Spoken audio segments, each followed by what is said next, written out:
The cinema's oversized screen, seen through the cafe's deep brown glass, spilled a soft glow into the old-school American coffee shop.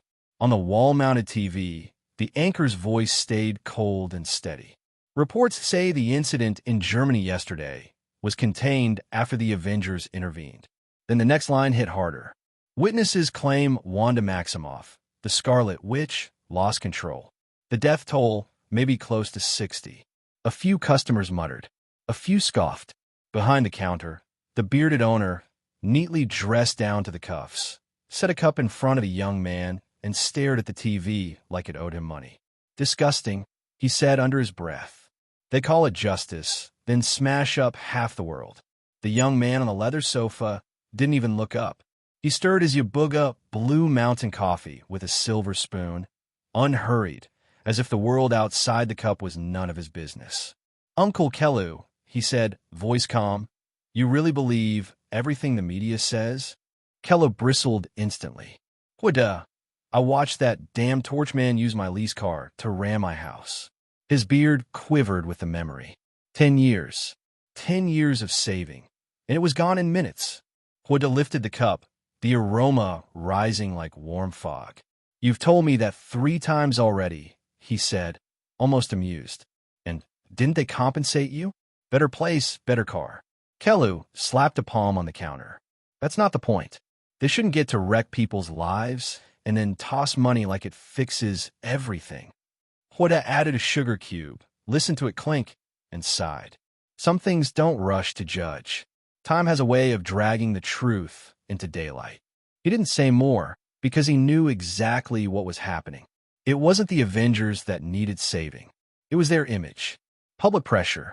Headlines. Fear. The perfect storm to shove Tony Stark and the rest into a leash called management. And in storms like that, the easiest person to blame was always the one already bleeding. Wanda.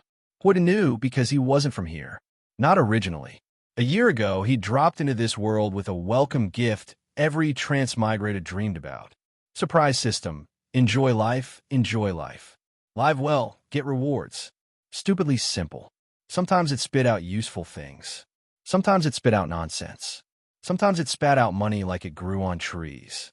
Right as he took a sip, ding, you were tasting premium Yabuga Blue Mountain coffee. Reward obtained. 100,000 US dollars. Wada's lips twitched. Kelu leaned closer, voice rough but familiar. Mr. Wada, don't fly too high. Nobody stays up forever. Wada set the cup down and casually placed a thick stack of bills on the table like it was spare change. Hard to say, he replied. Time will answer. He stood, pushed open the oak door, then paused and looked back with an easy smile. Coffee's still great today, Uncle Kelu. See you tomorrow. The brass bell chimed as the door closed. Kelu watched him go, shook his head, and still couldn't help smiling. The kid showed up every day at 4, drank slowly, left slowly, and tipped like he was paying rent. The sun sank low, turning the pines outside the city into gold-tipped spears. A black Kian cut down the road toward the suburbs, humming over the asphalt. Every now and then, Wada said to himself, hand on the wheel, the other out the window catching the breeze, you've got to change nests. The manner the system had tossed him was remote, but the view was clean and quiet. No crowds, no cameras, no trouble, or so he thought. The houses thinned out, then disappeared entirely. The road stretched straight into a forest that swallowed sound. Only birds stitched little notes into the silence. The car speakers thumped with upbeat rhythm. Wada hummed along, relaxed enough to sway with the music. Then, a figure in a red coat stumbled out of the trees ahead. Wada's heart jumped. He yanked the wheel and slammed the brakes. Tires screamed. The Kian stopped with barely a breath of space. The woman still collapsed forward, palms hitting the hood, as if the car had appeared out of nowhere. For half a second, Wada just stared. Don't tell me, he muttered. A scammer in the middle of nowhere. He rushed out, but the closer he got, the more that thought fell apart. Golden hair, pale skin, red coat like a warning sign, and the heavy smell of liquor. His expression froze. No way. He leaned in, careful. The face was half hidden, But he didn't need long. It's Wanda. Wanda Maximoff lay sprawled on his hood like someone who'd run out of places to fall. Huda crouched beside her. How did you even get this drunk out here? He reached for her hand to help her down. She lifted her head weakly. Her eyes were glassy, rimmed red, like she'd been crying for hours. When she saw his face, her voice shook. Who are you? What, duh, he said gently. And you're drunk. No, Wanda yanked her hand away like the word hurt. She slid down, knees hitting the road, and suddenly her composure cracked. Tears spilled fast, uncontrolled. Huda's breath softened. He understood immediately. Germany. The blast. The building. The casualties. She tried to save people and got painted like a monster anyway. Wanda looked up through wet hair, eyes burning with exhaustion. I know, everyone hates me. No, Huda said, steady. He moved closer, not too fast. You don't deserve that. Her lips trembled. You're lying. I'm not. He kept his voice low, like you would around a wounded animal that might bolt. You did what you thought would protect people. That's not evil. That's being human with too much power in your hands. She stared at him, searching his face for the usual mockery, the usual fear. It wasn't there. For the first time in a while, something in her shoulders eased just slightly. Really? Really? Cold air drifted through the trees. Wanda shivered. Huda stood and offered his hand again. Come on. It's freezing on the ground. Let's get you in the car first. This time she didn't fight him. He guided her into the back seat, careful with her balance, careful with her pride. As he adjusted the door, her fingers suddenly caught his wrist. He looked down. What's wrong? Wanda's cheeks were flushed, but her eyes were clearer for a moment, sharp with need. Everything you said, you meant it? Her voice tightened. I didn't ruin everything. Huda didn't dodge the question. You tried, he said. Harder than most people ever will. That matters. Wanda stared at him like the words were oxygen. A faint red glow flickered at her fingertips, not violent, not angry. Just instinct. Emotion leaking into power the way it always did with her. Huda felt the shift in the air, the invisible pressure. He didn't pull away. He only softened his tone. Wanda, you're not alone right now. For a second, she looked like she might break again. Instead, she leaned forward, closing the distance the way someone does when they finally run out of strength to keep pretending. Huda paused just long enough to be sure she chose it. Then he met her halfway. The world outside the windows stayed quiet. The forest stayed dark. The road stayed empty. Inside the car, the storm that had been chasing her for days finally loosened its grip, replaced by warmth, closeness, and the simple relief of being seen without judgment. Dawn crept in pale and slow, fog thin as breath between the trees. Huda stood outside for a moment, leaning against the Kian, watching the first light paint the road. He looked back through the glass. Wanda was curled in the seat, asleep at last, face calmer than it had been all night. Huda exhaled, long and careful, like he'd been holding his breath since Germany. Yeah, he murmured, this world's going to get complicated. Then, almost as an afterthought, his lips curved, and my quiet life just took a hard left turn. Huda leaned against the Kian, letting the early morning chill clear his head when a familiar chime rang out. A translucent interface snapped open in front of him. For a full second, he just stared. Then his eyes widened. Wait, seriously? A Phoenix Force fragment. He blinked twice like the words would change if he looked again. They didn't. For the past year, he'd treated the system like a strange vending machine. Live well, enjoy life, and sometimes it dropped rewards. He tried everything that made the days feel real. Mountain hikes, racing tracks, skydiving, long rides that left his legs shaking. He'd gotten plenty of useful things. Money, skills, tools that range from practical to ridiculous. But this was on another level. The Phoenix Force wasn't some street-level cool power. It was the kind of existence that made gods cautious. A symbol of primal life and emotion, a force that could burn, mend, reshape, and if it wanted, erase. And even though what he'd received was only a fragment, the moment it settled into him, his body reacted. Heat surged through his veins like molten light. His bones, muscles, even his breath felt rewritten, Not painful, but overwhelming, like being dunked into a furnace that somehow knew exactly where to stop. Then an image flashed across his mind. A blazing red phoenix. It unfolded its wings, and the pressure that followed was terrifying. Not physical, but spiritual, like something vast was staring down at him and deciding whether he deserved to exist. His jaw tightened. His will almost buckled. And then, just as suddenly, the vision vanished, as if the phoenix had only glanced at him out of boredom. He exhaled slowly, realizing he'd been holding his breath. So this is the Phoenix Force. His voice came out lower than he expected, with a trace of caution he didn't bother hiding. For a moment, he genuinely thought his mind would be ripped apart. Fortunately, this fragment had no will of its own. If it had, he might have already become a walking disaster. He flicked ash off his cigarette and stared at the fading interface, thoughts stacking one after another. A reward like this doesn't just drop for a scenic drive. He'd enjoyed plenty of luxury and adrenaline before, yet the system had never thrown him anything close to this. So why now? Wanda's gaze drifted to the back seat, where Wanda was asleep, face finally free of the tightness and fear she'd been carrying. A quiet idea clicked into place. The system's quality of life might not mean comfort. It might mean impact. Or maybe it was tied to people, connections, bonds, the kind of moments that actually change something inside you. He took one last drag, then tossed the cigarette aside. All right, he muttered. I'll test that theory. He rolled his shoulders, slipped back into the driver's seat, and guided the car toward the manor. Sunlight spilled through tall French windows the next morning, bright enough to make the polished tiles outside gleam like water. Wanda stirred. Her entire body felt heavy, like she hadn't slept in days.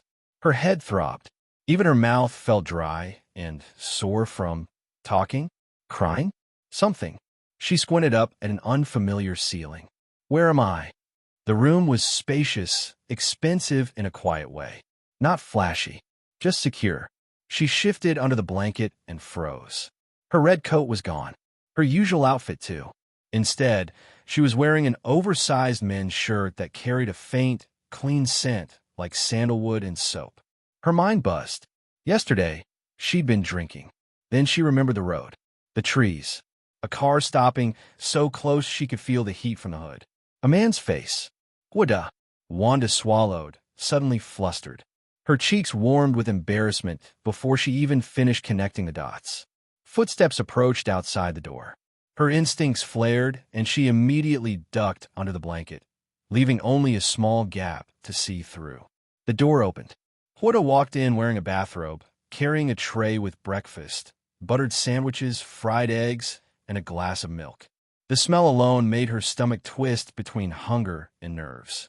He paused a moment. He saw the obvious human lump under the blanket.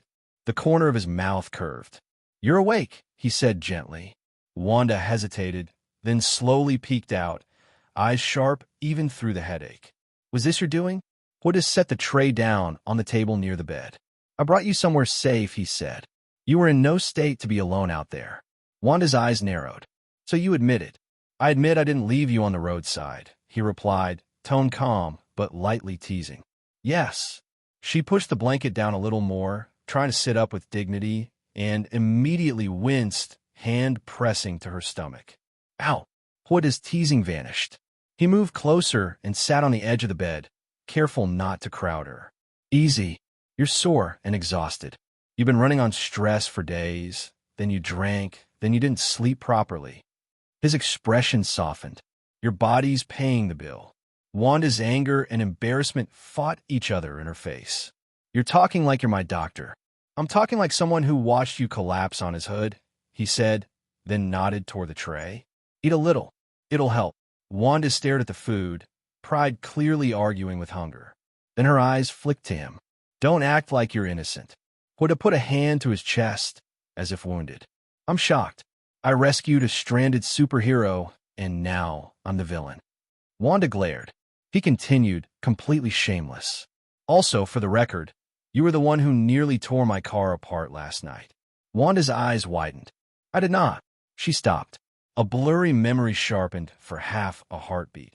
her own red light flaring, her emotions spilling over, pulling him closer. Her face went red so fast, it looked like someone flipped a switch. "That doesn't count," she muttered, voice small. Huda's smile turned softer, not mocking. "It counts because you were hurting," he said, "and because you're still here." The warmth in his words made Wanda's expression falter.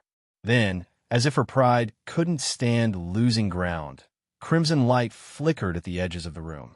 A low hum built under the furniture, the way it always did when her emotions rose. "Don't," she started. "Don't touch me." A thin beam of red energy snapped toward him, more warning than lethal. Huda didn't flinch. He simply lifted his hand. The air shimmered once, like heat distortion. The red light unraveled into nothing, dispersing as if it had hit a wall made of sunlight. Wanda froze. Her eyes widened, disbelief crashing over her like a wave. "That's impossible." Huda tilted his head. "Is it?" Wanda's stare sharpened. "What are you?" He leaned back slightly, relaxed, like he hadn't just erased a blast from the Scarlet Witch. "Right now," he said, "a man trying to serve breakfast without getting launched through his own window." Wanda's mouth twitched, half anger, half unwilling amusement. Then Huda sighed, letting the teasing drop. "You're not a monster," he said quietly, "and you don't need to punish yourself until you break." Wanda's eyes dipped, the earlier flicker of humor fading. The weight of Germany, the headlines, the blame, the loneliness, it all returned at once. Huda noticed immediately. He didn't push. He didn't lecture. He only asked, steady and direct, "Are you going to keep carrying all of it alone? Or are you going to let someone help? Even just a little?" Wanda didn't answer right away, but her fingers loosened on the blanket, and the red glow in the air slowly died down. Hey everyone, welcome to our channel, and thank you for your support. If there's a favorite novel on the channel and you want the next part, you're just one step away. Become a Patreon member and I can make it depending on your tier. Thank you for your attention. Wanda, who had been immersed in her emotions, suddenly broke free from them upon hearing this. She bit her lip, her expression particularly strained, her eyes red and watery. She was both shy and even more alluring. "All right," Huda teased. "Then I'll call Tony Stark right now and tell him what you did to me." Wanda's face instantly turned white. If Tony knew about this, she would definitely become the laughingstock of all the superheroes. Just then, Huda had already pulled out his phone from his pocket. At this moment, Wanda's heart was in turmoil. She extended her right hand, and a red light flew towards Huda's temple. The next second, Huda, holding his phone, immediately froze there. I can only erase his memory. Wanda was also extremely conflicted when she made this decision.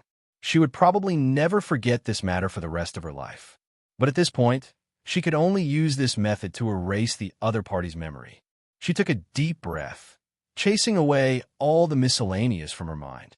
Immediately after, she opened her eyes and entered Huda's spiritual world. Whoosh! What met her eyes was a fiery and splendid phoenix. Flames blazed, illuminating the entire white cloud sky into a brilliant red glow, and a terrifying aura emanated from the phoenix's body. "Is this his inner landscape?" Wanda was astonished. The phoenix looked incredibly powerful. The sense of destruction it released seemed capable of annihilating all things. However, Wanda felt an inexplicable closeness, and a sense of peace even arose in her heart.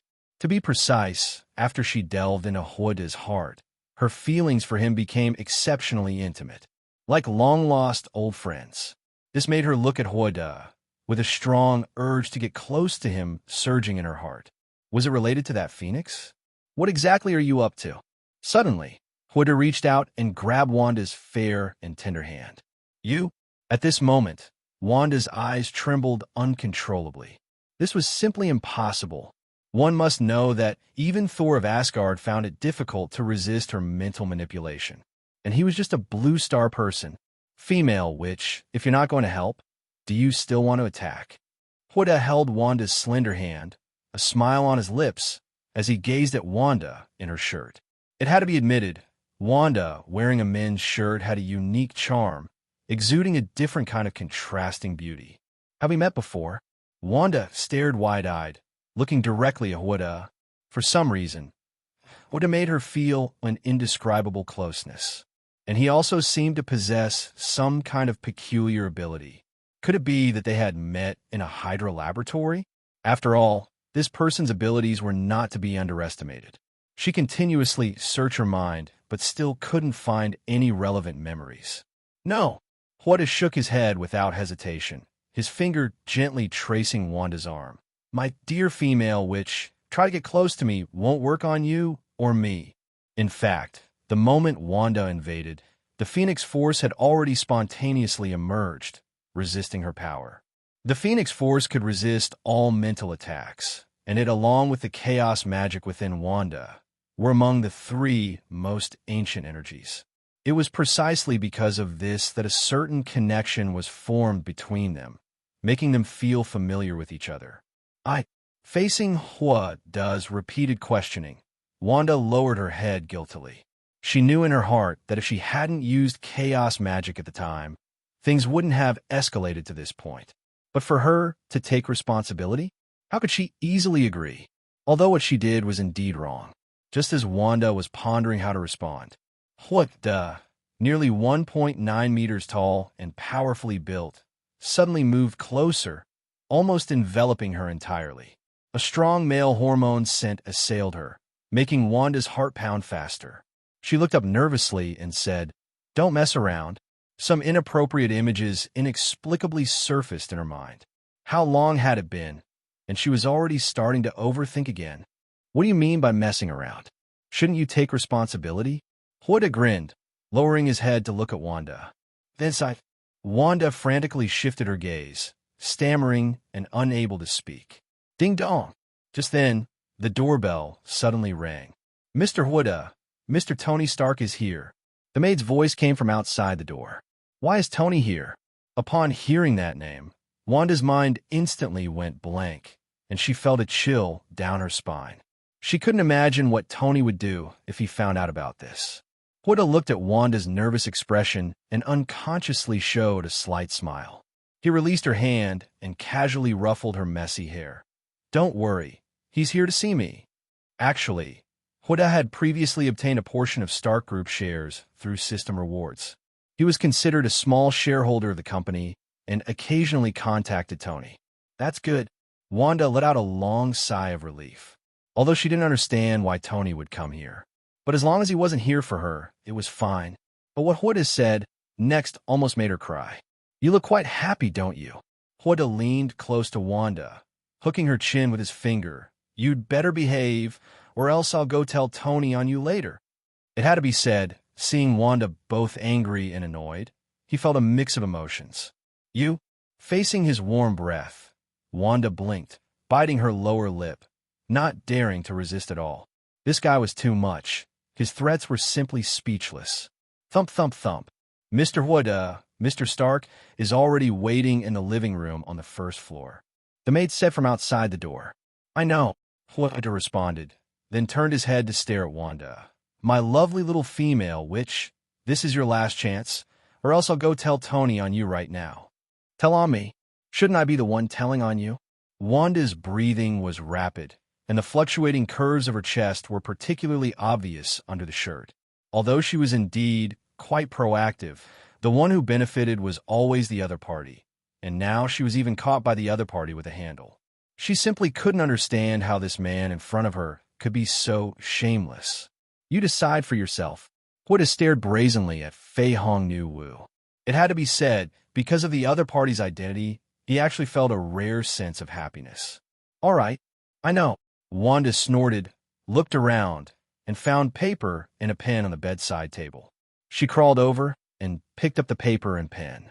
As soon as she turned back, she saw Wanda staring at her back with a fiery gaze. Seriously, Wanda cursed under her breath, quickly writing a string of phone numbers on the paper. This is my phone number. You can call me if anything happens. Wanda pulled out his phone and dialed a number with a suspicious look. You're always digging, pushing, and rushing like a hammer hitting my head. Wanda's phone on the table rang, and only then did Wanda hang up the phone with peace of mind. Wanda was stunned for a moment, then angrily asked, "You still don't believe me? First time, I always have to be careful." Hoda shook his phone, quite pleased. "Where are my clothes?" Wanda felt her chest being brushed and pouted as she asked. She really didn't want to stay here for another second. "The clothes have been washed and put in the wardrobe." "You're leaving so soon?" "Tony is still outside." Hoda's mouth curved into a smile, glancing at the door with a half-smile. "I'll sneak out the window." Wanda pointed to the window. She didn't want Tony to see her. Now the entire team was on edge, and her doing something like this here was too unseemly. "Don't forget, keep your phone on," Hoda reminded her, standing still and staring at Wanda. "Turn around." Wanda knew what Hoda was thinking with just one look. "This is my home. I know it better than anyone." Hoda tapped his forehead with his finger. "You." Wanda gritted her teeth in anger. Every time she talked to Hoda, it felt like a battle of wits. She waved her right hand, and the quilt blocked her like a curtain as she quickly put on her red battle suit. Hoda watched Wanda jump out the window like a thief and couldn't help but laugh. How is this like being a thief? Ding! You and Scarlet Witch Wanda have established a special romantic relationship. Reward, God-level magic talent. Wanda is truly my lucky star. Hoda felt exceptionally pleased when he heard the system prompt in his mind. Female, which was good. She brought good luck. In just one day, she gave him 2 big surprises. Next time, he definitely had to reward her well. God-level magic talent meant he was particularly sensitive to magic and would learn it instantly. Learning magic would be smooth sailing from now on. Tap, tap, tap. Hurried footsteps came from the corridor. Hoda. Tony Stark's tired voice came from outside the door. "You've been in there for so long. Who are you getting cozy with?" He had waited outside for a long time and hadn't seen Hoda come down, so he simply came upstairs to urge him. "Yes." Hoda casually opened the door, smiled, and took a deep breath. Her scent is still in the room. "You certainly live a comfortable life." Tony Stark looked at Hoda's current appearance and couldn't help but feel emotional. He was indeed a prominent superhero now, but the burden on his shoulders was much heavier than before. Plus, with Pepper at home, he no longer had the mind to mess around. "All right, let's go downstairs and chat." Hoda tugged at his bathrobe tie, patted Tony Stark's shoulder, and led the way downstairs. As Hoda left, Tony Stark's peripheral vision caught sight of the wide-open door. The room was messy, with a single shirt lying alone on the bed. The French window not far away was also wide open, and the curtains swayed gently in the wind.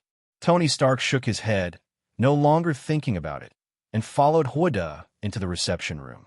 A set of gold-rimmed sofas sat on the hand-woven carpet, and the entire room was filled with the scent of incense. "Mr. Tony, would you like a drink or something else?" Hoda asked lazily, nestled in the soft European-style sofa. "Wine." Tony Stark hesitated for a moment, then finally shook his head. "Give me a cup of tea." He had to stay sober at all times now. Hoda just gave the maid a look, and soon 2 cups of Earl Grey tea were placed in front of them. "I didn't expect the famous super eagle Tony Stark to not take a nap, but instead come to my place." After the maid left, Hoda teased and observed Tony Stark. Tony looked much more haggard recently, and his eyes showed fatigue. "Hoda, don't tease me anymore." Facing the teasing, Tony's tired face managed a forced, strained smile. "How can I have the mind to sleep now, let alone sleep until nap time?" He used to often sleep until noon before lazily getting up, but that was ancient history now. Now he had 2 big dark circles under his eyes. "Actually, I've already heard about that matter in Germany, and I was just about to talk to you about it." Hoda uncrossed his legs, his previously lazy expression turning a bit serious, and he went straight to the point. You know Ross, right? That old man who used to be in the military." Speaking of this, Tony Stark gritted his teeth in anger, picked up his teacup and drained it, then continued. "This guy is now the Secretary of Defense in the Department of Defense. What kind of trick does he want to pull?" Hoda nodded, having no good feelings for this guy either. "If this matter isn't resolved, the Avengers will be directly taken over." Tony Stark put down his teacup, rubbed his temples, and sighed. He was caught in the middle, finding it difficult to choose a side. Huh, Wanda sneered. Do they really take this seriously? Those heartless politicians are just looking for an excuse to control the Avengers. Alas, everyone had their own agenda, and he knew very well that in this incident, Wanda was the one most attacked by public opinion. The real mastermind behind the scenes must be Tony Stark, because he set up this whole situation. He needed to take responsibility for the entire Avengers and bear all the consequences of this incident. Ross, the Secretary of State, had actually wanted to control the Avengers for a long time. Although Tony Stark himself had no objections, Steve Rogers and others firmly disagreed. This made Tony Stark particularly difficult now. I also know that these people are just eyeing the Avengers as a juicy piece of meat. Tony Stark was as clear as a mirror in his heart. The incident in Germany was just a cover-up. The higher-ups had always been trying to figure out how to control the Avengers. After all, although the Avengers were official before, they didn't listen to anyone. All plans and actions were decided by themselves. This made the higher-ups very unhappy, feeling that the Avengers were no longer under their control. For those high-ranking officials, an uncontrolled force was absolutely unacceptable. This incident just gave them an excuse.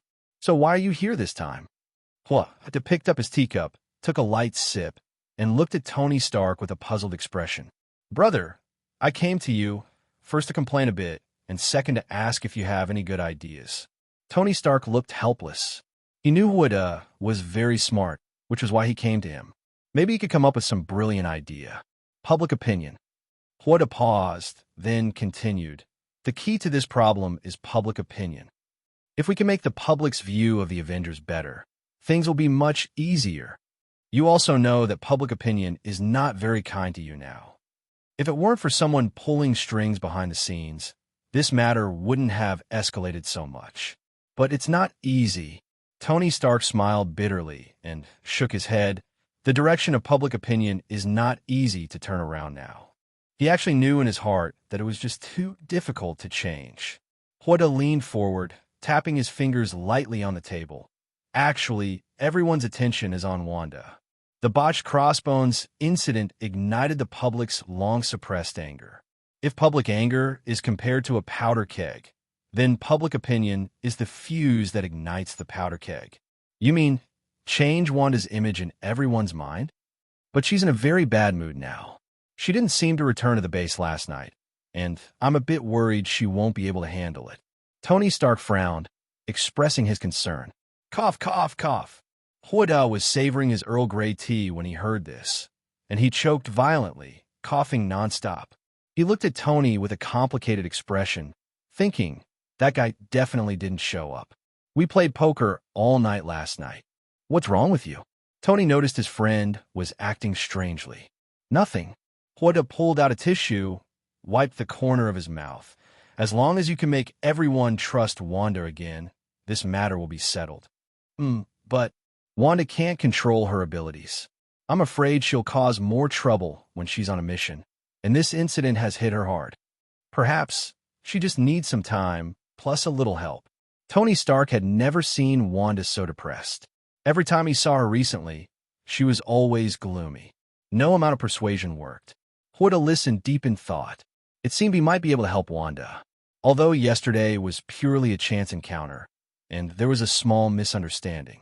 But he got the Phoenix Force fragment and top magical talent from Wanda. What's more, she still had more unknown treasures hidden within her, waiting for him to discover. Buzz.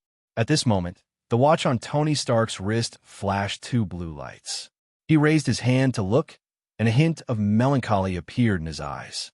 Wanda, thank you for listening to my rambling. Steve has been in a terrible mood lately and won't even sit down to chat.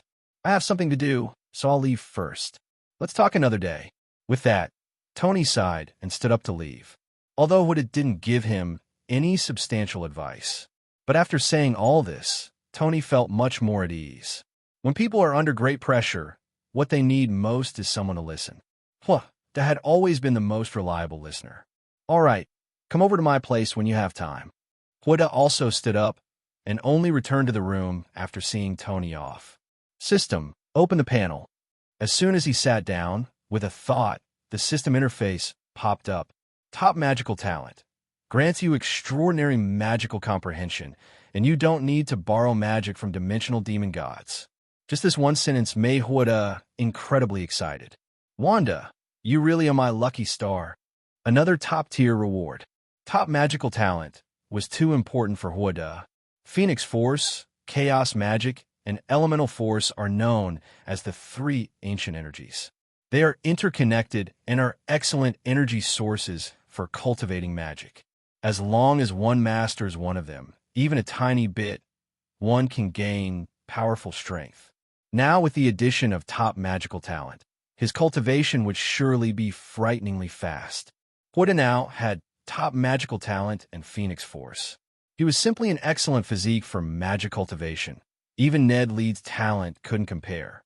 What's even more amazing is that Wanda didn't need to beg for power from demon gods in other worlds at all. In Marvel's great universe, magic isn't a pie that falls from the sky. It has to be borrowed from those demon gods from other worlds. And this borrowing comes with interest. Just like those sorcerers, the Guardians of Carmitage, they all borrowed magic from Vishani. However, borrowing from Vishani comes with less interest, so it's called white magic. If it's black magic, the interest is much higher, perhaps even costing one's soul. But Wanda, he didn't have to pay a single cent of interest. Wait, something's not right. Wanda was still happy when his face suddenly darkened, because he remembered something important. Even if I have god-level magical talent, it's useless without a magic book. This was like having a gun, but no bullets. When he was playing around with Wanda before, he could indeed use magic to resist her chaos magic. But that was just brute forcing it with Phoenix Force. Although he could manipulate it, it was just a simple and crude use of energy. I need to find a way. Wanda leaned back in his chair, pondering. If I remember correctly, the Blue Star Sanctuary should be in New York. Carmitage has a sanctuary in Manhattan, New York, if you remember correctly. According to the timeline, the future Sorcerer Supreme, Dr. Strange, was also in the Blue Star Sanctuary at this time. The Blue Star Sanctuary must have the magic books I want. The Blue Star Sanctuary, that was one of the important sacred places. In Marvel's realm, this was Dr. Strange's base. It was specifically used by Dr. Strange and his team to learn and research magic, and also to protect the Blue Star. Its main function was to provide a safe place for Dr. Strange and his team to train and accumulate knowledge, lest the world be ravaged by those evil forces. But how do I get in? Wanda stroked his chin, muttering to himself. If he remembered correctly, a part of the Blue Star Sanctuary was open to the public. You just needed to buy a ticket and follow the tour group to enter. Although Carmitage didn't interfere with worldly affairs, they still needed to make some money. Maybe this way he would have a chance to touch those magic books. It was afternoon. Manhattan, in front of an ancient-looking building. Everyone, don't rush. Take your time, line up, and follow me in one by one. The fat man in front, waving a small red flag, smiled and led the people inside. He looked like a tour guide, but the clothes he wore were very old-fashioned. At first glance, they looked like the robes monks used to wear. They seemed a bit out of place with modern times. But as soon as he saw the plaque at the entrance that read, "Welcome to the Magical Library," everything became clear. This is too professional. Even their uniforms make you feel like you're in character instantly. The little girl tugged at her mother's hand, her eyes wide with amazement. The surrounding scenery left these tourists stunned. They had never seen such an ancient building before. Wong. At the very end of the line, Wanda, dressed in a light black tracksuit, looked at the fat man leading the way. He never expected that the master in charge of the Carmitage Library would personally greet guests. This made him sigh, feeling that things truly change unpredictably. Wong led everyone into the sanctuary. An ancient and profound aura swept over them. The interior was decorated in an antique style, full of European flavor, and a magnificent chandelier hung in the main hall. Around the library, there were many young apprentices in monk robes, cleaning with their heads down. Everyone. Wong stopped, turned to the tourists, and said, "You can look at the books on the first floor, but don't damage them. If you do, you'll have to pay for them." "Are these magic books?" just casually available for people to flip through? Wanda looked around, surprised, feeling a bit puzzled. However, he quickly understood. Leaving aside other things, even a genius like Dr. Strange needed a master's guidance to understand them. Not to mention these ordinary people without talent. Besides, looking at the current situation, the magic books on the first floor were not very important. It was estimated that even if they were taken by outsiders, it wouldn't have much impact. Otherwise, Wong wouldn't have said that damaging them only required compensation. Most of the visitors were magic enthusiasts. With permission, the tourists dispersed and began to browse the magic books on the shelves. They were particularly interested in these books on learning magic. But most people opened a book, took a look, couldn't understand it all, and simply put it down. Wanda followed the crowd to a bookshelf, casually picked up a magic book, and began to read it. Wong stood by watching quietly. He saw everyone's confused expressions and couldn't help but sigh, appearing somewhat helpless. There were truly too few people in this world who could master magic and had an affinity for it. What's with that expression? Are you expecting a bunch of kids and Shinibi youth to understand ancient texts? Wong was still sighing when a voice suddenly appeared beside him. The voice startled Wong, and the flesh on his cheeks trembled. He turned around and saw a person in a red cloak standing silently behind him. This person was tall and thin, looked to be in his 30s, and had a few yellowish whiskers on his face. He had a typical British appearance, and his every move was quite elegant. "Stephen, why do you walk so quietly?" Wong couldn't help but complain. He hadn't even noticed that Stephen Strange had already stood behind him. "I came to take a look." Dr. Strange, Stephen Strange, coldly scanned the crowd and said arrogantly, "Even I couldn't learn by myself, let alone them." He was naturally proud. After all, he was the one ancient one favored the most. In his opinion, Wong's actions were purely futile. Back then, when he first started learning magic, he made rapid progress, but that was all thanks to his teacher's meticulous guidance. These ordinary people, even if they had a tiny bit of magical talent, would never learn without a teacher to guide them. "I'm just looking for a few promising people." Wong shrugged, spread his hands, his face full of helplessness. Although such a possibility was slim, who knew? "Don't waste your time here. If you're free, buy me a sandwich. As for the money," Stephen said as he pulled out his pocket, paused, and then said with a straight face, "Once those tourists pay their fees, you can just deduct it." "You? Buzz." Just as Wong was about to speak, a strange sound suddenly echoed around them. Immediately after, a deafening buzzing sound resonated throughout the sanctuary. "Oh my goodness, what's going on? Look, there really is magic in this world. Mom, this is so cool. I want to learn too." The tourists who were engrossed in reading were startled by this sudden sight and cried out in alarm. This was the first time they had witnessed such a scene with their own eyes. "What's happening?" Stephen frowned, looking in the direction of the sound. When he saw the scene before him clearly, his blue eyes suddenly narrowed. A dazzling golden light streaked across the sky, forming a circular portal like a meteor. And standing in front of the light was a calm young man. That was a dimension door. What made them even more terrified was that he actually opened the dimension door with his bare hands. He didn't even use a sling ring. "What's going on? Why did a dimension door appear?" Stephen's eyes widened as he stared at everything in front of him, his pupils trembling continuously, his gaze entirely focused on the young man's hands. Because he clearly saw that the man's hands were bare, without any sling ring. How could he possibly open a dimension door with his bare hands? Had this world gone mad? "Wong, quickly tell me, this isn't a dream, is it?" He began to doubt if he was still asleep. One had to know. The sling ring was an important magical artifact for mages to gather magic power. Without a sling ring, almost no one could wield magic, unless this person's understanding of magic was unfathomably deep, and he was naturally close to magic. But this was only theoretically possible. How could such a person exist in reality? This was simply a miracle in the magic world. After a long while, Wong finally spoke. "You're not dreaming." Just now, he had even pinched his own thigh hard. Unexpectedly, he really did encounter a magic genius. Wang's eyes were practically bulging. He understood in his heart that he was merely passing the time. So every time he led people on a tour, he would look around to see if he could discover anyone with magic talent.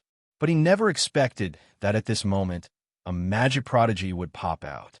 Watching the scene, his mind went blank, and it took him a long time to recover. The tourists by the side of the sanctum looked at this bright scene, their eyes almost sparkling with golden light. That's so cool. I never thought someone could use magic. I remember he seemed to have come with us. He's also one of these tourists. I originally thought those magic books were all scams, but I never expected someone actually learned it. This isn't scientific. If that's the case, I should have been able to cast a spell just now too. Originally, everyone came to the magic library with a playful attitude. Although there were magic books here, no one took them seriously. But unexpectedly, among this group of tourists, someone actually learned magic. At this moment, everyone couldn't help but try to follow Huada's actions. But only Huada could conjure magic under these circumstances.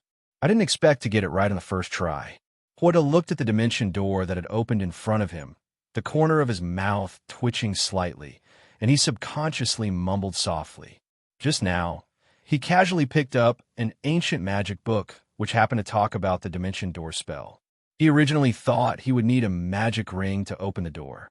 He just casually flipped through it and tried it according to the method in the book. He thought about the location of the door in his mind, gently drew a circle with his right hand, and golden light immediately emerged. He didn't expect it to be so easy. However, he vaguely felt that it might be due to his inherent magic ability, coupled with his top-tier talent, which made it so smooth. First try. Although Huada mumbled softly, Stephen and Wang still heard him. When Stephen heard this, he almost collapsed on the spot. You're telling me it worked on the first try? Stephen clearly remembered that under the guidance of the Ancient One, he practiced day and night just to open the dimension door, spending countless hours and effort. Even for this, he had always suffered from both mental and physical torment. But even so, he never succeeded. It wasn't until he was later sent to the snowy mountains and faced a desperate situation that he barely managed to open the door. And this young man's single sentence was like a steel knife, pushing the usually calm Stephen to the point of doubting life. Succeeded on the first try? How dare he say such a thing? This was simply the most terrifying monster in the human world. Unbelievable. This must be a true genius, right? Wang swallowed, looking at Stephen beside him with a strange expression. Earlier, the Ancient One had praised Stephen Strange as a rare genius mage. Under the Ancient One's careful guidance, Stephen indeed displayed astonishing talent. However, compared to this young man in front of them, it was a world of difference. He even began to doubt himself. Could he have been mistaken before? The successor mentioned by the Sorcerer Supreme probably referred to this person in front of them. This is too scary. Wang had lived for so long, and this was the first time he had witnessed such a scene. This was no longer something that could be described by mere surprise. If one were to use the words of today's young people, it would be absolutely amazing. Where on earth did this guy come from? Stephen took a deep breath, his voice trembling. He racked his brain, but couldn't recall the identity of this young man in front of him. If this was their first meeting, then the Ancient One would probably have to reconsider the issue of the Sorcerer Supreme's successor. Just as they were marveling, Huada had a thought and stopped his actions. The golden, glowing dimension door also slowly disappeared. I remember it should be done like this. Huada frowned, tried to recall the content of the magic book he had just read. He spread his hands and then suddenly waved them. The temperature in the sanctum instantly dropped. Blizzard. Huada took a deep breath, silently chanting in his heart. The next second, a huge golden magic circle appeared above the library. Amidst the shimmering golden light, the entire library was enveloped by this dazzling glow. Everyone's eyes widened. Whoosh! Immediately after, snowflakes actually began to fall from the sky. The snowflakes fell more and more, turning into a blizzard in the blink of an eye. The blizzard, mixed with strong winds, instantly blew the papers and books in the library all over the place. The air exhaled by the tourists who were originally watching from the side turned into white mist at that moment. The fierce wind forced them to bend down, desperately resisting this sudden storm. In just a few seconds, the indoor temperature dropped from 18 degrees Celsius to -3 degrees Celsius. In the blink of an eye, the entire library was covered by strong winds and rain-like snowflakes. Looking around, everything was a vast expanse of white. Snowflakes were flying in the hall, and in less than 10 seconds, thick snow had already buried them up to their knees. The cold wrapped around everyone like a venomous snake, freezing their faces pale. They looked up at this almost miraculous scene, their eyelashes already covered with frost. The biting cold penetrated straight into their throats. Is this magic? It's like a deity. I never thought beauty and coldness could appear simultaneously in this library. Mom, I'm so cold, but this is truly beautiful. If I tell my classmates when I go back, they'll definitely be envious to death. Although they were shivering from the cold, none of the tourists present left. For them, this scene would forever be etched in their hearts, unforgettable. Suddenly, a camera flash, appearing from nowhere, shone brightly. The intense light startled everyone awake. Everyone hurriedly pulled out their phones and the cameras hanging from their chests. Their hands trembling, they continuously pressed the shutter button. Hey, look over here. Just then, a deep and magnetic voice attracted everyone's attention. Stephen, draped in his cloak of levitation, floated in mid-air. He extended his right hand and snapped his fingers crisply. A dazzling white light erupted from his fingertips, illuminating the entire library. The tourists who witnessed this immediately closed their eyes and softly fell onto the snow. At this moment, only Wanda and the people from the sanctum remained standing. What are you doing? Are you trying to silence us? Wanda was admiring his masterpiece when he saw all the tourists fall, and he turned his head to look at Stephen Strange in the air. Don't worry, this is just a little trick to make people sleep. Stephen looked down at Wanda, who was standing at the library entrance, and said, "Let them have a good sleep. Consider a beautiful dream. I thought you were jealous of my talent and wanted to eliminate me." Wanda joked with a relaxed expression. He knew very well what kind of person Stephen was. There was no need to be afraid. Me, jealous of you? Stephen's thoughts were exposed, and his face instantly darkened. He gritted his teeth and said, "These are nothing to me. Young man, you're still far from it." Enough. Stephen, stop pretending. Wong impatiently interrupted him, cautiously scrutinizing Wanda. Who exactly are you? Although this kid was extraordinarily talented, Wong would never let down his guard before clarifying things. Me? What? To turn his back to the two of them, casually put the magic book in his hand back on the bookshelf, and said in a flat tone, Wanda, an ordinary person. Ding. You have learned your first magic in life. Reward obtained. Shisuo in scroll fragment. Shisuo in scroll? Isn't this the predecessor of the Dark Book? Wanda never expected to receive this reward. An ordinary person? Wong snorted coldly and continued. Who exactly are you? Are you a wealthy millionaire? Or the boss of a big company? A mountaineering champion? Or the champion of a shooting competition? As expected a mage prophet, you guessed who I am so quickly. Wanda said, as he turned to look at Wong. But when he saw Wong, his words immediately stopped. Because Wong was holding a tablet computer, seriously reading the content on a web page. No way. Is it really reliable for a mage to use such ordinary means? Wong looked up, saw Wanda's surprised expression, and chuckled. I think I saw you in the newspaper. That's right. Wanda watched Wong put away his phone before slowly calming down and nodding. After getting that system, he was solely focused on getting more rewards, so he tried various tasks, even finding exciting things like wingsuit flying uninteresting. Stephen, listening to their conversation from the side, couldn't help but twitch the corner of his mouth.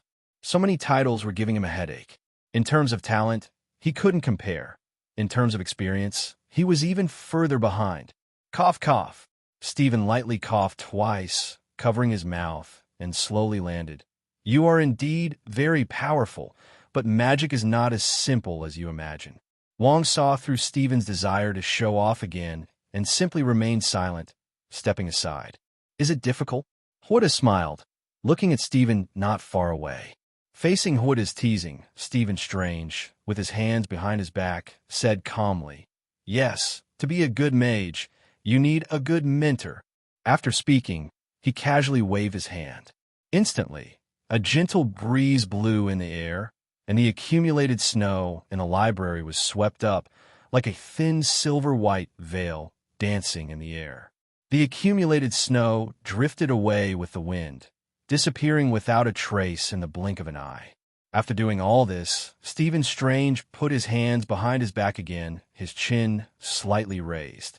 One had to admit, this move was truly cool. But Huda only slowly nodded and said, "Oh." However, he also admitted in his heart that Stephen, as the Sorcerer Supreme's successor, indeed had some ability. "You want me to take you as my master?"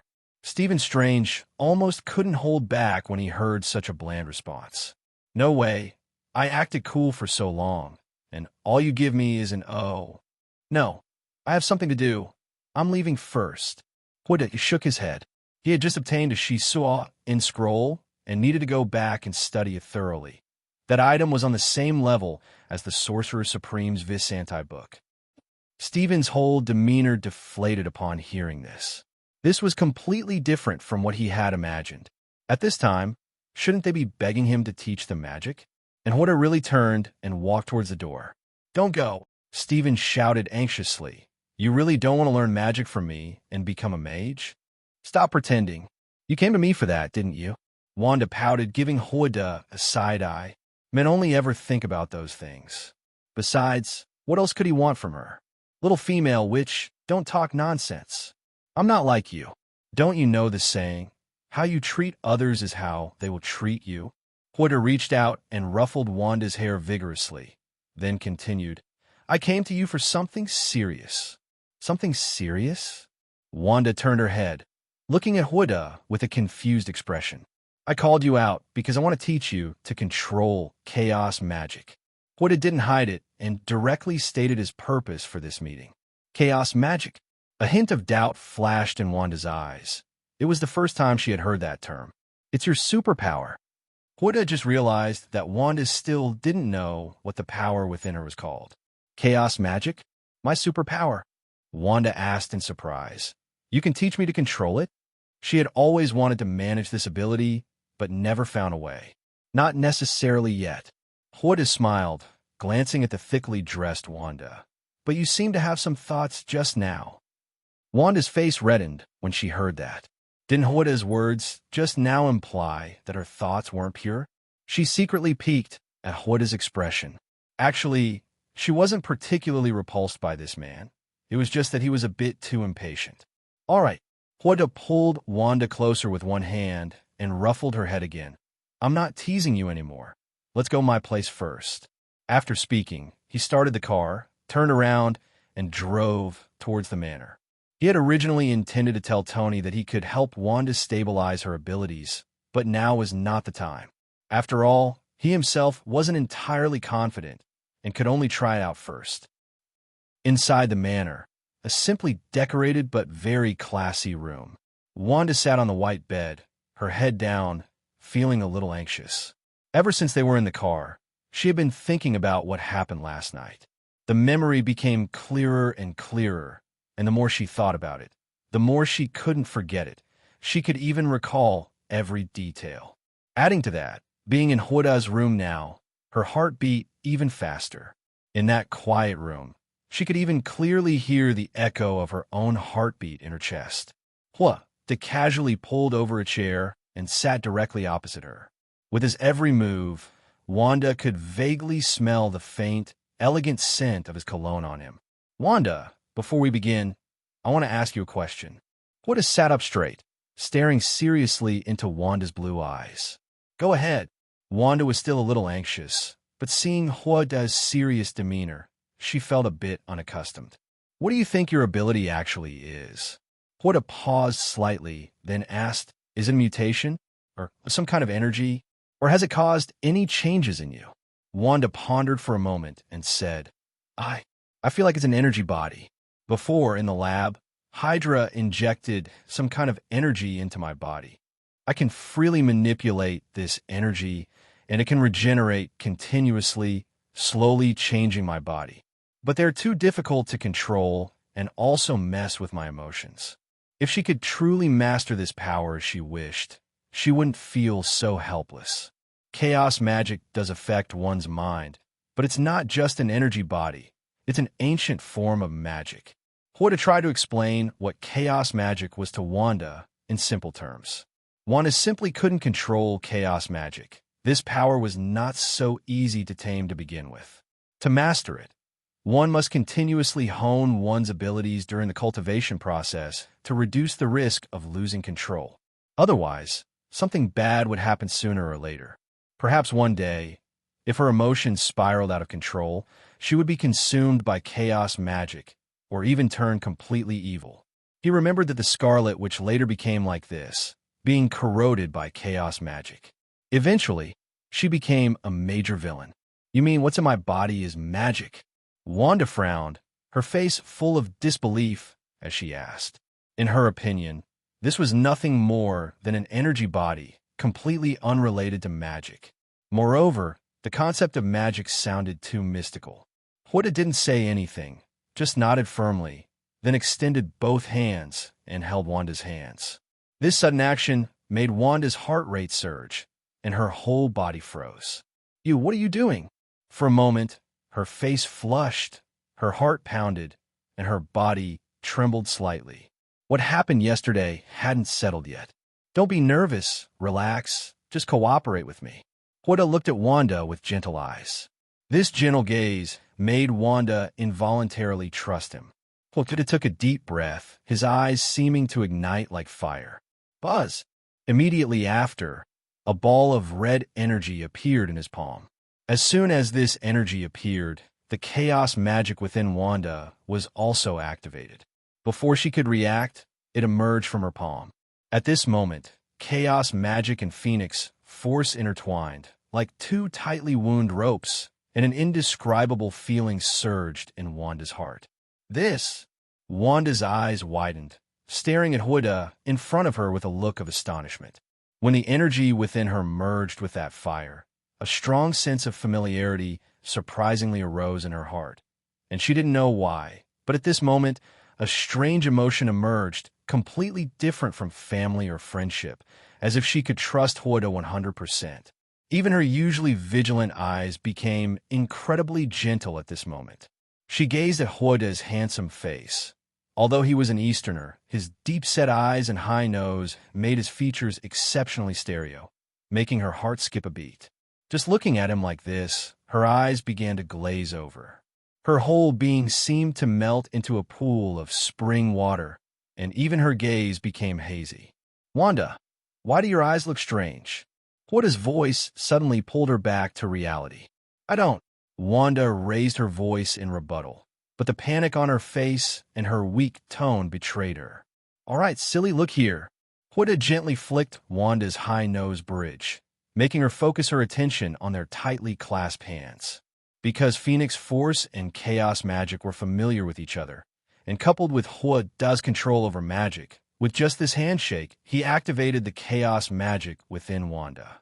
The two magical energies merged, like red waves, quickly spreading in all directions. The red light pulsated like an aurora, enveloping the entire room. Buzz! The original room, at this moment, actually underwent earth-shattering changes at a visible speed. It was as if time was flowing backward, and the surrounding furniture and decorations became increasingly antique. As the light flickered, the changes around them became faster and faster, as if they had suddenly returned to several hundred years ago. This is an illusion. This is real. Wanda looked at all this, unable to help but say, her voice trembling slightly. But she could truly feel that all of this was real, even more real than she had imagined, without any flaws. Every object, as it changed, seemed as if it was meant to be that way. What shocked her even more was that all of this was actually created by the chaos magic within her. After a good while, Wanda finally came back to her senses and eagerly asked, Wanda, how did you do that? Wanda's lips curved slightly upward. This is the power of chaos magic. Wanda looked around the constantly changing room, her eyes filled with astonishment. Is this the effect of chaos magic? She had never imagined that chaos magic could have such a transformative effect. She even found it a little hard to believe that this was her own power. All of this is caused by chaos magic distorting reality. I just used the original power according to my understanding of chaos magic. Wanda nodded slowly, stating firmly. Actually, he didn't deliberately control any of this. To put plainly, he was just guiding Wanda to gradually adapt to this power. After speaking, he voluntarily let go of her hand. Buzz. As the red light disappeared, the objects in the room began to quickly revert to their original state, the changes visible to the eye. How do you know so much? Wanda became increasingly curious about this mysterious man, because Wanda understood her power better than she did herself. We've already had contact. How could I not understand? Wanda's lips curled up, and he reached out to pinch Wanda's face. Wanda was already thin, and he always thought there wouldn't be much flesh on her face. But when he pinched it, he found it was much softer than he imagined. While pinching, he couldn't help but rub it a couple of times. The texture was really good, white, soft, and tender. Stop messing around, don't touch me randomly. Wanda's face was as red as if it were on fire. Although she knew Wanda was deliberately teasing her, she still involuntarily thought of what happened last night. Especially after their energies merged, she found that she was no longer as resistant to Wanda's touch. Instead, when she was in contact with him, she felt a sense of security. Especially after what just happened, she realized that there were so many similarities between them. All right, quickly teach me how to control chaos magic. Although she knew the energy within her was magic, it was still a bit hard to accept at first. A studious little female, which will definitely become very powerful. Wanda stopped his hand and looked at Wanda with gentle eyes. You need to feel its existence, experience it with your heart. It's not ordinary energy, but an ancient magic. To control this energy, one must not only understand how it operates, but also calm down and feel it. It's like a car. Pushing it with external force would be very strenuous. But if you sit in the car and press the accelerator, it will be much faster. Recomprehend it? Wanda understood immediately. She had always treated it as ordinary energy or a psychic ability before. She had never thought of re-experiencing the chaos magic within her in this way. If Wanda hadn't told her, she might never have reached this point in her life. But now she understood. It turned out that the power of chaos magic could actually influence reality. When practicing next, she would also have to work towards this aspect. MHM, my lovely little female witch, your comprehension ability is much higher than I imagined. Wanda nodded with satisfaction. Let's begin. If you make a mistake, you'll be punished. Punishment.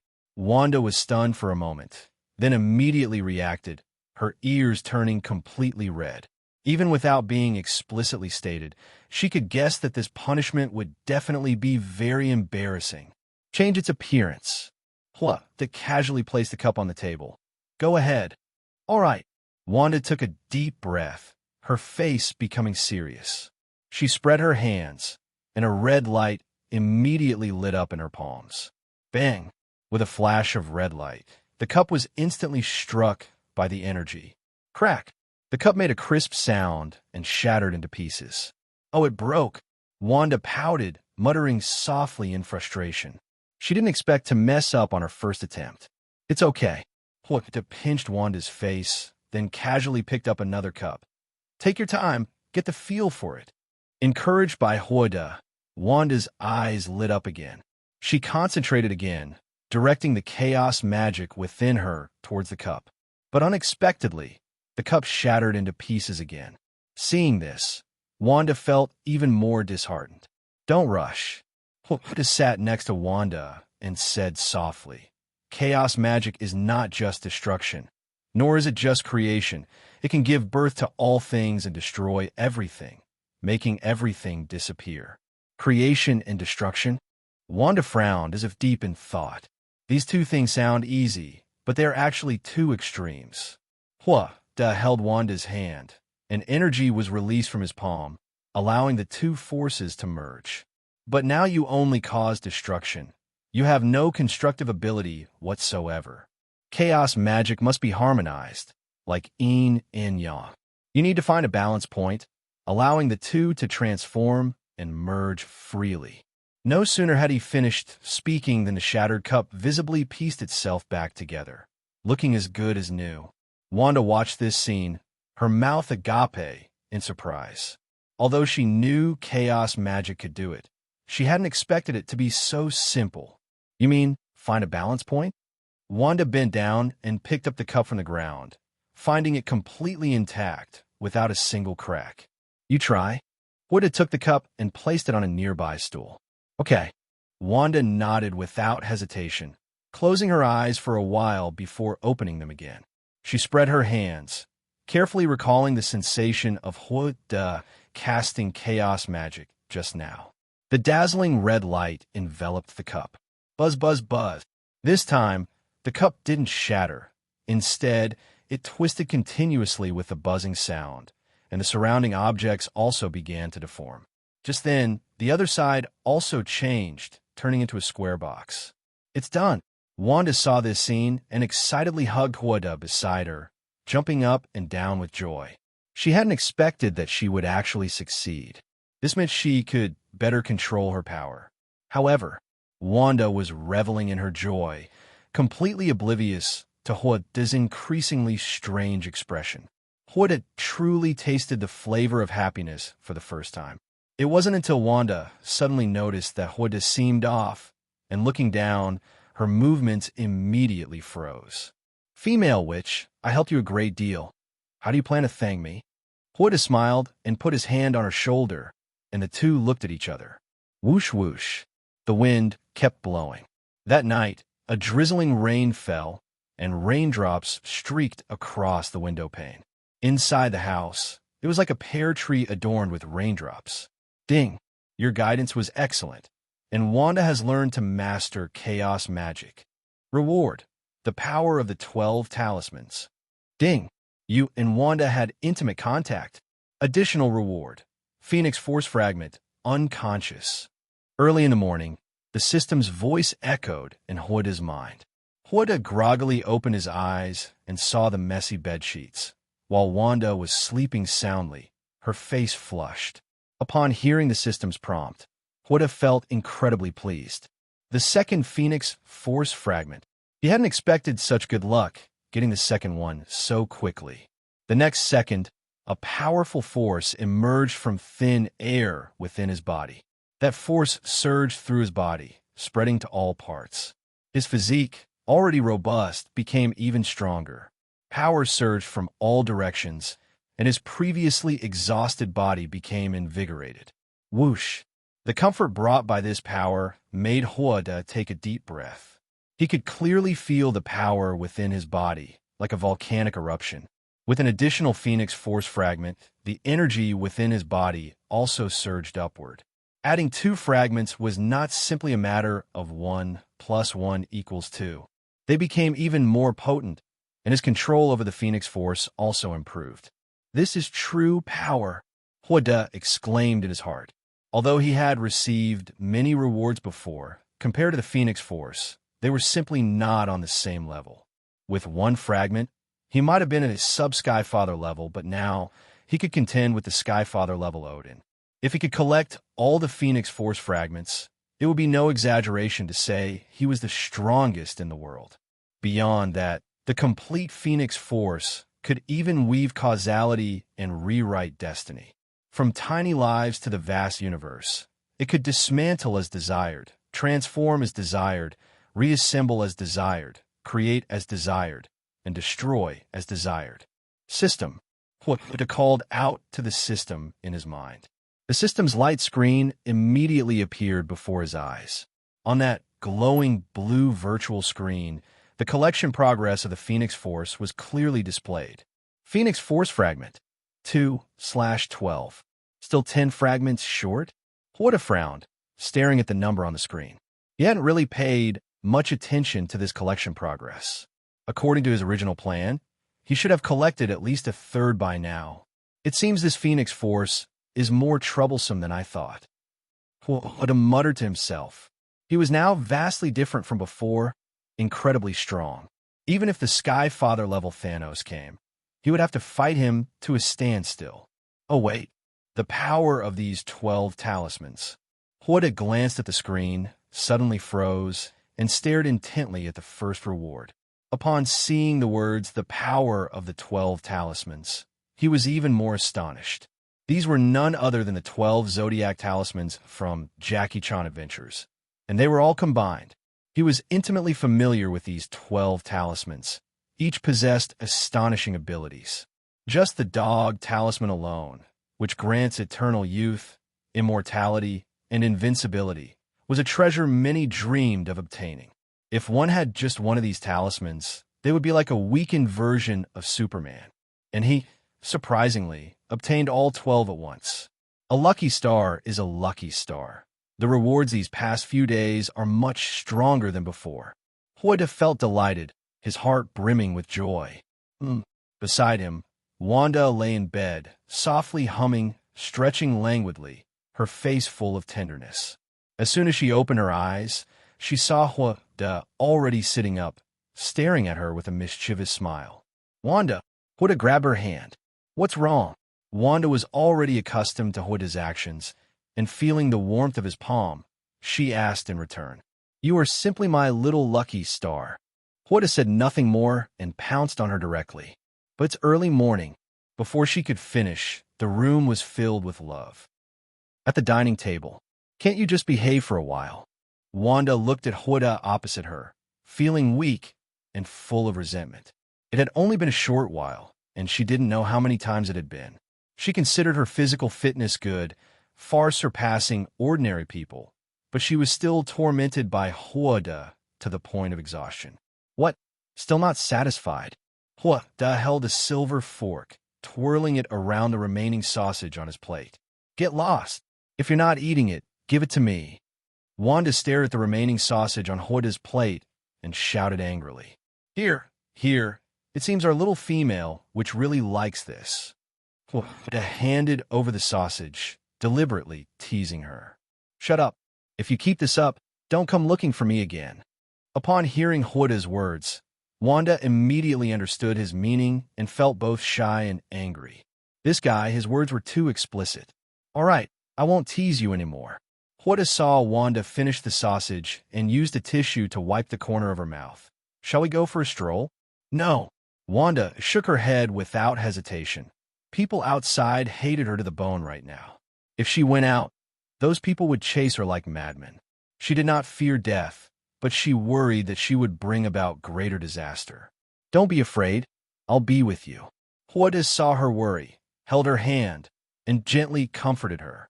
With the warmth beside her, Wanda's fear in her heart slightly receded, and finally, she nodded slightly.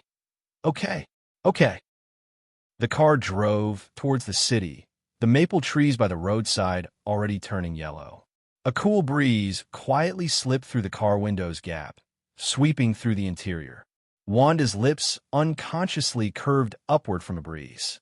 She hadn't felt this relaxed and at ease in a long time. Perhaps this was what security felt like. As long as Huda was by her side, she didn't need to worry about anything. The car entered the city, where tall buildings stood like a forest, as if forged from steel. The number of pedestrians on the road gradually increased, but Wanda, sitting in the passenger seat, felt her mood grow somewhat heavy. She couldn't help but look up at Huda, trying to take a deep breath to ease her inner tension. Just then, a hand gently held her left hand, and the warm feeling instantly made her feel much more at ease. Huda stopped the car while waiting for the red light at the intersection. On the huge screen of the building next to them, news was being broadcast. She looked up and saw Ghost Spider, dressed in a white hooded battle suit, displayed on the screen. The tight Jiju battle suit perfectly outlined her graceful figure, especially the black parts, which made Huda's heart surge for a moment. From the image, it could be seen that the people of Queens, New York had already regarded Gwen as their superhero. In this world, Spider-Man no longer existed, replaced by Ghost Spider-Gwen. TSK, that figure is absolutely amazing. Huda couldn't help but exclaim. He had to admit, in the reflection of the ghost spider battle suit, he became even more excited. Wanda, beside him, heard this, and her previously pleasant mood instantly became complicated. It was as if a woman's sensitive nerve had been touched. The next moment, she extended her small hand and fiercely pinched Huda. I didn't expect the little female witch to get jealous too. Huda gasped, pretending to be in unbearable pain as he rubbed his waist. When a woman really uses force, one should pretend it doesn't hurt, but when lightly touched, one should pretend it hurts terribly. As an experienced Huda, he had long mastered this trick. You really are. Boom. Wanda was about to pinch harder when a deafening roar suddenly came from ahead. Both of them immediately looked up, only to see dust flying ahead, obscuring the sky. People in the cars also got out, wanting to investigate. Monster! Run! What kind of terrifying thing is this? Don't block me! Get out of the way! Screams and cries of terror came from the front. The entire street instantly fell into chaos, with people crying and screaming as they fled back. The vehicles ahead also hurriedly reversed, trying to escape this terrifying place. Oh dear, things happened so fast that the drivers behind didn't react at all, and there was a loud crash blocking the road completely. Horns blared, people cried and screamed, and there were sirens wailing, all sorts of sounds. What's going on here? Wanda was quick, unbuckled her seatbelt, and placed her right hand on the car door, frowning as she looked ahead. This was the city center. Usually, there wouldn't be such chaos. Perhaps something big had happened ahead. If so, she had to go help. Otherwise, this place would surely fall into disarray with heavy casualties. It seems something is coming this way. Wanda said nothing, opened the door, and got out, frowning as he looked ahead. Through the swirling dust, something was rushing towards them. The thing was huge, and as it ran, the surrounding dust churned. In the blink of an eye, the thing burst out of the dust. He was a humanoid monster, covered in green scales, with sharp spikes from head to tail like steel needles. He was wrapped in a tattered white cloth, barely discernible as a torn shirt. Whoa! He flipped the car in front of him with one hand. His low roar made everyone fleeing tremble. Dr. Connors. Huda recognized the monster's true identity at a glance. Who? What kind of monster is that thing? Wanda also got out of the car, staring solemnly at the lizard not far away. Chaotic energy surged around her wrists, flashing red, ready to strike. Although she often got scolded, her sense of justice hadn't diminished in the slightest. Whoa! The lizard tore off the car door and threw it violently into a nearby store. The force was so great that the car door directly smashed into the red brick wall, sending gravel flying everywhere. Damn it! I have to stop this monster. Wanda's eyes sharpened, and she was about to fly into the sky. But just then, who was beside her, grabbed her wrist. Don't worry, someone's coming. Between the tall buildings, a white figure was agile and nimble, tumbling in the air like an acrobat.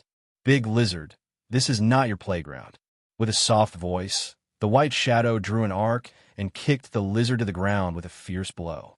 Then a beautiful 360-degree backflip, and she landed steadily on the ground. It's Ghost Spider. Wanda immediately recognized her when she saw the figure. The Avengers had investigated this girl before, so they had a deep impression of her. Whoa! The lizard who had been kicked down got up incredibly fast, and with a strong pull of his scaled left hand, a nearby utility pole was uprooted. He roared, and the utility pole was violently thrown towards Ghost Spider. As he swung it, the wind whistled.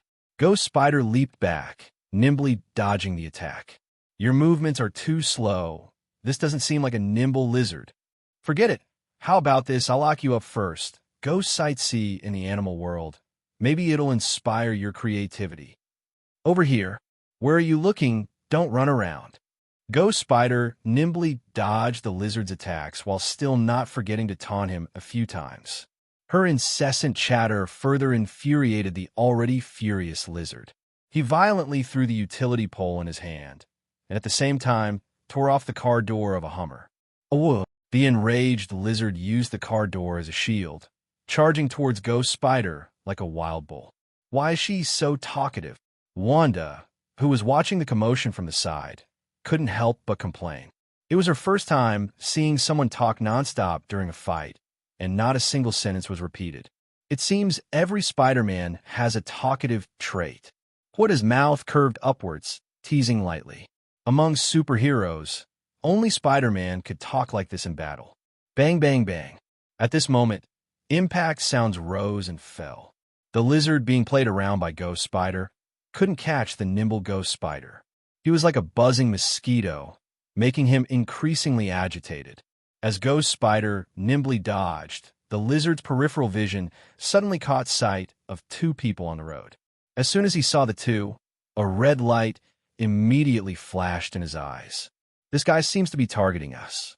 Wada's mouth curved upwards with a hint of helplessness, and he shrugged. He had only come to watch the commotion, but he unexpectedly got caught up in this battle. "Whoa, you all die."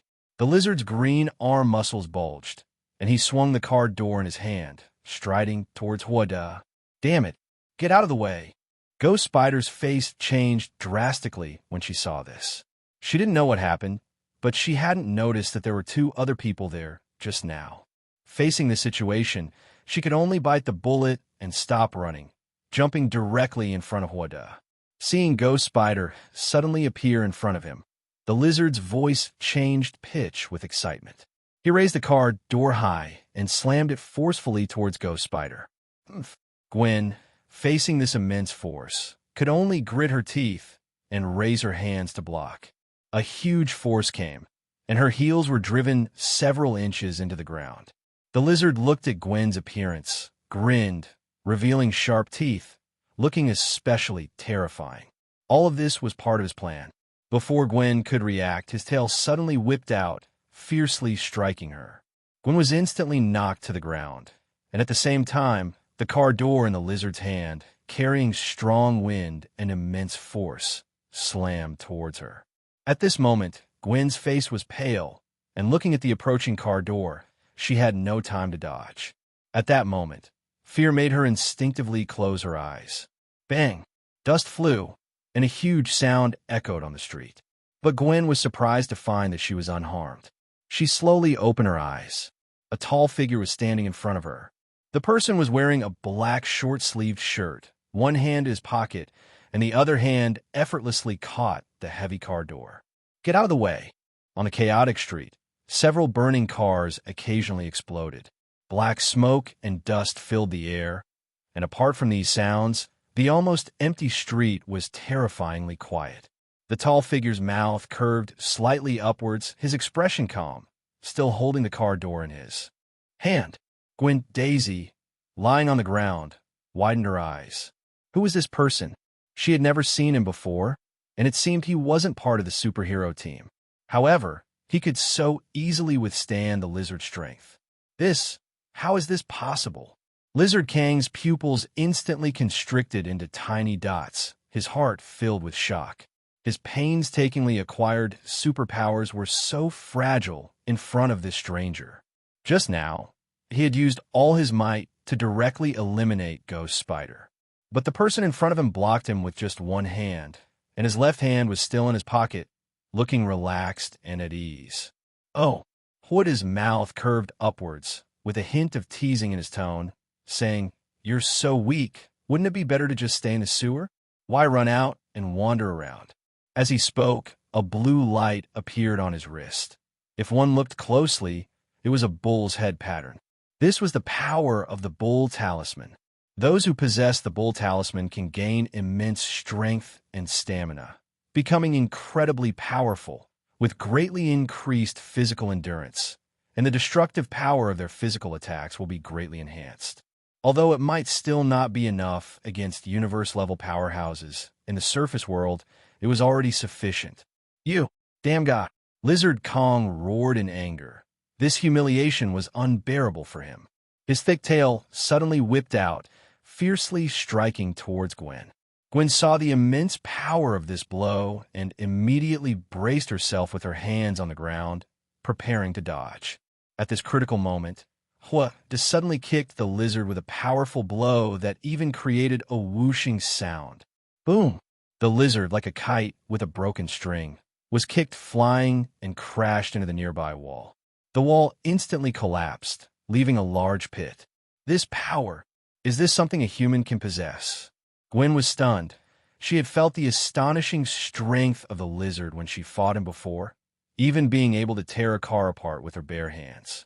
But in front of this young man, he was so easily dealt with. Oh, look at him, so relaxed, as if he was squashing a small bug. Gwen muttered to herself, is this a dream? The strength of these two people is not on the same level at all. How long are you going to lie on the ground? Wanda withdrew his leg, looking down at Gwen, who was still sprawled on the ground, with an indifferent expression. Gwen was stunned for a moment before realizing, oh, sorry. Only then did she realize she was still lying on the ground. But just as she was about to get up, she suddenly felt a rush of heat. This guy actually knelt on one knee and picked her up in one swift motion. This sudden princess carry made Gwen dizzy and completely stunned, and her face under the mask instantly turned red. She had no idea this guy would do something like that. It was her first time being held like this. That, I'm fine. I can do it myself. After a while, Gwen stammered, her body involuntarily twisting. Whether intentional or not, her twisting and swaying looked incredibly ambiguous. Through the thin ghost spider battle suit, she could feel the warmth from the man's palm.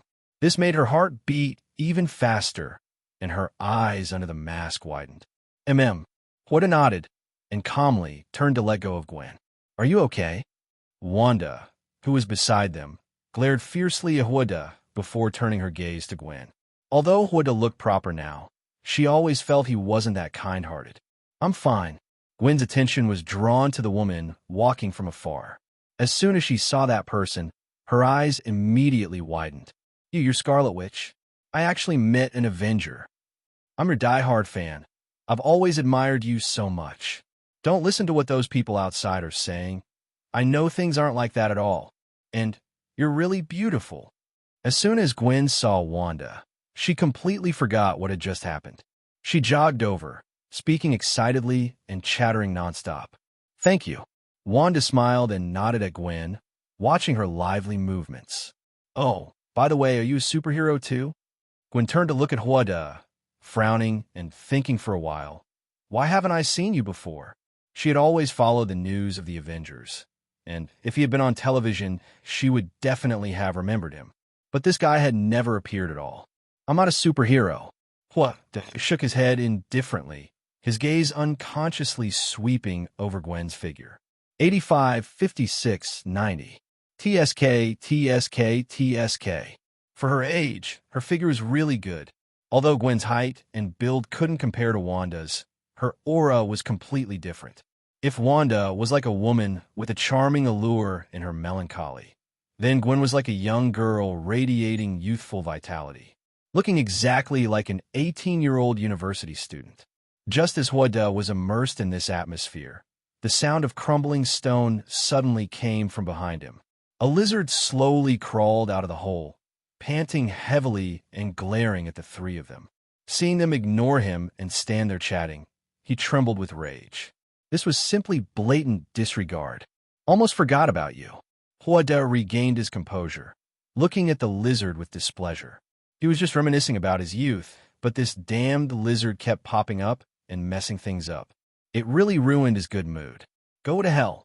Lizard Kong was enraged by Wanda's disdain, his fury burning, and he lunged at Wanda like a madman. Bang, bang, bang. He ran furiously, each step causing the ground to tremble slightly, and cracks appeared even where he passed. Wanda, be careful. Wanda couldn't help but cry out when she saw this. This guy was clearly going all out. He's very strong. You have to be careful. Gwen also took a stance, ready to help at any moment. Boom. But before she could finish speaking, a scorching beam of light shot out from Wanda's eyes. The light beam was terrifying, as if it could penetrate everything, and with overwhelming power, it directly pierced through the lizard's chest. The moment it penetrated, green blood sprayed out. The lizard looked down in disbelief, his eyes trembling. A large hole appeared on his stomach, through which the things behind him could be seen. Hoo hoo hoo! Lizard Kong looked at the large hole, his eyes dimming. How is this possible? He staggered back a few steps, then fell to the ground with a thud. Green blood flowed across the ground, following the cracks. You actually have this ability? Wanda stared at Wanda, her face full of disbelief. This added a few more layers of mystery to Wanda's enigmatic aura, and he exuded an indescribable charm. She originally thought Wanda was only powerful in strength and magic, but she didn't expect that this was just the tip of his iceberg. She didn't understand Wanda at all. He was much more mysterious than she had imagined. He was a mountaineer, an entrepreneur, knew Tony Stark, and started from scratch. He understood magic, knew chaos magic, and had ancient energy within his body. She thought that was the extent of it, but the beam of light just now completely overturned her perception. Moreover, she could clearly feel the power within that light. You're really not a superhero? Gwen was stunned, looking at Wanda in front of her with admiration. That move you just did was so cool. How did you create that light? As she spoke, she gestured excitedly. That scene just now had shocked her immensely. Talent, I suppose. Wanda pulled his hand from his pocket and rubbed Gwen's excited little head. If you want to learn, I'll teach you. Cough, cough. Wanda, let others handle this here. At this moment, Wanda somehow interjected, interrupting their conversation. For some reason, seeing them so close, her heart suddenly felt uneasy. Especially that little gesture of rubbing her head. She had long felt that it was exclusively hers. But now Wanda was doing it to others too, and her heart was filled with mixed emotions. However, she also knew in her heart that they hadn't done anything out of line. Boom! Suddenly, a deafening explosion came from a building not far away. The commotion was so great that even the ground trembled slightly. Oh no! As soon as Gwen heard the sound, her face instantly turned pale. I forgot about the important matter. What is it? Wanda looked at the situation in the distance, frowning as she asked. The lizard wants to spread those gas canisters with mutated components throughout the entire New York, turning everyone into mutated monsters. After Gwen finished speaking, she ran off, leaping up and quickly swinging towards the scene of the incident. She knew in her heart that if something went wrong with the gas canisters, everyone in New York would suffer. This was also Lizard Kang's plan. He wanted to turn everyone into that kind of monster. Let's go, we'll head over to... Wanda moved with a thought, and he and Wanda quickly flew towards that direction. The first floor of the towering building was ablaze, with explosions sounding intermittently. The raging fire continuously spread outwards, thick smoke billowed, and the terrifying heat distorted the air. Dark smoke surged out from the broken holes, blackening the surrounding walls. At this time, the deep blue sky was obscured by thick smoke. The fire burned fiercely with heat waves and was mixed with strange green smoke. Come quickly and save people. Call the fire department. Someone save my children, they're still inside. Don't pull me, I'm going in to save my wife. Where's the fire hydrant? Someone help quickly. The crowd outside the building ran around, shouting and screaming. Many of them had hidden inside due to the chaos caused by the lizard. But they never expected such a thing to happen, and because the crowd was too chaotic, many people were trapped in the building. Outside the building, there were wails of despair. Some rushed into the building, only to be forced back out by the scorching fire and choking dark smoke. We need to put out the fire quickly. Otherwise, these fires with the green mist will spread throughout the entire New York. Gwen stood on the building, looking around nervously, searching for nearby water tanks. If they didn't act fast, even if the people inside the building survived, they would be infected by the green mist and turn into monsters. Wanda would have noticed that Wanda beside him looked distraught, her face filled with both fear and hesitation. Wanda, the fire is too big. I can't do it. Wanda's voice trembled. Everything before her eyes overlapped with the memories in her mind. She wasn't sure if she could really do it, and if she failed. That mission in Germany, it was because of one mistake she made that the building exploded. That fire had also burned fiercely at the time, but she hadn't gone to put it out. You can do it. Wanda grasped her shoulders, his eyes full of encouragement. Chaos magic, it can not only destroy the world, but also create all things. That's right. I can definitely do it. Wanda felt a warmth in her heart, and a sense of trust and reassurance, her lost confidence returning. She took a deep breath and moved step by step towards the fire. Her resolute figure, compared to the chaotic crowd around her, was a world apart. What is she doing? Gwen was quite puzzled. If she remembered correctly, Wanda shouldn't be able to put out fire. To fight the fire, Wanda wanted to use this opportunity to help Wanda overcome her fear. If one always hides from fear, they will forever be led by it. Now, this was the best opportunity. Who is that person? Why are they rushing into the fire? I remember now. That female, which seems to be Scarlet Witch. Why is she here? She wouldn't be trying to harm the people inside again, would she? Oh my goodness, a superhero has finally arrived. Please save my children. What's the use of her coming? She's someone who indiscriminately kills. Shut up. Who hasn't made a mistake? Now, we can only rely on her. That's right. Even if she did bad things before, she also saved New York. The people around chattered, and Wanda walked with some hesitation. What if she failed again this time? Don't be afraid. Which celebrity doesn't have some dark fans? Look at Tony, despite so many rumors surrounding him. Isn't he still lively? I made a somewhat ill-timed joke at this moment. He knew how fragile Wanda was. She had been sensitive and self-conscious since childhood, and after her parents died, she and her younger brother relied on each other, struggling in the fires of war. After escaping to a safe place, the matter of revenge was settled, but then her younger brother died. Who could bear that? That's why chaos magic amplified her inner fragility so many times over. Wanda, you're right. Wanda's eyes became even more resolute. She looked deeply at Wanda and whispered, I still have you. Boom. The fire scene exploded again, and flames flew everywhere. The people trapped in the building cried out in despair. Wanda made up her mind, took off her hood, and casually threw it on the ground. At this moment, she gathered her courage and revealed her true face. Everyone's eyes were fixed on Scarlet Witch. Bang! She spread her arms, her clothes fluttering in the wind. Red light, like flowing flames, swirled around her. Wanda slowly ascended into the air within the red light. The red light, like little sprites, danced around Wanda. The flickering light scattered everywhere, and her red cloak looked even brighter now. Under the dazzling light, her originally light yellow hair turned red. Her face also appeared more beautiful. So beautiful.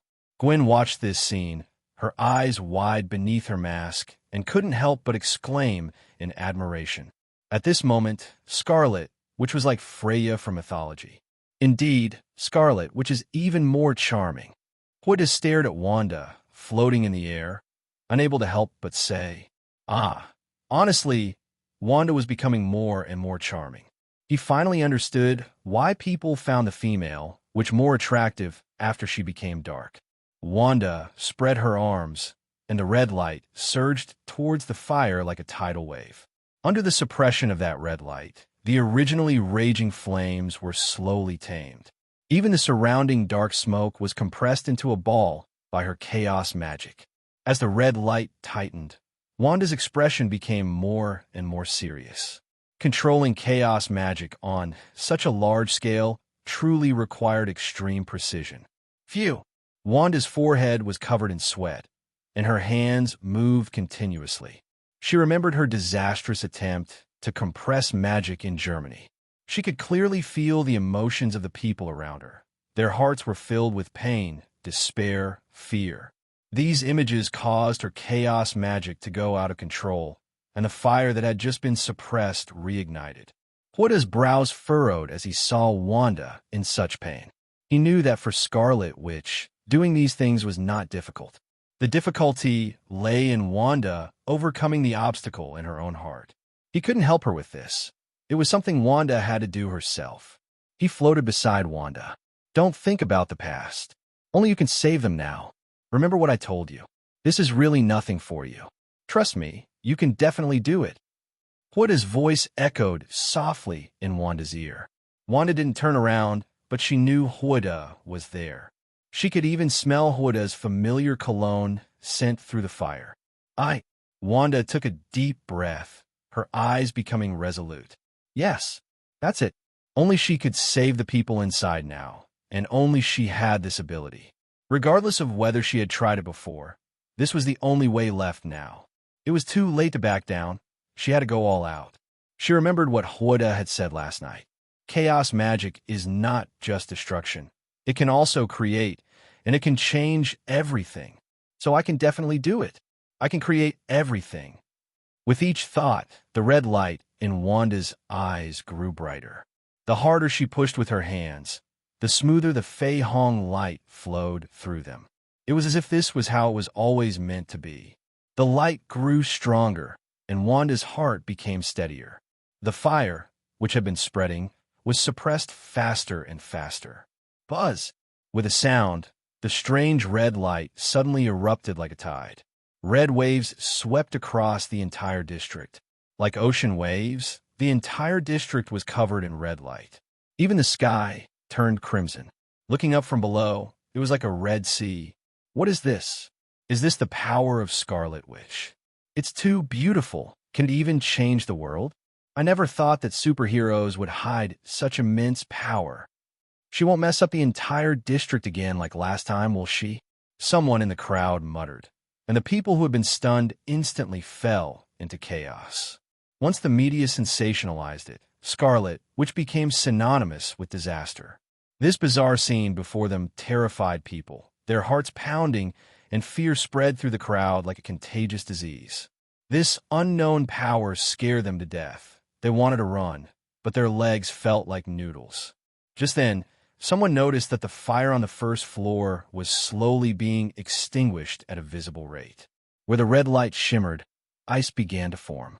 Frost spread along the ground and walls.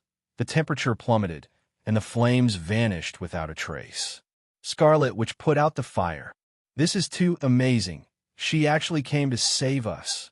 Sob, this is great. My daughter is saved. Who said she was going to kill us just now? Everyone's eyes widened as they saw this scene. Who would have thought that Scarlet Witch, who was thought to bring disaster, actually put out the great fire?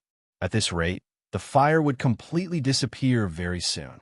Wanda cursed under her breath, quickly writing a string of phone numbers on the paper. This is my phone number. You can call me if anything happens. Huda pulled out his phone and dialed a number with a suspicious look. You're always digging, pushing, and rushing like a hammer hitting my head. Wanda's phone on the table rang, and only then did Huda hang up the phone with peace of mind. Wanda was stunned for a moment, then angrily asked, You still don't believe me? First time, I always have to be careful. Huda shook his phone, quite pleased. Where are my clothes? Wanda felt her chest being brushed and pouted as she asked. She really didn't want to stay here for another second. The clothes have been washed and put in the wardrobe. You're leaving so soon? Tony is still outside. Huda's mouth curved into a smile, glancing at the door with a half smile. I'll sneak out the window. Wanda pointed to the window. She didn't want Tony to see her. Now the entire team was on edge, and her doing something like this here was too unseemly. Don't forget, keep your phone on. Huda reminded her, standing still and staring at Wanda. Turn around. Wanda knew what Huda was thinking with just one look. This is my home. I know it better than anyone. Huda tapped his forehead with his finger. You. Wanda gritted her teeth in anger. Every time she talked to Huda, it felt like a battle of wits. She waved her right hand, and the quilt blocked her like a curtain as she quickly put on her red battle suit. Huda watched Wanda jump out the window like a thief and couldn't help but laugh. How is this like being a thief? Ding! You and Scarlet Witch Wanda have established a special romantic relationship. Reward, God-level magic talent. Wanda is truly my lucky star. Huda felt exceptionally pleased when he heard the system prompt in his mind. Female, which was good. She brought good luck. In just one day, she gave him 2 big surprises. Next time, He definitely had to reward her well. God-level magic talent meant he was particularly sensitive to magic and would learn it instantly. Learning magic would be smooth sailing from now on. Tap, tap, tap. Hurried footsteps came from the corridor. Wanda, Tony Stark's tired voice came from outside the door. You've been in there for so long. Who are you getting cozy with? He had waited outside for a long time and hadn't seen Wanda come down, so he simply came upstairs to urge him. Yes. Wanda casually opened the door, smiled, and took a deep breath. Her scent is still in the room. You certainly live a comfortable life. Tony Stark looked at Wanda's current appearance and couldn't help but feel emotional.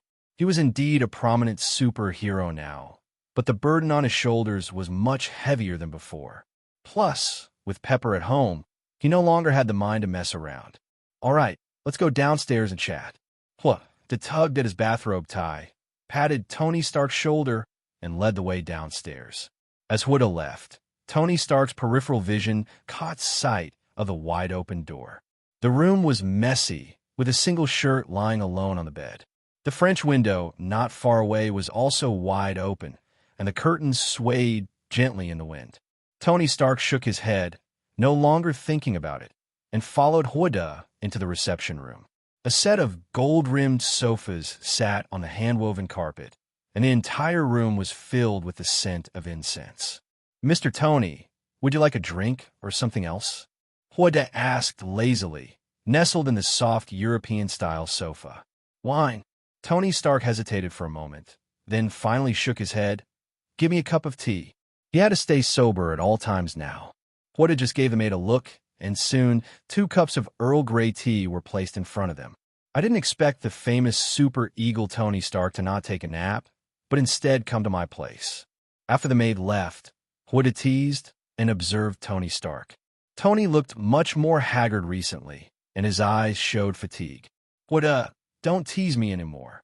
Facing the teasing, Tony's tired face managed a forced, strained smile. How can I have the mind to sleep now, let alone sleep until nap time? He used to often sleep until noon before lazily getting up, but that was ancient history now. Now he had 2 big dark circles under his eyes. Actually, I've already heard about that matter in Germany, and I was just about to talk to you about it. Wanda uncrossed his legs, his previously lazy expression turning a bit serious, and he went straight to the point. You know Ross, right? That old man who used to be in the military. Speaking of this, Tony Stark gritted his teeth in anger, picked up his teacup and drained it, then continued. This guy is now the Secretary of Defense in the Department of Defense. What kind of trick does he want to pull? Wanda nodded, having no good feelings for this guy either. If this matter isn't resolved, the Avengers will be directly taken over. Tony Stark put down his teacup, rubbed his temples, and sighed. He was caught in the middle, finding it difficult to choose a side. Wanda sneered. Do they really take this seriously? Those heartless politicians are just looking for an excuse to control the Avengers. Alas, everyone had their own agenda, and he knew very well that in this incident, Wanda was the one most attacked by public opinion. The real mastermind behind the scenes must be Tony Stark, because he set up this whole situation. He needed to take responsibility for the entire Avengers and bear all the consequences of this incident. Ross, the Secretary of State, had actually wanted to control the Avengers for a long time. Although Tony Stark himself had no objections, Steve Rogers and others firmly disagreed. This made Tony Stark particularly difficult now. I also know that these people are just eyeing the Avengers as a juicy piece of meat. Tony Stark was as clear as a mirror in his heart. The incident in Germany was just a cover-up. The higher-ups had always been trying to figure out how to control the Avengers. After all, although the Avengers were official before, they didn't listen to anyone. All plans and actions were decided by themselves. This made the higher-ups very unhappy, feeling that the Avengers were no longer under their control. For those high-ranking officials, an uncontrolled force was absolutely unacceptable. This incident just gave them an excuse. So why are you here this time? Wanda picked up his teacup, took a light sip, and looked at Tony Stark with a puzzled expression. Brother, I came to you, first to complain a bit, and second to ask if you have any good ideas. Tony Stark looked helpless. He knew Wanda was very smart, which was why he came to him. Maybe he could come up with some brilliant idea. Public opinion. Wanda paused, then continued. The key to this problem is public opinion. If we can make the public's view of the Avengers better, things will be much easier. You also know that public opinion is not very kind to you now. If it weren't for someone pulling strings behind the scenes, this matter wouldn't have escalated so much. But it's not easy. Tony Stark smiled bitterly and shook his head. The direction of public opinion is not easy to turn around now. Wanda cursed under her breath, quickly writing a string of phone numbers on the paper. This is my phone number. You can call me if anything happens. Wanda pulled out his phone and dialed the number with a suspicious look. You're always digging, pushing, and rushing like a hammer hitting my head. Wanda's phone on the table rang, and only then did Hua to hang up the phone with peace of mind. Wanda was stunned for a moment, then angrily asked, You still don't believe me? First time, I always have to be careful. Hua shook his phone, quite pleased. Where are my clothes? Wanda felt her chest being brushed and pouted as she asked. She really didn't want to stay here for another second. The clothes have been washed and put in the wardrobe. You're leaving so soon? Tony is still outside. Huda's mouth curved into a smile, glancing at the door with a half-smile. I'll sneak out the window. Wanda pointed to the window. She didn't want Tony to see her.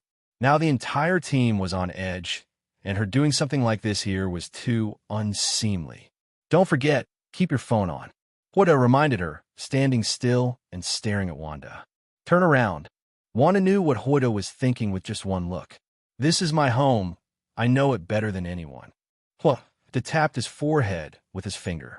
You. Wanda gritted her teeth in anger. Every time she talked to Huda, it felt like a battle of wits. She waved her right hand, and the quilt blocked her like a curtain as she quickly put on her red battle suit. Huda watched Wanda jump out the window like a thief and couldn't help but laugh. How is this like being a thief? Ding! You and Scarlet Witch Wong to have established a special romantic relationship. Reward, God-level magic talent. Wanda is truly my lucky star. Huda felt exceptionally pleased when he heard the system prompt in his mind. Female, which was good. She brought good luck. In just one day, she gave him 2 big surprises. Next time, he definitely had to reward her well. God-level magic talent meant he was particularly sensitive to magic and would learn it instantly. Learning magic would be smooth sailing from now on. Tap, tap, tap. Hurried footsteps came from the corridor. Huda. Tony Stark's tired voice came from outside the door. You've been in there for so long. Who are you getting cozy with? He had waited outside for a long time and hadn't seen Huda come down, so he simply came upstairs to urge him. Yes. Huda casually opened the door, smiled, and took a deep breath. Her scent is still in the room. You certainly live a comfortable life. Tony Stark looked at Huda's current appearance and couldn't help but feel emotional. He was indeed a prominent superhero now, but the burden on his shoulders was much heavier than before. Plus, with Pepper at home, he no longer had the mind to mess around. All right, let's go downstairs and chat. Huda tugged at his bathrobe tie, patted Tony Stark's shoulder, and led the way downstairs. As Huda left, Tony Stark's peripheral vision caught sight of the wide-open door. The room was messy, with a single shirt lying alone on the bed. The French window, not far away, was also wide open, and the curtains swayed gently in the wind. Tony Stark shook his head, no longer thinking about it, and followed Huda into the reception room. A set of gold-rimmed sofas sat on the hand-woven carpet, and the entire room was filled with the scent of incense. Mr. Tony, would you like a drink or something else? Huda asked lazily, nestled in the soft European-style sofa. Wine. Tony Stark hesitated for a moment, then finally shook his head. Give me a cup of tea. He had to stay sober at all times now. Huda just gave the maid a look, and soon 2 cups of Earl Grey tea were placed in front of them. I didn't expect the famous super eagle Tony Stark to not take a nap, but instead come to my place. After the maid left, Huda teased and observed Tony Stark. Tony looked much more haggard recently, and his eyes showed fatigue. Huda, don't tease me anymore. Facing the teasing, Tony's tired face managed a forced, strained smile. How can I have the mind to sleep now? let alone sleep until nap time. He used to often sleep until noon before lazily getting up, but that was ancient history now. Now he had 2 big dark circles under his eyes. Actually, I've already heard about that matter in Germany, and I was just about to talk to you about it. Wanda uncrossed his legs, his previously lazy expression turning a bit serious, and he went straight to the point. You know Ross, right? That old man who used to be in the military. Speaking of this, Tony Stark gritted his teeth in anger, picked up his teacup and drained it, then continued. This guy is now the Secretary of Defense in the Department of Defense. What kind of trick does he want to pull? Wanda nodded, having no good feelings for this guy either. If this matter isn't resolved, the Avengers will be directly taken over. Tony Stark put down his teacup, rubbed his temples, and sighed. He was caught in the middle, finding it difficult to choose a side. Wanda sneered. Do they really take this seriously? Those heartless politicians are just looking for an excuse to control the Avengers. Alas, everyone had their own agenda, and he knew very well that in this incident, Wanda was the one most attacked by public opinion. The real mastermind behind the scenes must be Tony Stark, because he set up this whole situation. He needed to take responsibility for the entire Avengers and bear all the consequences of this incident. Ross, the Secretary of State, had actually wanted to control the Avengers for a long time. Although Tony Stark himself had no objections, Steve Rogers and others firmly disagreed. This made Tony Stark particularly difficult now. I also know that these people are just eyeing the Avengers as a juicy piece of meat. Tony Stark was as clear as a mirror in his heart. The incident in Germany was just a cover-up. The higher-ups had always been trying to figure out how to control the Avengers. After all, although the Avengers were official before, they didn't listen to anyone. All plans and actions were decided by themselves. This made the higher-ups very unhappy, feeling that the Avengers were no longer under their control. For those high-ranking officials, an uncontrolled force was absolutely unacceptable.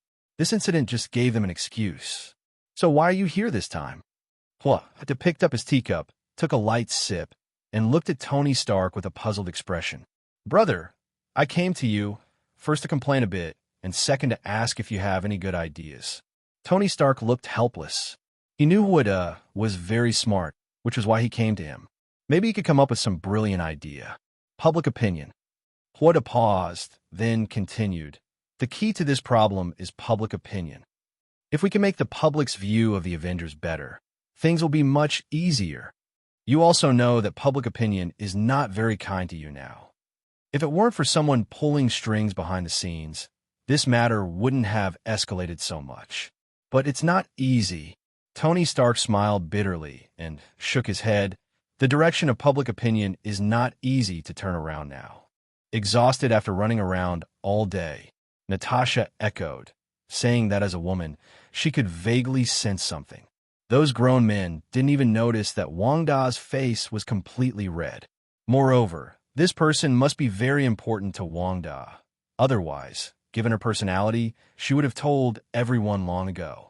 Upon hearing this, Wanda immediately felt relieved, threw down the cushion, and hurriedly left. Tony watched Wanda's departing figure, his brows furrowed. Tony, she has the right to choose her own path. Everyone has their own little secrets. Steve stopped Tony and said with a serious expression, some things are better left unknown. But this concerns all of us. Tony looked grave. If you're really worried about this, you might as well think about how to get Rose to back down. Steve's face darkened. If they were truly recruited by the authorities, the Avengers would become their tools. Upon hearing this, Tony snorted coldly. Then you can make your own decision. After saying that, he walked away without looking back. In the office, Tony Shurtak sat down in the leather chair and immediately made a phone call to Little Chili. Go and check who has been in contact with Wanda recently. He wouldn't feel at ease until he got to the bottom of things. Call. After finishing this task, Tony showed a hint of fatigue on his face. I've been under immense pressure these past few days, and I don't even have a place to vent my emotions. Should we go and have a talk with Holt? He rejected the idea as soon as it popped into his head. Holt was so busy all day that he had no time to deal with him. After thinking for a while, Tooni went to the balcony, put on his battle suit, and flew out. He wanted to take a nice flight and relax. At the manor, Imeda, tell everyone that we're all taking a day off today. Holt arrived in the hall and had the maid announce that everyone was on holiday. The reason he let the servants rest was because he wanted to try out the newly acquired Kabuto insect instrument. After thanking him, Imeda immediately went to inform all the servants to leave. Is this the Kabuto insect repellent? With a wave of his hand, Huadei retrieved the Kabuto insect instrument from a system. A rhinoceros beetle-shaped transformation device appeared in his hand, made entirely of metal. Kabuto. This thing can transform you into Kabuto, but you need to get the Kabuto's approval first. Buzz. He was examining it closely when the rhinoceros beetle in his hand suddenly made a loud bang. In the blink of an eye, the rhinoceros beetle flew away. Try to run? Hold reached out and used the power of the phoenix to pull the rhinoceros beetle back. He gripped it tightly, firmly controlling the rhinoceros beetle. With a firm press, the Kabuto insect repellent was subdued. Transform. Potassium bug transformation device. Hold suddenly swung the potassium worm transformation device in his hand. Golden light burst forth from the transformation device, and green nanolight quickly spread across Holt's entire body. Just as the light enveloped him tightly, a flash of white light appeared. The potassium worm's armor was already tightly fitted to Holt's body. A strange power surged around him. Is this the power of the potassium bug armor? Holt stood in front of the mirror, carefully examining himself. He instantly transformed into a heavily armored knight, with long horns on his head resembling those of a rhinoceros beetle. This aura is simply like that of a domineering king. Compared to Tony's Iron Man suit, it has a unique flavor. I need to go for a walk. Looking at the gleaming silver armor on his body, Holt felt a surge of excitement. It's late at night now, so going out for a stroll at this time won't attract too much attention. Thinking about it, Holt walked to a parking spot. The place was filled with all sorts of cars. There are flying Fords, unicycles, flying Mercedes-Benz, jet-powered motorcycles. All kinds of vehicles are available. These were all system rewards given to him, so he simply stopped there. Holt walked up to a black moto. This motorcycle looks like a Harley Fat Boy, but the exhaust pipe position has been significantly modified. The display screen on the front of the car has also been replaced with a 3D projection screen. This is also a reward given by the system. Tri-amphibious Magic Tour. Magic Tour can roam freely in 3 environments: land, sky, and water. With a stylish backstep, Holt got into the car steadily and gently twisted the accelerator. The tri-motor immediately roared to life and sped off, driving straight out of the parking lot. That felt great. Holt felt the wind blowing in his face and pressed a button next to the accelerator. 2 jet nozzles popped out from the sides of the front and rear wheels of the motocar. With a twist of the throttle, blue flames shot out from the jet nozzle. On the road, a streak of light flashed by, and even at a speed of 500 kilometers per hour, Holt could handle it with ease. Shall we go for a visit to Hell's Kitchen? After hesitating for a moment, Holt decided to go to Hell's Kitchen for a stroll, hoping to run into Gwent. On the dimly lit, chaotic streets of Hell's Kitchen, Holt slowed down the speed of the motocar. As soon as you enter this neighborhood, it attracts the attention of many people. Dude, that cosplay is really cool. A black man with dreadlocks waved to Holt, his waist bulging. Nyojo is a big city, but Hell's Kitchen is nothing compared to Nyojo. The streets were dark, the environment was messy, and the walls were covered with graffiti. Every corner of this city is filled with various cultural symbols and patterns, as if telling a story of chaos here, just like the people here, whose blood is mixed with all sorts of complex genes. On the streets, you can see people lying on the ground from time to time. It's unclear whether they are too drunk to be unconscious or have already died. Here, chaos, crime, bloodshed, and death are all present. Hey kid, that car of yours is pretty cool. Now leave it here and get out of here. This is Jinbing's territory. The guy with the dreadlocks waved his hand, and several people immediately surrounded him. As they talked, They kept touching the things around their waists. Gold cakes. Upon hearing this, Hwadae was taken aback. I never expected that this guy, Gold Coin, would exist in this world. Who hasn't seen Manway's work and knows the name of Jinbing? He is the tyrant of the underworld, wielding absolute power on the East Coast. This guy is deep and cunning, with muscles as hard as iron. Some say he could punch through a wall with his bare hands. Would there be any benefit to eating the gold cake?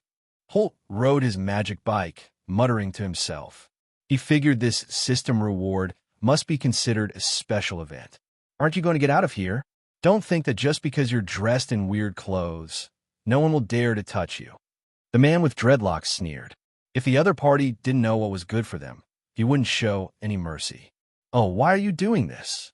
Holt shook his head, put down the magic heart support, and suddenly made his move. With a sweeping kick, the person next to him was sent flying. You little brat, you want to die. The man with dreadlocks was startled and quickly pulled out a dreadlock from his waist. But before he could pull the trigger, a large, iron-like hand suddenly grabbed Chong. With a snap, Chong and the dreadlock man's left hand were crushed into scrap metal. Screams echoed through the sin-ridden streets. At this moment, the others took the opportunity to pull out knives and attempt a sneak attack. But in Holder's eyes, these were nothing but child's play. With a light dodge, the thugs all fell to the ground, groaning in pain. Just then, a red steel figure flew in from the sky. It was Tuoni, who had come out for some fresh air. He saw the following. Friday, zoom in on the image. Upon closer inspection, it was a person dressed in red and silver clothes fighting with thugs. Tuoni was taken aback, smiled helplessly, and muttered to himself, I didn't expect to run into fans when I went out. Tuoni smiled, then flew away in a different direction. Looking down from the sky, the person in the red and silver clothes was clearly handling the thugs with ease. He had absolutely no desire to deal with this mess. Quickly, where's that guy, Jinbing? Who'd have suddenly grabbed a thug with a tear-stained tattoo on his face, lifted him by the collar, and slammed him against the window of a car next to them. The guy's face was pressed against the glass, and he was groaning as Hold used brute force to press him down. I don't know what you're saying. Let go of me. It hurts. The thug gritted his teeth, struggling and yelling at Hold. He knew the whereabouts of the gold ingots, but if he revealed it, he would lose his life. Gold Coin is the boss of the underworld. Just thinking about it tells him how troublesome this matter is. Sigh, can't you just tell the truth? Holt sighed, his eyes suddenly turning fierce. He grabbed the thug and slammed him heavily onto the car's hood. Hiss! The thug curled up in pain, his body trembling uncontrollably. With that fall, he felt like his internal organs were about to shift. Huff, huff, huff. He was breathing heavily, his face contorted with pain. You're still so stubborn. It's okay. I have plenty of patience. Hold looked at him expressionlessly, without the slightest ripple in his heart. He had absolutely no sympathy for this kind of guy, especially since he had done a lot of despicable things. Judging from the tattoos on his face, at least 3 people have died at his hands. Before the thug could speak, Hwadae grabbed his hand and squeezed it hard. A snap. I'll tell you everything. I'll tell you everything. The thug was on the verge of a breakdown. He simply couldn't understand how such a terrifying person could appear here. Moreover, the methods were even more ruthless than he had imagined. He had genuinely thought he would lose his life if he didn't speak up. Why didn't you say so earlier? I can't wait any longer, Holt asked impatiently. This guy is just wasting his time. Mr. Gold is in an abandoned FBA warehouse in the suburbs. He has an important deal there today. With a sob in his voice, the thug spilled all the information he knew. Very good. You know what's good for you. Hold smirked, then suddenly raised his hand and slammed it hard into the thug's chin. The thug rolled his eyes and promptly passed out. In fact, it would be easy for him to get information out of this guy.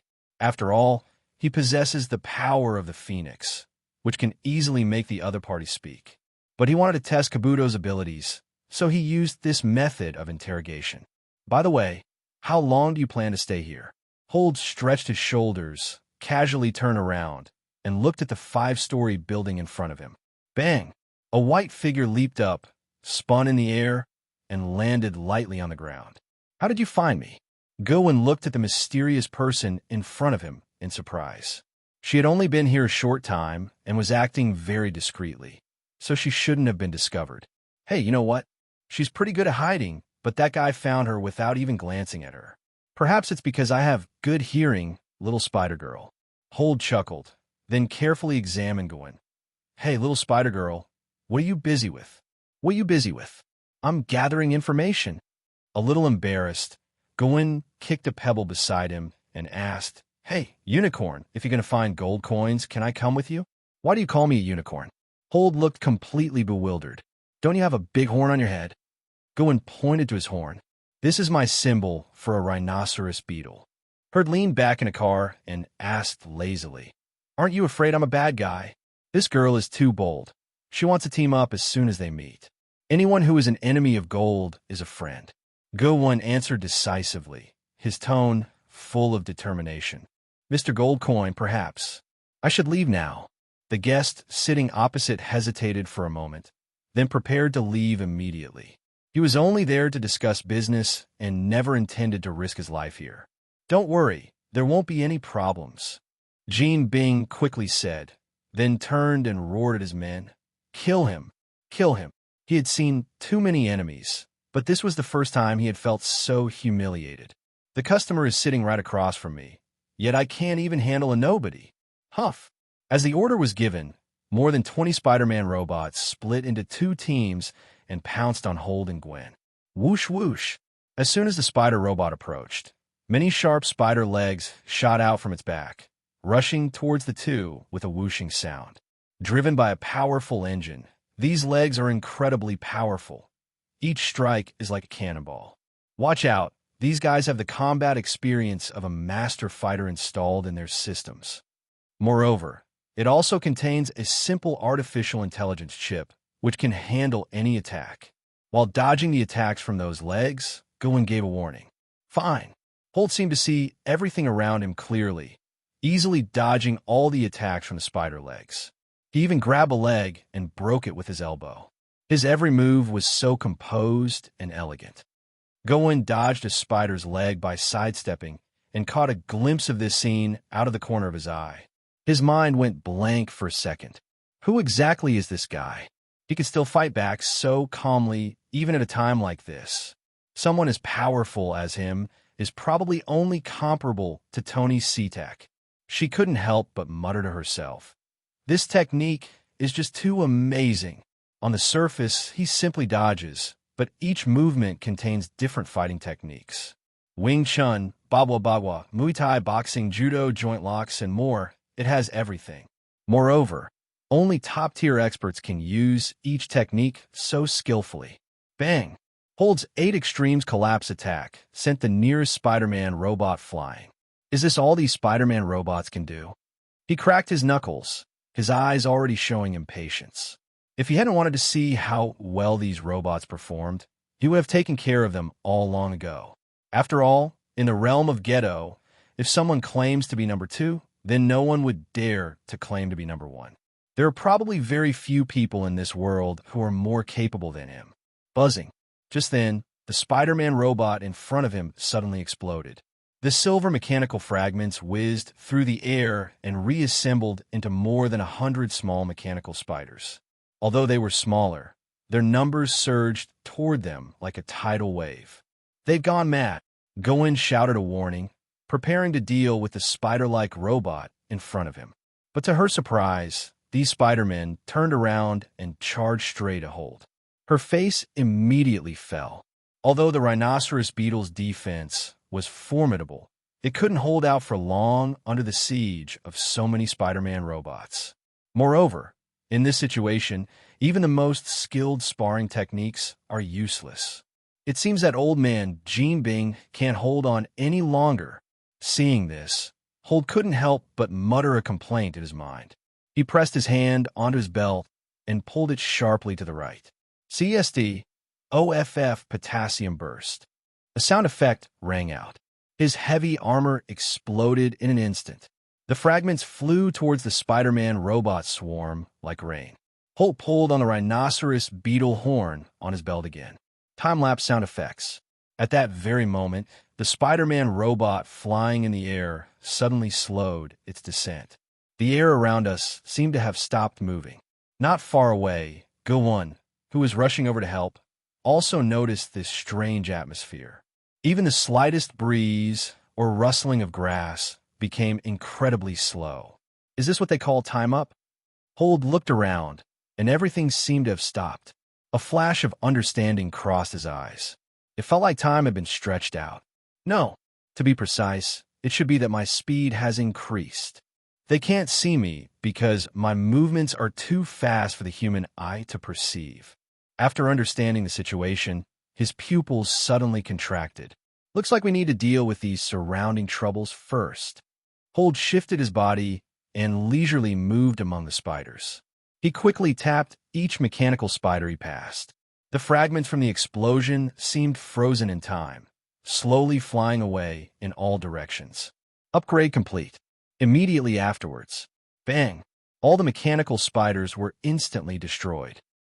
Go-1's expression suddenly changed while he was in midair. What on earth happened? Why did they all suddenly explode? She thought to herself that she definitely hadn't blinked, and that red afterimage.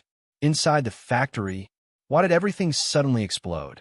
How could this mech possibly reach such speed? Jinbing's eyes widened, his breathing became rapid, and his mind was filled with this question. But how could he not have heard of this technology? Could it really be Tony Sherdak? But this guy changed his battle suit. The shattered mechanical spider lay scattered on the ground, with steel fragments everywhere. Unicorn, your suit can accelerate too? Gwen walked quickly to Holt's side, staring at his armor with envy. Her eyes were practically sparkling with excitement. He couldn't help but stand on tiptoe and keep stroking that bright red unicorn. Seeing that she was standing on tiptoe, Holt simply lowered his head to make it easier for her to touch him. What exactly is the principle behind this? Seeing Holt lower his head, Go-1 played even more happily. This armor is so cool. I can't believe you can play with it like this. Moreover, this big unicorn feels amazing in the hand. It's fair to say that everything that happened tonight amazed her. No, to be precise, it's been like this since this morning. After all, Mr. Holt, whom we met today, is really too mysterious. Have you touched enough? Holt gently turned his head and patted Gwen's head. We should go find the gold coins. I just feel so comfortable touching it. Go-1 reluctantly withdrew his hand. After all, this thing was just too cool. Despite the explosion, there wasn't a single scratch on the surface. There's something even bigger coming up. Holt grinned mysteriously. What? You have other armors. Gwen stared wide-eyed at Holt with excitement. She never imagined that there were other types of armor. Gwen is so innocent and naive. Holt didn't reply and walked straight into the factory. As soon as I stepped across the threshold, a strong smell of medicine hit my nose. Ugh, this smell is awful. What on earth are they doing here? Despite wearing a mask, Go-1 couldn't help but cover his nose with his hand. Looks like they made a big deal tonight. Holt sniffed the smell and immediately understood the true purpose of the warehouse. On the surface, it was an abandoned factory, but in reality, it was where they hid their goods. Moreover, judging from the boxes around it, the entire warehouse was packed full. Bang! Suddenly, a loud bang came from behind, and even the ground beneath my feet trembled slightly. Looking back, the dilapidated warehouse door was blocked by a thick iron plate. Judging from the appearance of the device, it was clearly an iron plate specially made to guard against outsiders. The so-called warehouse door was just for show. Thump, thump, thump. Just then, the dimly lit factory suddenly brightened up, and all the overhead lights came on. Welcome to my timber processing plant, gentlemen. Looking in the direction of the sound, a tall and robust figure slowly walked out of the second-floor corridor, leaning on a cane. As soon as he appeared, a group of people rushed out from around him, all pointing their weapons at Holt and Gwen. Gold cake! When he saw the gold ingots, his tone was filled with barely suppressed anger. Holt, standing next to him, could clearly sense the complex emotions in Go-1's heart. Little guy, what a coincidence! I ran into you even though I came all this way. Jean Bing waved his hand slightly to the side, and his henchman immediately handed him a cigar and lit it for him. I came here specifically to settle scores with you. Gowen shouted through gritted teeth. The hatred in Gowen's heart. Holt sensed the burning rage in Gowen's heart, and he hated the gold biscuits with a vengeance. You want to settle scores with me? Jean Bing took a puff of his cigar, his gaze shifting to the red and silver figure, his eyes blazing with anger. If it weren't for your friend, you'd be dead already. He never expected that someone would specifically come to help this little spider. If I had arrived a step earlier, you would have been meeting the king of hell long ago. Holt spoke calmly, even with a hint of sarcasm. He hadn't heard anything about the gold cakes. Otherwise, he would have taken action long ago. Yeah. Jean Bing gritted his teeth, staring warily at Huda. We have no grudges against each other. Why make things so tense? Are you trying to win me over? Hold's words carried a hint of mockery. No. Jean Bing slammed his cigar to the ground, sparks flying everywhere. He braced himself with his left hand, then suddenly jumped, leaping straight down from the second floor. His massive body crashed to the ground with a loud thud. Even if I die, I will never surrender. After saying that, he slowly took off his suit jacket and then suddenly ripped open Shionko's shirt with his right hand. He ripped the wine-stained clothes off with force and threw them aside. Beneath the clothes was a strong and muscular body. What a man of principle. Holt nodded. He did indeed admire Gold Coin's courage. Otherwise, he wouldn't have been able to break out of a chaotic place like Hell's Kitchen and become a big shot in the industry. Come on, I want to see what you're capable of. Jean Bing revealed a fierce smile, and his breathing became rapid. Careful. Gwen was about to remind Hold to be careful, but when he thought of the armor on Hold's body, he swallowed his words. With his abilities, does he need anyone to remind him? All right, then I'll take off my armor and have a proper match with you. Holt strode forward, his tone relaxed. He did this for two reasons. First, I admire Jean Bing's courage. Secondly, there's a chance of getting some kind of reward. After all, they defeated the underground royal family. What? Gowen's head buzzed for a moment. She couldn't understand why Hold would give up his advantages. His greatest asset is that suit of armor. Now he's actually going to have to fight the underground royal family hand-to-hand. Has this guy taken the wrong medicine? You have to understand, the power of the gold cake is stronger than hers, and she might not even be able to win if she went up against it. This guy is actually going to take off his armor. This guy's going to go head-to-head with the boss. Ha ha ha. I think his head got squeezed by a door. Are you tired of living and just here to amuse the boss? It looks like we're guaranteed to win this time. Jean Bing's men whispered amongst themselves, their eyes filled with disdain. They knew how ruthless their boss was. Even if they all attacked together, they might not be able to beat him. If the opponent is wearing armor, the outcome is uncertain. But once they take off their armor, they are guaranteed to win. Jean Bing was secretly delighted. The reason he was afraid of Huda was because of that armor. Without his armor, the outcome was uncertain. He sneered. I didn't expect you to be a man of courage. If you win, we'll call it even. Good. Hold nodded, then turned to Gwen and said, Little spider, don't interfere. I'll show you something exciting.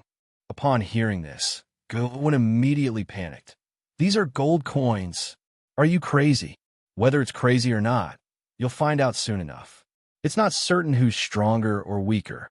As he spoke, Hold placed his right hand on his waist and activated the Kuan insect device.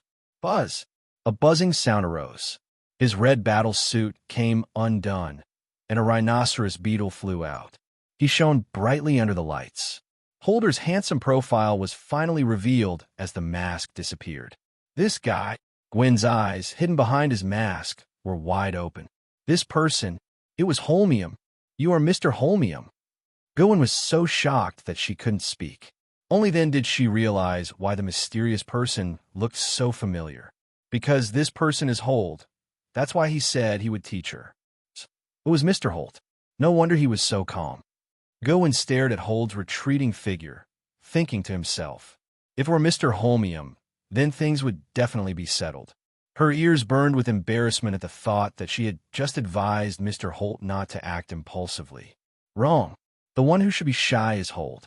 He knew all along, but he kept it a secret. He even put on a cool and aloof act. And I almost fell for his trick. Word for non-hiss. When Jean Bing saw him, his brows furrowed and the muscles on his face tightened.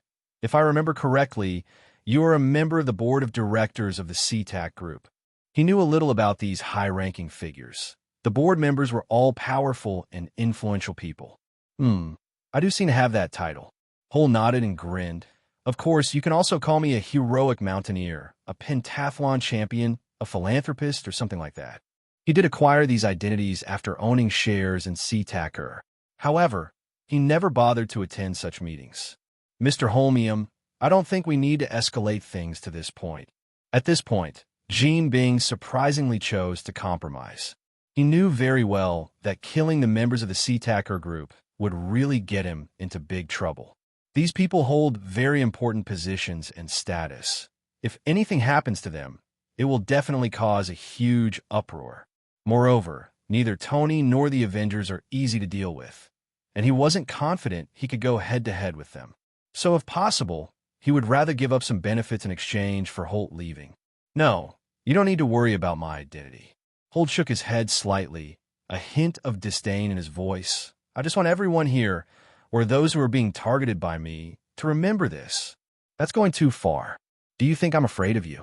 Since that's the case, then don't blame me for being impolite. A hint of murderous intent flashed in Jean Bing's eyes. This was the first time he had been provoked like this.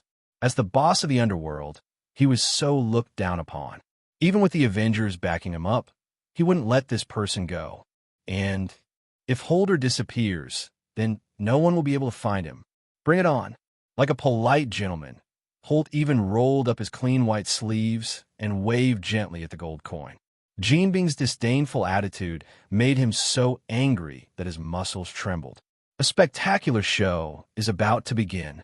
Goen spun out a spider silk thread and leisurely hung himself from the roof beam, ready to watch the excitement.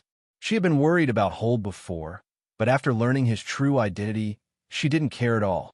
This time, Jean Bing really ran into a tough nut to crack. His bad luck was entirely his own doing. Mr. Holt, he's a master at manipulating lizardmen. With ease, Jean Bing bent down slightly, adopting the stance of a sumo wrestler, and stared sternly at Huda. This is his signature fighting style. With his massive physique, he can better suppress his opponent using sumo-style techniques. But Holt looked completely unconcerned, with his hands behind his back, not taking the gold coin seriously at all. Damn it, you must die today. Jean Bing was furious when he saw Huda's attitude. Bang! Suddenly, a large crack appeared in the ground, and the golden cake pounced towards Holt, moving so fast that it was just a flesh-colored shadow. It was like a heavy vehicle rushing towards Holt at top speed. With each step he took, the warehouse floor shook violently. The speed is all right. Holt nodded, having to admit that the speed of the gold disc was indeed beyond the limits of normal people. An ordinary person wouldn't be able to react at all. Moreover, it's unbelievable that a gold coin of such a large size could move at this speed. The greater the force, the stronger the reaction force. To survive, one must endure greater pressure, but the gold cake seems completely unconcerned. But this is nothing to Holder. Compared to the gold coin, this speed was insignificant, and he wasn't even interested in it. As the gold cake charged toward Holt dodged just as the opponent was about to pounce. The gold coin rushed straight past Holt. I didn't expect you to be so quick-witted. Having missed his target, the gold coin stopped and turned to look at Holt. I was just centimeters away from knocking him away. At the speed of a gold coin, even a slight glancing blow would have been like being hit by a truck. But he immediately realized that Holt was definitely a trained fighter. Ordinary people simply cannot reach that speed. Even so, Gold Pie was no match for Holt. Just as Jean Bing was still pondering, Huda on the other side suddenly made his move. His movements were incredibly fast. You could barely see a blurry shadow. Bang! Hey! At this critical moment, Jean Bing quickly used his arms to shield himself, and the immense force he felt from his arms made his eyes widen. What kind of power is this? Before the gold cake could react, it was sent flying by the force.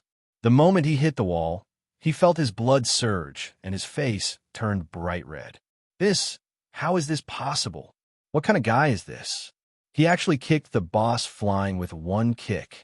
Is this even human? Jinbing's men were all stunned. Wow, they'd never seen their boss get beaten up so badly in one go. Actually, I guessed long ago that your boss wouldn't win. Gwen wasn't surprised at all. After all, this was Mr. Holder.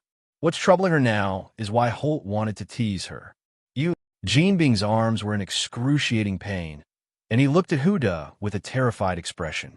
That power, just now, was even more ferocious than the ghostly spider. Moreover, his intuition told him that Holder hadn't used his full strength yet. Take this, with a whoosh. No sooner had he finished speaking than Hold stood in front of the gold cake. Whoosh!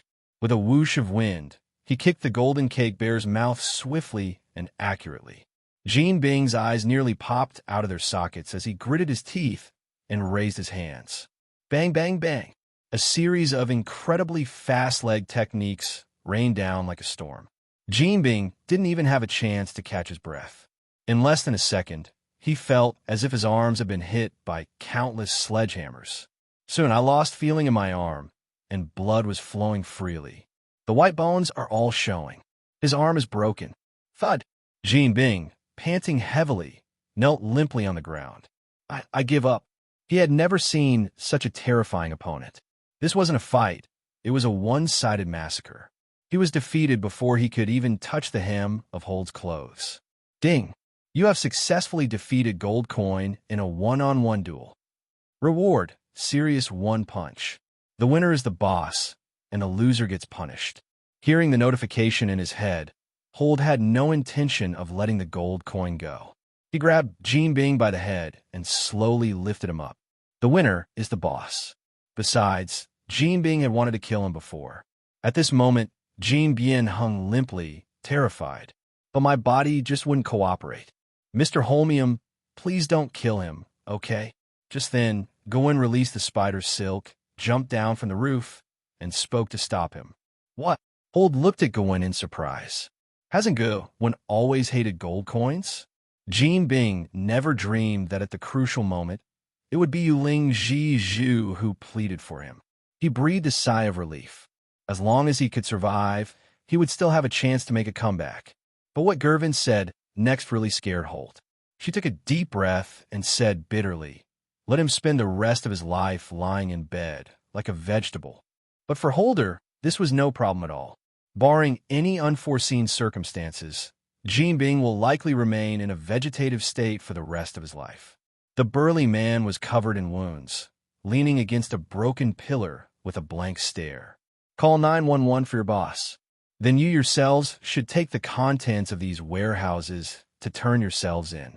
Hold slowly withdrew his hand, his face calm, and turned to look at the thugs, who were trembling with fear. When E and Huda's eyes met, they immediately started nodding incessantly like chickens pecking at rice. They witnessed that breathtaking scene firsthand, and they will never forget it for the rest of their lives. Let's retreat. Holt glanced at the gold cake lying on the ground like a dead pig, then left the warehouse with Gawain. No one dared to step forward and stop them. Who could have predicted that in just one night, the underworld boss would completely disappear, leaving only a helpless, vegetative state patient?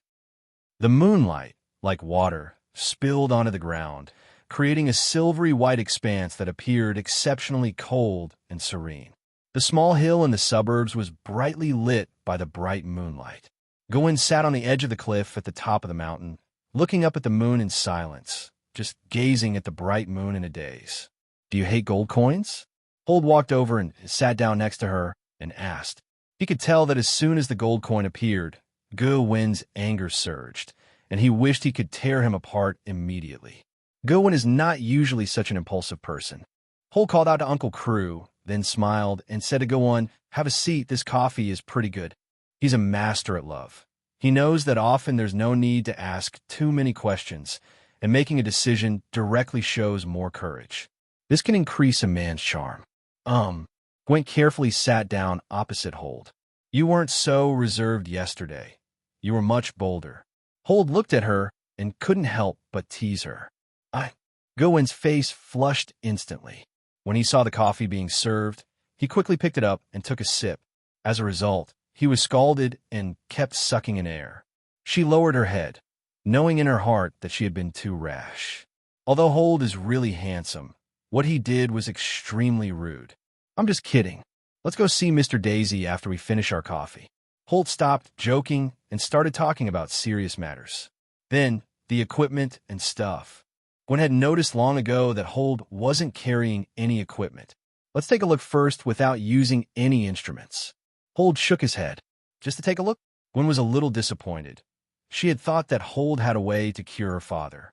After all, Hold had given her so many surprises. St. John's Hospital in Queens. This is a top-notch hospital in Queens, bustling with people every day. Go in. Over here. As soon as she stepped into the hospital corridor, Helen, Gwen's mother, called out to her. She had been waiting there since early morning. Mom. Gwen walked over quickly and brought Holt to stand in front of Helen. Helen glanced at the young man next to Gervin and asked, Who is this? Mom, this is Mr. Holmium. Gwen quickly introduced Holt, who had told Helen yesterday that she would bring someone to see her father today.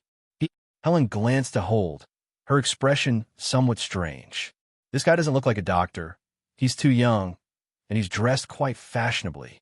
Mom, I'll take Holt in to have a look first. Gwen quickly pulled Huda into the house, saying as they walked, Don't take it to heart. My mom has been depressed because of my dad's situation. It's fine. Holt didn't pay much attention, glancing at the bed and seeing Xiaoji lying there.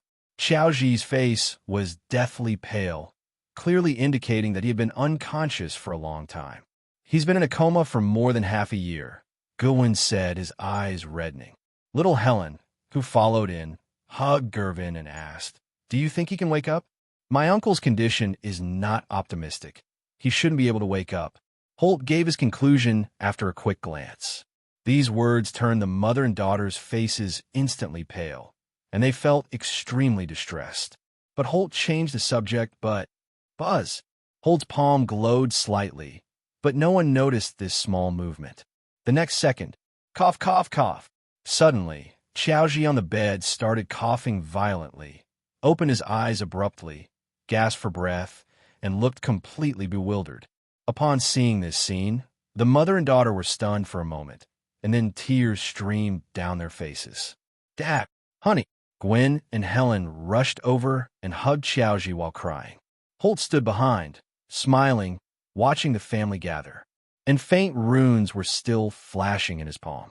Outside the ward, with tears in her eyes, Gwen sobbed, Horde, thank you. She never expected that her father would actually wake up. Moreover, after examination, the doctor discovered that it was not just a simple matter of waking up. The muscles that had atrophied due to prolonged bed rest have actually recovered, and the patient's physical condition is even better than before. Once everything is confirmed to be okay, you could be discharged directly. Even the doctors said it was a medical miracle, something that had never happened before. No need to thank me. Your father was lucky. I didn't do anything. Hold waved his hand. I knew it was you. Gwen's nose was red from crying. She knew this was no miracle, because her father had only woken up after Hold arrived. Although she didn't know the specifics, she knew it was all thanks to Hold. She said a little shyly, Are you free tomorrow? I'd like to invite you to dinner. After saying that, he added, Consider this my way of thanking you on behalf of my dad. Once he's settled in, we'll arrange a proper banquet to thank you. Tomorrow. Huda was stunned for a moment, and the image of the voluptuous woman in red instantly flashed into his mind. It doesn't matter whether Gwen's parents invite him or not. As long as Gwen invites him, that's enough. But unfortunately, he already has dinner plans with Wanda for tomorrow night. If I reject Gwen, I might miss the best opportunity. Are you busy tomorrow?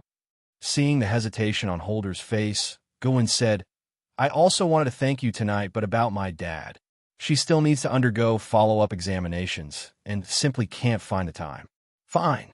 After a while, Hold finally broke into a bright smile and nodded in agreement. A real man never picks and chooses. I want them all. See you tomorrow night. A fragrance suddenly wafted over, and Gawain gently kissed Hold on the cheek before running away, blushing. Watching Gawain run back to the ward, the corners of Huada's mouth involuntarily turned up. Is this the feeling of youth? He was already looking forward to dinner tomorrow night. Ding! Your superb medical skills and compassionate heart have successfully cured Xiao GC Daisy. Reward: Artificial Intelligence, Red Queen. Artificial Intelligence, Red Queen. This is an advanced AI from the Resident Evil world. She is spread to every corner of the global network and is ready to be summoned at any time. AI Red Queen. Hold was stunned for a moment, not expecting to receive such a reward. The Red Queen is an incredibly powerful AI, far superior to the artificial intelligence in the Marvel Universe. Take Ultron, for example. In terms of both computing power and intelligence, is far inferior to Red Queen. The Red Queen not only possesses self-awareness, but also controls a vast amount of network resources, making her incredibly powerful. The Red Queen. Holt put on his headset and started making calls. Now the Red Queen is online and can be contacted at any time. Master, I'm here. The Red Queen's voice came through the headphones. It sounded like a little girl. Find me a classified document from the Sacred Shield Bureau, information about the Cosmic Cube. He wanted to test the Red Queen's strength. The Security Bureau's protection system is among the most advanced in the world. If they could obtain this top-tier information, it would mean that the Red Queen could easily control the entire internet.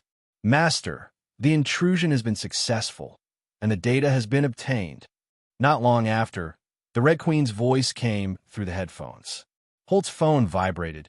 It was clearly a file from the Divine Shield Bureau regarding the Cosmic Cube, at a level as high as 9. This is the second highest level of top secret in the Shield Bureau. Because the highest level, level 10 files, are paper archives, they cannot be inserted into the archive. Looks like you actually have some skills. Holt flipped through it casually and nodded to himself. With this AI, once the device is connected to the internet, it will no longer pose any threat to it. My recent actions have attracted more and more attention. It's estimated that it won't be long before the Shinto Bureau and Hydra set their sights on him. After leaving the hospital, thump, thump, thump. As soon as Woody got into his Kian, he heard someone knocking on the window. He turned his head and saw that standing outside was Tony Shurtak, who was wearing sunglasses. Horde, it really is you. After the car window rolled down, Tony asked in surprise, "Are you sick? Why didn't you call me? I have the best medical team." He had just seen the Kian. After all, in New York, this Kian was one of a kind. "It's nothing. I just came to visit a friend." Holt shook his head, spread his hands, and asked with a smile, "What's the boss of SeaTac Company doing here?" He never expected that Torna would show up at St. John's Hospital. Although this hospital is quite good, it is still far inferior to the medical resources controlled by Tony. Tony sighed, walked around to the passenger side of the car, opened the door, and got in. "I've come to visit the civilians who were injured in Sokovia." He managed a wry smile. "Sorry." Seeing Tony's distressed appearance, Huda knew that he must be feeling very bad. He never expected that Tony would come to the hospital in person. "No need to apologize." Tony shook his head with a wry smile and sighed. "If it weren't for my decision, things wouldn't have turned out this way." His choice harmed many people, which made him feel deeply guilty. Besides, Tony paused for a moment, then continued, "If it weren't for Wanda, I wouldn't have had the face to see those wounded soldiers." He knew in his heart that they were able to salvage their reputation somewhat entirely thanks to Wanda's efforts. "However, I see that Wanda's approval rating is rising steadily, so you should have already escaped the storm of public opinion." Holt also noticed this, and it must be said that this time it did help them salvage their image. There's been far less negative news about the Avengers lately. Tony lowered the passenger seat a bit and sighed with a worried look, "But I always feel that this matter is not so simple." "What's wrong? Is there any other problem?" Huda could see that Tony looked worried. "Wanda is keeping it from us. Someone is helping her. I know this might be a good thing, but she doesn't trust us and hasn't told anyone." Tuoni revealed his biggest worry. The person who can change Wanda must be extraordinary. What worried him even more was whether this person might have other ulterior motives towards the Avengers. During this time, he had been trying to find out the background of this mysterious person. Master, we have detected that Tony Shurtak is investigating Wanda's whereabouts, which may involve you. At that moment, the Red Queen's voice came through the headphones. Are you investigating? Holt was taken aback for a moment, but quickly understood. Tuoni has always been a decisive person, and I reckon he started investigating as soon as he found out about it. He never expected that Wanda wouldn't reveal their relationship. Holt turned to look at Tuoni, who looked dejected and wanted to say something, but in the end he held back. He has to respect Wanda's choice. Perhaps she feels it's not the right time. Don't be too anxious, Tuoni. Holt patted Tony on the shoulder. Maybe Wanda is waiting for the right opportunity. The right time? Tuoni paused for a moment, looking at Holt with a puzzled expression. She trusts you, so it might take her some time to adjust. Rushing things could backfire. After hearing what Huda said, Tuoni hesitated for a moment and finally nodded slightly. Holt is right. If you push someone too far, Wanda might get upset.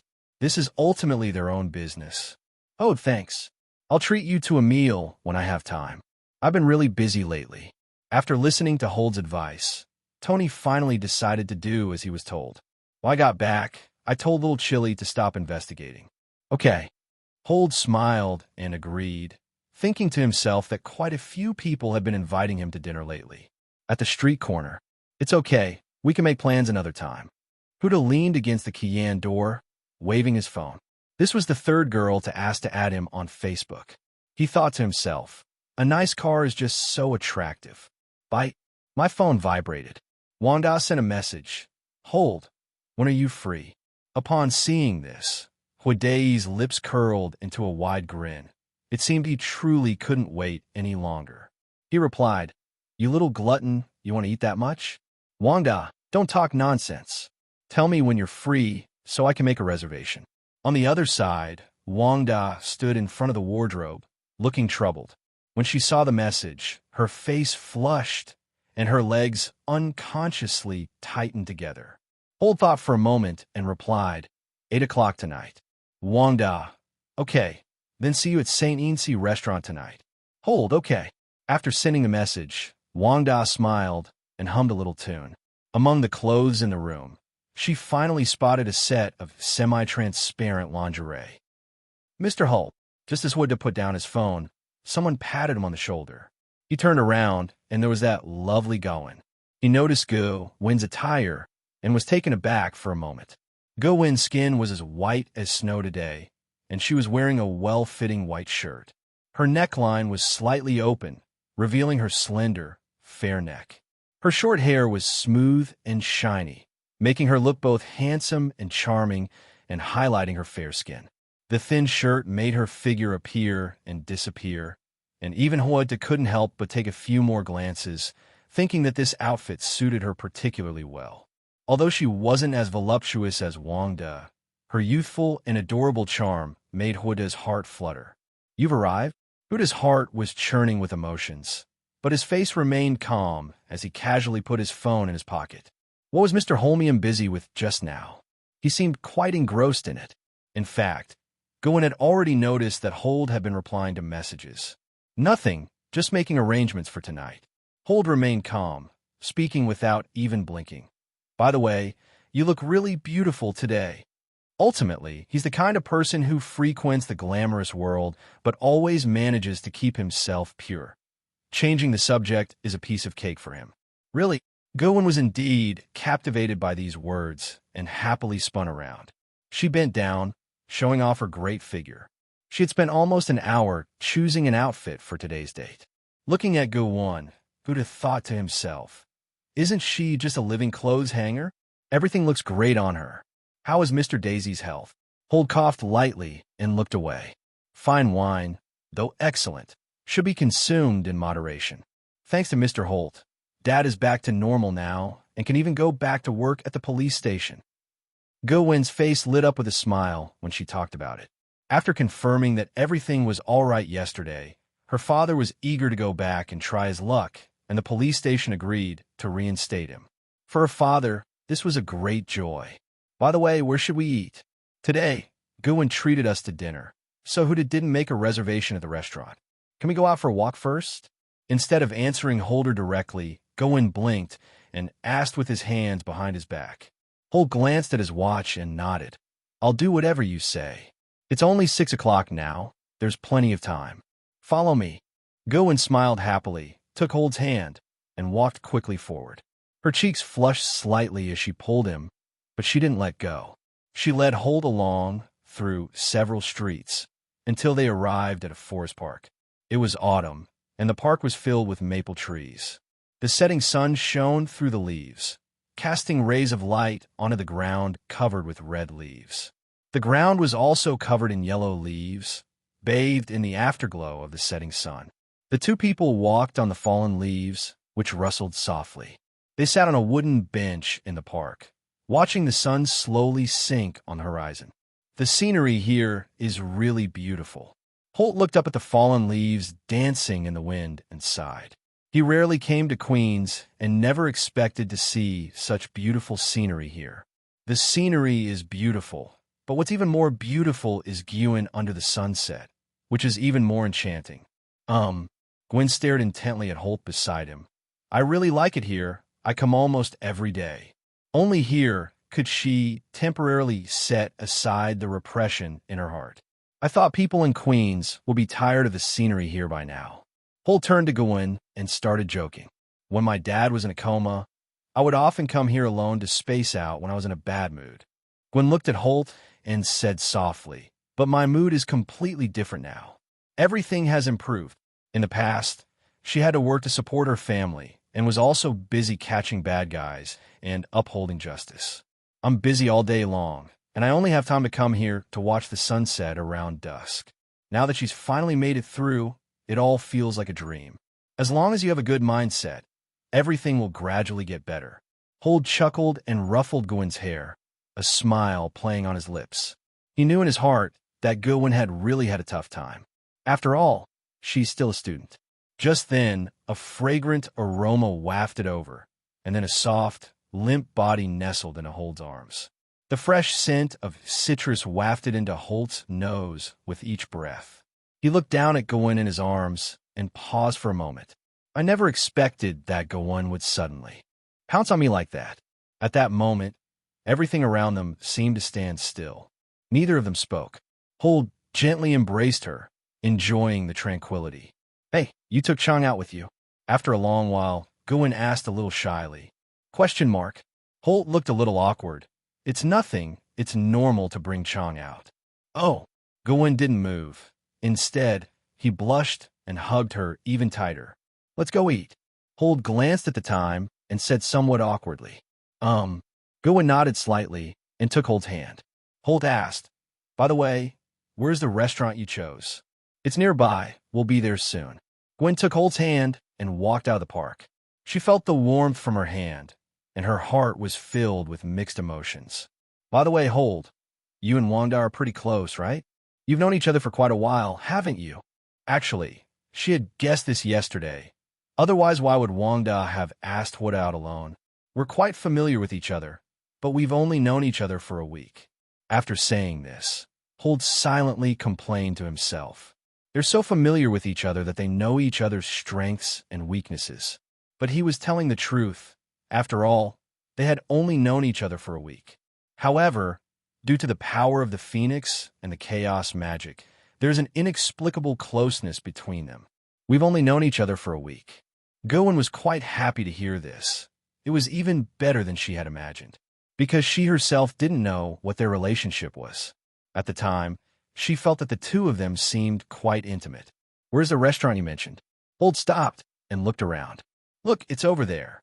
Gwen pointed to a high-end restaurant in the corner. The sign reads St. Yinsi Restaurant. St. Yin's Cry. Holt's lips twitched slightly, and his eyebrows twitched slightly. Wait, he remembered that Wanda had also booked this restaurant. What a coincidence. Holt touched his forehead and sighed. What's wrong? Is this restaurant not to your liking? Gwen asked with a worried look when she saw his actions. She put in a lot of effort to prepare. This restaurant is one of the best among couples restaurants. Moreover, the dishes were quite expensive, and she felt a pang of regret for a while when she placed the order. Logically speaking, it shouldn't be too bad, right? It's nothing. Holt forced a smile and shook his head. I was just thinking about some things that are bothering me. It's good that you're all right. I thought you didn't like it here. Gowen breathed a sigh of relief and patted the bear's mouth. I thought he didn't like it. How could that be? I'd be happy to eat anywhere as long as I'm with you. Holt held Gowen's hand tightly, his eyes gentle and tender. When Gowen met his gaze, her cheeks instantly turned red, and her eyes became evasive. Although she had clearly expressed her feelings, she still felt shy when facing Holt's gaze. After all, she was his first love. Okay, let's go in quickly, Gowen said softly, lowering his head and pulling Huda inside. An 18-year-old girl is easily coaxed, not to mention how naive she is.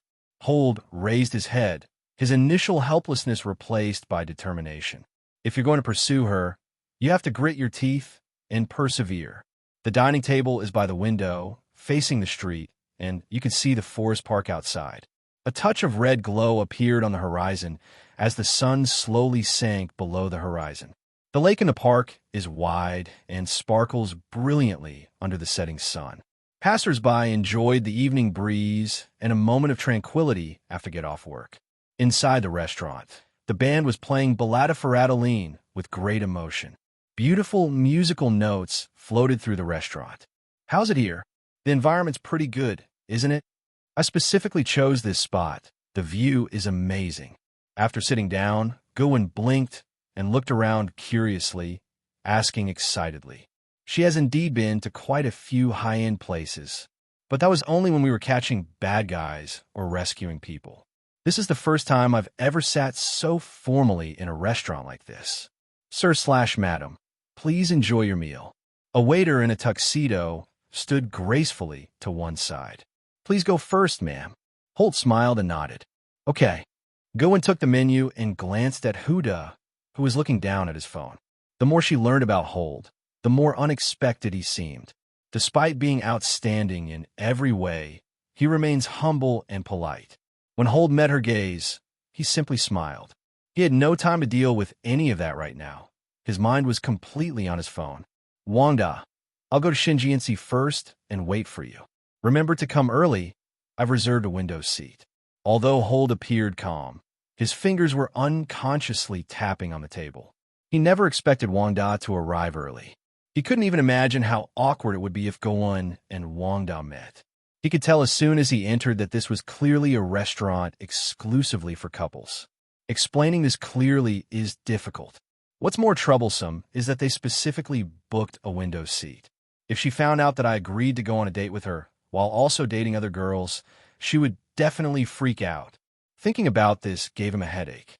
Why do girls these days always like to crowd into the same place to eat? Would you like to try their vegetarian soup and apple and carrot stew? I read online that it tastes even better than in Italy. Gowen opened the menu and asked Holt with an expectant look on his face. This restaurant has a European theme and offers a wide variety of Western dishes, with a focus on Italian and German flavors. She had wanted to try it for a long time, but had always been reluctant to. This time, she also wanted to take the opportunity to try this dish that received rave reviews online. It should be good. I love everything you like. While quickly racking his brains, Holt casually gave Gowen a perfunctory reply. It's so kind of you. Gowen looked at Holt and smiled, nodding, feeling a warm glow in his heart. Everything was arranged according to her wishes. The more she felt this way, the more moved she became. But she didn't notice that Holt wasn't even looking at the menu. All he could think about now was how to prevent those two people from running into each other. After we ordered, a blonde, blue-eyed waiter quickly brought over the food. Enjoy your meal, gentlemen. After saying that, the waiter lit the candles on the table, then took a few steps back and walked away. Try it quickly. Gowen's eyes lit up as he looked at the delicious food in front of him. Her favorite thing is to try all kinds of delicious food. Okay. Holt smiled and nodded, temporarily putting Wanda's matter aside. Wanda won't arrive for a while. We'll figure something out then. Holt took a sip of the milky white vegetable soup in front of him. The flavor is rich and complex, a blend of the fresh aroma of vegetables, the subtle spiciness of spices, and the richness of cream. The first sip reveals the smoothness and layers of flavor of the soup, which slowly unfold on the tip of the tongue. Drinking a bowl of this in the cool autumn air warms you right up. How about it? Gwyn clenched his fists, waiting for Hold's evaluation. Not bad. The chef is probably Italian. Holt nodded and gave his assessment. That's good. It seems this restaurant is indeed quite reliable. Gwyn breathed a slight sigh of relief. She had always thought that a rich person like Holt must be very picky, but he doesn't seem to be the kind of person who's spoiled. But at this point, Holt changed the subject. But what? Gwyn's heart, which had just been at ease, immediately jumped back into suspense. But mine tastes better. Holman wasn't joking. He had a system reward for him. He is also a top-notch cook. He can even taste how much seasoning someone has used. You can cook. Gwyn never expected that Holt would actually cook. Wow, that's amazing. Not only is Holt very capable, but he's also good at everyday housework. That's right. I have a very precise control over the seasonings. Take this soup, for example. It has hand-ground black pepper and fresh parsley in it. Holtek began to talk about cooking techniques in a very serious manner. Actually, ding dong, you've tasted an amazing vegetable soup. Reward obtained. Master-level cooking skill. Having a system to help you is so convenient. Gwyn listened intently, his eyes fixed on Holt. The flickering candlelight made his face look exceptionally handsome. Holt's earnest explanation left Gwyn speechless. She didn't hear what Holt was saying at all, and just nodded instinctively. In her eyes, people who take things seriously are particularly attractive, especially those who can do everything but aren't arrogant or conceited. If I could really be with him, I would be so happy. Suddenly, images of the two of them together flashed into Gwyn's mind. The thought of this made her cheeks involuntarily flush. This was the first time she had ever felt inferior. Although she is quite capable, the gap between her and Holt is not small. Why is your face so red? Holt noticed that Gwyn was in a daze and subconsciously touched her face. The touch brought Gwyn back to his senses. She could still feel his warmth on her face, and her heart raced. She could even hear her own heart pounding. Is it that popular? Gwyn hurriedly shook his head, his eyes darting around, and said, Maybe the soup is too hot. I thought you'd been drinking secretly. Holt didn't expose her lie, and said with a smile, It's a pity I have to drive later, so I can't drink. No. Gwyn's voice was as faint as a mosquito's buzz. At this point, she was completely panicked. No, Gwyncy Daisy, how can you be such a coward? Watch it if you want.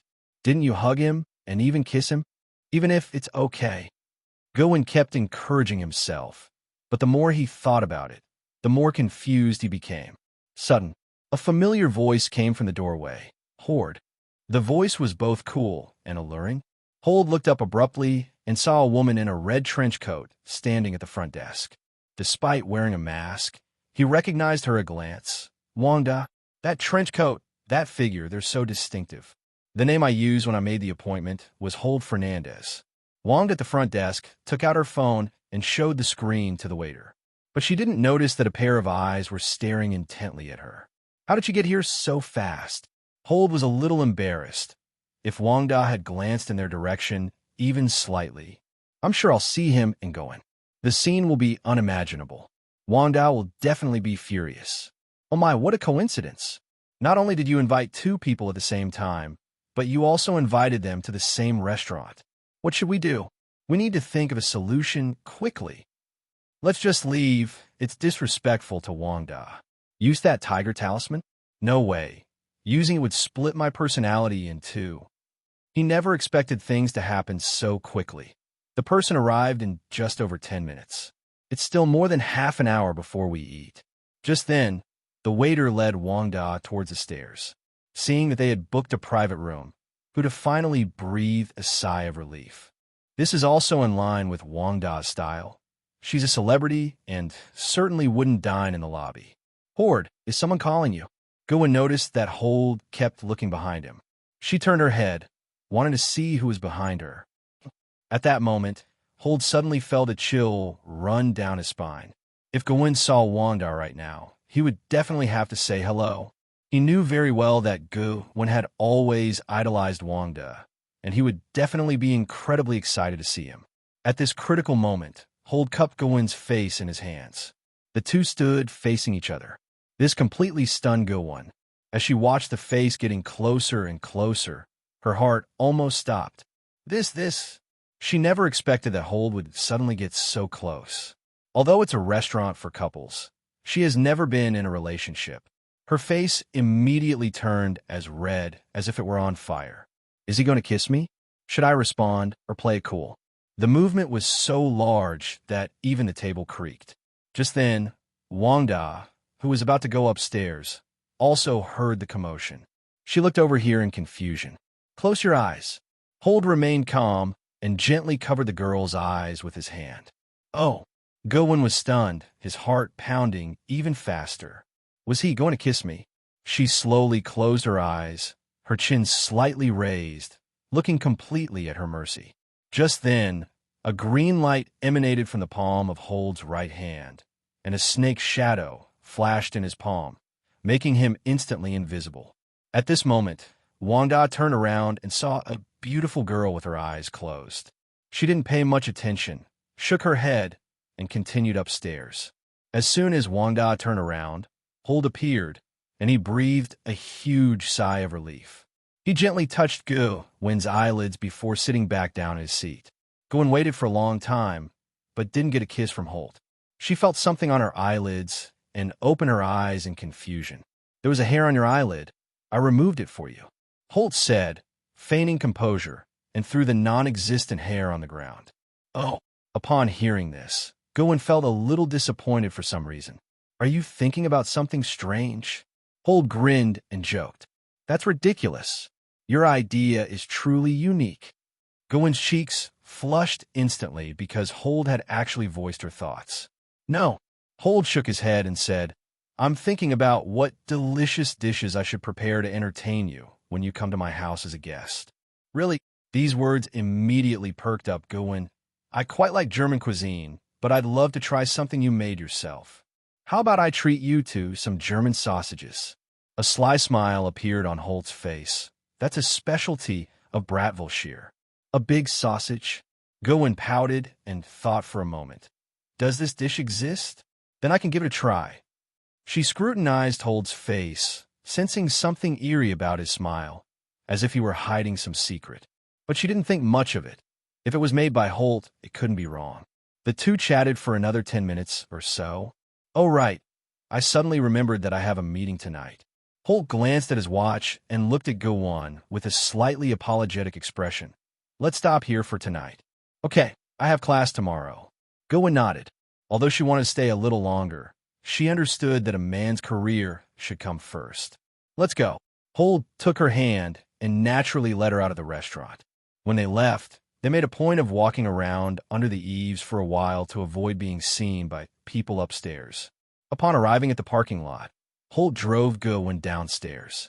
I should go back now. Gowen stood in front of him, looking unwilling. Yes, go back and have a good talk with your dad. He must miss you. Holt nodded quickly, realizing he was about to be late and needed to leave immediately. If you have time, remember to look me up. As soon as he finished speaking, Gowen hugged Hold's waist and rested his head on Hold's chest. After a while, she ran upstairs with a blush on her face. Finally done, Hold touched the spot where he had been hugged and let out a long sigh of relief. Ding!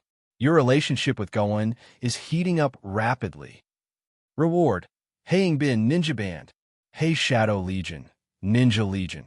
You can summon the Ninja Legion from the Hey Shadow Legion, and they will absolutely obey your commands. It's actually the Hey Shadow Club.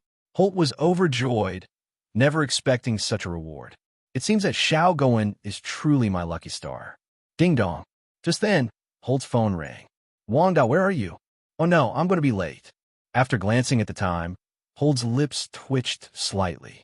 Hode, There's a bit of traffic on the road. We'll be there soon. He quickly got into the car and sped off to the restaurant. It's 8:10.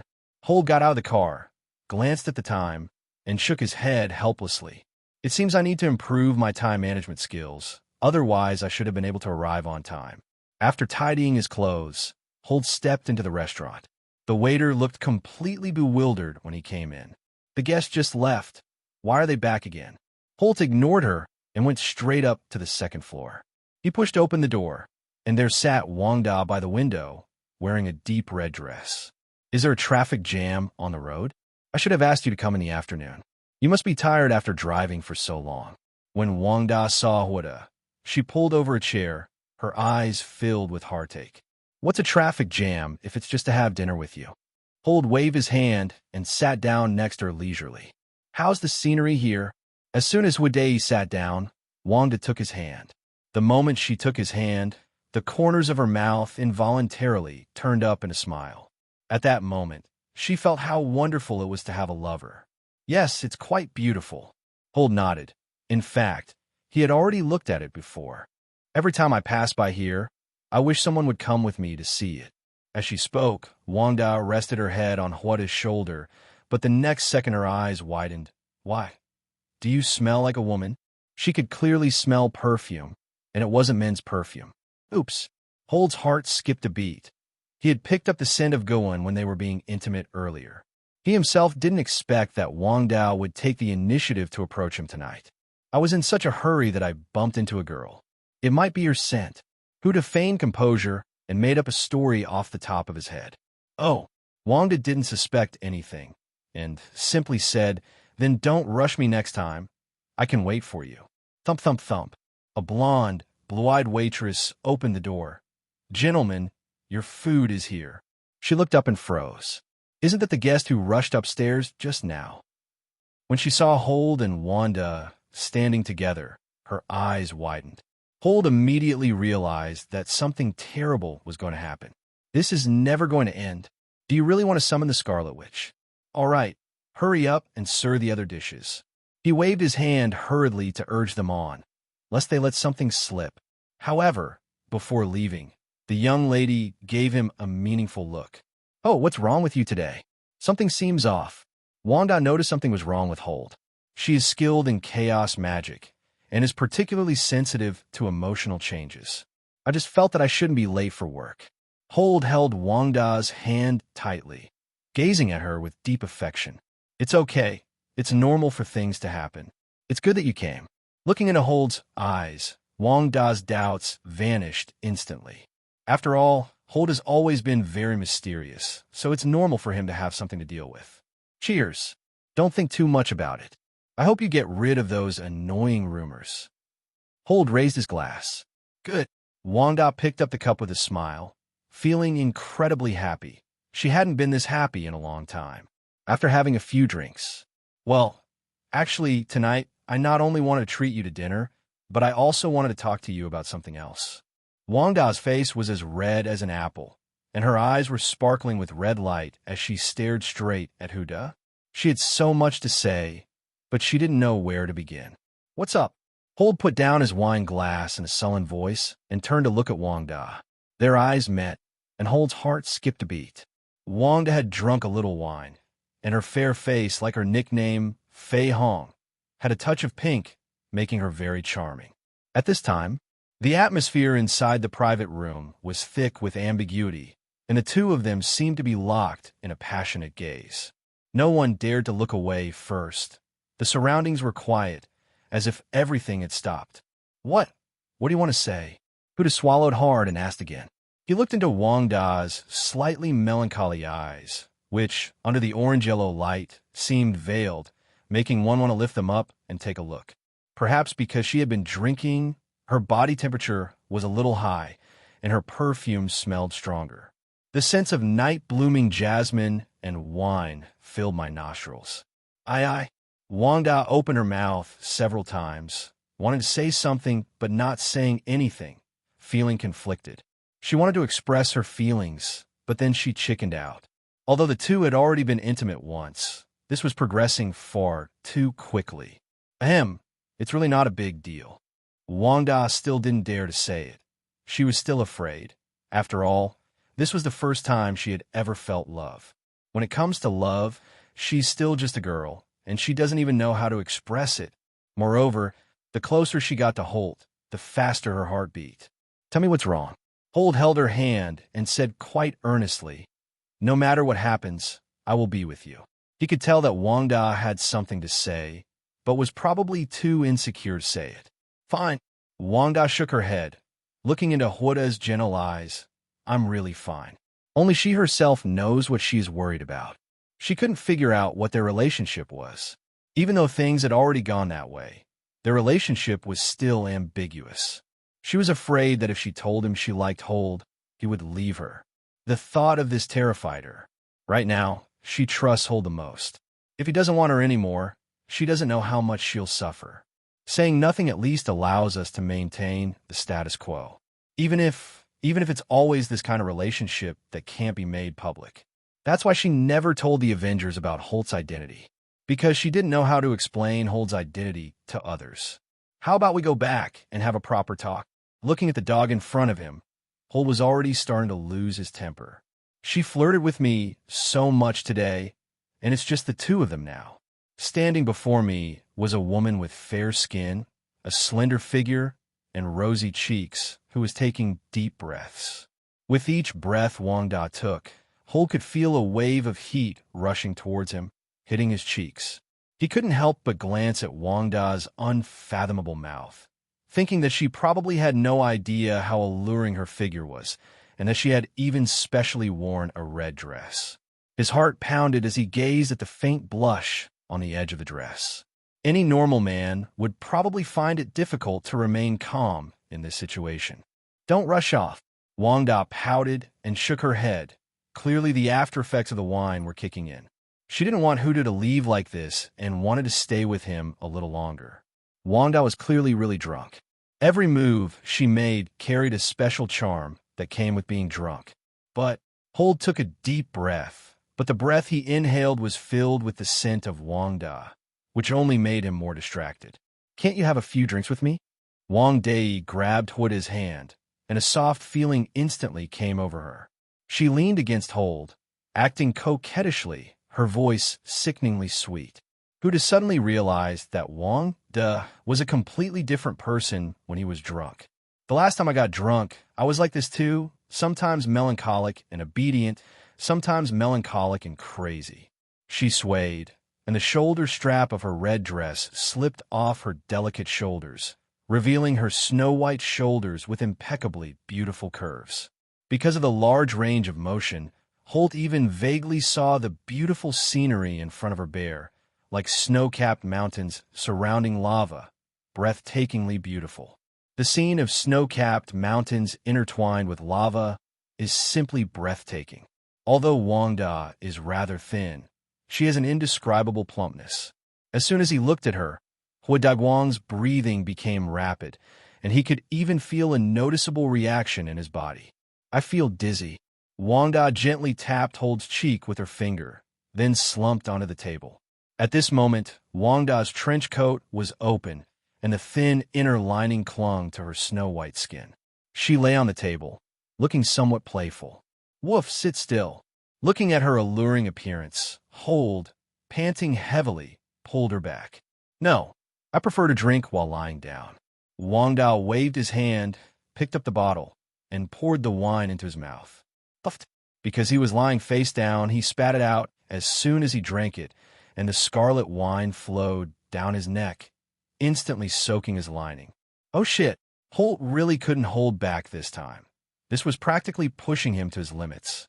He's no gentleman who can remain unmoved by a woman's advances.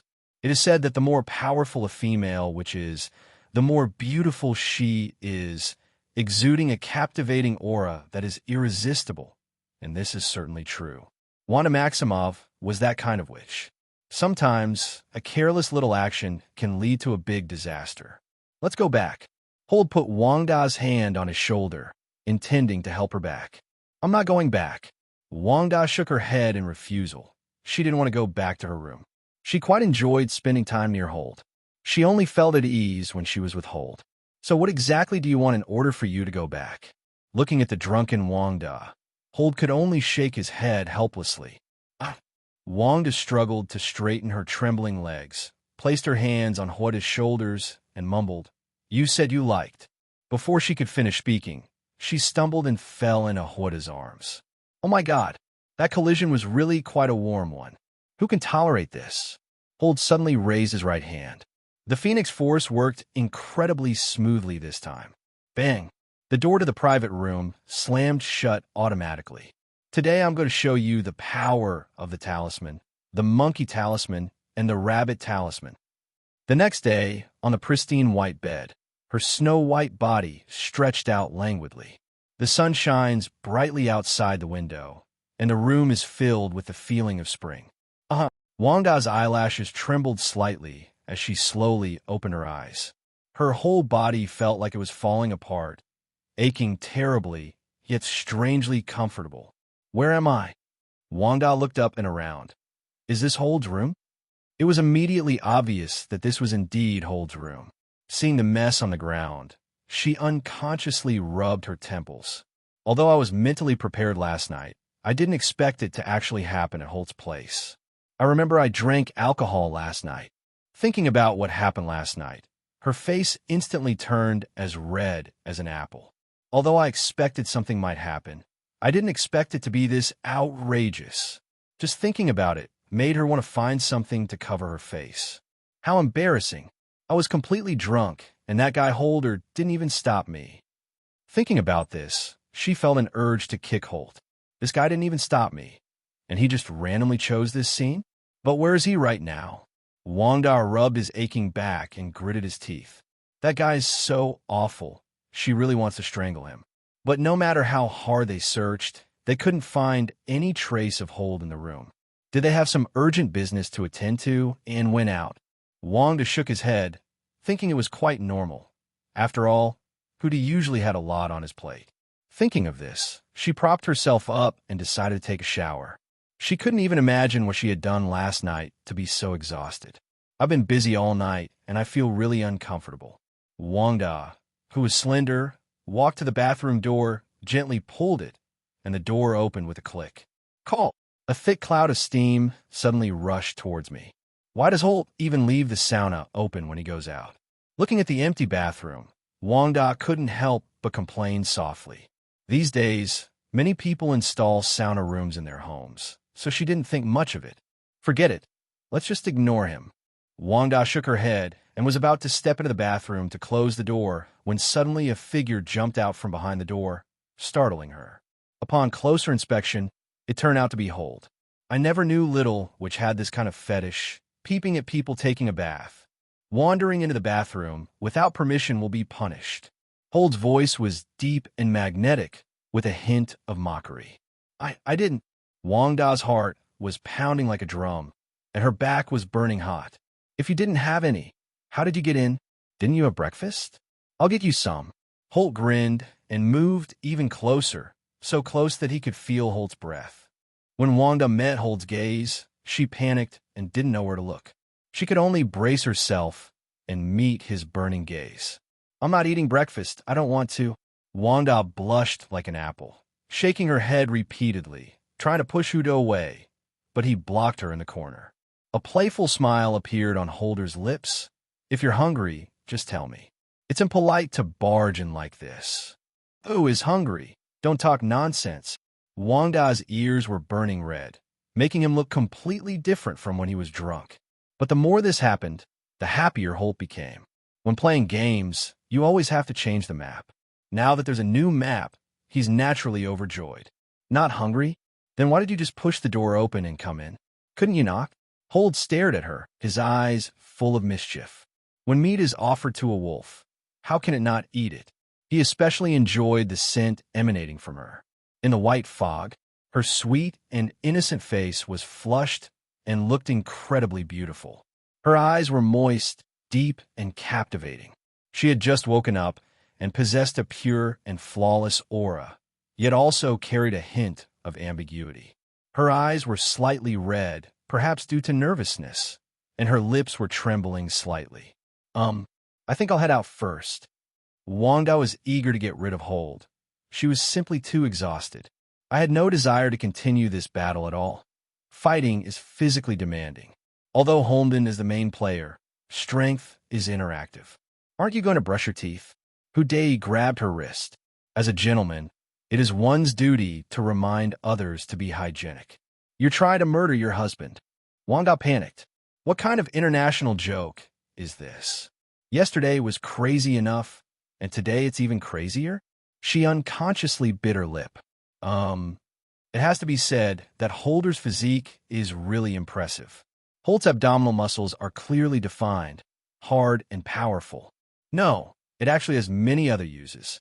A sly smile crept across Hold's lips. What does that mean? Wang Dei was stunned by these words and didn't come to her senses for a long time. While Wanda was lost in thought, Hold's large hand reached out and gently touched the corner of her mouth. Wow! Wanda's eyes widened. Omega, Omega. After a while, in the restaurant, at the dining table, Hold looked at Wanda across from him. She was touching her bright red lips, her eyes glistening with tears, her cheeks flushed, making her look exceptionally charming. That was so embarrassing. Come on, are you hungry? Have something to eat. Holt smiled and handed her a cup of freshly warmed milk. Wanda was completely dejected, almost vomiting, and felt no emotion whatsoever. If you don't want it, fine. But we have a saying here. You are what you eat, so I need to replenish myself. Hold drank the entire cup of pure milk in one gulp. Looking at Hold's demeanor, Wanda knew in his heart that this must have been intentional.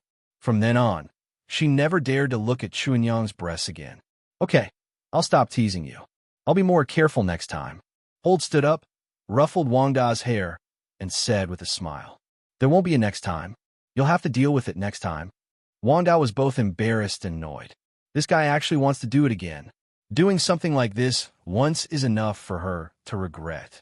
At this moment, a servant came over and said, Sir, there are two middle-aged men dressed in theatrical costumes outside who want to see you. Who? Hode asked, frowning. Wearing a theatrical costume? I don't think he's ever invested in any movies. Maybe? He couldn't remember exactly. After all, he had so many businesses under his control, and he couldn't possibly manage them every day. He said his name was Strange Fighter. The servant said, in confusion. So he's a magician. Let him in. Hole was a little surprised. Why was this guy coming to his door? What does the oddball want from him? Taking on apprentices? He had no desire to become a mage in Comitage, spending all his time cultivating, never leaving the house, and never interacting with the real world. I'd rather be dead. Who was Steven? Imeda just told me about a magician, and I thought it was someone else. In the meeting room, Holt lit a cigarette and looked at Steven sitting opposite him with a surprised expression. He never expected that the branch manager would come to find him in person. Have you ever seen a magician in a circus as gentlemanly and handsome as me?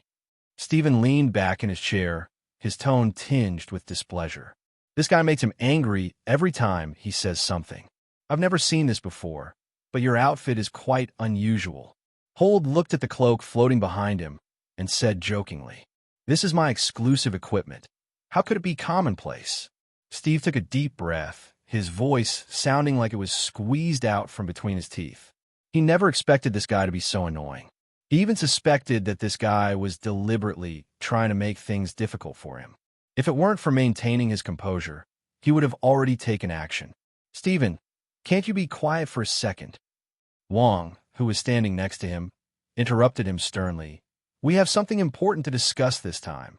Stevens awkwardly shut his mouth, because they were indeed in a hurry to discuss something. You wouldn't come here without a reason. So what's the matter, you two? It's urgent.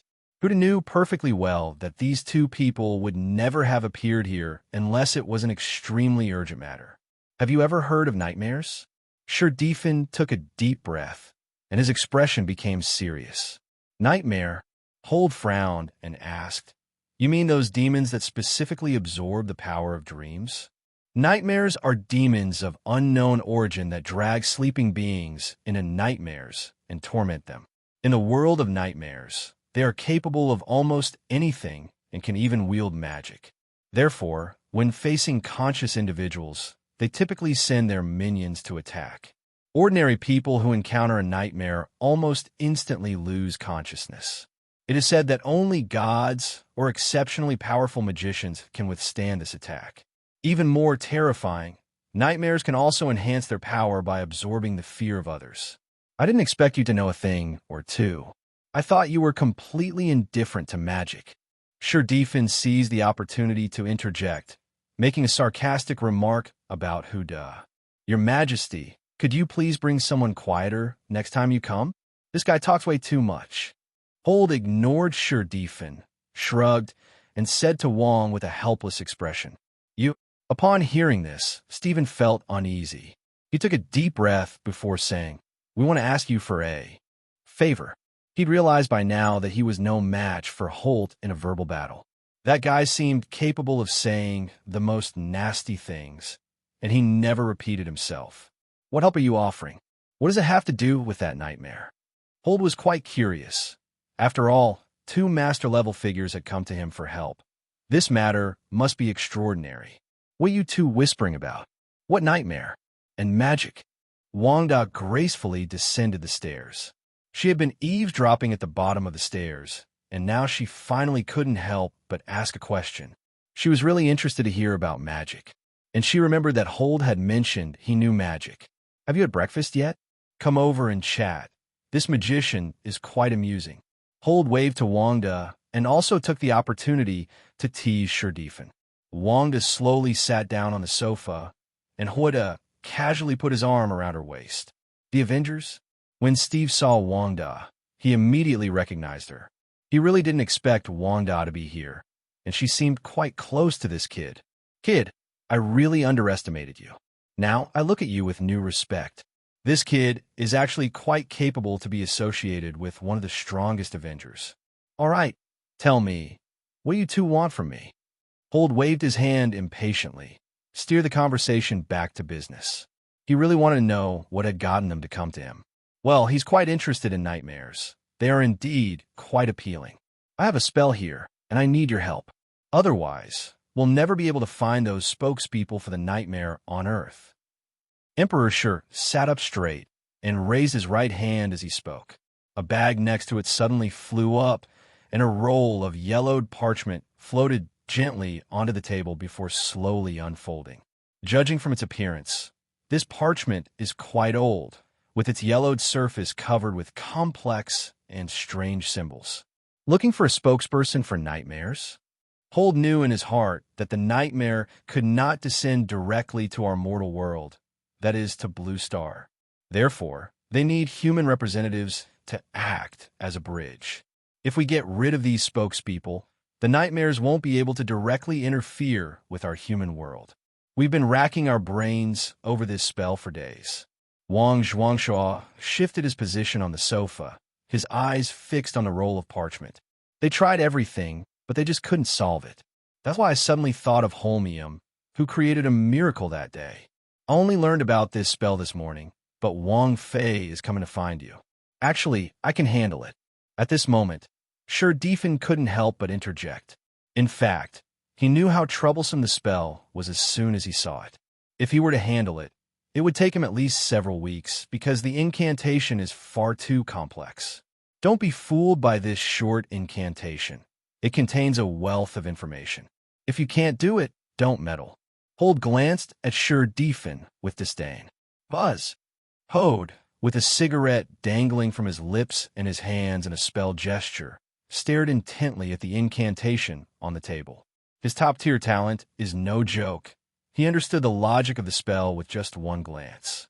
The next second, a huge magic circle appeared around them, and dark marks spread rapidly across the ground.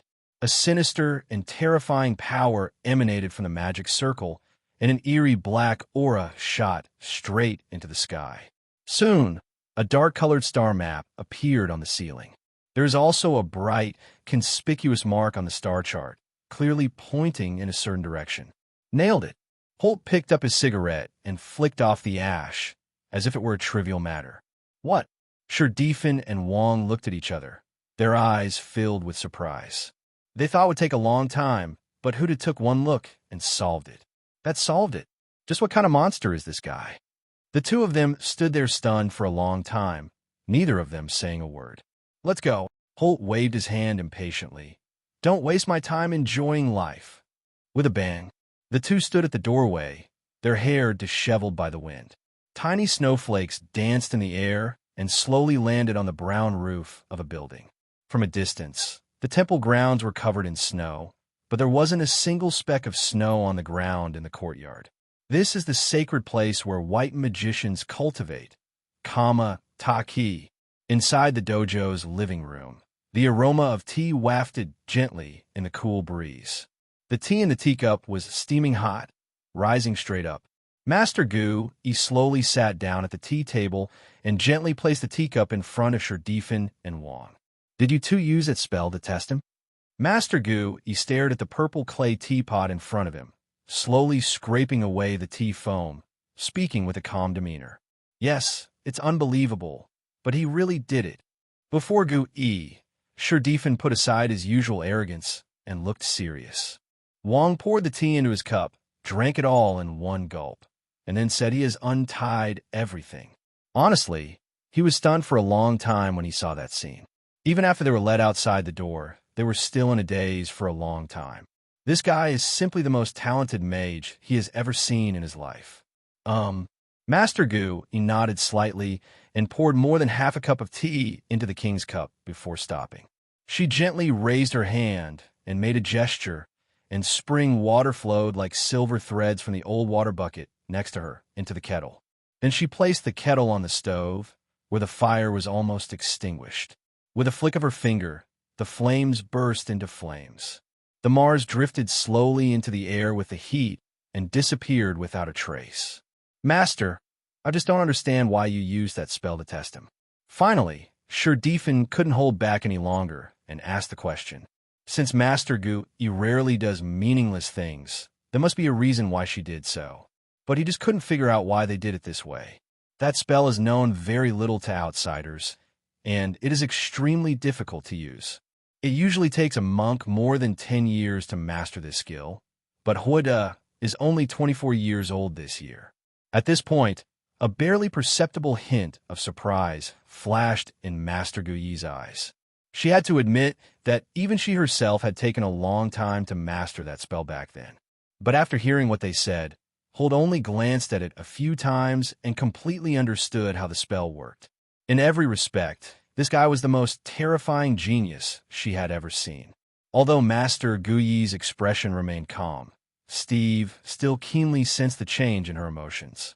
You mean he's really quite talented? Although Stephen was unwilling to admit it, the facts were undeniable. What he couldn't do, Holder accomplished with ease. This is a significant blow to Stevens. Master Gu poured freshly boiled water into the newly replaced tea leaves, and the steam rose up like a dragon. Although it was just one word, his tone was firm. Should we recruit him in a comma, Tage? Wang, who had been silent all along, suddenly spoke. They desperately need this strength. This person is destined for greatness. If we could bring him in, that would be wonderful for Kamataki. There's no need to rush. Gu shook his head slightly, looking at the tea leaves churning in the teacup, and said, I have my own plans. You two should leave first. After bowing respectfully, the two got up and left.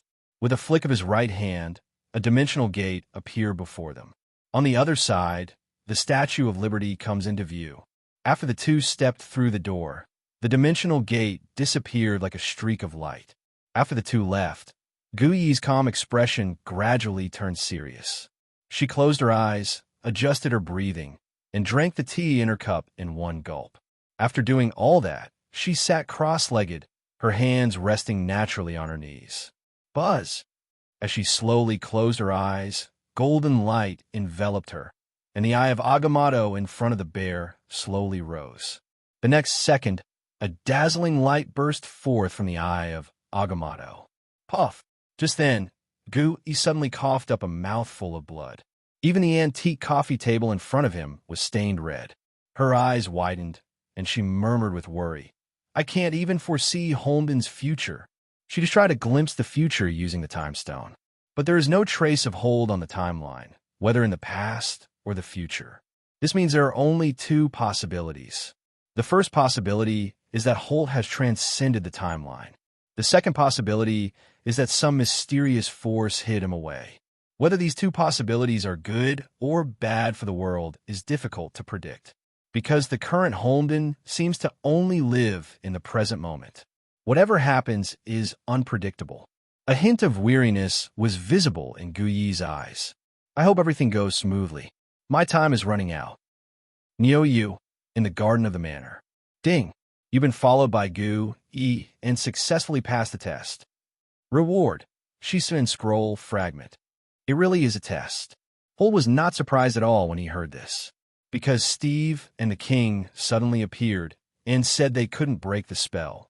He had long suspected that this was probably a test from the Gu Yi faction. Even if they couldn't solve it, they should have gone to Gu Yi first. Instead of coming to me, this can only mean one thing. It's about that incident at the temple library last time. Given Gu Yi's personality, he'll send someone to test him sooner or later. Gu Yi? It seems he's starting to take me seriously. Holt gazed at the falling leaves in the distance and muttered to himself. He wasn't afraid of Gu Yi at all. His current strength was enough to fight her to a draw. If it comes to a protracted battle, Gu Yi might not be his match. However, he didn't have any ill intentions towards Gu Yi. After all, the old man was single-mindedly focused on protecting Blue Star. There's no need to deliberately cause trouble. Besides, they're all in cahoots anyway. As long as you don't cause me any trouble, that's fine. Holt shook his head. He had always wanted to live a simple and ordinary life. The reason he wanted to become stronger was to leave himself some ability to protect himself. Moreover, if Earth were to disappear, where would he go to live a carefree life? We can't exactly go looking for that purple sweet potato spirit to play with, can we? Wolf, what are you doing? Holt snapped out of his thoughts and looked at Wanda in the living room.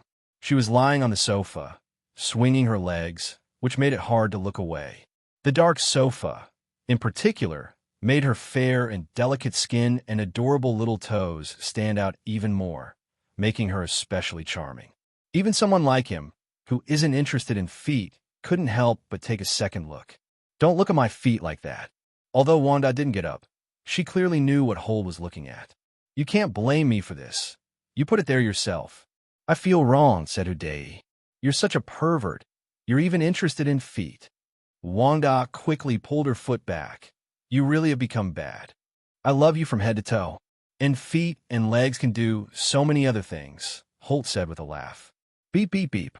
Just as he was about to continue teasing the dog, her phone, which was on the table, suddenly rang. Shoo, it's a call from base. Wanda made a shushing gesture before answering the phone. Within seconds, her expression turned extremely serious. What?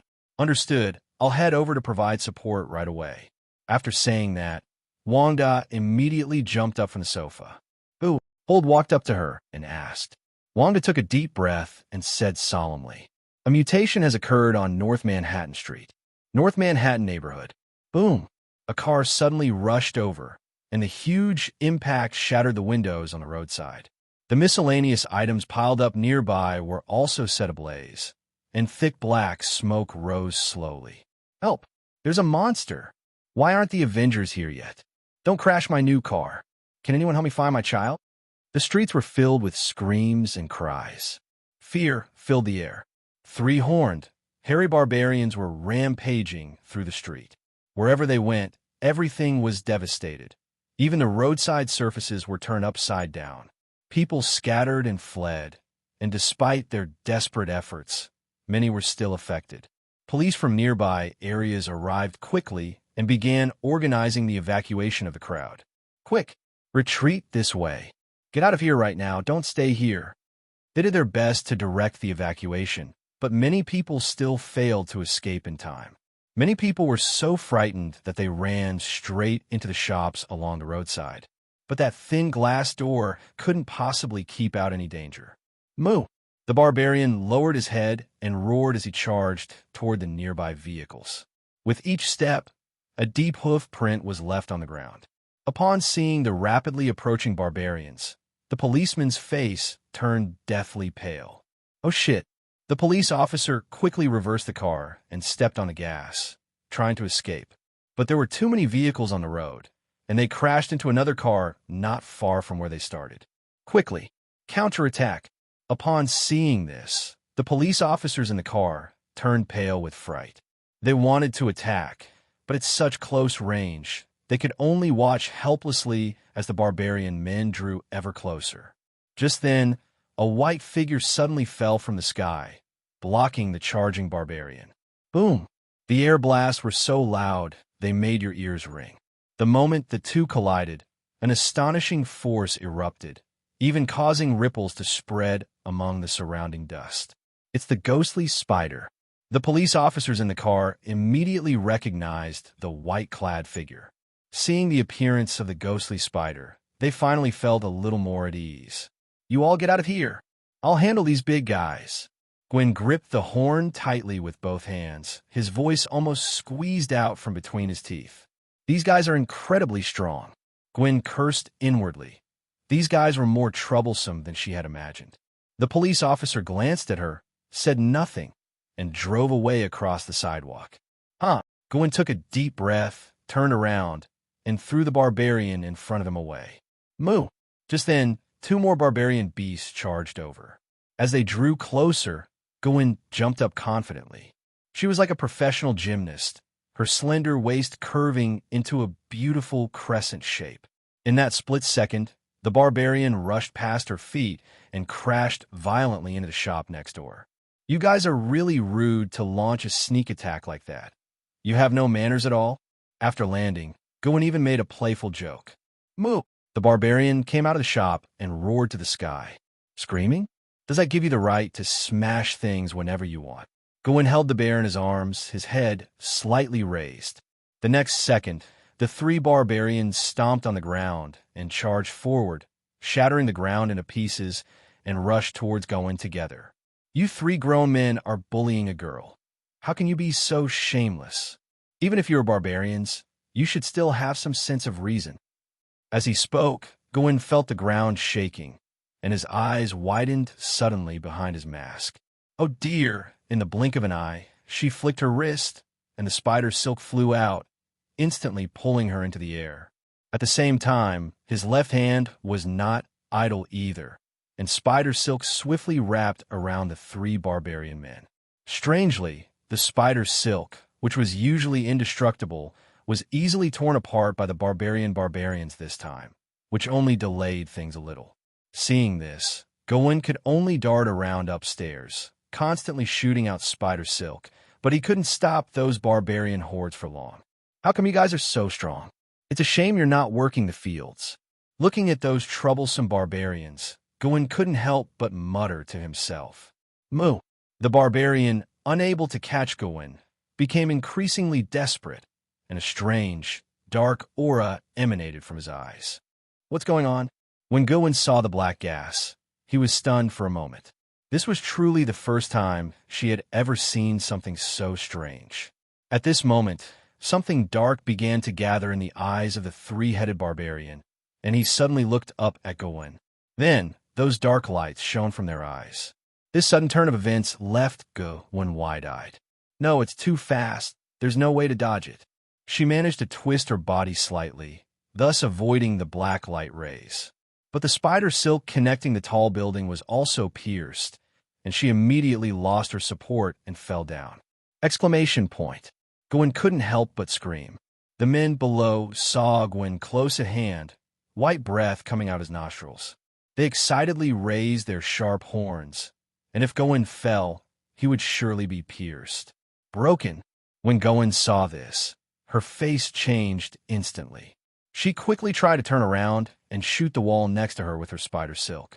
But they were too close. There was no time to change the downward momentum. In addition, spider silk is elastic, so it's impossible to hold on to it at such a close distance. "Moo!" Gwen stared wide-eyed at the blue sky. Am I doomed? She never expected these barbarians to have such attack methods. If she had known earlier, she certainly wouldn't have been so careless. Huff! At that moment, she did not feel the pain of being pierced by the bear's mouth.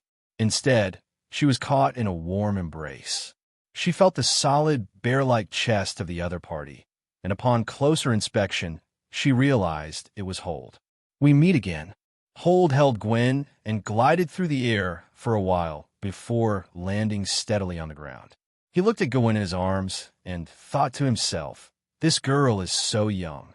She was so soft to hold, especially since she was wearing a tight-fitting outfit, so there was almost no obstruction. "What are you doing here?" Gwen asked in surprise, not expecting that it was Hold who saved her at the critical moment. Upon seeing him, she felt an indescribable joy, and her right hand unconsciously rested on Hold's shoulder. Hold paused for a moment, then remained silent, because he didn't want to come in the first place. Thinking that he might be able to get some benefits, he followed Wanda. Who would have thought that they would happen to see Go when falling down? Give me a hug. This trip was worth it. Horde, why are you running so fast? Wanda flew over from a distance and saw Hugh hugging Gwen from afar. She frowned and asked with a slightly puzzled expression, "Yelling Zizu, what are you doing here?" "I heard someone shouting for help, so I rushed over." Gwen answered subconsciously. She had originally planned to walk back to school through this street, but then this happened, and she acted without thinking. "By the way, Holt, isn't this hindering the battle?" Wanda looked at Hold's hand, which was moving unconsciously, and her eyes looked a little strange. She felt a pang of sadness, but she stubbornly held it in and didn't show it.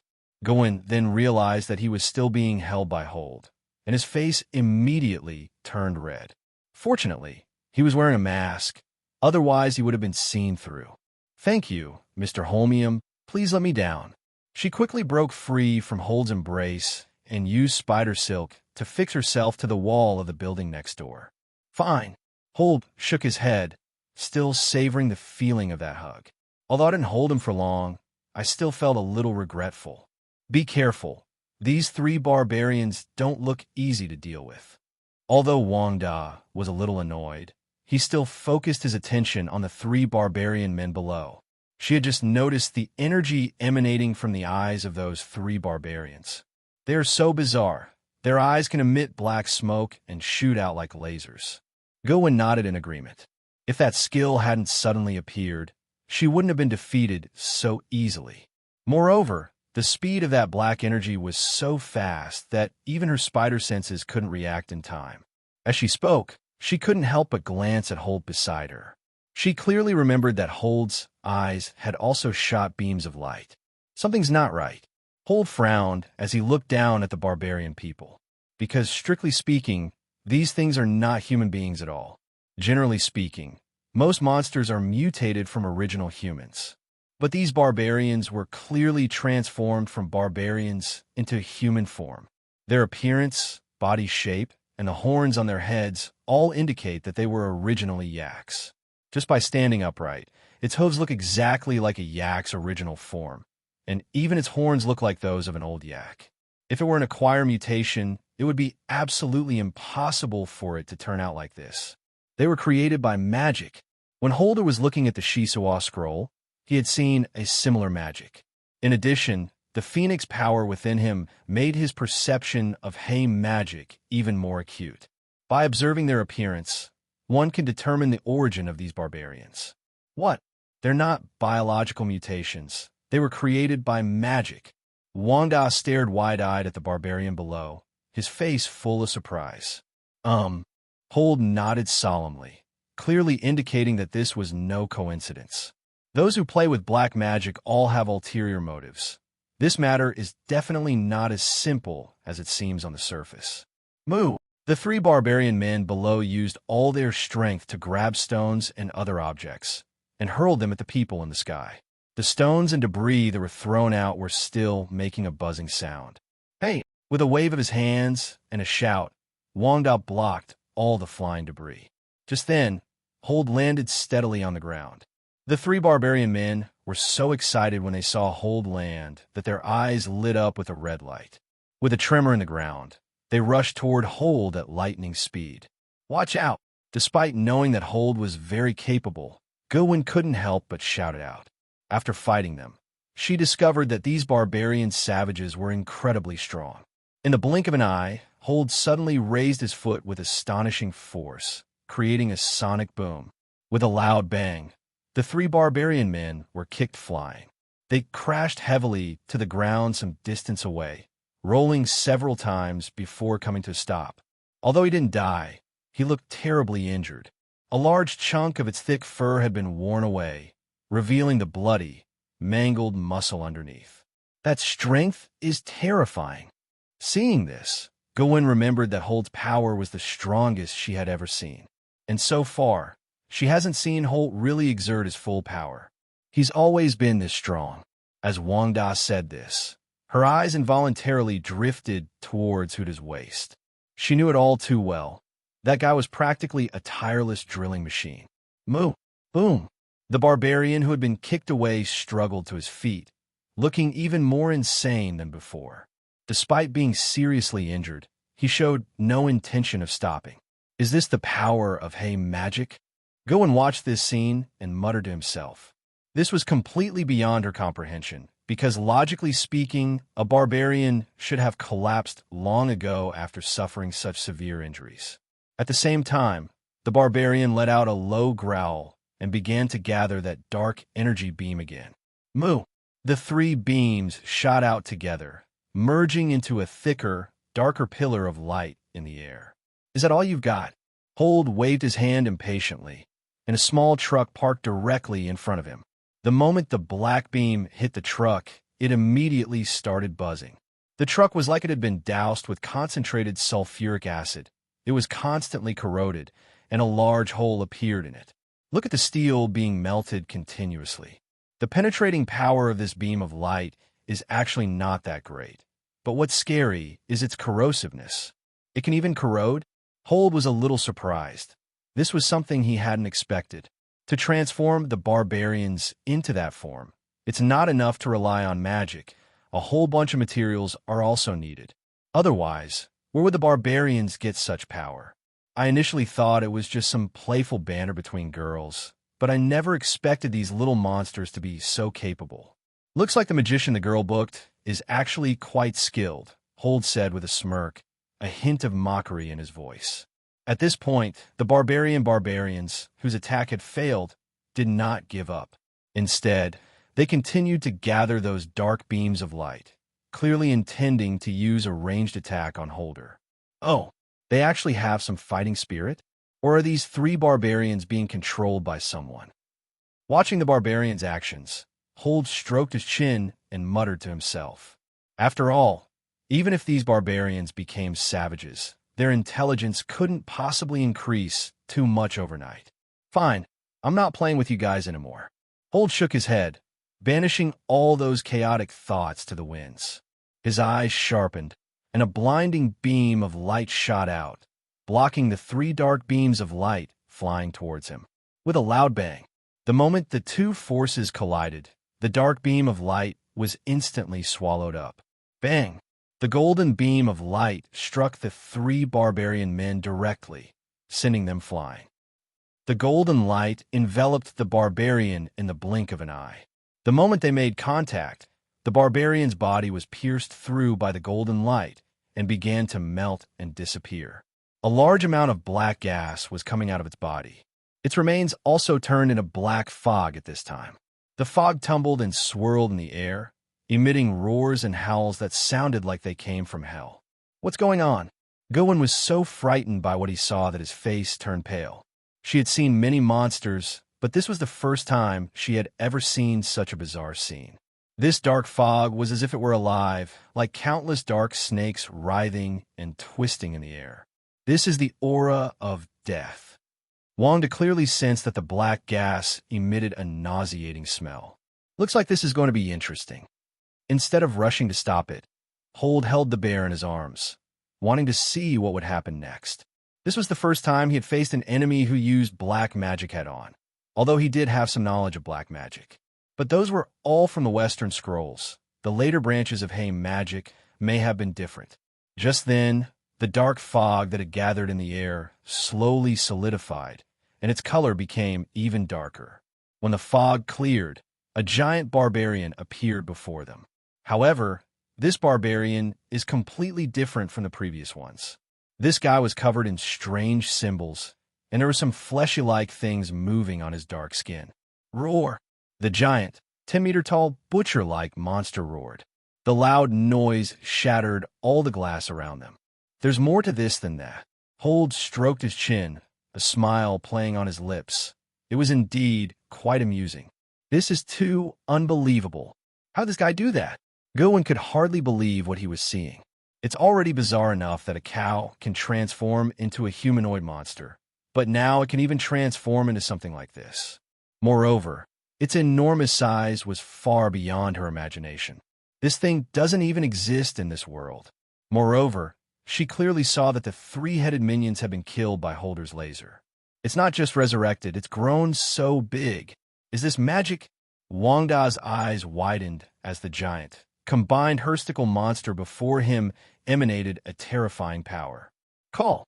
With a roar, smoke began to rise from the hide of the giant shrew, and it caught fire. The fire was so intense that it distorted the surrounding air. The steel on the side also began to soften and melt due to the high temperature. The terrible heat wave set the papers on the side on fire. My God, what kind of monster is this? Gwen's eyes behind his goggles were wide open. He was practically a bug-level existence.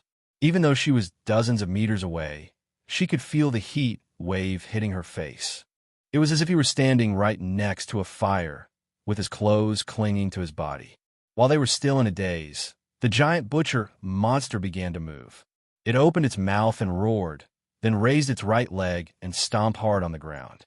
The asphalt road immediately cracked, and the crack shot towards Hold. Even more frightening, fire was spewing out from the bottom of the crack. With just that one kick, the entire street was instantly engulfed in flames, the fire roaring from the crack. Careful! When Gwen and Wanda saw the crack rushing towards Hold, they couldn't help but shout it out. At this moment, Hold, seeing this scene, gave a cold laugh. Facing the oncoming cracks and flames, he slowly extended his right hand. A beam of red light suddenly appeared on the entire street. The red light was like a giant dome, covering the entire street. He clenched his fist suddenly, and red light flashed back and forth on the street. The cracks, which were carrying great force, stopped immediately upon encountering the red light, as if they had hit an invisible wall. Even the flames that followed were immediately extinguished, and the fire wave dissipated in an instant. In the blink of an eye, the flames were all gone. A gust of wind blew by, and the intense heat just now felt like a dream. Wow, how'd he do that? Gowan looked at the scene on the street in astonishment. This is too dazzling. Holt simply clasped his hands together, and the terrifying flames vanished instantly, like a magic trick, a scene straight out of a science fiction movie. When Holt used this move, he looked absolutely stunning. Is this the true way to use magic? Wanda possessed chaos magic, and she immediately sensed the movement of the magic from before. At that moment, the entire street was filled with a terrifying aura. It was that powerful force that extinguished the flames in an instant. I haven't used the Phoenix Force in a long time, and I'm a bit rusty. Hold just used the power of the Phoenix, which extinguished the fire in an instant. The power of the Phoenix is incredible. It can turn dust into water, water into life, and it can turn everything into dust, leaving nothing behind. Roar! Seeing that the flames were ineffective, the large barbarian strode towards Hold. With each step it took, the ground cracked open, the houses shook, and its flames scorched the surrounding buildings. Even its footprints seemed to glow with a fiery light, as if they could never be extinguished. What are you yelling about? It's so annoying. With a wave of his hand, an unknown force like a giant hand instantly clamped the mouth of the barbarian. Although it shut up, it kept rushing this way. I've had enough fun. I'm not playing with you anymore. Hold shook his head, flipped his hand, and pressed down. In that instant, the running barbarian stopped. As if trapped by something, a hint of fear appeared in its listless eyes. Its flesh began to turn into mud, like sand, and within seconds it turned into a pile of dirt. Ding! While you were showing off, you wiped out a savage monster. Reward: Fire Elemental Power. How? Wanda was stunned. That move was too cool. She was on her way to celebrate with Hold. Swoosh! Gwen, standing nearby, was visibly excited. He rushed over and leaped on a Hold, exclaiming, "Mr. Hold, you're too awesome." Wanda narrowed his eyes, as if he sensed something was amiss. Shouldn't I be the one holding him? This seems a bit strange. Hold looked at Gawain hanging on him, then looked up and saw Wanda glaring at him with hostility. "No way, sis, come down here right now." He felt like the dog could eat him alive now, especially the look in his eyes. It was like a wolf seeing its meat being stolen. But after she bumped into him like that, he really didn't want to let go for a moment. Besides, the way she clung to him so tightly made him feel incredibly comfortable. Only then did he understand what enjoyment meant. Cough, cough, cough. After a while, Hulk smiled and patted Gowin's thigh. "All right, you can let go now, Sister Yuling. Honestly, after those 2 slaps, Hulk could feel how bouncy the young woman's body was. This feeling made Hold's heart itch, and he almost wanted to pull out his weapon like Sun Wukong. But he dared not act recklessly again, not knowing how angry Wanda would get. "Oh dear, I'm so sorry. I got too excited just now." Gowin quickly let go and accidentally bumped into Sun Wukong's weapon as he got down. She never expected that such a powerful person would actually carry a sticky substance. Gowin was puzzled. Why was someone so capable so cautious? However, she was indeed too excited just now, and only then did she realize that the one who was familiar with Huda was Gowin, not Yuling. "All right, Tony will come and clean up the mess later." Wanda suppressed his anger and walked up to Huda, saying something harshly. She also sensed that Gervin's attitude towards Hold was somewhat different. Although it wasn't Hold who hugged her first, Wanda still felt a little sour. Even from such a simple sentence, Hold could sense the sourness in it. "No, those reporters over there seem to be here for you." Huda, with his sharp eyes, spotted the reporters in the distance and quickly changed the subject. He didn't want Wanda to continue dwelling on this matter, because he knew that Wanda could sense the turmoil in his heart. "But this time Wanda was stunned for a moment. She had been watching the whole thing from the sidelines. It wouldn't be appropriate for her to give an interview at this time. "I don't like to be in the spotlight, and the Avengers need to improve their image now." Hold shook his head, although the last incident had improved public opinion of him. But ultimately, it's still limited. If they give up the credit for this, it would be a good thing for Wanda. Besides, he's already received the system reward. Faced with so many difficult reporters, it's better to just hand them over to Wanda to handle. That, looking at Huda's sincere expression, Wanda finally nodded. Holt is right. The Avengers do need this kind of positive news to maintain their attention. Then Yuling, and I will take our leave first. Hold looked at Gowin, a barely perceptible smile appearing on his lips. Wanda had no choice but to agree and state a deal with the reporters. As soon as the two left, a large group of reporters surrounded them. Fei Hong Nu Wu, did you take care of that monster this time? You're practically a hero to our girl group. I heard that monster is over 10 meters tall. Is that true? You didn't back down when facing such a terrifying monster. Was it to protect the citizens? Were you seriously injured in this incident? The reporters only dared to approach after they saw the monster in the distance disappear, so they had no idea what was actually happening at the scene.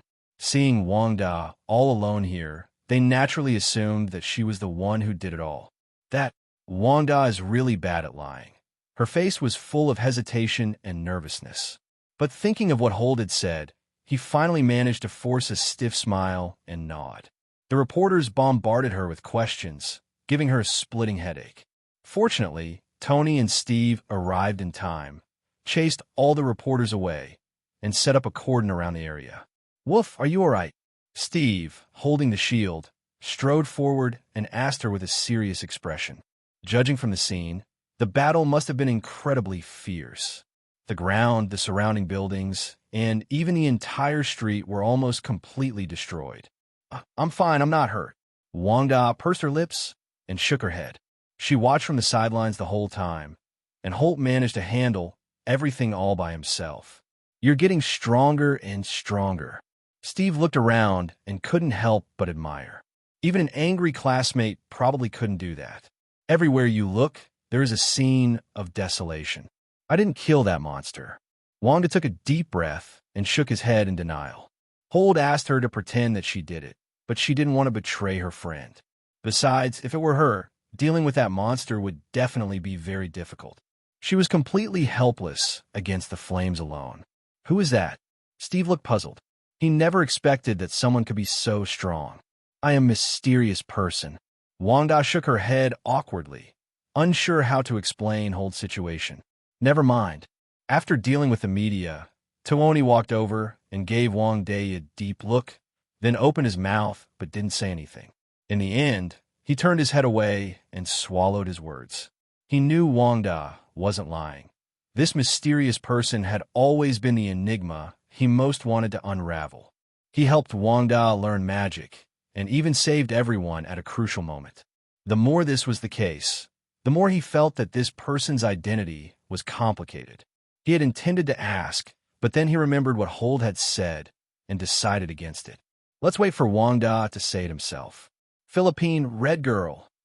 Philippine Red Girl. Philippine Red Girl. Wanda looked back outside in confusion. A group of people stood outside the police line holding signs and shouting Philippine Red Girls. Those people outside are all your fans. Seeing Wanda's bewildered expression, Steve laughed and said, "Go and sign autographs for them and take a picture with them." Wanda nodded, smiled, and walked over to take a photo. But she didn't notice at all. At the very back of the crowd, a pair of strange blue eyes were staring at her. Those eyes were filled with greed and desire. Chaos magic is truly within her. That figure was Agatha Christie. Her gaze fell on the dust that the barbarians had turned into within the police cordon. A smile involuntarily bloomed on her face, and she trembled with excitement. I never expected there would be Phoenix power. This is a once-in-a-lifetime opportunity. Chaos magic and the power of the Phoenix have appeared simultaneously. Agatha's eyes instantly turned cold and ruthless. She didn't want to miss either of these two treasures. At this moment, in Queens, Nyoyu, at the top of the tall clock tower, the huge clock is ticking away. Standing on the top floor and looking down, you can take in the entire beautiful scenery of Nyoyu. The streets were bustling with people, and as the sun set, more and more car lights began to flash. From above, they looked like ribbons of flowing light. The orange afterglow of the setting sun spilled onto the ground, creating a scene as beautiful as an oil painting. At the very top of the clock tower, two people were sitting leisurely on the edge, enjoying the view in the distance. Since Hold left Manhattan, he has been brought to this place by Gwen. You really know how to enjoy the scenery. Hold supported himself with his hands and turned to look at Yuling Jiju Gwen beside him. He discovered that Green particularly liked places where he could enjoy beautiful scenery. Gwen nodded slightly, a lazy smile on his lips. She used to enjoy it all by herself, but now she has someone she can trust by her side. She felt a surge of joy. For her, that was enough. It seems you never tire of the scenery in Queens. Holt smiled and turned his gaze back to the distance. It's not that I can't get enough of looking at you. It's because you're here, Gwen said, taking off his mask to reveal his cheeks, which were slightly flushed from the heat. As she said this, her heart raced involuntarily. To her, this was already a confession. This is also her truest thought. He thought to himself that the manor was probably doomed. He didn't even dare to imagine whether Wanda would break down on the spot if she saw the scene before her. "Oh, right, someone just brought the clothes to the door. I brought them in for you." As Wanda spoke, she opened the bag, revealing 2 sets of youthful-looking clothes. "Did you prepare these for me?" "This is correct." Huda's heart skipped a beat, and he nodded somewhat stiffly. He couldn't very well say it was prepared for Gowon, but at that moment, a girl's clear, melodious voice came from a room on the 2nd floor. "Hode, why haven't you brought my clothes yet?" "Oh no, we've run into each other again." When Hold turned to look at Wanda, he found that her smile had frozen. He hadn't started anything, but he was still discovered.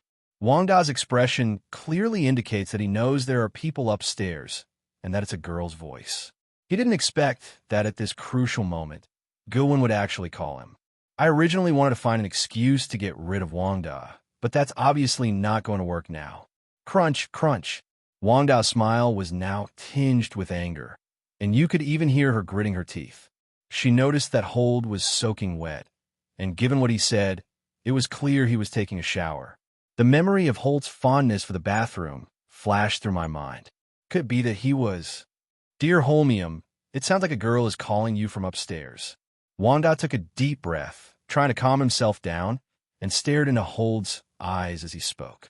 But judging from the bag she opened, the dress was probably not meant for her, because Hold had no idea when she would come, and she was only coming tonight because she missed him.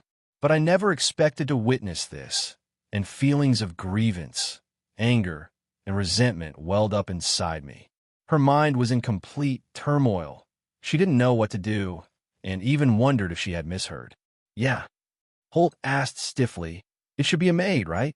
At that moment, he felt like his mind was completely blank. It wasn't that he was slow to react, but rather that these two women felt completely different from the women he had known before. He had never taken this kind of thing to heart before, but he never expected that he would panic now. Hode, you gave me the day off today. No one will be coming tonight. Wangda's body trembled slightly. His eyes were filled with pain, and they were red. She had already guessed it, but she didn't want to believe it and hoped that Hold could deceive her. But this reason was so lame that even she couldn't fool herself. She felt a sharp pain in her heart. She had clearly fallen in love with him, yet this had happened. Woof! Hold reached out as if to say something, but Wang Dei shook off his hand, picked up the bag of clothes, and quickly walked upstairs. Since I can't fool myself, I might as well go and see for myself. She herself didn't know what to do. Only one thought occupied my mind. Who is it? Who is better than her? Little witch, even if you're in a hurry, there's no need to be in such a rush. Huda gritted his teeth, forced a smile, and quickly chased after him. He could sense Wangda's current mood, like a balloon about to burst. He wasn't even sure if Wangda would tear Gwen to shreds the moment he saw her, because he knew all too well how much power Wangda could unleash when he was angry. Although nothing ultimately happened, Gwen did take a shower in his room upstairs. Although I said I hadn't started anything, if the two of them bumped into each other, things could get complicated. Don't stop me, I want to go up.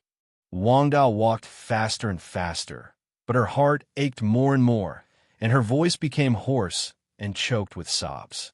She was afraid she wouldn't be able to control herself and would burst into tears.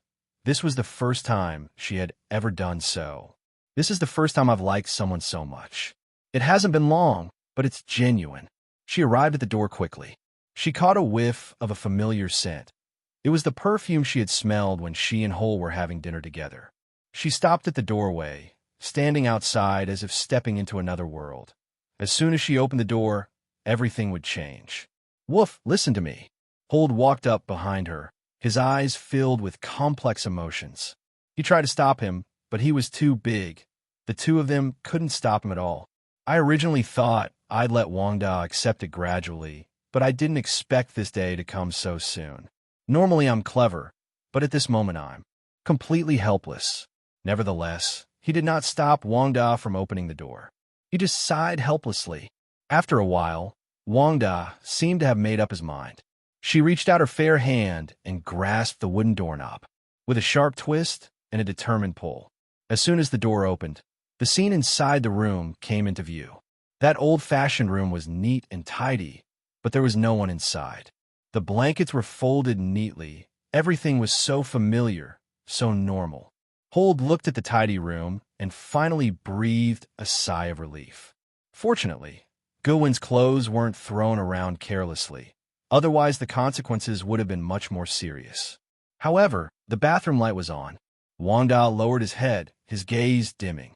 Her heart felt as if it had been struck hard, and she stared blankly at the semi-transparent frosted bathroom door. The door was covered in steam, clearly indicating that someone was taking a shower inside. Her lips, which were painted with lipstick, now looked pale. Ew, the steam in the bathroom. After a long while, She weakly uttered these words. It was as if all her strength had been used up the moment she uttered those words. This feeling left her at a loss. Even breathing became difficult. The bear's mouth made her gasp for air. Her bloodshot eyes revealed that her inner turmoil was far greater than it appeared on the surface. That Hold grasped her cold hand and stared straight at Wanda. However, Wanda did not make eye contact with him. She slowly placed the bag in her hand outside the door. Then he turned around and walked out, his steps quickening. Yes, what am I? Does spending one night together really count as being together? She hadn't even confirmed her relationship with Holt, let alone that he was her girlfriend. I have never said that. Their relationship was probably the most unbearable kind. Although she was unwilling, what could she do? She was the one who took the initiative first. Perhaps Holt already had a girlfriend, and she was the one who interfered. 7.2%, 20:59. Actually, she was just too arrogant. What is she anyway? Although they were of one mind, she still couldn't accept it. Who Holt is with has nothing to do with her. That's his freedom. Woof! Suddenly, a warm embrace tightly held her. The warmth and fragrance emanating from behind made Wanda feel incredibly attached. But she was still in pain, and this was not something that could be solved with a hug. I know. Wanda shook his head and said in a hoarse voice. She didn't want to cry, nor did she want to show her most vulnerable side. But it must be said that when Holt picked her up, she wavered. Because if he really leaves, then it's all over. But can she really accept it? What are you doing? Just as Wanda was lost in thought, she suddenly felt herself being picked up by Huda. Since the little witch can't wait any longer, let's go. Holding Wanda, turned and walked towards the bathroom. You wouldn't be thinking of. Wanda's mind went completely blank for a moment, with only one thought remaining in his mind. Holt wants to go straight to them. If that's the case, then it's simply, just as she was lost in thought, he pushed open the bathroom door. The water vapor immediately hit her face, making Wanda nervously close her eyes. Holt is incredibly bold to bring her in like that. But maybe this is a good thing. If there are 3 people, one more person might be able to share some of the work. My little witch, didn't you want to be together? Why won't you open your eyes? Holt leaned close to Wanda's ear, buried his head in her hair, and breathed hot air into her ear. The ticklish sensation on his ears made Wanda shrink his neck slightly. She took a deep breath and opened her eyes, her eyelashes trembling. Since we've already prepared ourselves mentally, we might still be faced with a terrible scene. But when she opened her eyes, she was stunned. Because apart from the misty steam, there wasn't a single person in the bathroom. Nobody here. She was completely stunned. How could there be no one here? This was completely different from what she had imagined. Logically speaking, there shouldn't be an extra sister in the house, right? My adorable little witch, why are you so nervous? Holt approached Wanda and said in a low voice, I just got back from being caught in the rain and wanted to take a shower, but you came right away, so I had to open the door for you quickly. Upon hearing this, Wanda's tense heart finally relaxed. A hint of heartache appeared in her eyes, even though the other person cared about her so much. Even though they had no relationship whatsoever, Holt still rushed to open the door for her at this crucial moment. And because of this, she considered turning away. Since you want to go together, then let's go together. I know that all of you readers here are upright gentlemen and don't like reading this kind of stuff, so to save you money, I'll skip it. A long time passed. After, Holt carried the weak Wanda out and gently placed her on the ground. Little witch, you need to exercise more. You're so boring. Holt kissed Wanda on the forehead and looked at her with a smile. Faced with Holt's aggressive gaze, Wanda quickly shrank into a ball, trying to cover himself, although her hand was already in the correct place. But the more she acted this way, the more alluring she became, making Holt's gaze even more intense. Who says I'm not energetic? I exercise regularly. Wanda spoke up, dissatisfied, and continued, It's clearly your problem. Each time, she felt like her body was out of control, and even her mind was like mush. It's like being in the middle of the ocean, drifting with the current, completely unable to resist. But you yourself said you wanted to make the sea surge. and that you would use magic. Hold approached Wanda, staring intently at her. At that moment, the meaning in his eyes was conveyed to Wanda's heart. She could clearly feel that emotion, and her body trembled with fear. This feeling was so terrifying that it made her feel like she was no longer herself. Shut up, stop talking. Although the room was air-conditioned, this conversation made Wanda feel hot all over. It's like having a fever of 40 degrees Celsius. Your mind is a bit foggy. And she clearly said just now, "Don't continue, stop. How are you punctuating this? It's utter nonsense. You should rest for a while. I'll make you some soup to help you recover." After straightening Wanda, Huda also covered her with a blanket. Wanda also felt a little tired, so she leaned against the pillow and closed her eyes. Hold cautiously walked out of the room. Only then did he finally feel relieved. To prevent this from being discovered, he even used a talisman. Only when a person is extremely tired will they not have the energy to think about other things. And judging from the current situation, Wanda should fall asleep soon. Those were clearly all sorts of cosplay outfits, complete with balls with ribbons, soft wigs, and the like. There are so many socks to choose from that it's dazzling at first glance. What are you going to do? Wanda's eyes widened. She knew he would prepare some things, but she didn't expect so many. There were so many that she was dazzled and even a little shocked. There are some things she has no idea what they are used for. Although she already knew that Holder's tastes were strange, this time it was really too much. This is no longer a game for normal people. Don't want. Wanda shook her head in fear and loudly refused. These things inexplicably frightened her. Faced with so many complexities, she even wondered if Hold wanted her to complete the game in one go. "Since you don't know how to choose, let me help you." With a wicked grin, Hold pulled out a backless half-length sweater. Upon seeing this outfit, Wanda's eyes widened. "I won't wear it. This color is ugly." She desperately tried to find a reason. This thing was just too embarrassing. Just thinking about it is unacceptable. She refused immediately. "Just kidding. She wouldn't want that. I'll choose myself." Before Hold could react, she quickly started rummaging through a pile of clothes. Not long after, Wanda paused for a moment, then pulled out a white ghost spider battle suit from a pile of clothes. And the suit was a little wet. She looked at the dress with a surprised expression. "What is going on?" Wanda picked up the white battle suit and looked at Hold with a puzzled expression. She never expected that Yiling Jiju's battle suit would be here. Hold was also taken aback when he saw the clothes she took out, because when he took it out, he accidentally mixed in the battle clothes that Go-Won was going to wash as well. "I bought it from outside, probably for cosplay, since it's a hero after all. As for why it's wet, it's probably because it got rained on." As he spoke, Holder picked up his battle suit and prepared to take it out and put it away. "If you don't like it, then forget it." He was now very nervous. What a huge blunder. He had actually mixed things up. "Wait, I'm wearing this." To Huda's surprise, Wanda actually snatched the clothes back. After all, this is the one with the most fabric among all those clothes. Hold was stunned when he heard this. Good heavens, was he going to wear Pinru's clothes? That was really exciting. Besides, didn't you say that Yiling Jiju has a great figure? Wanda pouted, looking unconvinced. She still clearly remembers sitting in the passenger seat and how Holt was staring intently at the poster. Since there are cosplay outfits here, why not have a competition to see who has the better figure? Well, that works too. Huda was a little excited. He hadn't expected to be wearing Pinru's clothes. Wait a minute. Wanda, holding onto the bedside, prepared to take the spider suit to the bathroom. Little witch, shouldn't we have been completely honest with each other a long time ago?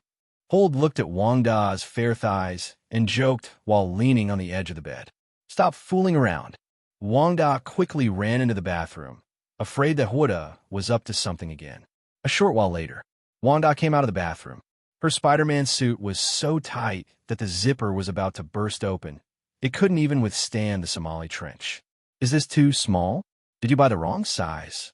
Wanda came out and felt something was off. No. This is perfect, absolutely wonderful. Hold rushed over and hugged Wanda, his eyes shining. That should be fine. After all, it's Gwen's combat suit. Moreover, he now truly feels the gap between the two of them. The moment the clothes tightened, my whole body felt tense. Especially that kind of spiritual sense of wonder. It's simply indescribable. Even Holt felt as if the southern hemisphere was about to collapse. This feeling is exhilarating. It's absolutely amazing. Are you sure? Seeing how excited Holt was, Wanda was also a little happy. Does this mean she has already defeated the ghostly spider in the competition? Sudden, Wanda felt something being pushed open. It turned out that the zipper had slid down a little due to the pressure. It seems my little, which is much more powerful than I imagined. Holt was burning up and couldn't take it anymore. Don't come any closer. Wanda immediately sensed something was wrong. Holt's eyes looked just like a hungry wolf eyeing meat. But the next second, she was tackled onto the soft bed. The headboard was shaking violently. Crunch, crunch. The two of them instantly became bedding quality inspectors. At the same time, downstairs, what exactly is Mr. Holmium doing? Go and lay on the bed, watching TV out of boredom. Creak, creak. What was that sound? She looked up in confusion. It's so noisy. What big deal is Mr. Holt talking about? Why is he making such a racket? Gowan couldn't help but wonder. After all, this was a project worth hundreds of millions. Never mind. If I go up there, I might disturb them. After much deliberation, she suppressed her curiosity. If her interference causes problems for her business, she wouldn't know how to apologize. This is no small sum. Even if she gave her life for it, it wouldn't be enough. So in the end, she didn't go upstairs to disturb the two people. That sound must be very loud. Otherwise, how could it be so loud? Listening to the creaking sounds coming from upstairs, Gowan suddenly realized that doing business is really not easy. It seems that even someone as capable as Holt has put in a lot of effort. After all, just the fact that he's still working at night already puts him ahead of many others. Even though the table was shaking from a noise, they must have been incredibly excited. She could even tell the direction from which the sounds upstairs were moving. It seems to be a business related to furniture. The image of Holt and his partners testing furniture flashed through Gowan's mind. Only this explanation can account for why they tested tables 1 minute, beds the next, and chairs the following minute. Moreover, judging from the sound, they must have put a lot of effort into it. You can even hear them breathing heavily. After an unknown amount of time, Gowan, lying on the bed, finally drifted off to sleep. The next morning, Gowan was sleeping soundly on his side in bed. She hadn't slept this well in a long time, even though Holt wasn't by her side. But she knew that Holt was upstairs, and as long as he was there, she felt especially at ease. He even drooled in his sleep with a smile on his face. Thump, thump, thump. There was a knock on the door. Gowan groggily got up and slowly opened the door. Standing outside the door was none other than Holt. Mr. Holt, why are you up so early? Gowan's hair was messy, and he was rubbing his eyes, looking extremely cute. Is it early? Seeing the dark circles under Jerwin's eyes, Holder asked with some confusion, Didn't you sleep well last night? Why do you have dark circles under your eyes? Yes, I had a bit of insomnia. You were talking too loudly last night when you were discussing the project with the furniture dealer. Gwen mumbled his thoughts in a daze, then quickly added, But it's okay, I know Mr. Holder wants to talk business. Furniture dealer? Holt was stunned for a moment, almost unable to react, because he hadn't rested all night and had been working hard. Aren't you a furniture retailer? I even heard you testing furniture upstairs. Gowan nodded seriously, because she had thought about it carefully for a long time before confirming the other party's identity. If you're not in the furniture business, there's absolutely no need to test the durability of your furniture. Yes, yes, yes. Holt immediately realized that the soundproofing of this house was much worse than he had imagined. I'll arrange a better room for you next time. He could only nod in agreement. He couldn't very well tell Gowan what had just happened. Your room looks nice too. Gowan muttered under his breath, a hint of dissatisfaction in his voice. If she could feel as secure as when she's hugging her teddy bear, she would be fast asleep by now. What did you say? Although he claimed to be invulnerable to knives and thorns, he was still a bit drowsy that night and didn't hear clearly. Nothing. Gowan blushed and quickly shook his head. She wanted to pinch herself hard. Honestly, I always get distracted and blurt out everything on my mind. I'll go wash up first, then we can go have breakfast together, okay? Gwen approached Hold and gently tugged at the corner of his clothes. Even though it was only for one night, she really wanted to stay by his side forever. Moreover, she was worried that Holt would be busy with business again today, and if he really had to go, there was nothing she could do. I'm all done. Holt smiled and patted Gwen's head. Last night he used all his strength to make Wanda faint, and he won't wake up for a while. So he took the opportunity to make breakfast. Really? Gwen's eyes widened. She had assumed that Hold had no time to make breakfast. After all, we were discussing business so late yesterday. How could we possibly find the time? Okay, go wash up. Hold's lips curled up slightly. Yeah. Gwen jumped up excitedly on the spot. I never expected that Hold would care about her so much. She knew that for successful people like Holt, time was very precious. Inside the restaurant, a dozen or so dishes were laid out on a marble table, their aromas filling the entire room. Wow, is this the breakfast you prepared? Looking at the table full of delicious food, Gwen couldn't help but hug and kiss Huda. She didn't expect that Huda would actually cook so many dishes. This is much better than the last restaurant. Come. Holt pulled out a chair and invited Glenn to sit down. This is a different breakfast from each country. For him, cooking a table full of dishes is nothing special. Especially with his magical abilities, he can even control several pots at the same time, chopping vegetables and kneading dough at the same time, making him an all-around master. Looking at Holt's gentlemanly demeanor, Gwen was even more captivated. For girls, the details are what touch their hearts the most. Even a casual gesture can demonstrate good manners. This caused Gwen's goodwill towards Hold to skyrocket. Hold had thought he was already very capable, but he was even more unexpected than she had imagined. This little steamed bun is so delicious. The golden lollipops smell pretty good too. This milky white stuff must be soy milk, right? While looking at the dishes on the table, Gwen took a bite of each one. Every bite thrilled her taste buds. If any girl ends up with you in the future, she'll never be able to live without you. Gwen touched his already bloated belly and said with an envious look, because in their area, there are very few boys who would voluntarily make breakfast. Let alone making breakfast, most boys just grab some cereal or sandwiches to tide them over. This was the first time she had ever had such a sumptuous breakfast. Being with me means I can take care of more than just your stomach. After saying this with a smile, Huda secretly thought to himself, after all, breakfast warms the stomach, not the heart. The two of them had a pleasant morning. Gwen finished all the breakfast on the table. Although he was so full, he still smiled and said, I'll come here to eat every day from now on. I can make it for you every day, as long as you're willing. Holt glanced at his watch and then asked, Aren't you supposed to go to school today? Yes, we're going to be late. Gwen glanced at the clock on the wall and almost jumped up. It's almost 8 o'clock. Although you're a freshman, you don't actually have to go to register. But she was a well-known good student, and she never skipped class unless the police couldn't handle the situation. No rush. I'll take you there. We'll be there soon. Holt laughed and said that since the dimensional gate was built, many things have become much more convenient. By the way, where's my battle suit? Just as Gwen was about to leave, he suddenly remembered this matter, because after she changed her clothes yesterday, she troubled Hold to take them to wash. Oh, your combat suit? Wait a minute. Hold's lips twitched, his expression a little embarrassed. He hurried upstairs, and when he returned, he was carrying Gwen's ghost spider combat suit. Question mark. Gwen took the battle suit, his eyes widening slightly, a stunned expression on his face. What's going on? She discovered that there was a large hole at the joint between the two trouser legs of the Yulingzi spider's battlesuit. Hold stroked his chin, hesitated for a long time, and said, It's probably because the washing machine was too powerful. He got carried away playing yesterday and didn't pay attention to these details.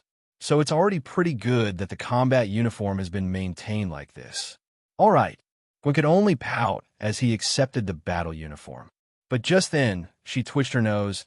Why does the Yulingziju battle suit smell a little off? Wrong. Hold's expression turned extremely strange. He hadn't even thrown the garment out to wash. It had dried entirely because of Wanda's body heat, which had practically baked it dry. So if it did have a smell, it could only be, "Mr. Hold, I never expected your laundry detergent to smell like Fatinia." It was only then that Gowan recognized the scent, and he frowned, saying, "This scent is quite niche." She wasn't sure if this was considered a wealthy person's custom, so she was a little confused. "Oh, I see. I'll try a different flavor next time." Hold smiled somewhat awkwardly. "Actually, it's fine not to change it." Gowan sniffed it again, a youthful smile spreading across his face. "But changing the scent once in a while is a new experience." Hold breathed a long sigh of relief and said with a complicated expression, "If you don't like the smell, go back and wash it again." Just then, Gowan glanced at the clock on the wall. "Oh no, I'm going to be late." Thump, thump, thump. "Go to class first. I'll talk to you another day." Just then, Hold suddenly heard a noise from upstairs. With a wave of his right hand, a golden light flashed, and a dimensional gate appeared in front of Gowan. "I'll be going now." Gowan smiled and nodded, then stepped into the dimensional gate. After entering, he didn't forget to turn back and wave goodbye to Hold. Call. After the dimensional gate disappeared, Hold finally breathed a sigh of relief. "Horde, what smells so good?" Wanda held onto the handrail and slowly walked down the stairs, one step at a time. It was the first time she had ever smelled this fragrance. "I just made breakfast." Hold turned around, straightened his clothes, and said with a smile, "Breakfast?" Wanda was a little surprised. She hadn't expected that Wanda would make breakfast. She had never heard him mention it before, which was why she was so surprised. In her view, a rich kid like Hold should be similar to Tooni. "Yes, it was made especially for you." Hold nodded smugly. Exclamation point. At this moment, Wanda suddenly gritted his teeth and let out a low groan. "What's wrong with you?" Hold quickly stepped forward to support her. In fact, he had noticed earlier that Wanda's walking posture was abnormal. "How dare you say that? It's all your fault." Wanda bit her lower lip and twisted Wanda's waist hard with a resentful look on her face. She didn't know what was wrong with Hold last night. He was so excited. It was just wearing the Ghost Spider battle suit, but it seemed like it turned into his fighting power. She couldn't breathe properly all night and was woken up in pain this morning. "Your body is still too weak, which makes it impossible for me to be happy." With a smile, Hold put his arm around Wanda's waist and gently helped her downstairs. "His strength is extraordinary." "Who made you happy?" "You're a real freak." Wanda rolled her eyes at him. Her body was already much stronger than that of ordinary people. To say that she can't keep up physically is utter nonsense. "You'll definitely be fine. I'll give you some nourishment." Hold's lips curled into a smirk, his tone laced with a mischievous grin. "Have you ever heard of the principle of cures like?" Upon hearing this, Wanda immediately recalled Hold's teasing during breakfast. "No way. You're so annoying." She shook her head without hesitation. With Hold's help, Wanda finally sat down at the dining table. "Hey, what's with that bowl and fork?" She noticed that the cutlery was still on the table, and it looked like it had just been used. Upon hearing this, Wanda's head buzzed. He was in such a hurry that he forgot to put away the tableware that Gowan had used. This is the bowl I use to test the ingredients when I'm cooking." At the critical moment, Deliang had a sudden inspiration and quickly offered an explanation. "Oh." Wanda nodded and casually picked up the utensil. "I'll change your outfit into 4 different sets." When he saw Wanda pick up the fork, Hold's expression turned extremely strange. "No need to change it. I don't mind that you've used it before." Wanda waved his hand, not taking it seriously at all. "Anyway, the work is done, so the used tableware is no big deal. Besides, Holt said it was for tasting dishes. She had used up so much energy last night that she was starving and didn't care about anything else. She just started eating. Not bad. Hold. You'd be good enough to open a 5-star hotel and be the head chef." Wanda took a bite of the food made by Huda and couldn't help but sigh. It tasted much better than she had imagined. She considers herself to have eaten plenty of good food, but compared to what Huda makes, it's not even in the same league. Eat more if it's delicious. Holt sat next to her. "Why aren't you eating?" Wanda noticed that he had been sitting there the whole time and asked in confusion. "I'm not eating anymore." Huda twitched the corners of his mouth. He and Go would have been sharing a bite each, using only one bowl, and he was already full and couldn't eat anymore. No, skipping breakfast is bad for your health. Without saying a word, Wanda picked up a fried bun and held it to Huda's mouth. Besides, it's a waste not to finish it. When faced with Wanda's attempt to feed him, Hold's face turned deathly pale. He finally gritted his teeth, took a deep breath, and forced himself to eat. After a while, Hold felt his stomach was about to burst, so Wanda stopped. After eating and drinking his fill, Wanda leaned back in his chair, as if he had suddenly remembered something. By the way, Holder, where did that ghost spider armor go? I didn't see it when I got up just now.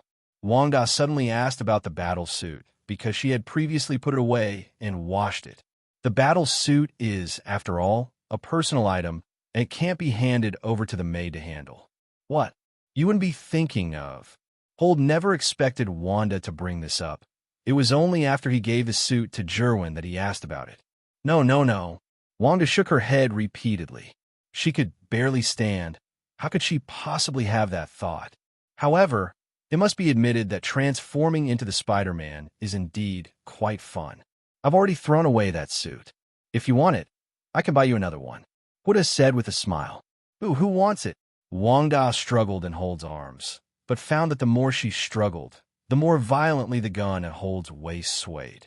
You don't even like it, so how could you remember it so clearly?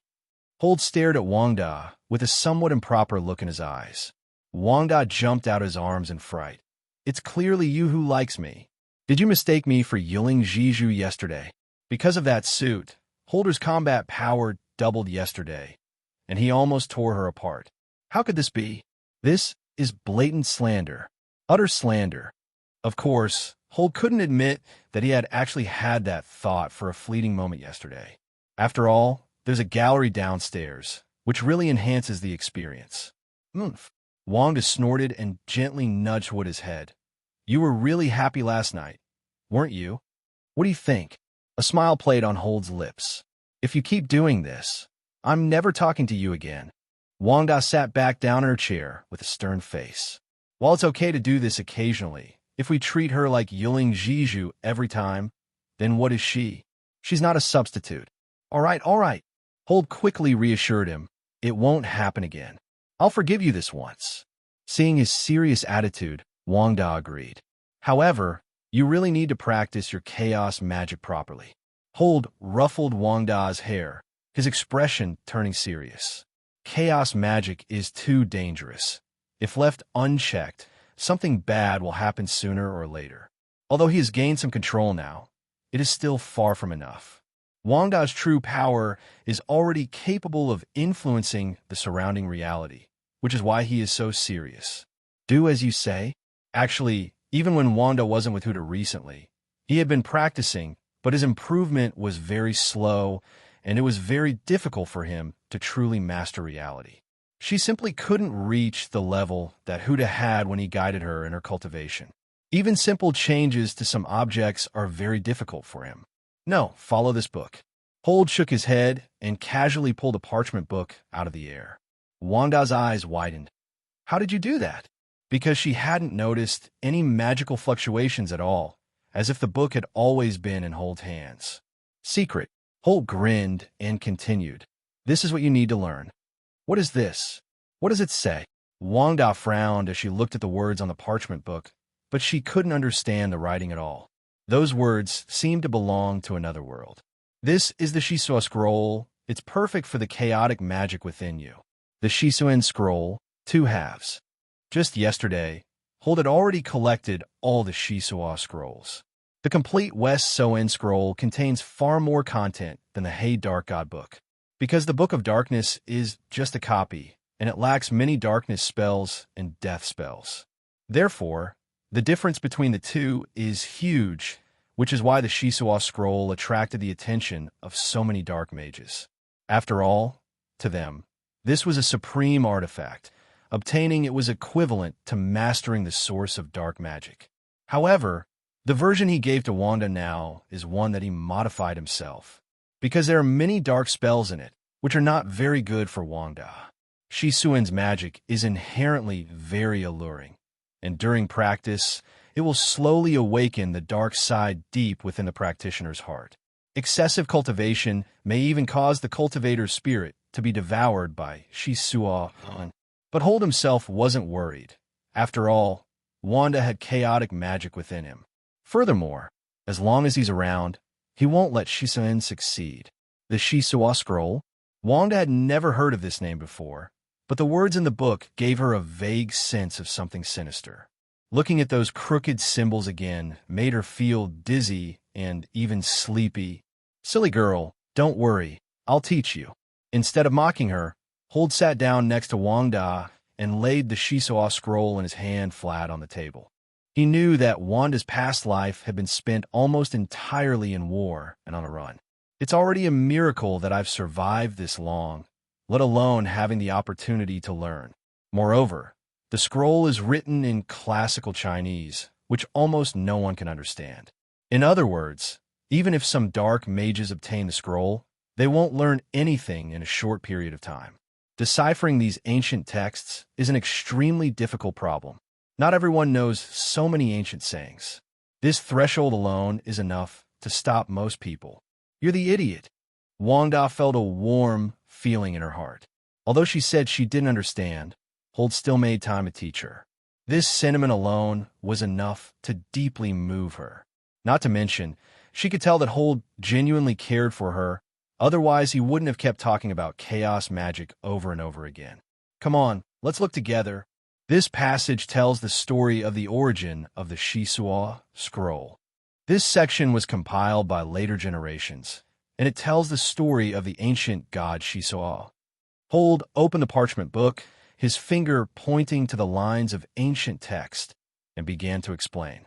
Although this content is not directly related to magic, it is very important because it relates to our future vigilance and fear of Shisuen. This is, after all, black magic, and each use is affected by Shisuen. The more you care, the more cautious you will be when using chaos magic in the future. As Huda explained, Wanda gradually got into the flow, because his explanation was very detailed. He would repeatedly explain things to her in different ways, even though she didn't understand at first. Yes, I understand. Time slowly passed. At first, she was listening attentively, but her eyes were gradually drawn to Huda beside her. She couldn't help but stare at Hold's handsome face. His voice was very magnetic, and his gentle tone made Wanda's heart flutter. She herself didn't realize that she had unknowingly fallen into it. The more mysterious a person seems, the more easily you are attracted to them. She was completely infatuated with this man. All women admire strength, and no matter how strong she was, she couldn't help but be attracted to Huda. What's more, this man was the first man in her life to bring her all sorts of firsts. Little witch, what are you looking at? Hold noticed that Wanda was lost in thought and gently flicked her forehead. What's interesting? Is there any knowledge on it? No, I was just thinking about something else. Wanda cried out, ouch, and looked pitifully at Hold, covering her forehead. She knew the gravity of the situation, but she just couldn't control her emotions. Thinking of something else? I think you're just plotting something bad. Hold pinched her cheek and said through gritted teeth, if you don't behave, you'll be punished. He didn't want to go and confront Shisuen head-on one day when he had nothing better to do. This content is very important to Wanda. Otherwise, he wouldn't have specifically chosen part to teach her. I didn't do it on purpose. Besides, I was watching. Wanda slapped Huda's arm and rubbed her reddened face as she retorted. She quickly turned her attention back to the book, but all she could think of was Hold and the things they had done together. Sometimes, after falling in love with someone, you can't help but think of them no matter what you're doing. Although you've been trying to control your emotions, it seems to be of no use at all. She can cook, is capable, handsome, and her strength is unfathomable. To this day, no one has figured out just how powerful Hold really is. More importantly, her waist seemed to be made of vibranium, possessing seemingly endless strength and energy. The more I think about it, the more confused I get. My mind feels like it's stuffed full of things. But what filled her mind wasn't knowledge, but something indescribable and inexplicable. Little witch, focus. Looking at Nuwu's dazed expression, Hold's lips twitched involuntarily. He himself has begun to wonder if he's gone too far, and now he even feels like he's developing hard eyes. The gaze even drifted to a certain part of her own body. Oh. Wanda snapped back to reality when he heard Hold's cold shout. Quickly adjust your posture. Turn your gaze back to the parchment book. Woof, remember this. Your greatest advantage right now is chaos magic. Therefore, you must maximize this advantage. Because spells are only an aid to you. What you really need to cultivate is not the Shiso-A scroll, but chaos magic. Hold looked directly into Wanda's eyes and said in a serious tone, the spell's greatest benefit to Wanda is that it helps her control chaos magic. Because the power of chaos magic is too terrifying. Being able to influence reality is tantamount to invincibility. For example, when she lost control and manipulated parallel worlds, she killed the entire Avengers, which shows how terrifying chaos magic is. So that's how it is? Wanda had a thoughtful expression on his face. Although she had witnessed the terrifying power of her own, she did not have a particularly clear understanding of it. She only knew that it would make her even stronger. She now relies almost entirely on external forces to attack her enemies. If it weren't for Holder, she would never have known that the battle could be changed by controlling other things. Yes, true power lies in making the chaotic magic within you stronger. The Book of Darkness is merely an auxiliary tool. Hold knew that Wanda was unaware of just how terrifying the power within him was. This is one of the three ancient magics, and none of the three ancient magics is weak. Looking at the entire universe, and even the multiverse, the energy is terrifying. It could even be said that Wanda could easily tear apart the purple sweet potato essence. If one cultivates to the extreme, breaking through to a single universe is only a matter of time. Okay, I understand. Wanda nodded solemnly. She was deeply shocked because Hold knew so much. Even things that have little to do with him. He knows them perfectly well. Like an all-encompassing encyclopedia, nothing escapes his gaze. He even understood her own chaos magic better than she did herself. So you need to be serious. If you want anything, I'll give you a reward after you learn it. At this moment, the corners of Holt's mouth turned up slightly, revealing a mischievous smile, and he teased. You're so bad. Seeing his expression change instantly, Wanda couldn't help but gently tap Hold's arm. Come on, let's continue. What I'm going to teach you next are these words. Hold patted Wanda's head and then began to explain the other contents of the parchment book. He knew that haste makes waste, so this time he mainly taught her some simple spells. Actually, given Wanda's comprehension, this wasn't difficult at all. He understood it completely after only a few lessons. Boom! Sitting in the chair, Wanda slowly opened his eyes, a flash of red light in his pupils. A rosy glow shone on her fair skin, adding a unique charm to her already captivating appearance. Wanda silently chanted a spell and pointed to a potted plant. Whoosh! A streak of red light flashed by. With a whoosh, the flower in the pot was instantly enveloped in red light, and under its glow, it began to grow rapidly. The once blooming bonsai began to twist and deform, spreading wildly in all directions like vines. In the blink of an eye, dark-colored thorns sprouted on the plants, turning them from green to dark black. The vines tightly entwined the other bonsai around them, and the thorns seemed to come alive, constantly devouring the vitality of the other plants. Good job, you've learned it. Upon seeing this, Hold applauded generously. That's because you taught me well. Wanda hugged Hold and gently kissed his cheek with her fiery red lips. This is your reward. This reward is not enough. Hold pointed at Wanda's mouth with his finger. And you kissed the wrong place. No, I'm too tired right now. Wanda knew what Hold was thinking. Then what should we do? Hold realized that Wanda seemed to have other ideas. I'd like to go for a walk with you tonight. Wanda leaned close to Wanda's ear and whispered, when you come back tonight, I'll give you a big surprise. What? Hold's ears were tickled by her breathing, and he longed to possess her immediately. But thinking of the surprise that evening, she had to suppress her anger. He pinched Nowu's cheek. It's a promise. You're not allowed to lie to me. Yes, I'm definitely not lying to you. Wanda opened the scroll and looked at its contents with a serious expression. I need to continue studying. Don't disturb me. I'm in the backyard. If you miss me, come find me. Hold pinched Wang Da's cheek. Watching Hold leave, Wang Da's lips twitched slightly.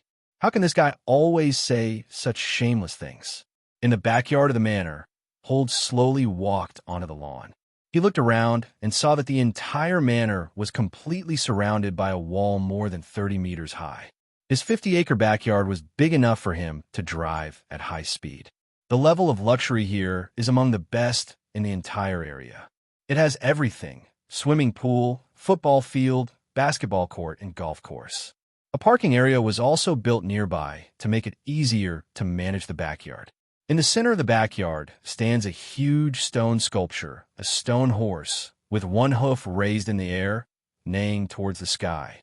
Originally, the wall was only 5 meters high, but later, considering that experiments would be conducted inside, the system provided a reward. They might as well have someone raise the wall to 30 meters high and make it 6 meters thick. Even if a shell hits it head-on, it won't budge. Since even Wang Da is working hard, I should also familiarize myself with my own abilities. Hold stretched and yawned with a relaxed expression. I've been working myself to the bone these past few days and haven't had a chance to properly hone my skills. While Wang Da is training, I'll also practice. Moreover, I didn't study the reward I received last time in detail, so now is a good time to see what kind of ability it is. Looking at the beautiful scenery of the sky and the backyard, his mood immediately improved. The power of fire element. He silently recited a phrase in his mind, and the system interface immediately appeared before his eyes. Power of fire element. The possessor has extremely strong control over the fire element. The deeper the development, the stronger the control. This reward is great. He couldn't help but marvel that completing the barbarian's task had truly been a wonderful gift to him. His godlike magical talent allowed him to learn magic much faster, and now that he possessed the power of fire element, he could easily control that power. Although it cannot compare to the Phoenix Force, it is still one of the natural elements and will definitely come in handy in battle. Snap! Holt raised his right hand and snapped his fingers. A wisp of flame, writhing like a snake, ignited on his index finger. The flames danced on his fingertips and lingered around his fingers. With a thought, the flames flickered like tongues of fire. This shows that his control over the flames was already very precise. Don't underestimate these small details. They can be crucial in battle. Fire Lotus! Hold silently recited a phrase in his mind and suddenly opened his palm. The small fire snake instantly exploded, condensing into a lifelike lotus flower of fire in his palm. As soon as Hold had a thought, the flame lotus began to roll and shrink, eventually turning into a fireball the size of a fingernail. This is a concentrated application of all fire elements. Although it doesn't look big, the energy it contains is extremely terrifying. If Holmium were launched now, its power would be no less than that of a cruise missile. Then he clasped his hands together, and the fireball slowly unfolded in the air, transforming into a series of characters.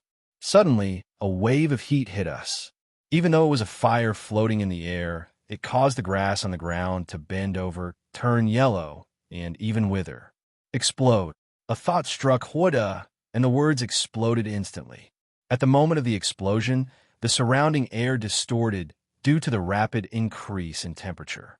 A wave of scorching heat hit us, and even the dry grass began to burn. This thing could be used like this. As he was thinking this, flames engulfed his entire body from his fist. Strangely, his clothes and hair weren't burned, but, judging from the surroundings, the flames simply had no effect on him. This is the power of being able to precisely control flames. If he wanted, he could even injure an enemy 1,200 times. After trying a few times, Hold waved his hand and put the flames back. I must say, this flame is much more interesting. With the power of fire, one can transform into various forms, such as erupting flames at a designated location. This alone makes one far superior to most mages. However, due to a shallow understanding of the fire element, they were unable to continuously create flames. Let's practice later. Hold shook his head, no longer wanting to play with fire. While this reward is decent, it's still far inferior to the Phoenix Force. Next, he plans to practice the Phoenix Force properly. Although his research on the Phoenix Force was more in-depth than Wanda's research on the Chaos Force, he hadn't spent much time practicing it properly and had to learn it entirely through actual combat. The power of the Phoenix. Hold looked across the entire backyard, his eyes gleaming with an orange-red light. He raised his right hand, and a burst of terrifying energy shot out from his fingertips. It was a group of things with dark red energy patterns, and the energy was still pulsating within them. The next second, this force burrowed directly into the ground. Once it enters the underground, it spreads rapidly like a virus. In Hold's perception, this Phoenix power was almost capable of devouring everything. Rumble. The once clear sky suddenly turned gloomy, the sunlight disappeared, and the breeze turned into a terrible hurricane. After the storm, dark clouds filled the sky, purple lightning flashed across the heavens, and thunder roared deafeningly. For a time, the whole world seemed to be plunged into an apocalyptic scene, and as long as you looked up, you could see thick, dark clouds pressing down low. The surrounding trees creaked and groaned from the fierce wind, and their leaves were swept away by the wind. Thousands upon thousands of leaves were swirling in the air, creating a truly terrifying scene. Even the water in the backyard pool started to boil, as if it had sensed something terrifying. The statues, fences, swimming pool, ball racks, and trees all underwent strange changes at this moment. They actually began to crack, turning into grayish-black dust, which drifted into the sky with the wind. Even the lush green lawn was not spared. The earth seemed to mourn, and the lawn began to crumble into tiny particles that flew through the air. The ground instantly cracked open with fissures, as if a torchbearer had stuck his fingers into the earth and torn it apart. Click! The next moment, the cracks spread rapidly, and the edges of the cracks were also swallowed by the power of the Phoenix. Immediately afterwards, the ground collapsed, and the once peaceful courtyard was now just a huge pit. Looking at the huge pit, Hold couldn't help but feel a sense of awe.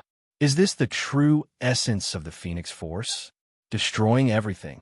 Hold could even sense that the energy within his body had not yet reached its limit. It was still restless and agitated, as if urging him to unleash his true power. That violent power seemed poised to destroy everything. Since you want to sabotage things, then I'll play along to the end. Hold opened his arms, a faint smile on his lips, and looked up at the sky. The terrifying energy also spread rapidly at this moment. At the same time, Wanda, who was studying Shisun's manuscript inside the house, suddenly felt a chill. She could clearly sense the powerful energy emanating from the backyard, a power that sent chills down her spine. Ow! She didn't care about anything else, grabbed the parchment book, and rushed to the backyard. But when she ran to the backyard, she stopped. The scene before her was so terrifying that it was beyond her imagination. The world changed drastically. The earth cracked open, and the wind howled, all demonstrating the terrifying power of this force. Moreover, although there seemed to be no movement, a huge crater appeared in the ground, as if something had wiped it off directly from the ground, and even the cut surfaces of the underground stones were perfectly smooth. Holmium was hovering above that deep pit. He spread his arms wide, like a deity descending from the heavens. All it brought was unspeakable fear and despair. Horde, what's going on? Wanda stared at Hold in horror. The more he looked, the more unbelievably powerful the energy within him seemed. She always thought her chaos magic was quite powerful, but compared to Holder, it was utterly insignificant. Moreover, she understood that the power Hold was now unleashing was far greater than when he had dealt with the barbarians. Perhaps it was because he had become very skilled at controlling this power that he only managed to prevent it from causing damage last time. But the more terrifying it is, the more frightening it becomes, because possessing such terrifying power makes it even more difficult to maintain precise control. Just like an adult chopping wood with a heavy axe weighing over 10 kilograms versus a child using the same axe, the difference in the amount of force they exert is completely different. That is precisely why this force is so terrifying. What's even more terrifying now is that this force didn't stop. Instead, it expanded rapidly like a desert, pulverizing trees and land into black powder wherever it went. No matter how hard something is, it cannot escape being swallowed up at this moment. When this force reached the wall immediately collapsed and shattered. Horde, are you going to tear this place down? Seeing that the house was about to disappear, Wanda shouted anxiously. She doesn't dare to get close to Horde now, because he is the source of this power. If she were to approach rashly, she didn't even know if she would disappear along with these things. At this moment, however, Huda showed no reaction to Wang not far away. He slowly closed his eyes, a slight smile on his lips, as he felt the power. This power was like an addictive poison. He could even feel that he could become the most powerful being in the world by relying on this power. Phew, this is really interesting. So very interesting. After Home unleashed his power, a smile crept onto his face. Although his eyes were closed, he could clearly sense the disappearance and destruction of everything around him. It was a strange feeling. He could even sense that everything around him could be erased through his thoughts. You can also clearly sense the flow of this power. To better control the power of the Phoenix, Holder once again released a burst of energy from his fingertips. As this energy was injected, the destruction around them accelerated. This guy really doesn't even want the house anymore. Wanda looked to Hold from afar, a helpless expression on his face. She could only wait quietly, because she knew that this terrible energy was spreading continuously. She was powerless to stop it. Meanwhile, inside the Avengers base, Rod, don't you get tired of fiddling with these things every day? Natasha lay on the sofa, casually putting her legs up on the expensive table. Rod was still holding a handful of sunflower seeds in his hand, perhaps influenced by that guy Tony. Recently, she has also particularly enjoyed passing the time while eating sunflower seeds. This is for scientific research. Rod carefully assembled the weapon in front of him. After all, no one knows what danger might occur in the next second. Beep, beep, beep. 7.8%, 21:02. Rod's hand trembled, and the weapon he was assembling fell to the ground. He turned around impatiently and saw that it was the machine from Tony and Long that was flashing continuously. Why is this thing making a sound? Luo strode to the testing instrument, and upon seeing the values on the screen, his eyes instantly became extremely tense. The energy value displayed on the screen is soaring at an extremely rapid rate, and it's getting faster and faster. This energy fluctuation is now comparable to that of Little Boy. For a moment, he even wondered if other countries had thrown something powerful at the United States. How is this possible? This power is too strong. His eyes widened, and he began to wonder if there was something wrong with the equipment. Natasha, go and call that bastard Tony over here.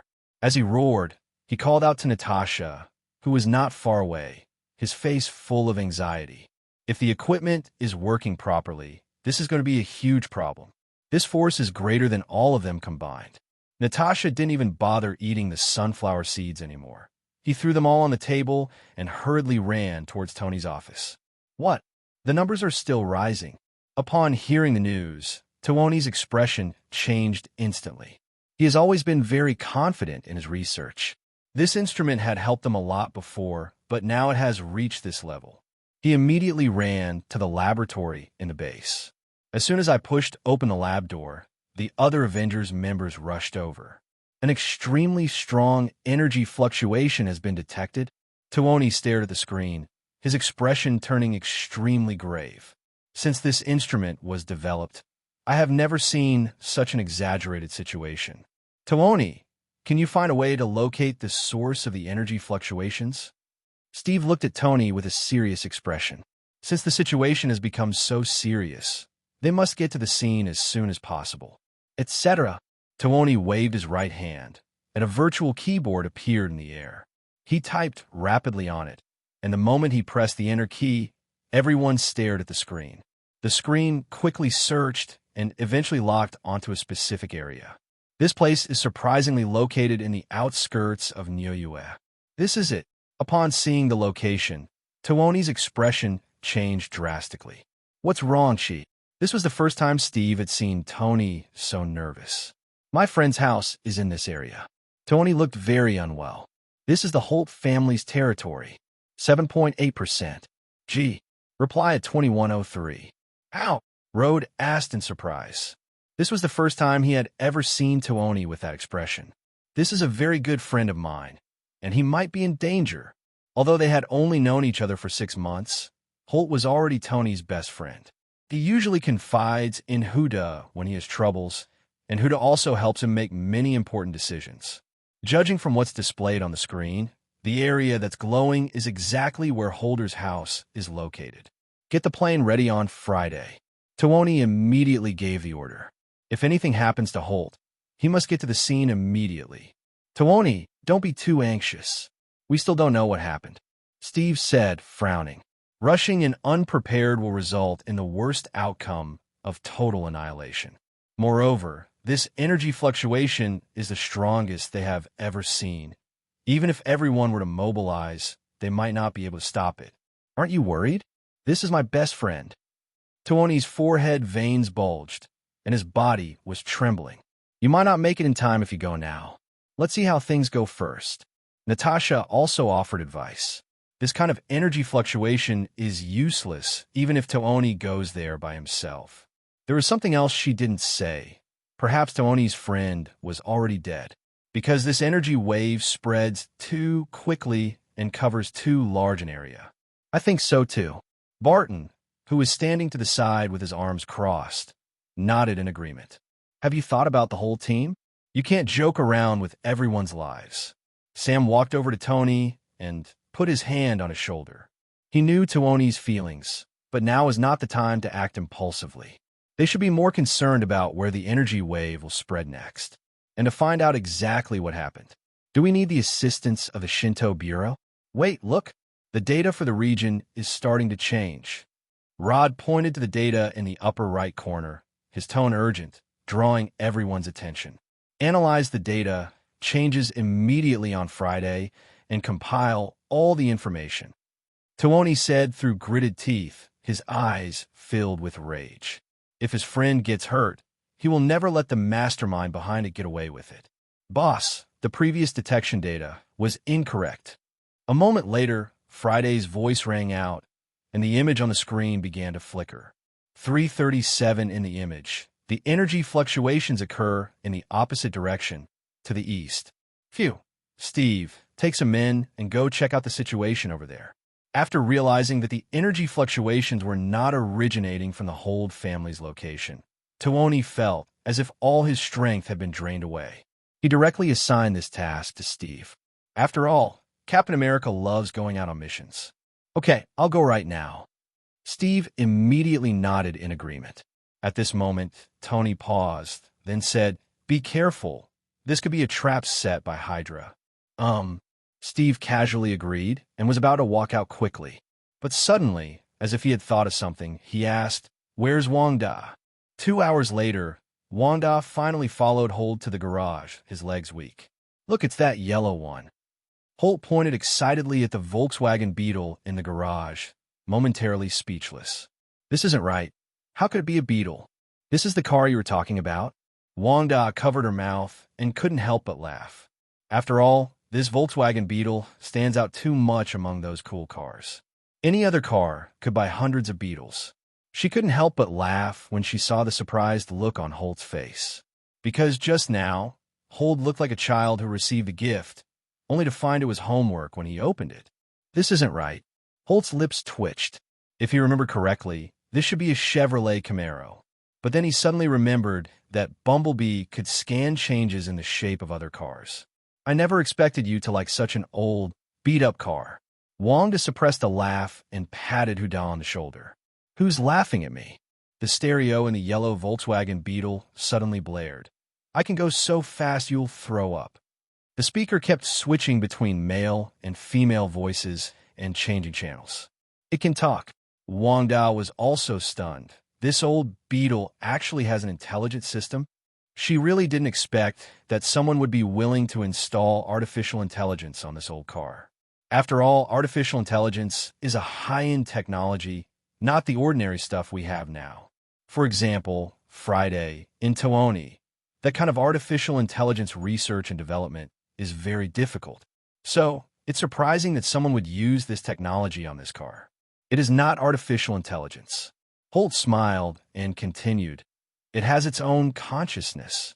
I may be getting old, but I'm not scrap metal. Click, click.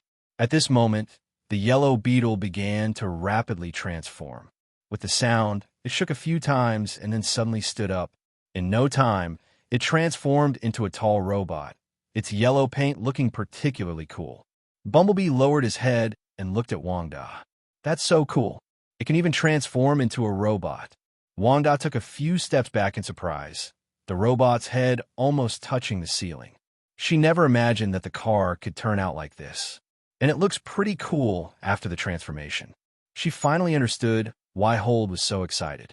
This kind of thing definitely has a fatal attraction for men. Woman, now you know how powerful I am. Bumblebee even stood on tiptoe when he spoke. Although the voice was that of a child, the tone was full of pride. That's strange. Why does your voice always sound different? Wanda asked, puzzled. It sounds like something's wrong. Its microphone is broken, so it can only speak via radio. Holt remembers the original plot very clearly, because he watched the movie several times back then. Therefore, Bumblebee can only respond by extracting audio from different radio stations. So that's how it can be done. Wanda's eyes sparkled. He thought this was even cooler. It can even change its voice when it speaks, just like a mechanical life form in a science fiction movie. Am I amazing? I'm way better than those old-fashioned cars you mentioned before. The Bumblebee, pleased with the praise, shook its body excitedly. It could tell that this was its owner's lover, so it tried even harder to impress. Pity. Wanda shook his head and complained helplessly, the Beetle is still too ugly. Home One is a man of high status. It would be beneath him to drive a Beetle. Even if you want to keep a low profile, you can't be this low profile. Look, click, click. Just then, the Bumblebee lay down and quickly transformed. The armor on its body rapidly contracted, and within seconds, it had transformed back into a vehicle. What surprised Wanda even more was that it was a completely different style. It's clearly a Chevrolet Camaro. The car features classic black stripes from front to rear. The sports car design, paired with a slightly upturned hood, exudes a sophisticated style. Although the car body is yellow, it is not ostentatious, but rather exudes a sense of restraint and sophistication. How'd you do that? Wanda's eyes widened, her face filled with disbelief. She'd seen plenty of high technology, from cars turning into robots and back again, so she wasn't surprised. To her surprise, it could even transform from a Beetle into other shapes. This left her completely baffled as to how she managed to do it. So what? I'm not some junk car. After Bumblebee spoke, both car doors suddenly opened. Come on, get in. I'll take you for a race. Let's go out for a walk. Hold pulled Wanda into the car. Hold on tight. We're about to set off. Music started playing inside the car. Then came the roar of the engine and a strong feeling of being pushed back in your seat. With a tap of the accelerator, the yellow car sped onto the road. Moreover, the speed continued to increase, reaching more than 200 kilometers per hour in just a few seconds. Asterisk, asterisk. What kind of car was that just now? A Chevrolet Camaro can actually outperform my Lamborghini? The driver speeding along the road stared at the disappearing taillights, his face instantly freezing. He was already driving at 180 kilometers per hour, but he was overtaken in the blink of an eye. At this moment, Holt only held the steering wheel with one hand. If he weren't afraid of attracting too much attention, he wouldn't have bothered to pretend to drive. After all, Bumblebee has its own consciousness and can drive itself. So fast, Wanda gripped the seatbelt tightly.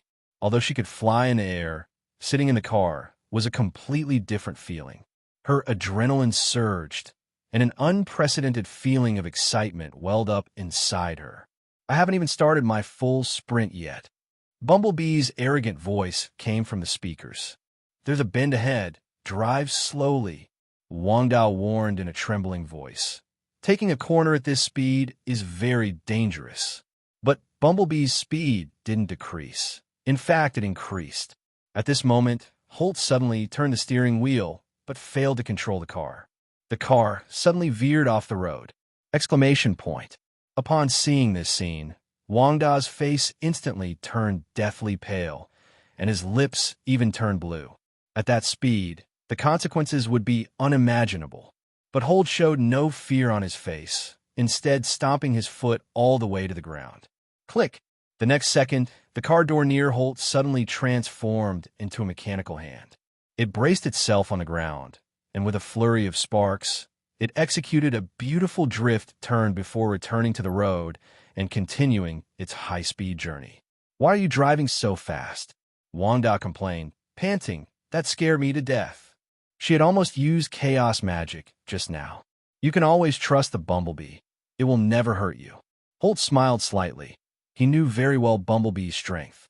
Even if they fly into the sky, Bumblebee can transform in midair and catch them steadily. Heartless.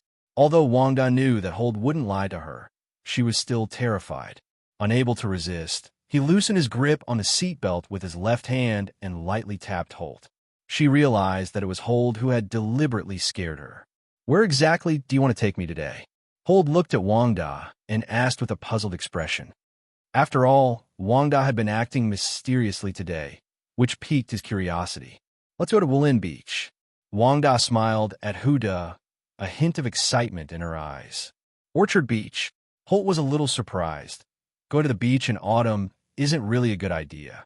Not only is it impossible to go to sea at this time, but many shops along the coast are also closed.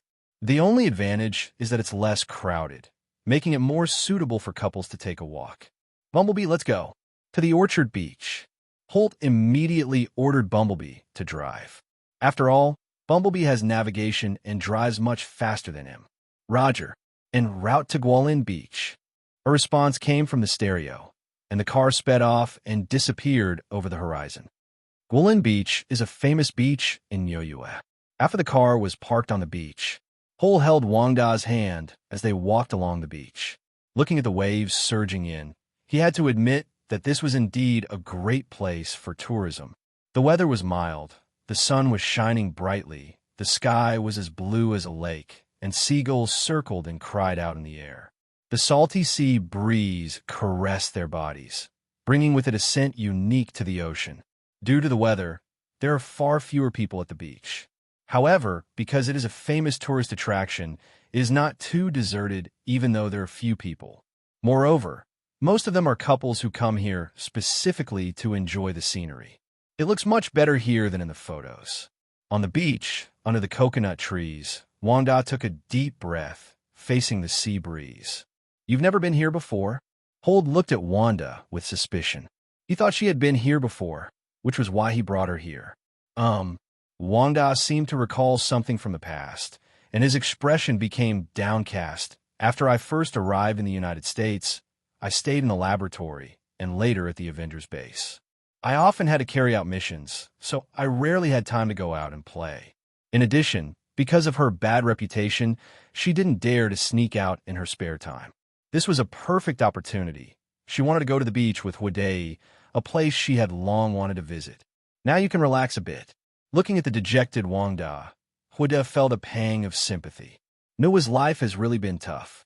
If he hadn't appeared, perhaps her life of wandering would never have ended. Because in the original story, the ending of the female witch, Fei Hong Nu Wu, was very tragic. I want to soak my feet in the sea for a while. Wanda gazed at the sea, its azure surface shimmering in the strong wind. Let's go get a foot bath together. Holt also wanted to try, and while helping Wanda take off his shoes, he said, Woolin Beach is nice, but there are too many people, so let's skip swimming. There were still quite a few people on the beach, and he didn't want to see his private parts being seen by others while wearing a swimsuit. If he really wants to go swimming, he might as well book the whole place. By the way, Holt, I want to show you something. At this moment, Wanda took a deep breath, as if he had made up his mind. What?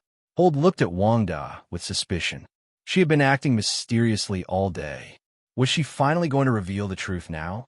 Since arriving here, he noticed that Wanda had been stammering, as if he had something to say. Look, Wanda closed her eyes to calm herself down. She took out a silk scarf she always carried from her pocket and waved it in front of Hold. Then a red light flashed, and the silk scarf slowly stood up. The blood-red silk scarf began to change, with green branches sprouting from both sides. A delicate and vibrant red rose slowly bloomed at the top. Seeing this, Hold was stunned. What's going on? He never imagined that Wanda would send him flowers. Wanda took a deep breath, preparing to express her thoughts. In fact, she had always wanted to have a public relationship with Hold, but fear prevented her from speaking out. But at this moment, her heart was stirred. She looked at the roses in her arms, about to ask something. Rumble. Suddenly, dark clouds filled the sky. A dark line on the horizon rapidly approached, and in the blink of an eye, it covered the entire sky above the beach. A terrifying aura spread. A strong sense of oppression washed over me. Someone's coming. Hold covered Wanda's lips with his index finger, signaling her to be quiet. All I saw was, in the air, not far away, thunder and lightning struck. A strange figure appeared. Her face was covered in wrinkles, and a strange smile hung under her hooked nose. The skies suddenly became oppressive, with dark clouds covering the ground. The once azure sea was obscured by large patches of dark clouds, and even the color of the seawater turned a deep black. The calm sea surface was like an enraged beast, with huge waves rolling and rushing towards the shore. An indescribable dark aura swept towards the two of them. Hey, rumble!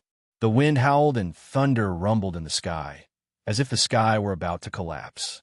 The entire sky was covered by dark clouds. Even the bright sunlight was blocked. The waves surged toward the shore, and in the distance, giant waves over 10 meters high could be seen rushing toward the shore with a terrifying aura. Run! A tsunami is coming. Why did the sky suddenly darken? There's a monster. Everyone run to shore immediately. Tourists on the beach cried out and ran desperately away. The lifeguards on the beach stood on the lookout tower, holding megaphones, and shouted in terror. In all the years he had worked there, this was the first time he had ever witnessed such a horrific scene. Waves over 10 meters high are enough to sweep everyone on shore into the sea. What's even more frightening is that this eerie black fog makes them feel like they're in another world. A woman in a black robe floated in the air, the hem of her black robe fluttering in the wind, looking down from above. Who is she? Wanda held a red rose in his hand, a hint of murderous intent flashing in his eyes. She finally mustered up the courage to confess her feelings in a romantic setting. Where did this woman come from? She interrupted her good time. A crimson light shone in her eyes, and her hands unconsciously began to gather chaotic magic. She wished she could pin that old woman to the ground and teach her a lesson right then and there. Moreover, she also noticed that when this woman appeared, the chaotic magic within her became restless. It's clearly closely related to that woman in the sky. She bit her red lips, her eyes showing no fear whatsoever. Anyone who dares to interrupt her date with Hold will face certain death. What's more, this is the time she's preparing to confess her feelings. Agatha. Holt looked up at the person in the air, and a familiar name flashed through his mind. 8:30. He recognized the woman in the black robe as Agatha Hacknish. She's an old witch who's lived from the Middle Ages to the present day. She's about the same age as Gu Yi. Although her strength is not as great as Gu Yi's, it is still very powerful. How did this guy end up here? Hold realized that Agatha was probably after the two of them. After all, this couldn't possibly be someone who's just showing off their skills out of boredom. He suddenly remembered that this guy had made very slow progress in cultivating the Dark God book, so he had been thinking about chaos magic. Agatha. Wanda's eyes were icy, his tone as cold as ice. That's an awful name. Although it's unclear what this guy's background is, he's clearly here to cause trouble. Since that's the case, she didn't bother to be polite. Buzz! Suddenly, Wanda's body erupted with red light, his eyes filled with killing intent, shooting straight into the sky to meet Agatha's gaze. She wanted nothing more than to shove that guy's face into the sand and rub it hard. Look, those are the Avengers. It's the Fiona's Sit. We're saved. Great. I thought we were doomed. Go Phyllis Witch. The fleeing tourists recognized the woman, Fei Hongnu. Her reputation has improved recently, and everyone gets excited when they see her. Even the panic has lessened considerably. After all, this is the infamous Phyllis Queen. Last time, they even wiped out 3 terrifying giant oxen. Seeing this, Hold frowned slightly and prepared to fly up. But Wanda sensed his intention and turned to stop him with her eyes. Not come any closer. Let me do it. She conveyed her meaning through telepathic communication. She had to deal with this troublemaker herself to vent her anger. All right, Huda sensed Wanda's anger and awkwardly stopped what he was doing. Although it was unclear what was going on, Wanda was clearly furious at the moment. It would be unwise to go there and cause trouble now, and it would also be a good opportunity for her to vent her frustrations. All he had to do was stand below and watch to make sure she was safe. Wanda Maximov, watching Wanda soar into the air, Agatha panted heavily, his smile growing increasingly ferocious. Her hoarse and terrifying shriek echoed through the sky. Her eyes were filled with greed as she stared at Wanda, her expression growing increasingly excited. You filthy woman, you dare call me by my name. Wanda glared at Agatha through gritted teeth, and the chaotic magical fluctuations around him intensified. Of all times, this guy had to come looking for her. He's asking for trouble. Hee. Agatha laughed, so hard his mouth almost reached his ears. It really is you. The chaos magic within you didn't lie at all. She found this place through her senses, as if she could already see the chaotic magic beckoning to her. Wanda sneered, not wanting to waste words with Agatha at all. With a sudden outstretched motion, a crimson light burst forth.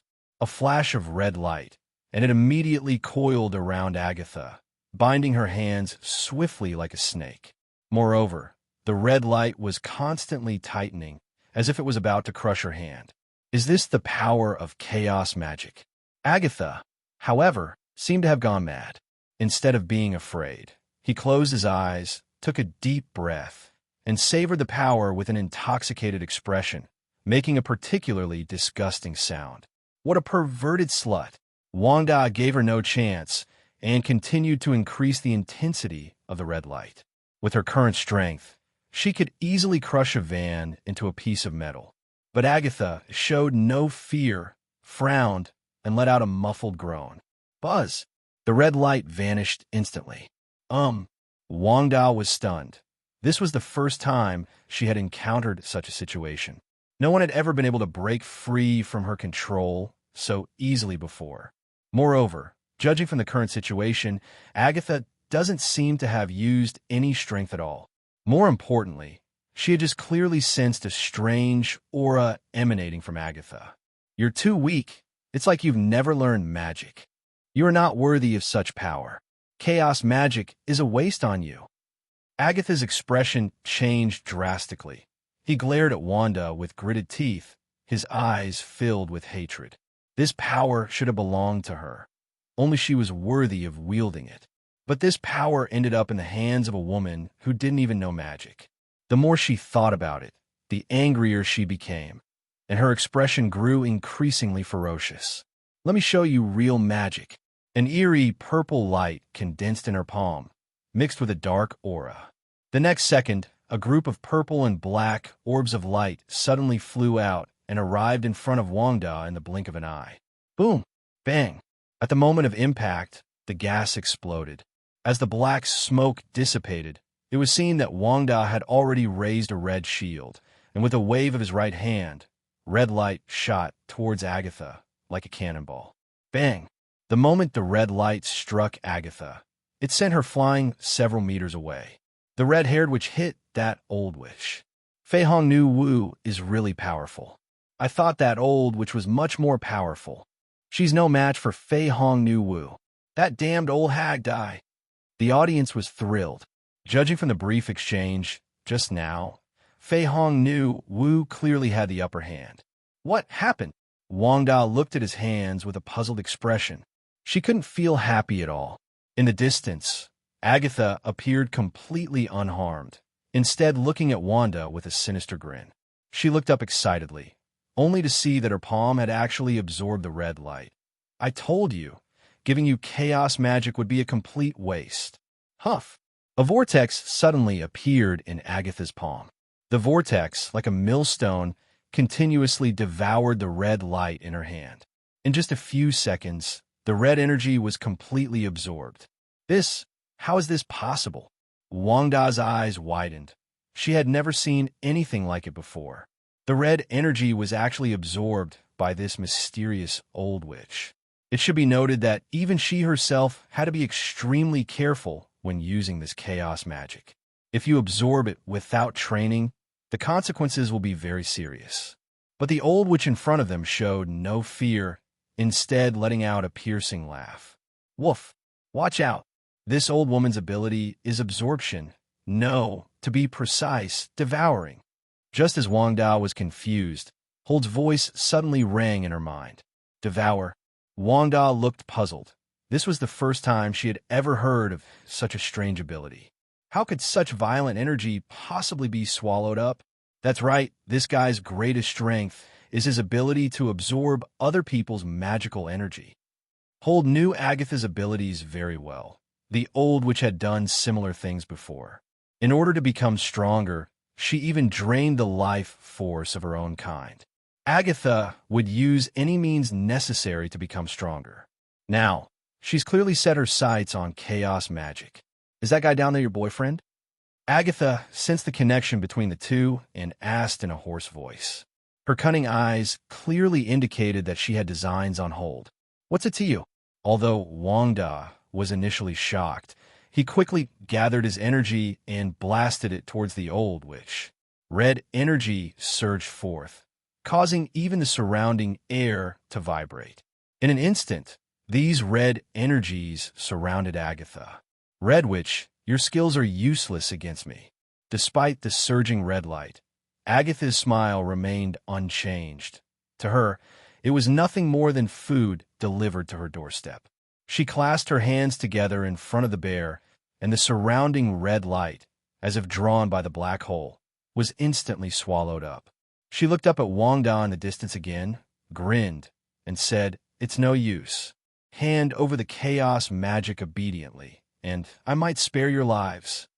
As she spoke, she looked at Holt, her eyes filled with greed, because she could vaguely sense the phoenix power emanating from Holt. If she can control both of these powers simultaneously, she will become the most powerful being. Thinking of this, she involuntarily swallowed, and her body trembled slightly with excitement. She stumbled upon such a golden opportunity. It was like a pie falling from the sky. Don't stare at Holt with those filthy eyes of yours.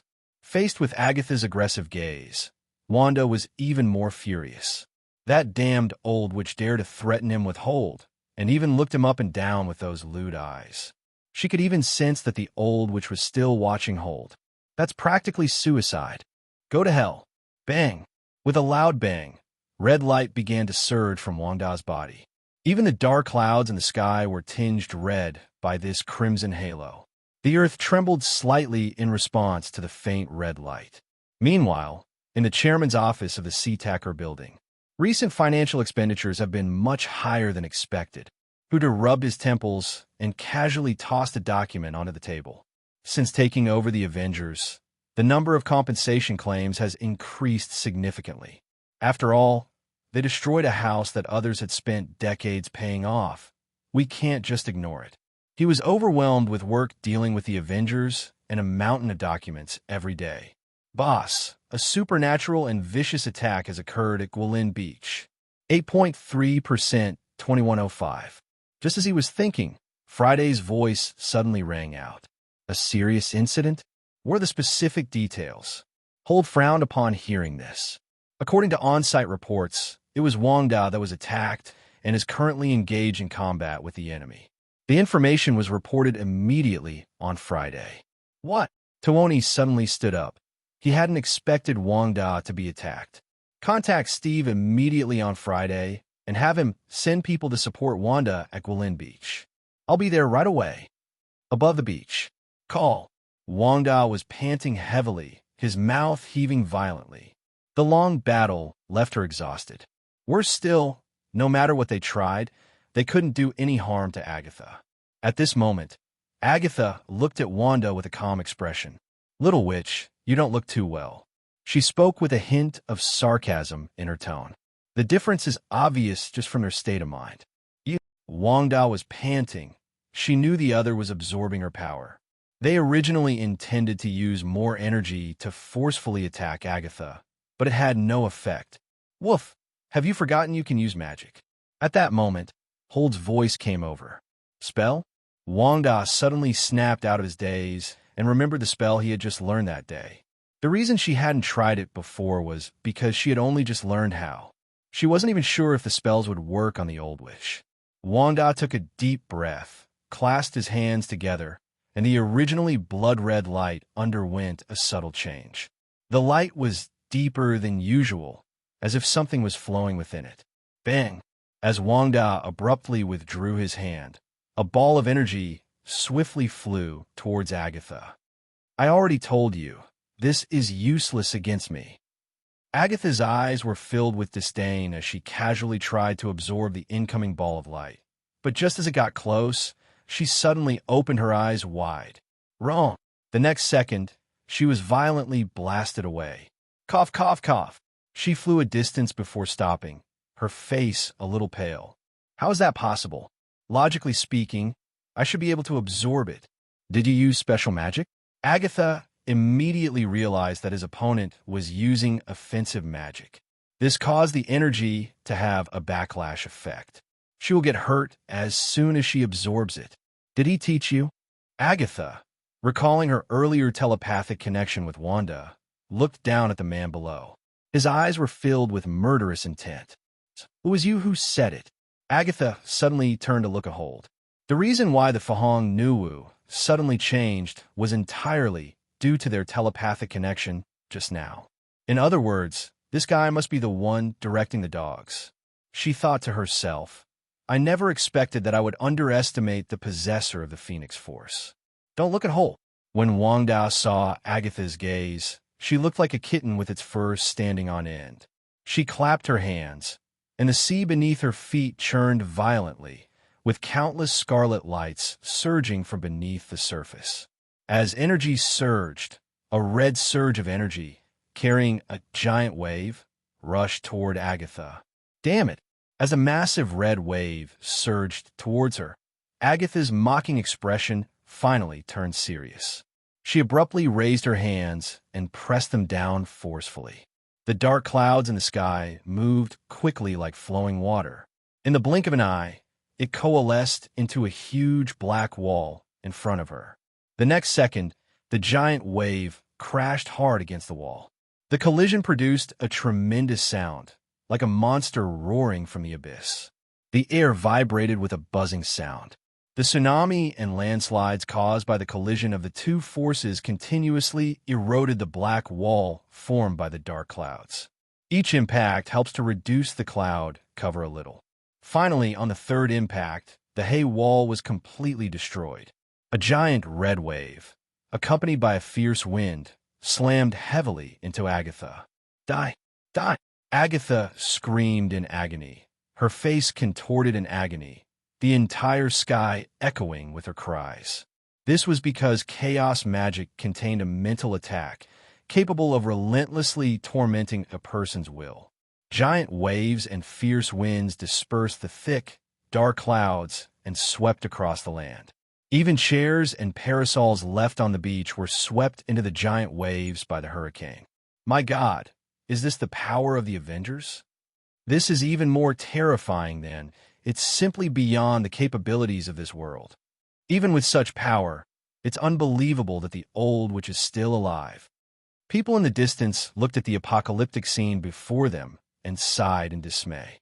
Is this still a battle between humans? They never imagined that the battle would be so awe-inspiring. At that moment, Steve and others, who were on their way to the scene on the 24th, saw the scene through a reporter's broadcast. "Have you found out who this woman is?" Steve frowned and turned to ask Natasha, who was typing rapidly on her computer. "Not yet. At least there's no record of her in the official files." Natasha shook his head and said with a serious expression. She had just compared everyone's photos in the database, but there wasn't a single clue. You see, this kind of facial recognition isn't just done in archives. Even newspaper photos are compared. But there were still no results. The woman in the black robe seemed to appear out of nowhere. Compared to this, the situation on the ground seems less than good. Falcon Sam watched the news broadcast with a serious expression. Right now, on site. Boom! Agatha gritted his teeth, using all his strength to resist the terrible chaos magic, and suddenly spread his hands to the sides. With a roar, a terrifying burst of black energy suddenly erupted from her body. The black aura, mixed with purple light, instantly enveloped her. The next second, the dark gas suddenly spread outwards, and dark ripples crashed into the giant waves one after another. The giant red wave was violently shattered, water splashed everywhere, and the aftershocks of the wave slammed heavily onto the rocks on the shore. Even the rocks were shattered by this force. Hey, after shattering the giant red wave, didn't stop, but instead slammed into Wanda with its aftershocks. Cough, cough, cough. Wanda was sent flying more than 10 meters away by the impact. In midair, she quickly used the red light to stabilize her body. However, she was also injured by the impact of this energy. The fresh blood inside her body made her skin slightly red. Nevertheless, Wanda still raised her head and looked angrily at Agatha in the distance. "Philippine witch, I've already given you a chance. Since you refused to back down, then die." Agatha's face darkened, and his previous maniacal smile vanished. "I thought it would be easy to resolve, but things turn out this way." She no longer held back. Anger continued to spread within her. She originally intended not to kill them, wanted to give Wanda and Hugh a way out.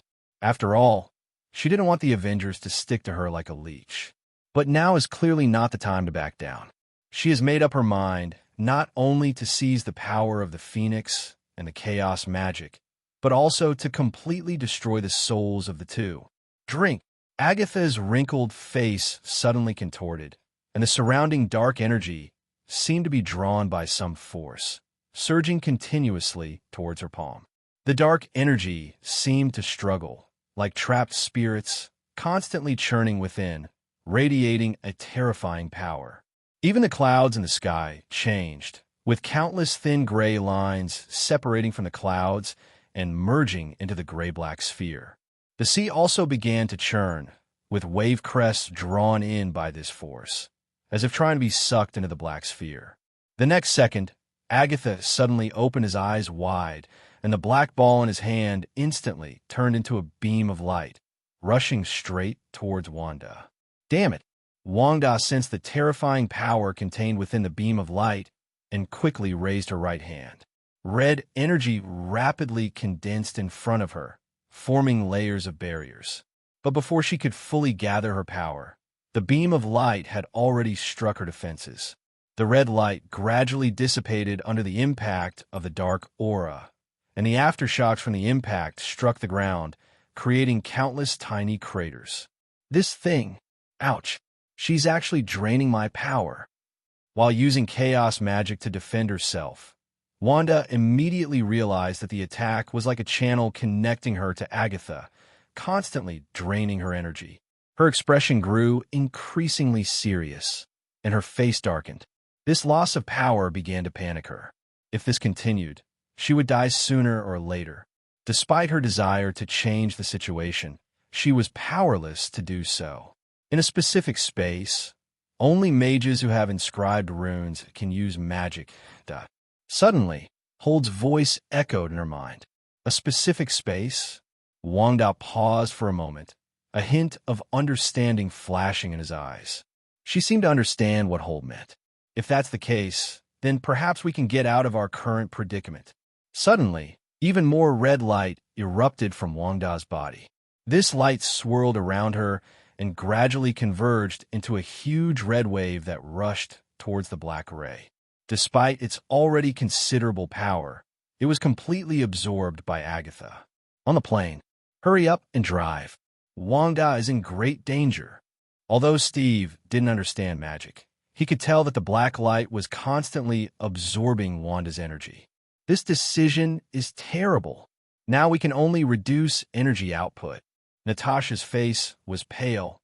After all, the best way for the other party to absorb it was to cut off the connection.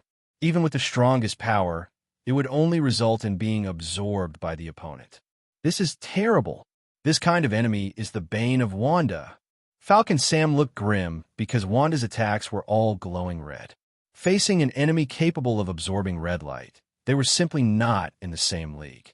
Although they had done their best to get here, this was the fastest they could go. Have you given up, little witch?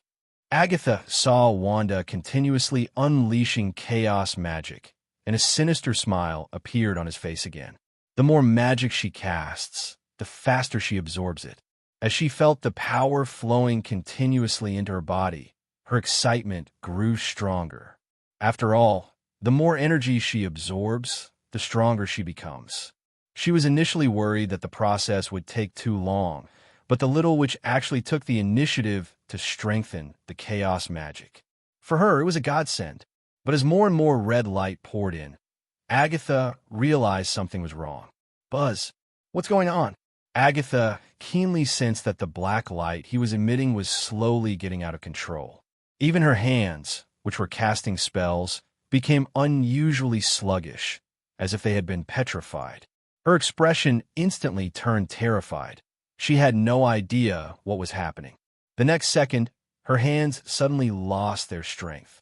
The black light in his hand also disappeared instantly. The dissipated black smoke returned to the dark clouds overhead. What have you done? You damned little witch. Her eyes widened, her face filled with terror, and she burst into a shrill, swearing voice. For a mage, losing power is like losing life. She couldn't even sense the magic. At that moment, all that remained in her eyes was fear. Suddenly, under the gloomy sky, several huge red runes appeared all around. Those distinct lines are ancient characters that few people can recognize. These red runes swirled and floated around, resembling a giant barrier. You set up a barrier over there? Upon seeing this, Agatha immediately understood what was happening. Her face turned extremely pale. She had never imagined that Wanda's magical talent would be so terrifying. It took her a long time to learn how to create barriers, but this one looked like something she had just figured out on the spot. It was this barrier that caused her magic to completely spiral out of control. In a specific space, only mages who have written runes can use magic. Wanda said coldly, his eyes full of disdain. However, after she finished speaking, she still secretly glanced at Hold below. If it weren't for Holt's reminder, she would never have thought of using this method to break the deadlock. Moreover, it was thanks to Hold's guidance that I was able to release the barrier at this time. It seems that Wanda is really smart and learns very quickly. Holt held the bear in his arms and calmly watched the scene unfold before him. But no one noticed that although the battle between the two caused a lot of aftershocks, Holder, who was standing not far away, was not affected at all, and the beach beneath his feet did not even move. Damn that little witch. She actually used such methods. Agatha roared angrily, filled with regret. She should have just taken matters into her own hands and dealt with Wanda.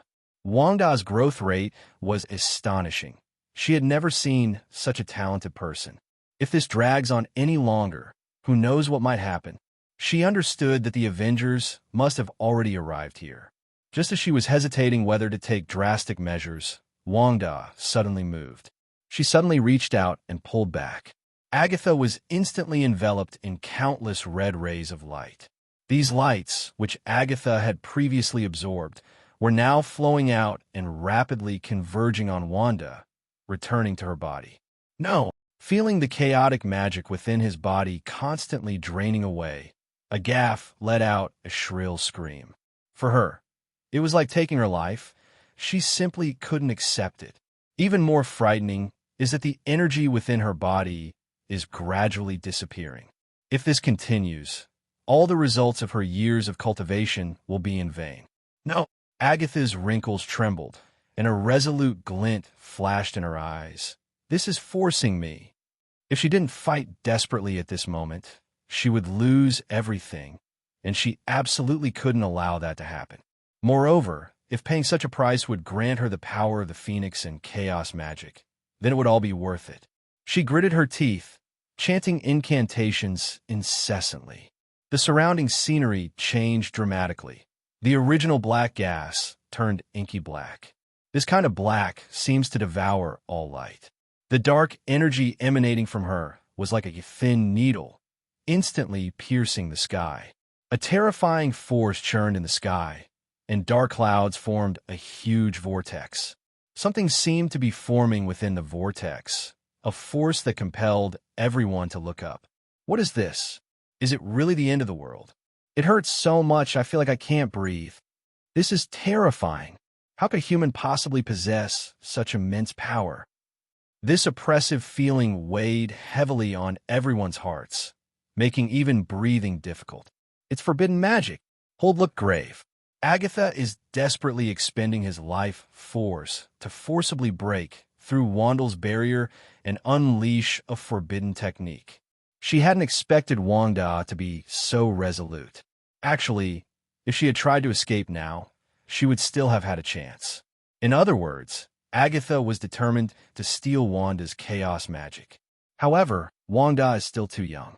If it were 10 years later, in the state after Agatha's transformation in the original work, even if Agatha risked his life, he would have no chance of breaking through her barrier. A massive, dark pillar shot out from the vortex and crashed directly towards Wanda. This energy fluctuation, Wanda's expression changed, and he immediately raised his hand to block. Taking advantage of the opportunity, Agatha conjured a dark-colored greatsword and stabbed it at Wanda, who had no time to dodge. This scene turned the crowd below pale, and they all clenched their fists tightly, as if they could already see Wanda being stabbed. Steve and his team watched this scene with their hearts in their throats. At that distance, there's simply no way to dodge. Go to hell. A Gaff burst into maniacal laughter. Just then, a figure suddenly appeared in front of Wanda. He simply extended a finger, and the instant it touched the tip of the sword, nothing happened. Call! Puff! The dark-colored greatsword emitted a soft sound and instantly turned into dark mist and dissipated. With a flick of his finger, Wanda shattered the sword. His right hand was still in his pocket, and his body was leaning back slightly. The dark brown t-shirt accentuated his physique very well. Although the movements may seem small, the mere sight of him standing in the air exudes immense power. How? Seeing Hold in front of him, Wanda's tense emotions finally relaxed. For a brief moment, she even felt like she was about to die. Now that Hold was standing in front of her, she felt an indescribable sense of security welling up inside her. It seems that as long as Holt is around, no one can hurt her. When Agatha saw Hold, he involuntarily took a few steps back. Her eyes were trembling. She could sense the opponent's immense power. Moreover, the reason that sword disappeared just now was entirely due to the Phoenix power within Hold's body. This guy is too strong, and the Phoenix power within him is terrifyingly pure. It is far more powerful than Wanda's chaos magic. I never imagined you possessed such an alluring Phoenix power within you. I truly misjudged you. But after she realized what was happening, instead of being afraid, she showed an even more fanatical expression. Like a fanatical believer, she stared intently at Holt, her eyes filled with longing. The pursuit of power had overwhelmed her inner fears, and only one thought remained in her mind. He was absorbed. Once she absorbs him, she will definitely become the most powerful witch in the world, or even the entire universe. Thinking of this, she couldn't help but lick her dry lips, like a hungry wolf seeing fresh meat. I didn't even see who that person was before he suddenly appeared in the sky. How lucky! I thought something was going to happen to Fei Hong Nu Wu, but thankfully this person arrived in time. Could this be a superhero? I think it's a new Avenger, but his strength seems really formidable. He shattered that giant sword with a single blow. Everyone present was stunned. Although the sky was filled with dark fog, it was still possible to roughly see what was happening. Although their faces were obscured, their powerful aura still caused the crowd to cheer excitedly. He's definitely here to help. Even if his strength is only about the same as Wanda's, he'll definitely be able to deal with that awful old witch. They couldn't tell who the hero was just from his clothes. After all, the heroes of the Avengers all have their own unique characteristics, and you can recognize them just by looking at their clothes. But the person in the sky was only wearing simple gray and white pants and a dark t-shirt, so there was no clue whatsoever. But they seem to have never seen this hero before. However, one thing is certain. This person is extremely powerful. Who exactly is this guy? Steve, who was on the plane, breathed a long sigh of relief after seeing Wanda rescued. However, this person's identity remains a mystery. His face was completely obscured during the live stream, and it was difficult to judge him based on his appearance alone. Moreover, judging from his performance just now, this person's strength is extraordinary. He knew very well that this person was definitely not one of the Avengers.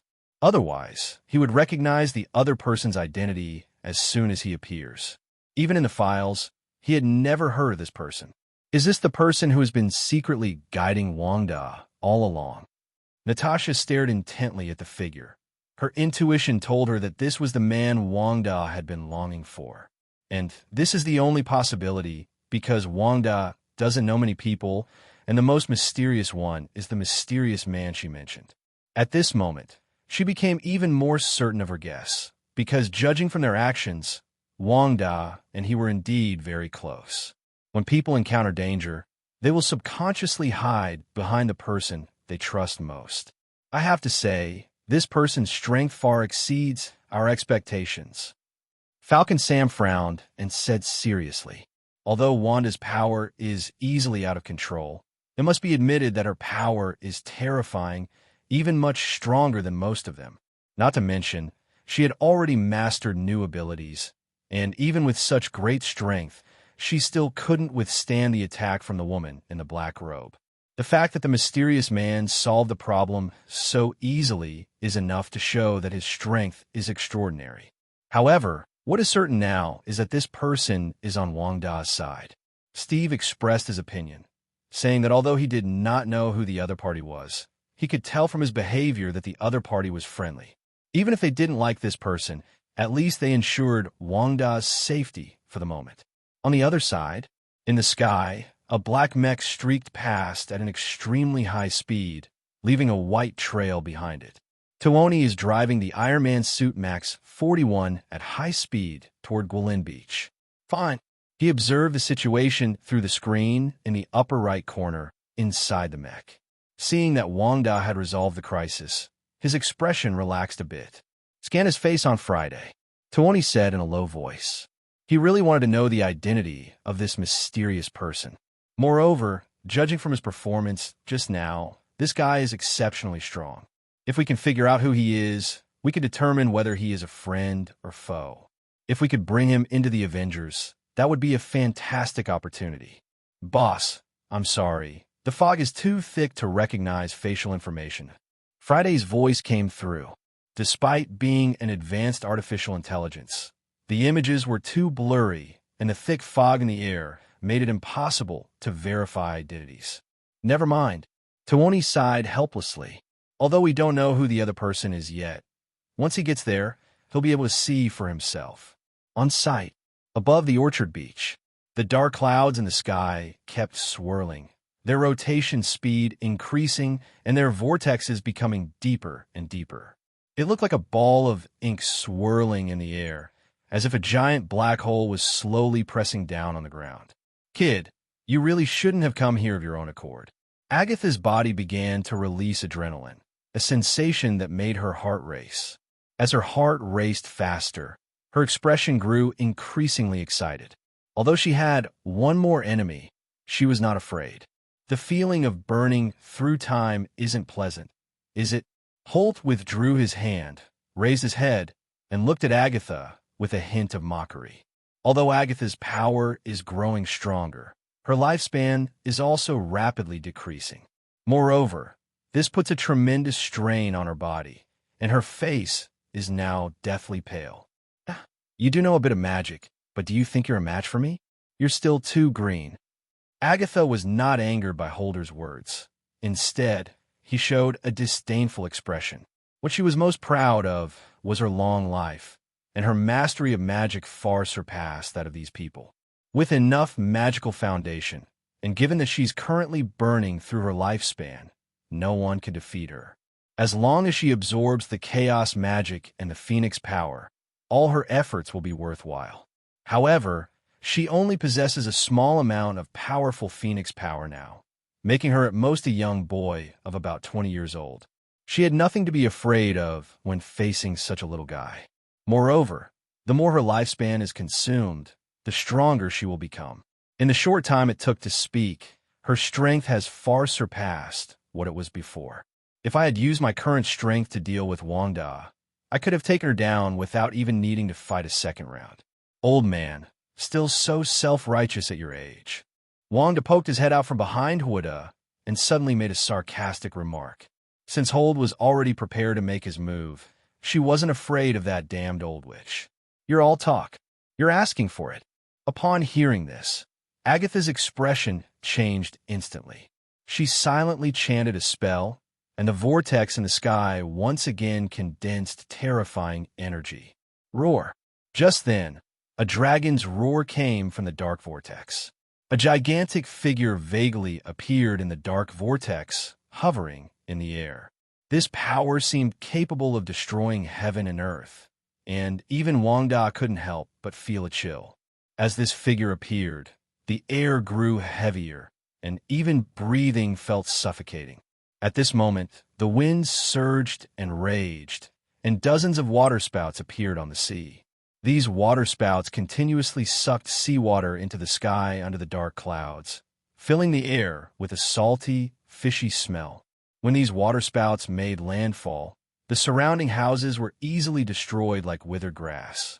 In the sky, thunder and lightning raged, with countless purple lightning bolts streaking across the air. Like cracks, they illuminated the dark earth. But people were not reassured by this. Instead, they became even more fearful. At the same time, as the vortex formed, the dark figure suddenly burst out of it. It was a huge cloud of black gas that appeared above Agatha's head and began to twist and coil. Like countless black snakes intertwined, the black aura gradually changed in the next second. A pair of feet covered in dark scales and with 3 toes appeared in the air. As the black chi gradually solidifies, other parts of the body slowly emerge. That was clearly a Western dragon with outstretched wings and a ferocious expression. Its outstretched wings are enough to blot out the sun, and its body is covered with sharp thorns, making people shudder. Each flap of its wings creates a powerful hurricane, even dispersing nearby waterspouts. Roar! The dragon turned its neck and let out a deafening roar. The sound even caused the raindrops to form huge holes in the air. At the same time, it spewed out a gust of wind from its huge mouth, sweeping in all directions. When this gale swept across the grass and trees, it took away the vitality of all the plants. In the blink of an eye, the entire orchard turned yellow and withered, and even the leaves turned into dust and drifted away in the wind. All that's left are bare branches and cracked trunks. The scent of death permeated the orchard beach, leaving behind only decay and destruction. The aura of death emanating from this black dragon can cause all life to wither away rapidly. The world was filled with a heavy and terrifying atmosphere, plunging everyone into despair. Wow, it's a dragon. How is that possible? Wanda opened his eyes wide, his expression becoming unusually serious. Although she didn't know the dragon's abilities, she could clearly sense the power that had reached its peak. What is this thing? Do we have a chance of winning? No one can beat this monster. It's terrifying. Why are there such terrifying monsters? Are we all going to die here? That's a dragon. The legendary Halong. People could only stare blankly at the horrific scene before them. The scene was suffocating to them, and some even wanted to kneel down and beg for mercy because it was just too terrifying. They had considered many possibilities, but they never imagined they would encounter a giant dragon. In their West, the dragon is a symbol of terror. These creatures, which should only exist in fairy tales, were now truly appearing before them. They wanted to escape, but the boundless pressure made it impossible for them to even lift their legs. They could only stare blankly as the black dragon looked down upon the earth. It was as if their only fate was death. At this moment, the Kuan fighter jets were getting closer and closer to the beach. Beep, beep, beep. We can't get any closer. The air currents above are too unstable. If we get any closer, we might get hit. Inside the cabin, Natasha reported the situation with a solemn expression. Everyone can feel the fluctuations in the airflow outside. It's no longer possible to land directly on the site. Make an emergency landing first. Steve turned around with a grim expression and said, Sam, you provide support from behind. This enemy is too strange. It can actually summon a creature called Hey Dragon. This has far exceeded their expectations. Wanda and her companions are likely no match for them. Rogers, I've arrived. On land, Tuoni was also forced to land. His mech originally possessed extremely strong balance control capabilities. However, it is impossible to maintain stability in the turbulent air currents. He looked up at the sky, and even breathing became difficult. 8.6%, 2107. Roar. Tuoni looked at the scene above his head. The Halong in the sky appeared incredibly huge. The dragon's innate aura continued to rise, oppressing everyone, making everything else seem so insignificant. Tuoni, who once thought he was very strong, felt so powerless for the first time. Compared to the colossal Hey Dragon, Wanda and the mysterious man were like insignificant grains of rice. He even felt that even if he blasted all his power at this black dragon, it would have no effect whatsoever. Roar! Just as he was pondering, Hey Dragon spread its wings that blotted out the sky, and with a sudden flap, stirred up a terrifying gale. The gale swept wildly across the sky, leaving only the howling wind in your ears. That pitch-black, enormous maw was swallowing up Hold and his companion. That enormous mouth seemed capable of swallowing the heavens and the earth whole. Even Tuoni, standing on the ground, couldn't help but tremble with fear. This is an instinctive fear that cannot be overcome by willpower alone. Everyone's hearts jumped into their throats, their eyes fixed on the two people in the air. Horde, watch out! Although Wanda was also scared, she still stood behind Hold without hesitation. Don't worry, I'm here. Hold looked at everything before him with a calm expression, a slight smile playing on his lips. His eyes gleamed with a red light, as if a phoenix that blotted out the sky would appear on the horizon at any moment. When the phoenix appeared, its dazzling wings shone with a radiant light. The chilling aura of death that had been present was completely suppressed at this moment. All that remained was supreme majesty, and with its appearance, the surrounding gale instantly ceased. Even the falling raindrops stopped in midair. Everything seemed to have been frozen in time. The once enormous black dragon appeared so tiny in front of the phoenix. At this moment, it was as if a god had descended to earth. Boom! A pair of fiery red wings unfolded behind her, and a phoenix soared into the sky. Agatha has a dragon that devours everything, while he possesses a phoenix that can create and destroy everything. The phoenix soaring into the sky, its dazzling light making it exceptionally eye-catching. The blazing flames illuminated the darkness, dispelling all the deathly silence. Under the gray sky, the phoenix shone as brightly as the sun. The world changed the moment the phoenix appeared. Everything was reversed at this moment. A fire phoenix? This is a phoenix? Was it summoned by that person? This is incredible, and it looks so much more powerful than Hey Dragon. Did you notice that the fierce winds from before have all disappeared? Is this the power of the phoenix? I thought it was all over, but I didn't expect him to be so much stronger than the old witch. People looked up at the phoenix in the sky with reverence, as if they were facing a divine spirit. The moment the phoenix appeared, the gale, the waves, and the waterspout all vanished. That suffocating sense of oppression was swept away, as if they had been given a new lease on life. They could even feel a surge of vibrant energy emanating from within them. Although there was still some fog in the sky, the dark clouds had begun to slowly dissipate. Everything around seemed exceptionally calm and peaceful at that moment, and the fear had long since vanished. How did they do that? What is this force? As Steve ran, he looked up at the phoenix in the distance. Although he didn't see the phoenix make a move, he sensed the powerful aura contained within its divine power as soon as it appeared. I never imagined that the mysterious person Wanda knew was so powerful. Natasha followed closely behind Steve, inwardly sighing with admiration. Although she knew this mysterious person was exceptionally powerful, the scene before her eyes was beyond her imagination. This is beyond the power of technology to explain. She can't even understand how it happened. Rod, fly up and see what's going on. Steve turned around and shouted to Rod beside him. Currently, only Rod possesses the ability to fly.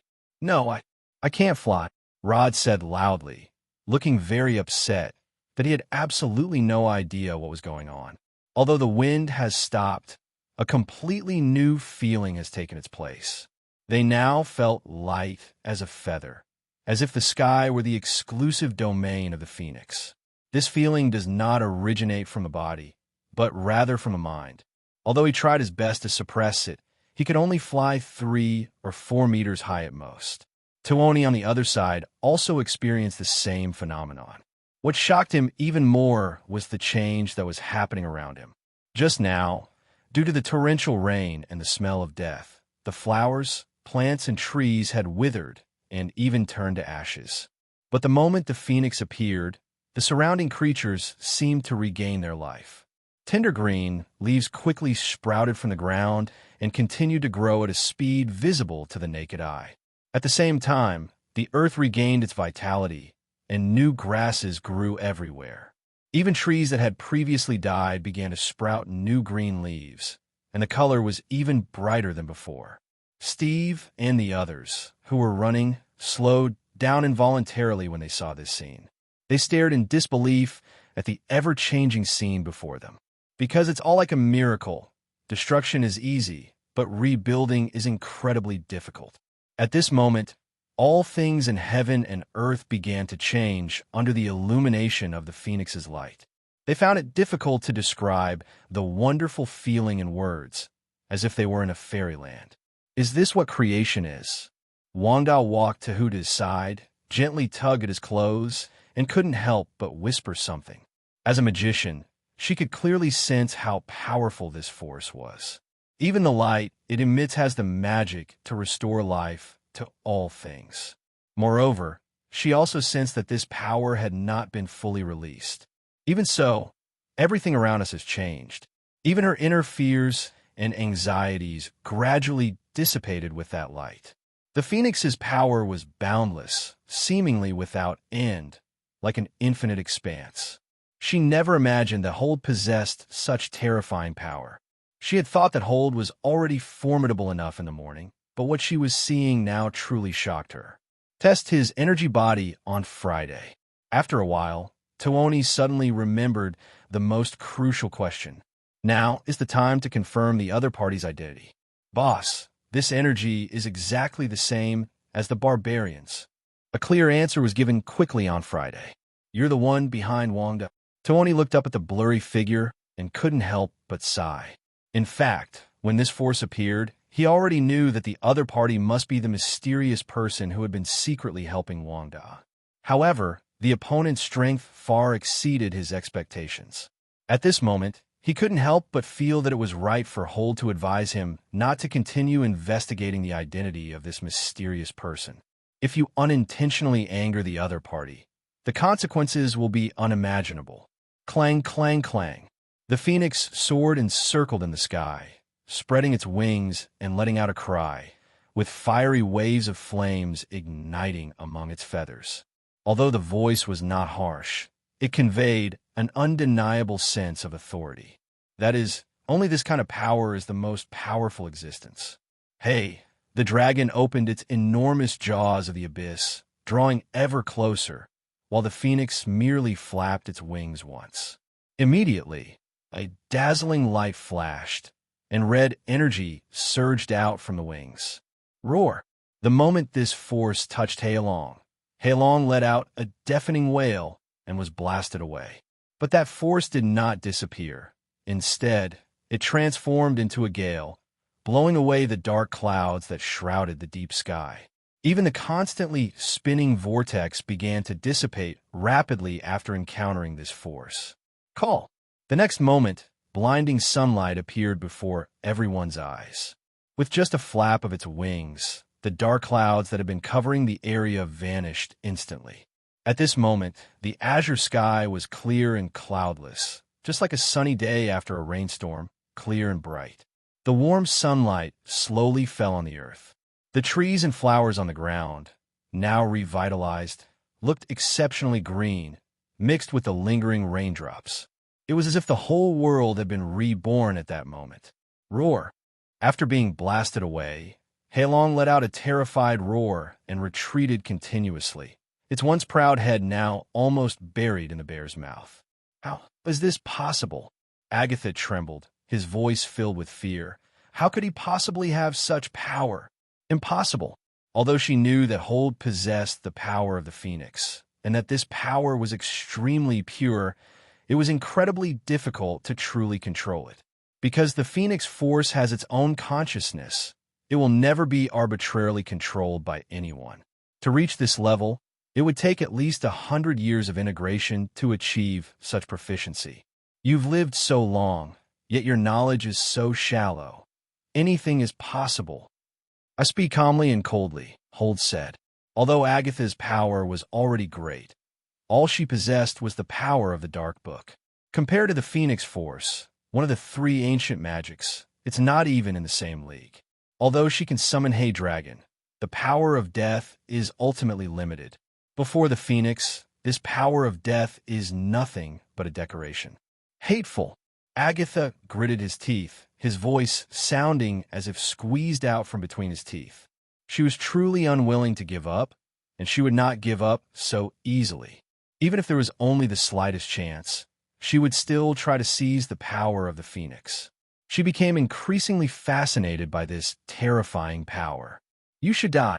She took a deep breath, enduring the pain in her body, and purple light emanated from her palms. The purple light swirled and intertwined in her hand, like vines. In the blink of an eye, the speed increased rapidly, instantly forming a dark vortex. Drink! Boom! As Agatha thrust his hands out, the dark vortex quickly formed a sweeping tornado in the air, heading straight for Hold. At the same time, she ordered Heilong to roar and pounce on Hold. With both forces attacking simultaneously, she has a chance to turn the tide as long as she can reach Hold. She's gambling now, betting that Holder can't handle it all at once, since such a powerful phoenix would definitely require a lot of mental effort to control. Hold sneered, his eyes full of disdain and contempt. Truly overestimating yourself, still making a last-ditch effort. Although this power seemed formidable, it was nothing but a joke in his eyes. He slowly stretched out his right hand and snapped his fingers, and the phoenix in the sky immediately swooped down. With immense power, it swiftly pounced towards the black dragon below, and the black vortex along its path completely disappeared the moment it made contact.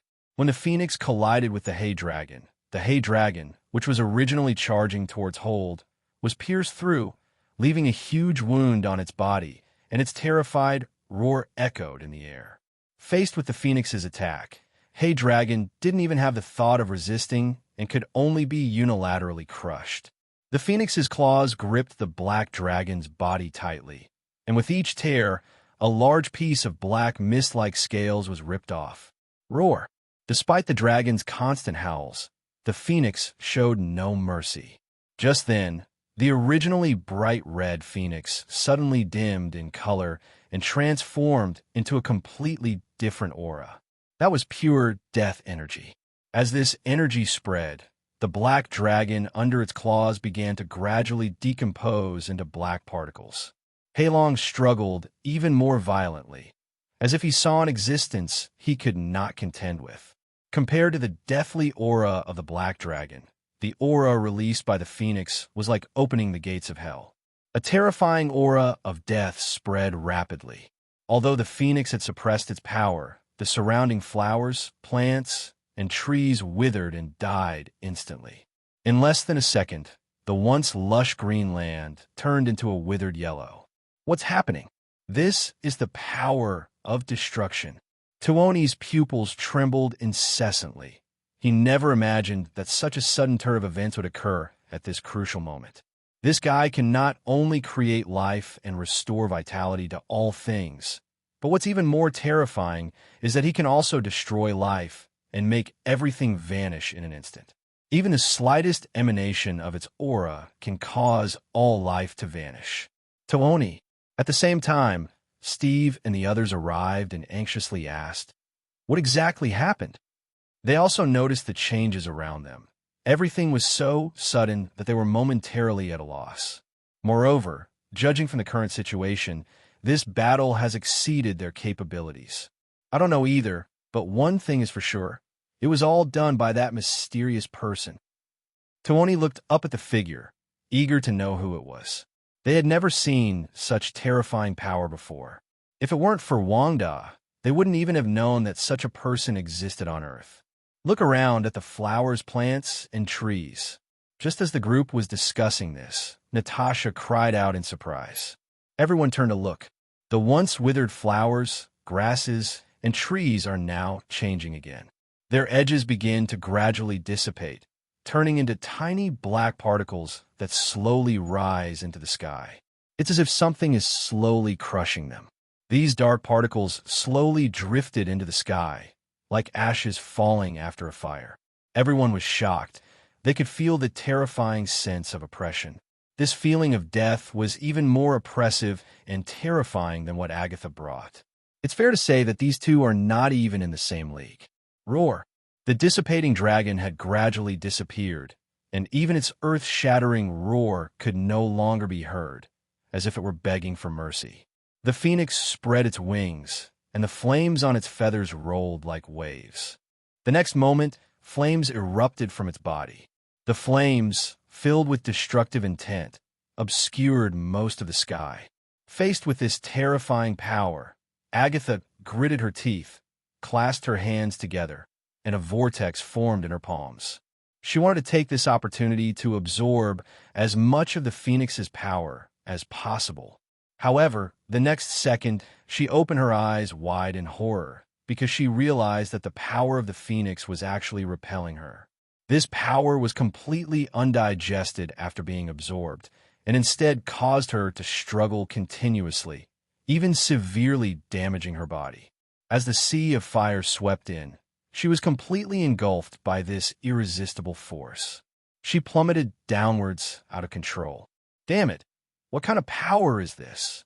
Agatha felt utterly powerless. She never expected that the power of the phoenix would have a master. Only in this way would it resist her absorption so much. It seems we have no choice but to give up. Although Agatha was very unwilling, she knew that staying here would only lead to her death. With a wave of her hands, dark vapor emanated from her tattered, flame-burnt robe. Just as she was about to leave, a figure suddenly appeared diagonally above her. Immediately afterwards, a terrifying force enveloped her entire body, even dispersing the black aura instantly. Where are you going? Holt gently tapped Agatha's head with his index finger. Whoosh! Boom! She suddenly felt a sharp pain, as if she had been slammed to the ground like a cannonball. It made a piercing sound upon landing, creating a visible blast of air. She fell onto the beach. Instantly, the earth shook violently, the ground cracked, sand and stones flew, and dust filled the air. Everyone was shocked to see this. That guy just now wasn't just a magician. His physical strength is so great. Keep in mind, this is just one finger. 8.8%. 2108. Ding. You have successfully killed Agatha Harkness. Reward. Phoenix Force Fragment Unconscious Version. Hold never expected that he would actually obtain a fragment of the Phoenix Force. With this fragment, his strength will definitely reach a new level.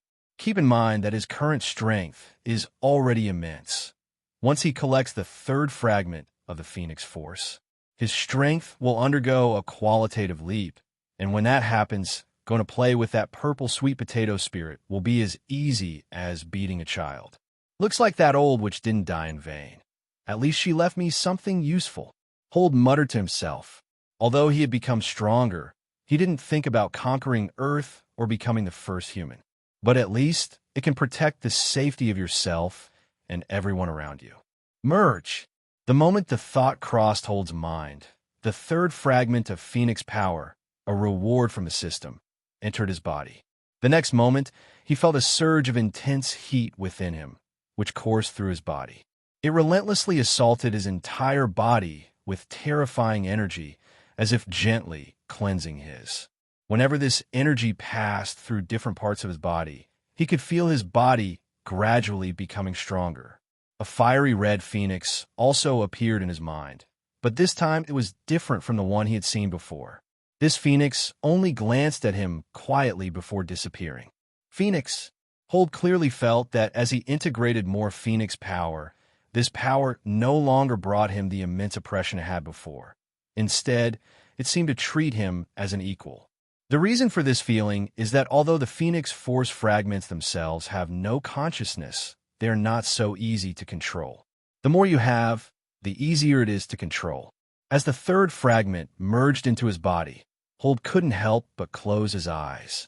Although he didn't look around, he could clearly sense the fluctuations of all living beings around him, and even vaguely sketched out a three-dimensional map composed of life in his mind. All living things, including grass, trees, and ants, are clearly visible. In other words, within this scope, he could easily decide the life or death of anyone if he wanted to. This power far exceeded Hold's imagination. He was certain that even Odin would be no match for him. Because the Phoenix Force has undergone tremendous changes, although it has not yet broken through the single universe level, it is no longer a problem to deal with Odin. It can be said that he is now a being of Godfather level. This terrifying power made Hold sigh. This was the power he longed for most, the feeling of controlling all life and death, which even excited him for a moment. Meanwhile, below Holmium, this mysterious person's power is terrifying. Tuoni swallowed hard, unable to believe that such a powerful force existed in the world. This person seems to have some connection with Wanda. I don't know if he's a friend or foe. Steve stood to the side and said in a solemn tone. He had just noticed the terrifying power contained in Hold's finger strike. It was far stronger than his own. If that blow had landed on him, he probably wouldn't have lasted long. Now that the Phoenix is gone, I feel like we can fly high into the sky. At that moment, Falcon Sam felt the force that had been suppressing them disappear. I'm going to see who this person is. Tuoni gritted his teeth, his eyes revealing a resolute determination. He had no idea whether this action would anger the mysterious man. But after witnessing the opponent's strength firsthand, his fear only intensified. He couldn't wait to find out who this person was. Now is the best opportunity. However, at that moment, the space suddenly began to tremble. Buzz! With a buzzing sound, a golden halo suddenly appeared beneath Hold's feet. The golden light instantly enveloped Hold. The next second, Hold vanished into thin air. Ow! The dog, floating nearby, was stunned by what it saw. She blinked, and Hold was gone. She hadn't even realized what was happening. Even stranger, although this golden halo exuded a magical aura. But that fluctuation quickly dissipated in the air. She had no way of finding Hold's whereabouts from the remaining traces. Friday, what just happened? Tuoni noticed Wanda's expression and quickly asked. Sir, spatial distortion has been detected. Someone has just created a teleportation channel. Answer on Friday. A teleportation channel has been created. Tuoni was somewhat surprised. Did you do that with your bare hands? Loki also created wormholes when he invaded Earth. But Loki can't travel directly through a wormhole like Hold. At this moment, in an antique-style Taoist temple, Hold stood in the center, somewhat surprised, and calmly surveyed his surroundings. This place seems somewhat familiar, although he was very familiar with many places in the world of Manway. But that doesn't mean he can remember all the places. The reason I let that force take me away just now, it was because he could sense that this force harbored no malice. Otherwise, that dimensional gate would never have opened. But this place looks pretty good. As Holt smelled the sandalwood scent wafting through the air, his mood instantly lightened. In a courtyard not far away, a monk with one hand missing was using his other hand to fetch water. He seemed completely uninterested in Holmden's arrival. They were simply focused on doing their own thing. "Ode, come over and have a cup of tea with me." At that moment, a distant and calm voice came from behind Hold. So, it was the Supreme Master. When Huda turned around, he immediately recognized Gu Yi. Gu Yi was seen sitting cross-legged at an old-fashioned tea table. The kettle next to me was slowly steaming. He sensed the presence of all life around him when he arrived here. Although His Holiness, the Venerable Master, was very well hidden, but he still sensed her presence. However, he wasn't sure who the person was until he saw it with his own eyes. "It seems you really are special, at least more special than I imagined." Gui paused for a moment, then shook his head with a wry smile. The Phoenix force within Hold was far more powerful than she had anticipated. "Come and try my tea. It's not the best, but you can't find it anywhere else." Gu raised his right hand, making a gesture of invitation. When Holder defeated Agatha, he had already proven that he deserved to be treated as an equal by her. I've never had this tea before. It even has a slight medicinal taste." Hold did not refuse and took a sip of tea. After drinking it, the mouth is filled with fragrance, and a warm feeling rises up in the body. This shows that Gu does indeed have a lot of good stuff. This tea is produced in very small quantities, and even I don't drink it often. "Mr. Hold, you are very fortunate." Gu picked up the teapot and poured half a cup of tea for Huada again. "The Venerable Master didn't summon me here just so I could drink this tea, did he?" Hold looked up at Gu a slight smile playing on his lips, and asked. He knew it wasn't surprising that Gu had invited him over, given the commotion earlier. Even Tuoni and the others came. Gu couldn't possibly not know, but he was curious about the real reason why Gu was looking for him.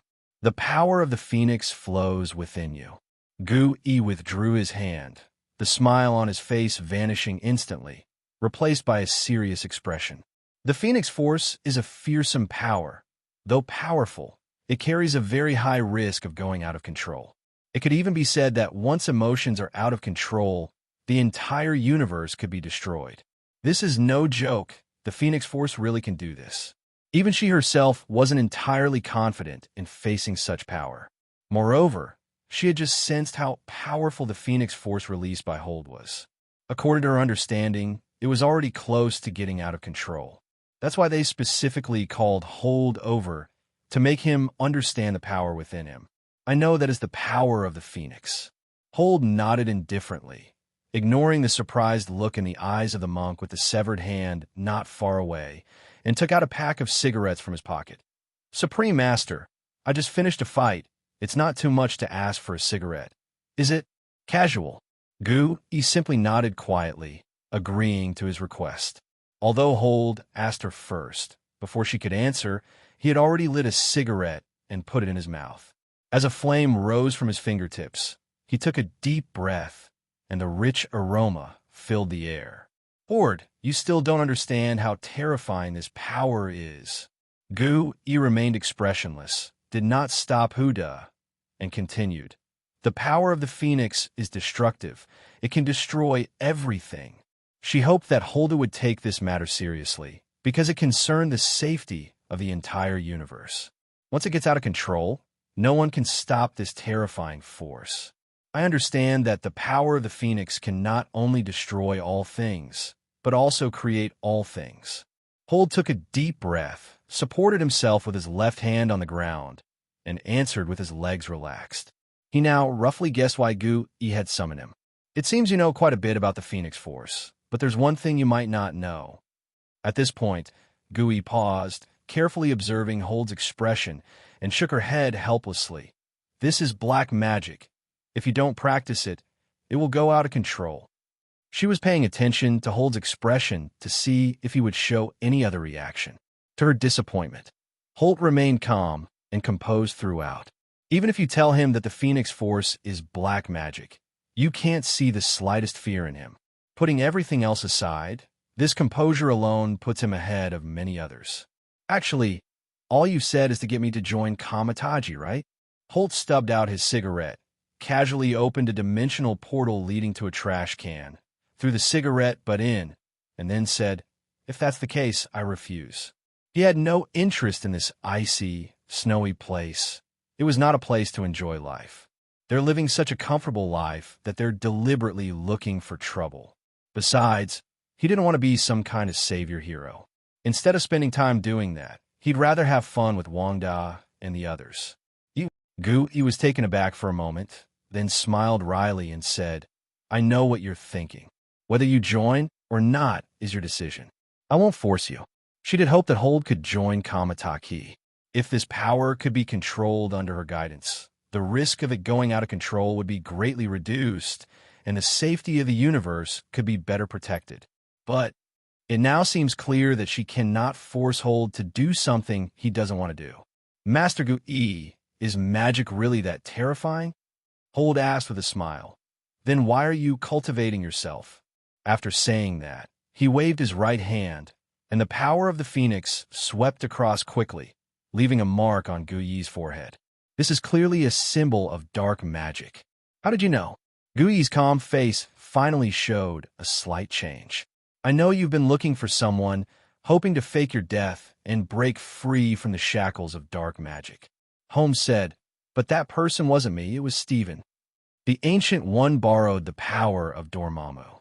Dormammu is a dark demon god. To borrow his power, the price is to sacrifice one's soul. How could a supreme sorcerer possibly sacrifice his soul? Therefore, the mark on Gu-Yi's head is actually a kind of substitute. If she were to erase the mark, she would have to pay a heavy price. Therefore, Gu-Yi urgently needs to find a successor so that he can retire. How did you know that? Gu-Yi's expression turned serious as he suppressed his inner shock. If it weren't for the eye of Agamotto being in her possession, she might even suspect that Hold had seen the past and the future. This was her plan all along, but the appearance of Holt made her change her mind. Actually, there's nothing wrong with practicing black magic.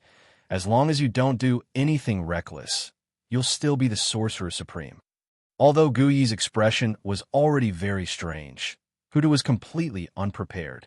He knew very well that this was a top secret, and if it were exposed, anyone would be furious and might even want to keep quiet. But Gu-Yi wouldn't. Because she has always had her own principles and beliefs, she is not afraid that Gu-Yi will suddenly make a move.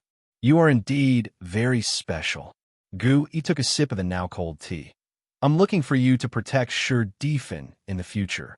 Since she could only proceed according to the original plan, she still hoped to protect him as much as possible during his growth. Holt is the most suitable candidate. Sorry, I don't want to be that nitpicker's bodyguard. Holt refused without hesitation. Just thinking about Steve's face made him shake his head. Gu-Yi sighed deeply, and after a moment continued. So, if Earth were to encounter danger, could you lend a hand? Holt picked up the teapot, poured himself a cup of tea, drank it, and nodded with a serious expression. Don't worry about that. I've gotten used to living here. Girl, let's meet at the Orchard Beach. The dilapidated beach was heavily cordoned off, and red and blue police lights were flashing everywhere. Looking around, there were hundreds of police officers alone. All the police officers were visibly shocked. They'd seen the spectacle the Avengers had caused before, but this time it was completely different. Hello, we would like to interview Fei Hongnu Wu. We are journalists. We have the right to know. Please let us in to conduct our interviews. Please have the head of the Avengers come out and explained the current situation. A large number of reporters excitedly tried to rush in to conduct interviews outside the police cordon, but they couldn't get in at all. Worse still, nobody had any idea what had happened. All that was known from the onlookers was the appearance of a mysterious person. But no one can be sure whether this person is actually a member of the Avengers. Not far away, on the beach, there was a strange-looking chair. Wanda stared blankly at the surging waves in front of him. "Ode, why aren't you back yet?" She had no intention of going to deal with the shouts from fans and reporters outside, because after Holt disappeared, she could still vaguely sense the presence of another person. Moreover, judging from that aura, it was very likely a woman. The more powerful she felt Huda was, the more afraid she was of him being taken away by someone else. Woof! Steve and the other Avengers came over and asked with concern, "Are you all right?" They saw Wanda make a chair and then sit there. Because they needed to help the injured evacuate, they only had time to ask about Wanda's condition after the police arrived. "You don't seem to be feeling well. Shall I take you to rest?" Natasha squatted down next to Wanda and put her arm around her. She could tell that Wanda was acting very strangely, and judging from her expression, it looked like she had just broken up with her boyfriend. "I'm fine." Wanda lowered his head and shook his head dejectedly. Although she had just experienced a major battle, she was not seriously injured. Moreover, after Holt appeared, he also helped her regulate the turbulent blood and chi in her body. "I know you're not in a good mood right now." Tawoni stepped forward and asked, "But could you tell me the identity of that mysterious person?" Although they had given up on the investigation, witnessing the man's strength still made them uneasy. What worries them even more is that this person is so capable, yet he has remained unknown. This doesn't seem normal from any angle. My thoughts are the same as Tawoni's. The situation is completely different now. For the first time ever, Steve sided with Tony. If we can recruit this person into the Avengers, we'll have another powerful asset when carrying out missions in the future. Wanda slightly opened his mouth, a hint of confusion in his eyes. She didn't know whether she should reveal Holt's identity. Although she originally wanted to keep it a secret and wait until their relationship was officially confirmed before considering whether to tell anyone. But now her companions are very wary of Holt, because she could sense the emotions her companions were conveying: fear, dread, and even hostility. "We know you're unwilling to tell us, but at least tell us which side he's on." At this point, Rod raised the most crucial question. They were afraid because they didn't know whether the other party was friend or foe. Different identities determined different ways of being treated. That battle was more terrifying than a large-scale war. So no matter what, they need to know what this mysterious person's purpose is. Moreover, why would he take action against that old witch? Wanda looked up and saw the anxious looks in her companion's eyes. In fact, she herself knew that if she said it herself, Holt would probably not have any objections. Besides, Torna and Holt should still be friends, so there shouldn't be too much of a problem if I tell them. She remained silent for a long time before slowly saying, "Is my boyfriend." When Wanda said those words, the room fell silent instantly. Everyone was so shocked they were speechless. No one expected her to say something so shocking under these circumstances. At first, they guessed it might be a teacher or someone who saved their life. But to everyone's surprise, the answer was her boyfriend. Only Natasha showed an expression of "I knew it." She had already guessed it, and now it turns out it's exactly what she expected. Boyfriend. Tawoni's lips twitched incessantly. When did you get a boyfriend? He never expected that Wanda would have a boyfriend so quietly. But in this way, everything makes sense. Why does she often not go home? Why has her mood improved recently? Why did she stand up to protect herself when she was attacked? Everything had an answer at this moment. "I started dating about 2 weeks ago." Wanda shrugged. If she hadn't been drunk that day, she would never have imagined that she would get a boyfriend in this way. However, she still seemed somewhat uncomfortable when answering everyone's questions. Although Holt is her boyfriend, the two have never officially defined their relationship. "I knew it. I knew you had a boyfriend when I saw you come back," Natasha said with a smile. "You knew all along." Steve looked surprised. "Isn't it obvious?" Natasha spread her hands and rolled her eyes. You grown men really can't tell. One thing she didn't say was that when Wanda came back, although she tried her best to hide it, she could still tell that something was wrong with how she was walking. Why didn't you tell us about this? Steve was somewhat dissatisfied. After all, everyone needs to trust each other, and the Avengers' families need special protection. But as he thought about this, he suddenly remembered that this mysterious person didn't need their protection at all. In fact, they might be the ones being protected. So who exactly is this person? Although they already knew that the other party was most likely on their side, Tuoni was still unwilling to give up. He was eager to know the other person's identity. Otherwise, he wouldn't have peace of mind. Faced with Tuoni's persistent questioning, Wanda bit her lower lip and gently shook her head. I will tell you when the crucial moment comes. After all, they haven't even officially defined their relationship yet. Moreover, she felt a little uneasy when she said, Had is her boyfriend. When will this finally happen? Tuoni sighed helplessly, looking at Wanda's sullen and silent appearance. There was really nothing he could do about her. Once she makes up her mind, no one can stop her. Fight! Just then, Wanda's phone suddenly vibrated. She immediately picked up her phone and glanced at it. Wanda, an old lady just invited me to have tea. See you at home later. She subconsciously looked up into the distance and saw a hand waving in her direction from the Bumblebee car window. With a roar of the engine, the red taillights quickly disappeared from sight. Is there anything over there? Tuoni noticed Wanda's gaze fixed on the distance and followed her gaze but saw nothing. It's nothing. Let's go do the interview. Just moments ago, Wanda was sullen, but now she was all smiles. She stood up with a smile and strode towards the reporters. A yellow Camaro muscle car was speeding along a path through dense woods. Music flowed from the half-open car window. Now I know you gotta. Holt gripped the steering wheel tightly with both hands, feeling the push from the engine. Phew, that feels so good. He couldn't help but sigh.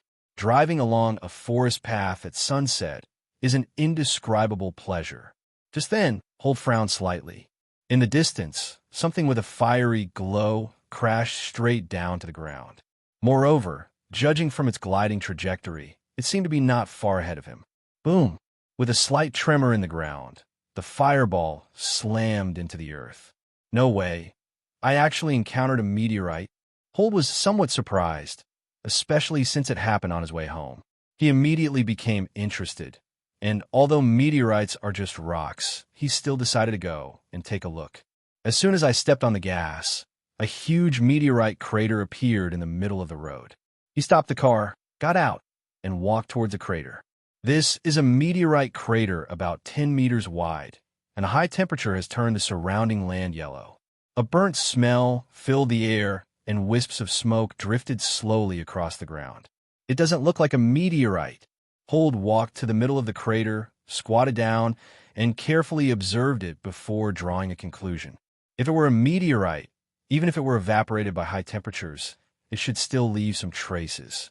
He stood up, looked around, and caught a glimpse of the traces left on the edge of the crater out of the corner of his eye. Following the trail, we found a line of footprints. Although it wasn't very obvious, he was certain that someone had entered the forest. How about we go in and take a look? Holt stroked his chin, hesitated for a moment, and then quickly followed the footprints into the building. The footprints stretched into the woods, and he followed them into the woods. Not long after they walked, the corners of Holt's mouth suddenly turned up as he stared at the footprints. Huff! Just then, a gust of wind suddenly came from behind him. How dare he attack me? With a casual gesture, Holt unleashed the twin dragons emerging from the sea technique. But as soon as he used this move, he was suddenly taken aback. Why is this force so weak? The instant he made his move, he subconsciously added a bit more force. The figure felt the force of the palm strike, his face flushed red, and he staggered back several steps. Only then did Holt get a clear look at the other person's appearance. The man was deathly pale, with heavy eyeliner around his eyes, and he held two strange, sharp knives in his hands. Hela! Holt recognized her. Her skin was as white and cold as snow under the moonlight, gleaming with a faint chill. His eyes were a deep, unfathomable black, as if they could devour everything. She was wearing a dark and green battle suit, which was the signature outfit of Hela, the goddess of death. It really is Hela. Shouldn't she have been sealed away? Holt was somewhat surprised to see her appear. What I didn't expect was that she gave him a big gift as soon as we met. Even when he used the double dragons emerging from the sea technique, he felt a strange sense of comfort. You lackey sent by Odin, it's one thing to stalk me, but you actually dare to? Hela gritted her teeth, her expression extremely ferocious. She originally planned to approach him secretly, but she didn't expect him to act completely unpredictably. With just one move, he struck two of her vital points, forcing her to retreat. She was able to escape because a powerful force appeared on Earth today. She took advantage of this power's influence on the seal to escape. That's right, that's the power of the Phoenix. She had heard of the power of the Phoenix Force before and knew its strength. Although she herself is the goddess of death, she is nothing compared to the power of the Phoenix. If she could get that person's help, returning to the divine realm would be a piece of cake. But she never expected that Odin would discover her shortly after she left. The moment she landed, this person immediately followed her. Wait, are you even being reasonable? Holt smirked and pointed to a series of footprints on the ground, saying, "Look at these footprints. Do we still need to track them?" He himself never expected that Hela, the goddess of death, would say such absurd things. Who wouldn't become suspicious seeing so many footprints? Even an ordinary person could easily follow them. Sometimes, simply reasoning with people isn't enough to get them to do whatever they want. The world still needs to be governed by reason. Holt will never admit that he is not in the right. Hela looked at the footprints on the ground, a hint of embarrassment on her face. She really didn't notice these details. What do you mean, you? Besides, I only used that move to defend against you. Holt looked impatient and glared at Hela. Smooth talking. Hela, enraged, brandished her twin swords. Let Odin come and talk to me himself. No matter how the other party explained, Hela just wouldn't believe the true identity of this 1.0 person. If they weren't Odin's men, how could they have caught up with them the moment they landed? Moreover, although the battle just now wasn't really serious, the opponent reacted immediately upon first meeting. Even while dodging, they did something else. This is the only possibility right now. I'm really not from the divine realm. Holt fell silent. What other god realm person dressed as plainly as him? Shut up. Do you think I believe that? Hela pushed off suddenly, closing the distance instantly and arriving in front of Holt in the blink of an eye. She slashed down with her twin swords crossed, her movements fierce and menacing. Faced with this fierce attack, Holt only took 2 steps back, barely managing to dodge it. At the same time, he kicked his right leg hard at the 2 swords. Bang! That was incredibly powerful. Hela was kicked flying. Just as she was about to crash into the tree, she shifted her body to the side, steadied herself on the ground, and landed on the tree trunk.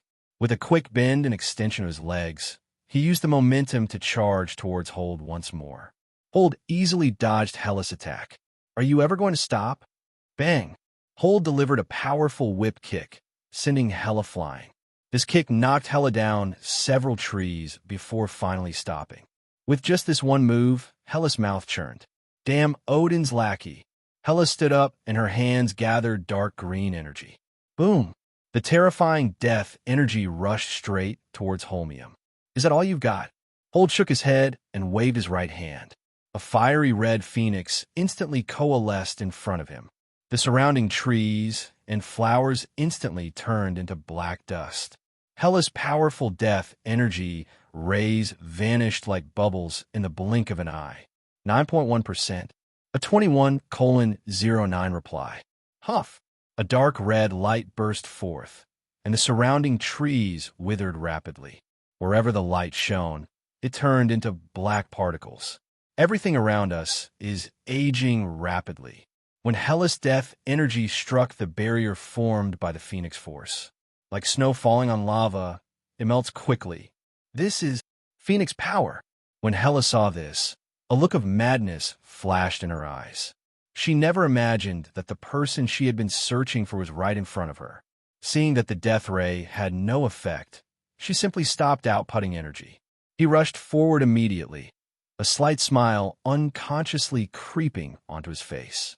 She didn't stop because she wanted to see just how strong this person with the power of the Phoenix really was. Since you insist on fighting, then I'll fight you to the very end. Seeing Hela charging towards him, Hold no longer held back, and dark red flames ignited on his right fist. The power of the Phoenix rapidly condensed in Hold's hand, looking like a blazing fire. Whoosh! A loud bang was heard in the air. Holmium vanished from its spot in an instant, its speed so great that it even caused a sonic boom. Hela's pupils contracted sharply, because the next second, Hold appeared in front of her. He then delivered a powerful right punch from below, slamming it down hard onto Hela's soft abdomen. Bang! The next moment, Hela was blasted 3 meters into the air by this punch. If she hadn't concentrated the death energy in her abdomen at the last moment, she probably would have been seriously injured by that punch. Generally speaking, Holt wouldn't lay a hand on a woman, but this woman was different. Moreover, if we don't take action, we'll probably have to drag this out for another day. Boom! Ha ha ha! After landing, Hela clutched her stomach and grinned.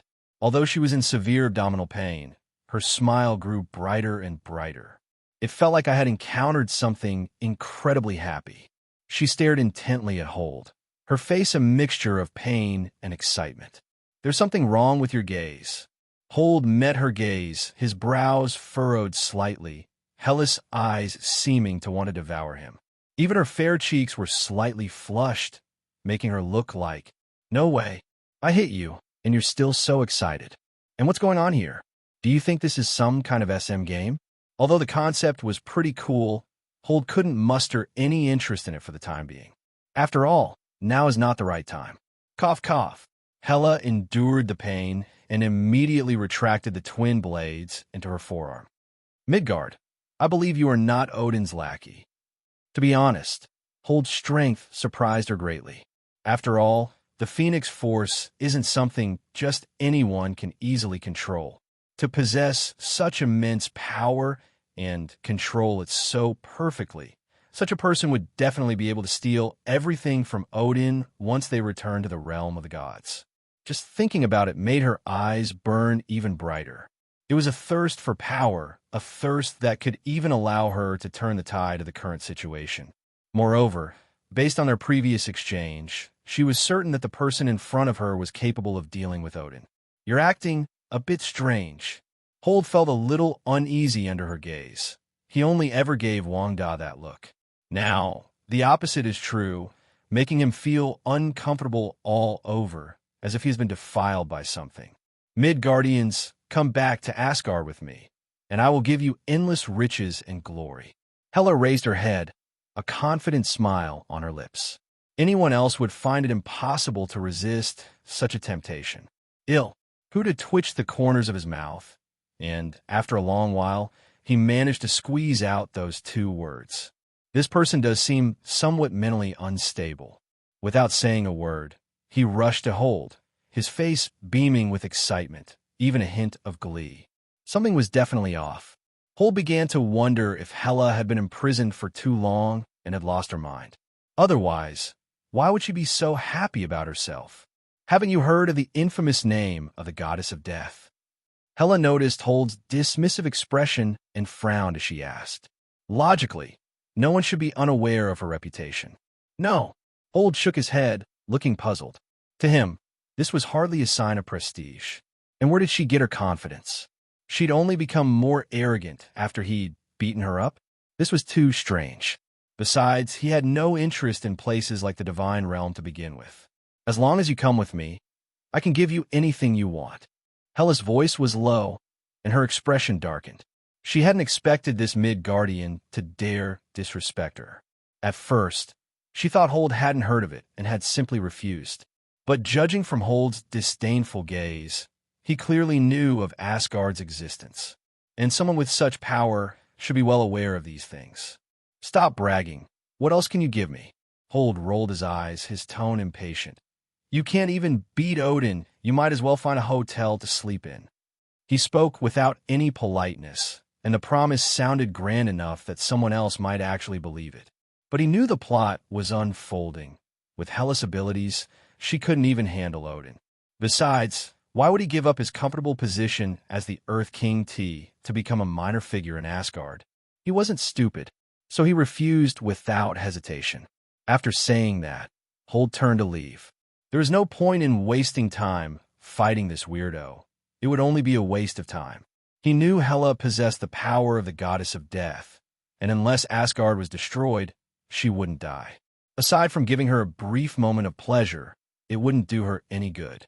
This was the first time he'd encountered something so outrageous. While others grew increasingly fearful the more they fought, she was doing the opposite, making him worried he might get carried away by her. That would be truly disastrous. It was better to let her cause trouble for Asgard herself. Don't leave.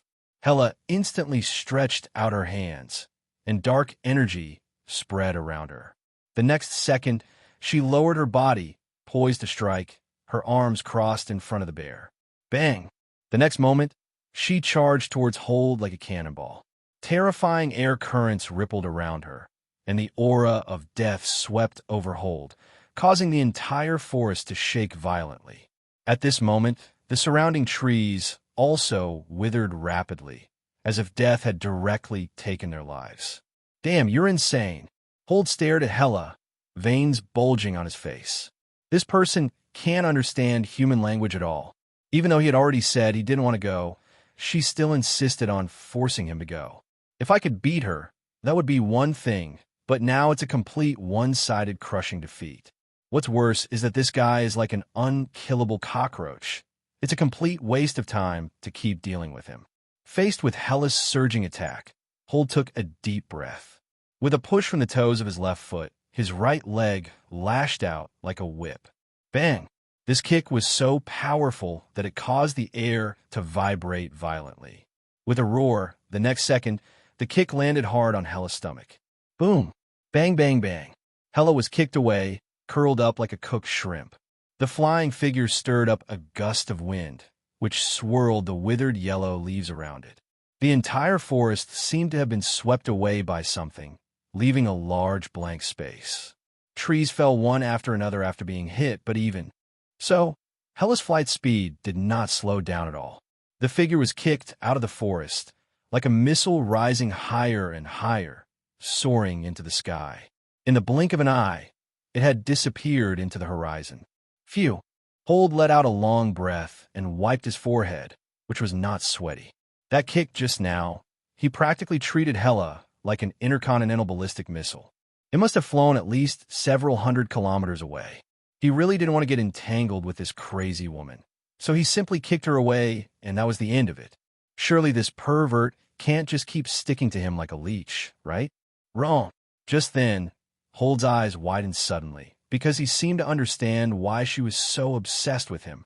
The only possibility is the power of the Phoenix, right? The Phoenix Force is so alluring that many people want it, including Hela.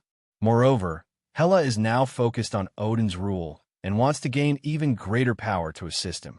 This is the only explanation for why Hela looked like she was about to collapse. This is a headache. I wish I had known to use a different method to deal with the enemy. Hold sighed helplessly. Once others knew he possessed the power of the Phoenix, there would definitely be more and more trouble in the future. It's like a piece of Tang Monk's flesh that everyone wants to take a bite of. Whether they can swallow it or not, these guys will definitely come and take a bite. Just thinking about this gave him a huge headache. He regretted why he had walked into the grove. Not every time a pie falls from the sky. He was unlucky this time. A freak fell right into his lap. Forget it. I don't want to think about it anymore. Hold shook his head, waved his right hand, and used the power of the Phoenix to restore the forest to its original state before walking towards Bumblebee. 9.3%, 21:10. Wanda is coming to his house tonight. Thinking about this, his gloomy mood lessened considerably. He couldn't even imagine how happy he would be tonight. At the same time, above the girls, a dark shadow flew past at high speed. It was moving so fast that it kept making sonic booms in the air. To the naked eye, only a crack could be seen in the clouds. The strong winds whipped up against the windows of the high-rise building, causing the glass to rattle and make a loud noise. Boom! Mom, what is that? Is it an alien? Silly child, don't talk nonsense. That must be Iron Man flying. Has Iron Man's suit been upgraded? How come he's flying so fast this time? It seems the Avengers have become even stronger. Many passers-by below noticed this scene, but they weren't too surprised.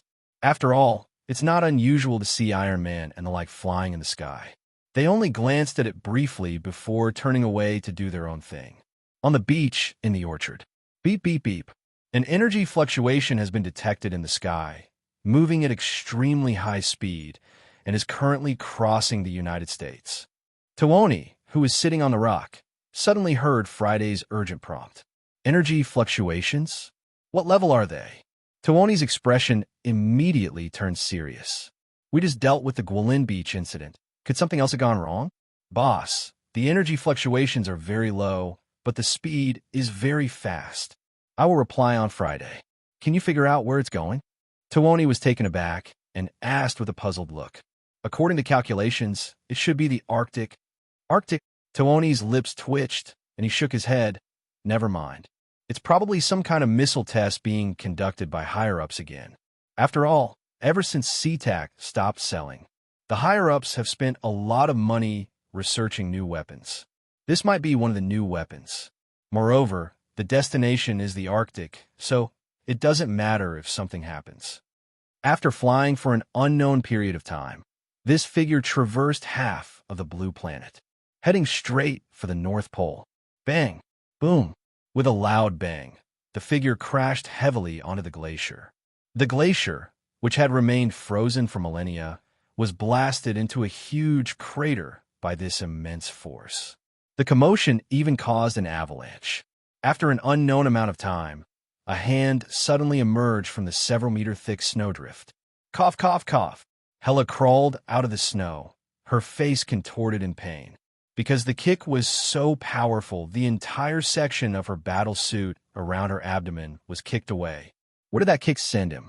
She wiped the blood that kept flowing from the corner of her mouth with her sleeve and looked around in anguish.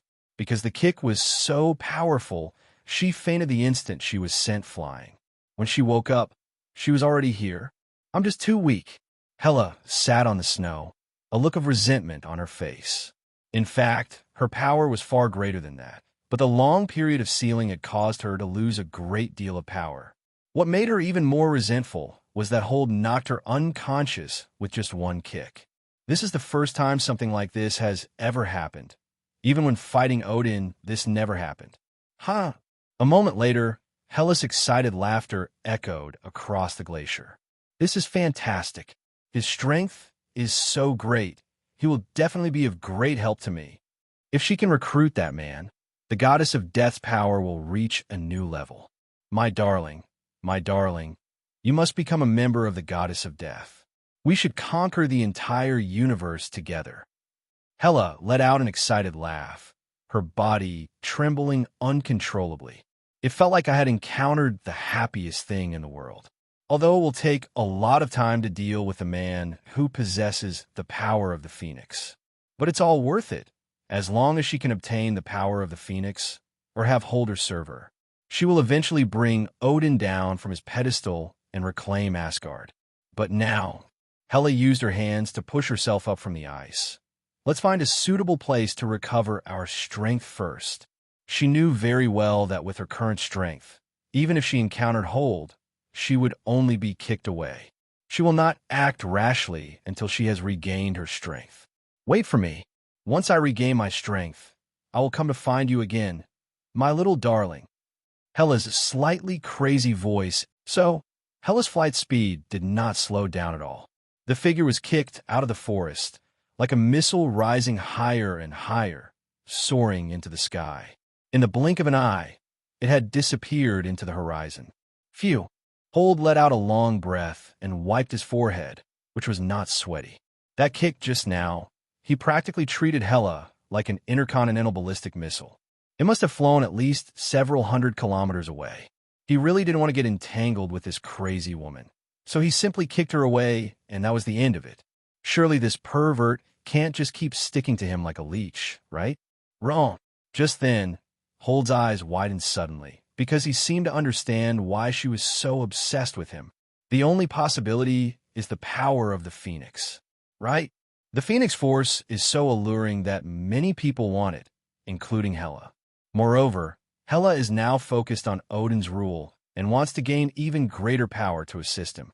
This is the only explanation for why Hela looked like she was about to collapse. This is a headache. I wish I had known to use a different method to deal with the enemy. Old sighed helplessly. Once others knew he possessed the power of the Phoenix, there would definitely be more and more trouble in the future. It's like a piece of Tang Monk's flesh that everyone wants to take a bite of. Whether they can swallow it or not, these guys will definitely come and take a bite. Just thinking about this gave him a huge headache. He regretted why he had walked into the grove.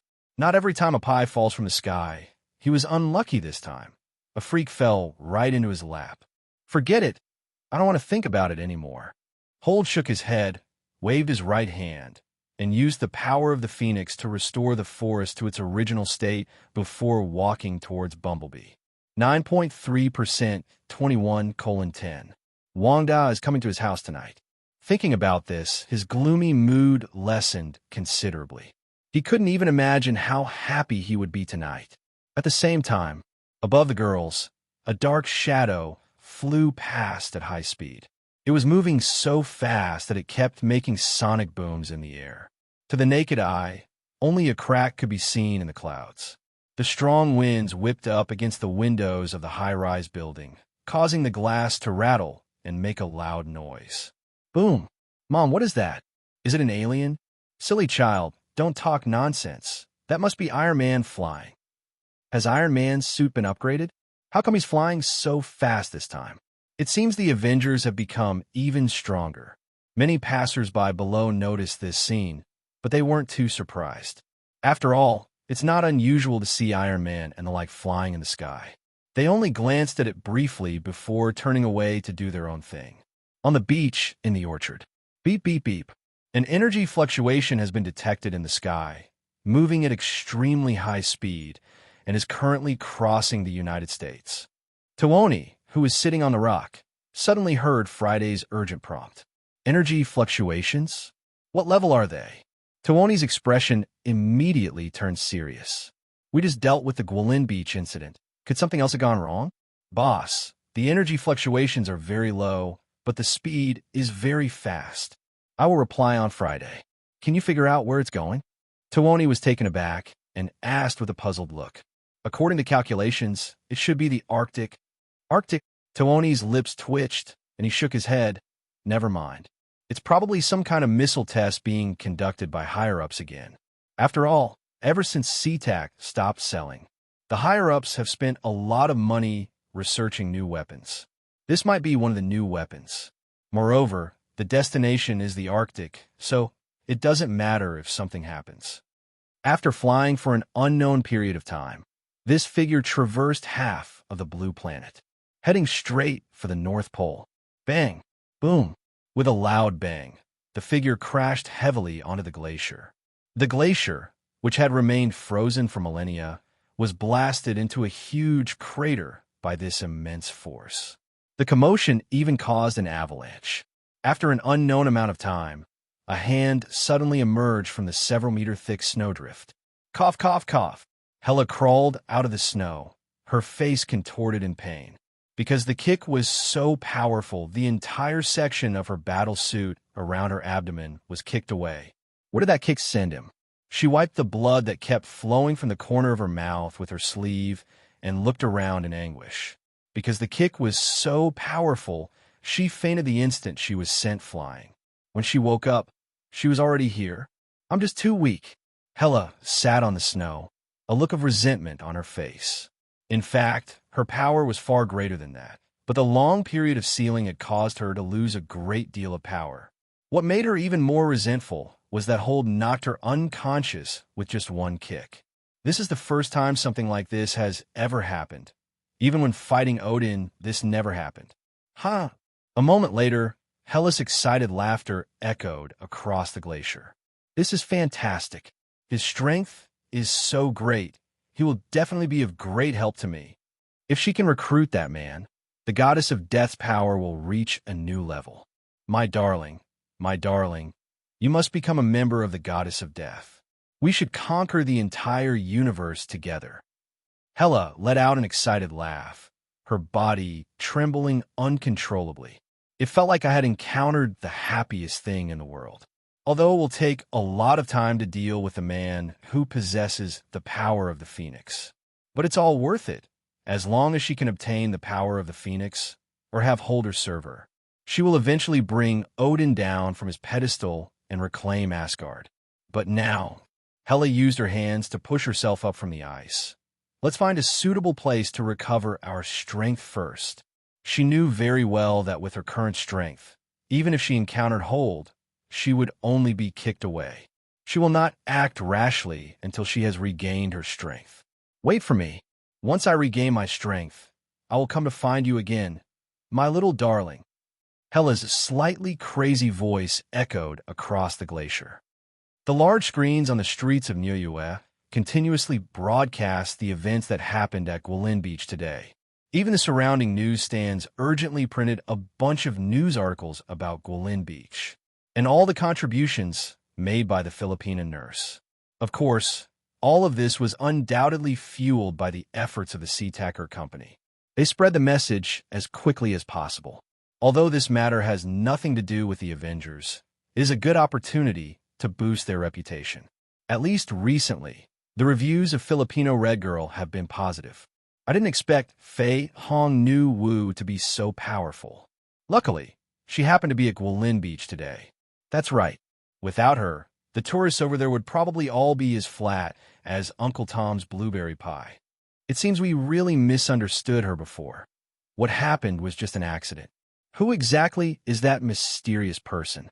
Could he be a new member who just joined the Avengers?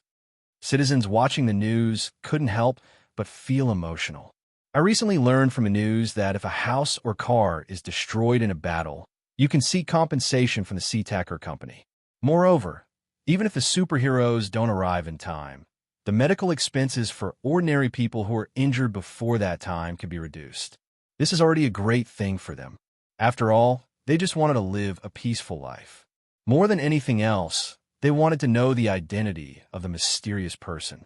Because the situation immediately reversed after the mysterious person appeared. Judging from the live stream footage, he looked absolutely stunning. At the same time, a room in Queens. A pale figure in a bathrobe leaned against the sofa, walking on the soft carpet, idly playing with her phone. The scent of shower gel wafted through the room, while soft music played from the speakers nearby. "Hey, isn't that Mr. Holmium?" Upon seeing the news report, Gwilyn immediately sat up straight. Her white bathrobe slipped slightly, but she didn't notice at all, her eyes completely focused on her phone. She immediately turned on the live stream and watched it carefully.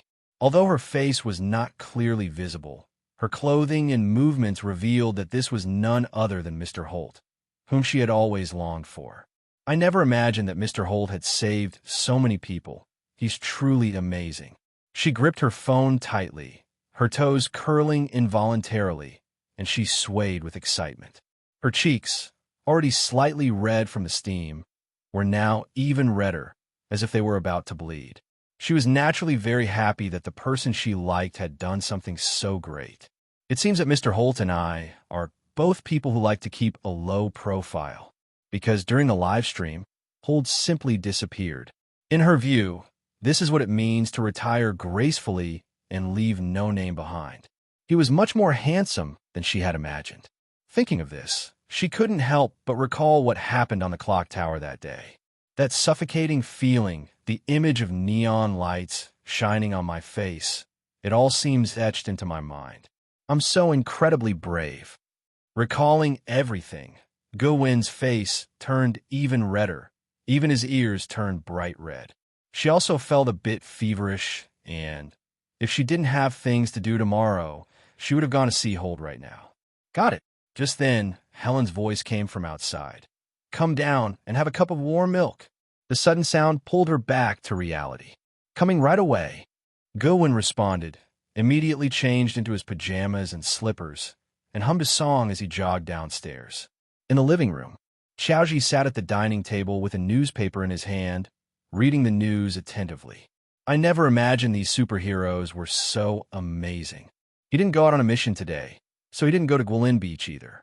However, according to my colleagues, the situation at the scene was truly shocking. Coupled with the newspaper reports, he couldn't help but nod in approval.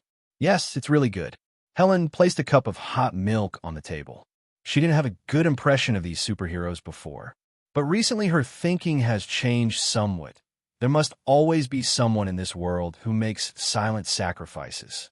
Moreover, with these heroes around, Xiaoji will be safer. Otherwise, he would definitely be at the forefront if something like this happened. She certainly didn't want anything to happen to her husband. I hope for world peace and an end to all conflict.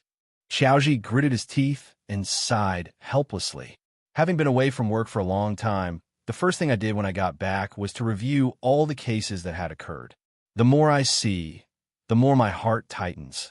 I realize that peaceful days are truly rare. Mother! A series of footsteps approached, and there came Guilin, humming a song, skipping and hopping down the street. At that moment, she had a big smile on her face, as if she had encountered something particularly happy. After sitting down, he kept shaking his shoulders, as if he had ADHD. She would be happy for Hold as long as he did something good. This was the first time Helen had ever seen Gwent so happy. Before Xiaoji woke up, Guilin was almost always sullen. She used to smile occasionally, but now she smiles like a flower. Guilin, are you in a relationship? Although Helen was a bit older, she could still tell that Gwent was definitely in love. After all, her eyes were practically glued to the viewer's face. She didn't even glance at the breast before picking it up. Question mark. Guilin paused for a moment, and the milk in his hand sloshed around in the cup. She never expected that her mother would see through her thoughts so quickly. You're my daughter. How could I not recognize you? Helen pulled a chair next to Glenn and sat down, taking her hand and saying, Tell me about it. Guilin first shook his head, then nodded. Although the mother and daughter have a very close relationship, they have not officially confirmed their relationship. She could sense the Hold liked her, but she was still undecided. You're really in love? Upon hearing this, Xiaoji, who was reading the newspaper, suddenly tensed up and quickly put the newspaper down. He never expected that his daughter would fall in love so quickly. She's so young. Don't let those bad boys fool you. Don't worry. She's already in college. Helen shook her head and said to Xiaoji, I almost forgot. My daughter is grown up. Xiaoji scratched the back of his head sheepishly. He had been asleep for so long that he subconsciously treated Guilin like a child. Since she's already in college, this kind of thing isn't really a big problem. As long as it doesn't affect his studies, it's fine. He started dating Helen back in high school. Guilin. Helen looked at Gwen with her bright blue eyes and said with a smile, I hope you can bring him to our home to meet us. Although I don't know what kind of person Gwen's boyfriend is, it's never a bad thing to meet him. They also wanted to see what kind of person Guilin liked. I will try my best, and I will bring it back when the time is right. Guilin took a deep breath and nodded firmly. She also hopes to gain her family's approval after confirming the relationship. But now, the biggest challenge is that she first needs to figure out how to make Hold her boyfriend. In a manner, when Hold returned, he took a shower. Phew. After changing into a bathrobe, he relaxed and laid down on the specially made sofa. He said casually, Turn on the TV and put on the news. He has always had the habit of watching the news, and he leaned back on the sofa to browse today's news. Upon seeing the content, the corners of his mouth turned up slightly. Sometimes it's quite fun to pretend to be a superhero. Holt picked up the cream coffee next to him, took a sip, and exclaimed, Going out occasionally to put on a show still puts me in a good mood. Moreover, he didn't expose himself at all during this show-off. However, this only happens occasionally. It would be pointless to do it every day. Like Tony Shurtak, who could have been a wealthy man but chose to save the world. Sure enough, anything fun becomes tiring once it turns into work. He tilted his head back, leaned against the edge of the sofa, and muttered to himself, It's better to be a hero purely out of interest. Moreover, that old witch really gave him a lot of surprises today, so this trip wasn't in vain. Our reporter discovered traces of a meteorite impact in the outskirts of Nyon. After reporting on the Guilin Beach incident, the reporter broadcast other news. Looking at the huge crater, Holt helplessly rubbed his forehead, his eyes showing a hint of weariness. I hope Hella won't come after me again. This guy's like a thorn in my side. I'm sure he'll keep bothering me. If all else fails, we can use something weighing over 100 tons to tie her up and keep her in the water. Holt sighed and pondered to himself. Hella is powerful, but she has her limits. The fact that she can survive means there must be a way to trap her. But then I think of the softness in my hands. Where's Wanda yet? Holt shook his head, banishing all those chaotic thoughts from his mind. He had already taken a shower so that he could be more relaxed later. Ding dong. Just then, the doorbell rang from the stereo. Is that Wanda? A smile played on Huda's lips, a hint of joy flashing in his eyes. To keep his life from getting too boring, he came up with a lot of new ideas. Thinking of Wanda's expression, he couldn't help but quicken his pace. But when he opened the door, he was stunned, because the person standing outside the door was Tooni, and there were several people following behind Tooni. It's obvious at a glance that they are Steve, Rogers, and Rod. Why are you here? Holt was a little surprised.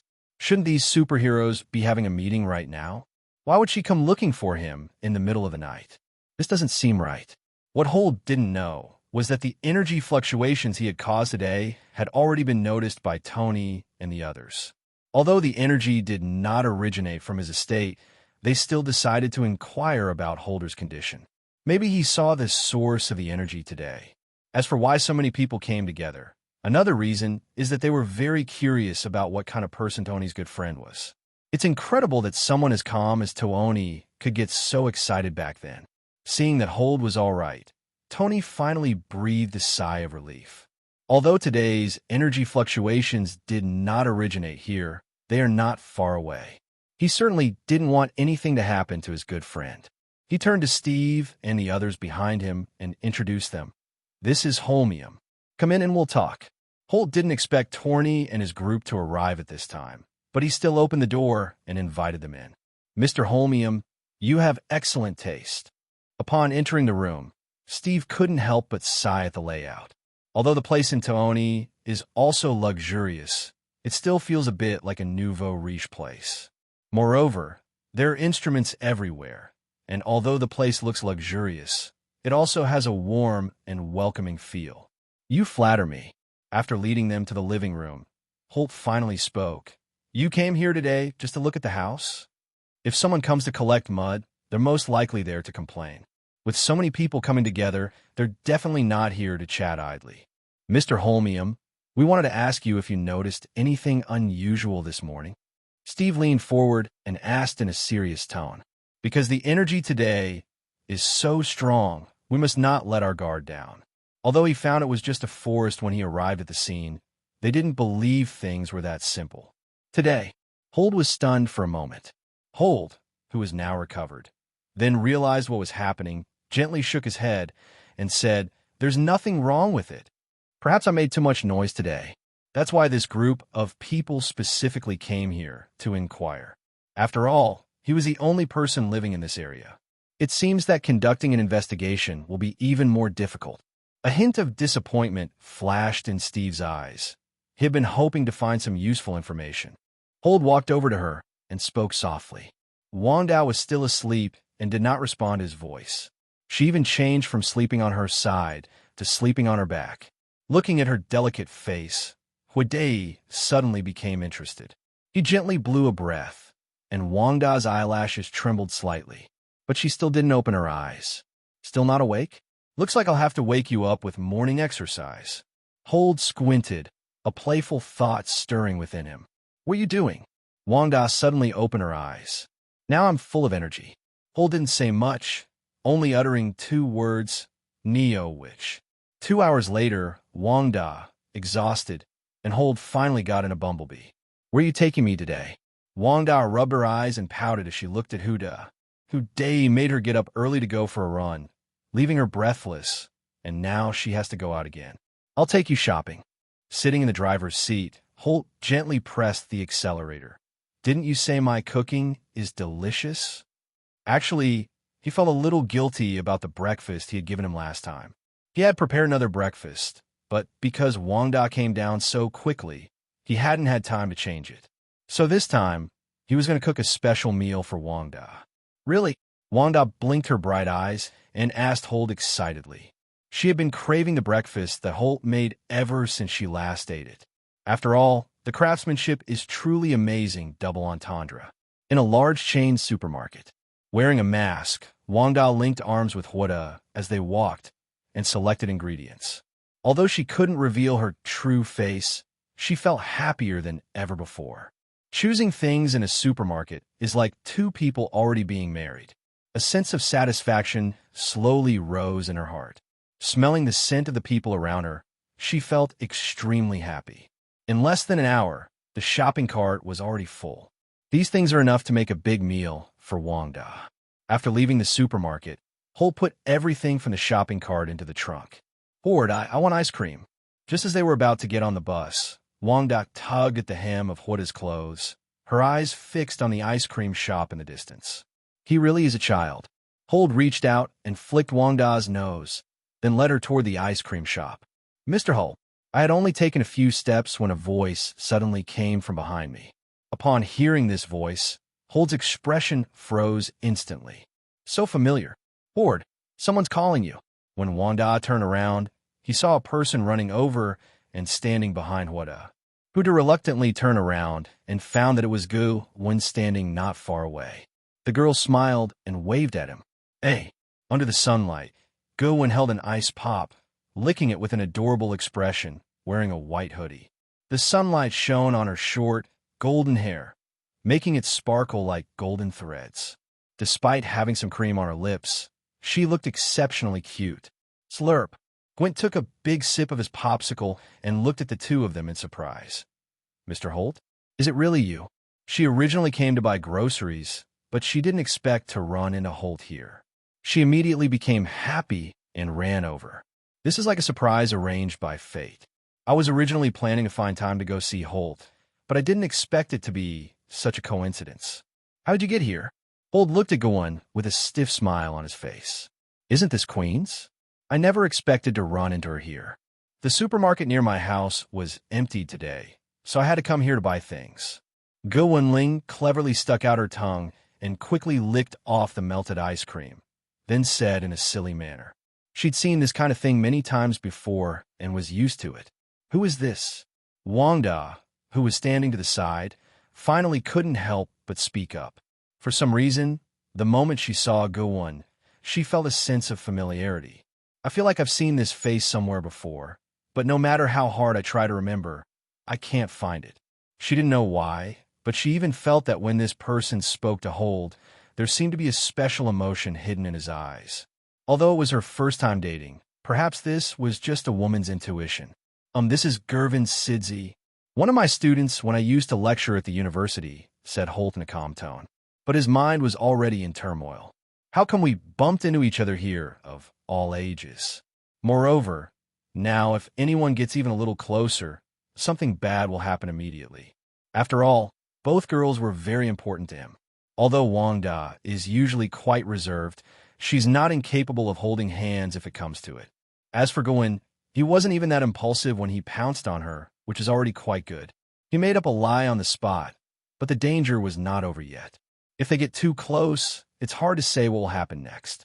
Oh, I've attended Mr. Holmium's lectures before. I was one of his students. Gwen reacted quickly. He had almost forgotten that, in the eyes of outsiders, only Yuling Jiju knew Huda. Right now, she's just a freshman in college. With outsiders present, she naturally had to act as if her relationship with Holt was just average. Oh, so you're a student. Wanda unconsciously breathed a sigh of relief. Although the other person was young, that was precisely because she was young that she had an advantage, not to mention that her appearance and personality were very pleasing. If the other party is your competitor, it will definitely be a headache.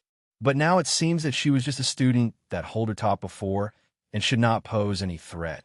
I guess the other party came over specifically to say hello because they saw Holt. Hode, I didn't know you used to give lectures.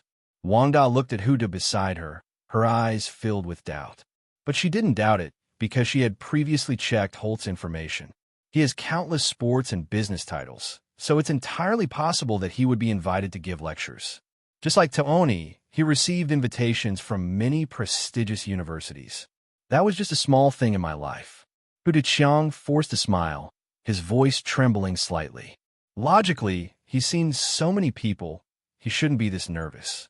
But now he realizes that this is completely different from those fleeting relationships he had before. He had already fallen in love with these two girls who had completely different personalities. No matter which one he chooses, he cannot give up the other. That's why he was in a state of utter confusion. Wrong. Suddenly, a thought flashed through Hold's mind. If that's the case, perhaps we can avoid that awkward situation from just now. Even if the three of them are together, the chances of the matter being exposed will be greatly reduced. Go in. Hold covered his mouth with his right hand, coughed lightly, and then said, "Let me introduce you to this gentleman, Wanda Maximoff." Wanda was stunned for a moment, not expecting that Huda would take the initiative to reveal her identity. But since she had already said it, she had no choice but to take off her mask. Philippine Red Witch. Gowen pretended to be surprised and widened his eyes, then immediately reached out his hand. She has a spider's sense of perception. Even though Wanda was wearing a mask, she recognized the other person's identity at a glance. However, she is now Gowen, not Yiling Zizu, so she didn't say it directly. "Hello, I'm Holmium's friend." Wanda responded with a smile. If she were wearing a mask, she could indeed introduce herself as Holt's girlfriend. But once she takes off her mask, she becomes Fey Witch of the Avengers. At this moment, she could only keep a little distance from Hold, because she doesn't want anyone to know about her relationship with Hold right now. Seeing the two shake hands, Hold finally breathed a sigh of relief. The reason he took the initiative to introduce Wang Da's identity was that he would have to consider his own identity whenever she took off her mask. That way, they wouldn't have any intimate interactions, and Gowen wouldn't notice anything unusual. With Wang Da present, it's unlikely that Gowen would offer his help voluntarily. If he's careful, he might be able to get away with it. "Hello, I'm a loyal fan of yours, and also an administrator of one of your fan groups." Gowen was visibly excited as he faced his idol. "That's wonderful. Thank you for your continued support." Seeing Gowen's excitement, Wang Da took the initiative to give her a warm hug. Because Wang Da was a little taller than Gowen, Gowen was momentarily out of breath. This is no joke. Gowen sighed inwardly. During that hug, she couldn't help but compare herself to the person she was hugging earlier. The gap between the two was so great that it made her feel inexplicably inferior. "Thank you." After Wanda let go, Gowen quickly thanked him. She really didn't expect that Wanda would actually hug her on his own initiative. "You are welcome." Wanda's lips curled up slightly. "I have to say, although we only met for a few minutes, I felt a little fondness for this little girl." Her every move was full of enthusiasm, and she could feel the joy in Gowen's heart. This shows that the girl in front of her is indeed her fan. "Are you on a mission?" Gowen blinked his big, bright blue eyes and asked in a questioning tone. She often saw Holt and Wanda together, although she hadn't seen Holt on TV much. She has come to regard Holt as a hero who lives in anonymity. So when she saw the two of them, her first thought was that they were probably preparing to carry out some mission together. "No, Wanda and I went out to buy groceries." Holt paused for a moment, then continued. "Wanda is coming to my house as a guest today." This statement was indeed true. I did visit his home, but this visit was different from usual. Going grocery shopping? A hint of disappointment flashed in Gowen's eyes. She actually really wanted to stay with Holt. Even though Wanda was right next to her, she still didn't want to just walk away. She hesitated for a moment, then looked at Holt with a hint of expectation in her eyes. "Mr. Holt, may I come to your house for dinner?" Question mark. Holt was stunned. The plot had developed too suddenly. If he really took him back, who knew what might happen? He originally thought that Gowen would just say hello and leave, but he didn't expect her to want to go to his house together. If that's the case, the chances of being exposed are far too high. Is that not allowed? Gowen lowered his head, pursed his lips, and his expression became somewhat downcast. It's not that it's impossible, it's just that. Hold glanced furtively at Wanda beside him, wanting to see her expression. Although Wanda had already dressed up in Pinru's clothes last time, it's still a different story when the two main characters meet. My parents aren't home for lunch, and I don't want to cook for myself. Gowen took a deep breath, his voice a little hoarse, like a pitiful little child. It's all right, Hold. Let her have dinner with us. At this moment, Wanda suddenly spoke up. She felt that Gowen looked familiar, as if she had seen him somewhere before. The more she thought about it, the more familiar he seemed, and the more she wanted to know where she had seen him before. All right then, why don't you come with us to buy groceries first? Since Wanda has said so, Hold has no reason to refuse. He had originally planned to use Wanda's identity to turn down Gowen, but before he could even speak, Wanda had already agreed, so he could only nod in agreement. Let's go. Wanda put her mask back on, took Gowen's hand, and led her toward the supermarket, with Wanda following helplessly behind. Seeing the two being so close, Holt became even more nervous. He knew very well that girls would have a lot to talk about when they got together. Who knows what terrible things might happen next? Gowen, what would you like to eat? Holt took a deep breath and forcefully stepped between the two, separating them. He had already figured out a solution. As long as they didn't have time to talk, the problem would be solved. Anything is fine with me. I'm not picky, as long as it tastes good. My stomach was instantly wetted, and my eyes were fixed on the food. My stomach was instantly wetted, and all I could see was the desire for food. They let go of each other's hands after entering the supermarket and stood on either side of Holt. These wraps look good. Gowen jogged to the freezer and kept looking at the ingredients inside. Woof, what would you like to eat? At this moment, Holt quietly placed his hand on Wanda's waist and gently pinched it downwards. In that instant, Wanda's face turned completely red. She turned to look at Holt in surprise, never expecting him to be so bold. After all, Gwen was right in front of them, and although there was no one else around, but she quickly ran over and stood in front of the freezer. She didn't want Gowen to see this scene again. This ingredient looks quite fresh. As he spoke, Holt pointed to a piece of grass-fed filet. Wanda looked in the direction he was pointing. At this moment, Holt gently scratched Gowen's palm with his left hand. This action is very simple. Wow! Gowen's face turned bright red instantly. She hadn't expected Huda to treat her like this in front of Wanda, but a sweet feeling welled up inside her. Although they hadn't officially started dating, Holt hadn't ignored her. The image of him hesitating to speak earlier had also disappeared from her mind. She could understand. After all, Huda's identity was special, and it was normal not to make their relationship public before it was confirmed. But she still grasped Holt's left hand without hesitation. If someone saw this from behind, they would definitely be incredibly envious. He held the hand of a young girl with his left hand, while his right hand kept touching another girl in a red dress. After a while, Huda withdrew his hand and picked up the ribs in front of him. Let's choose this one. Your body is too weak. You need to nourish yourself and stop fainting all the time. The moment those words left her mouth, Wanda's face flushed bright red. How could she not understand what Huda meant? You're the one with poor health. Wanda blushed. This guy was just so annoying anytime, anywhere.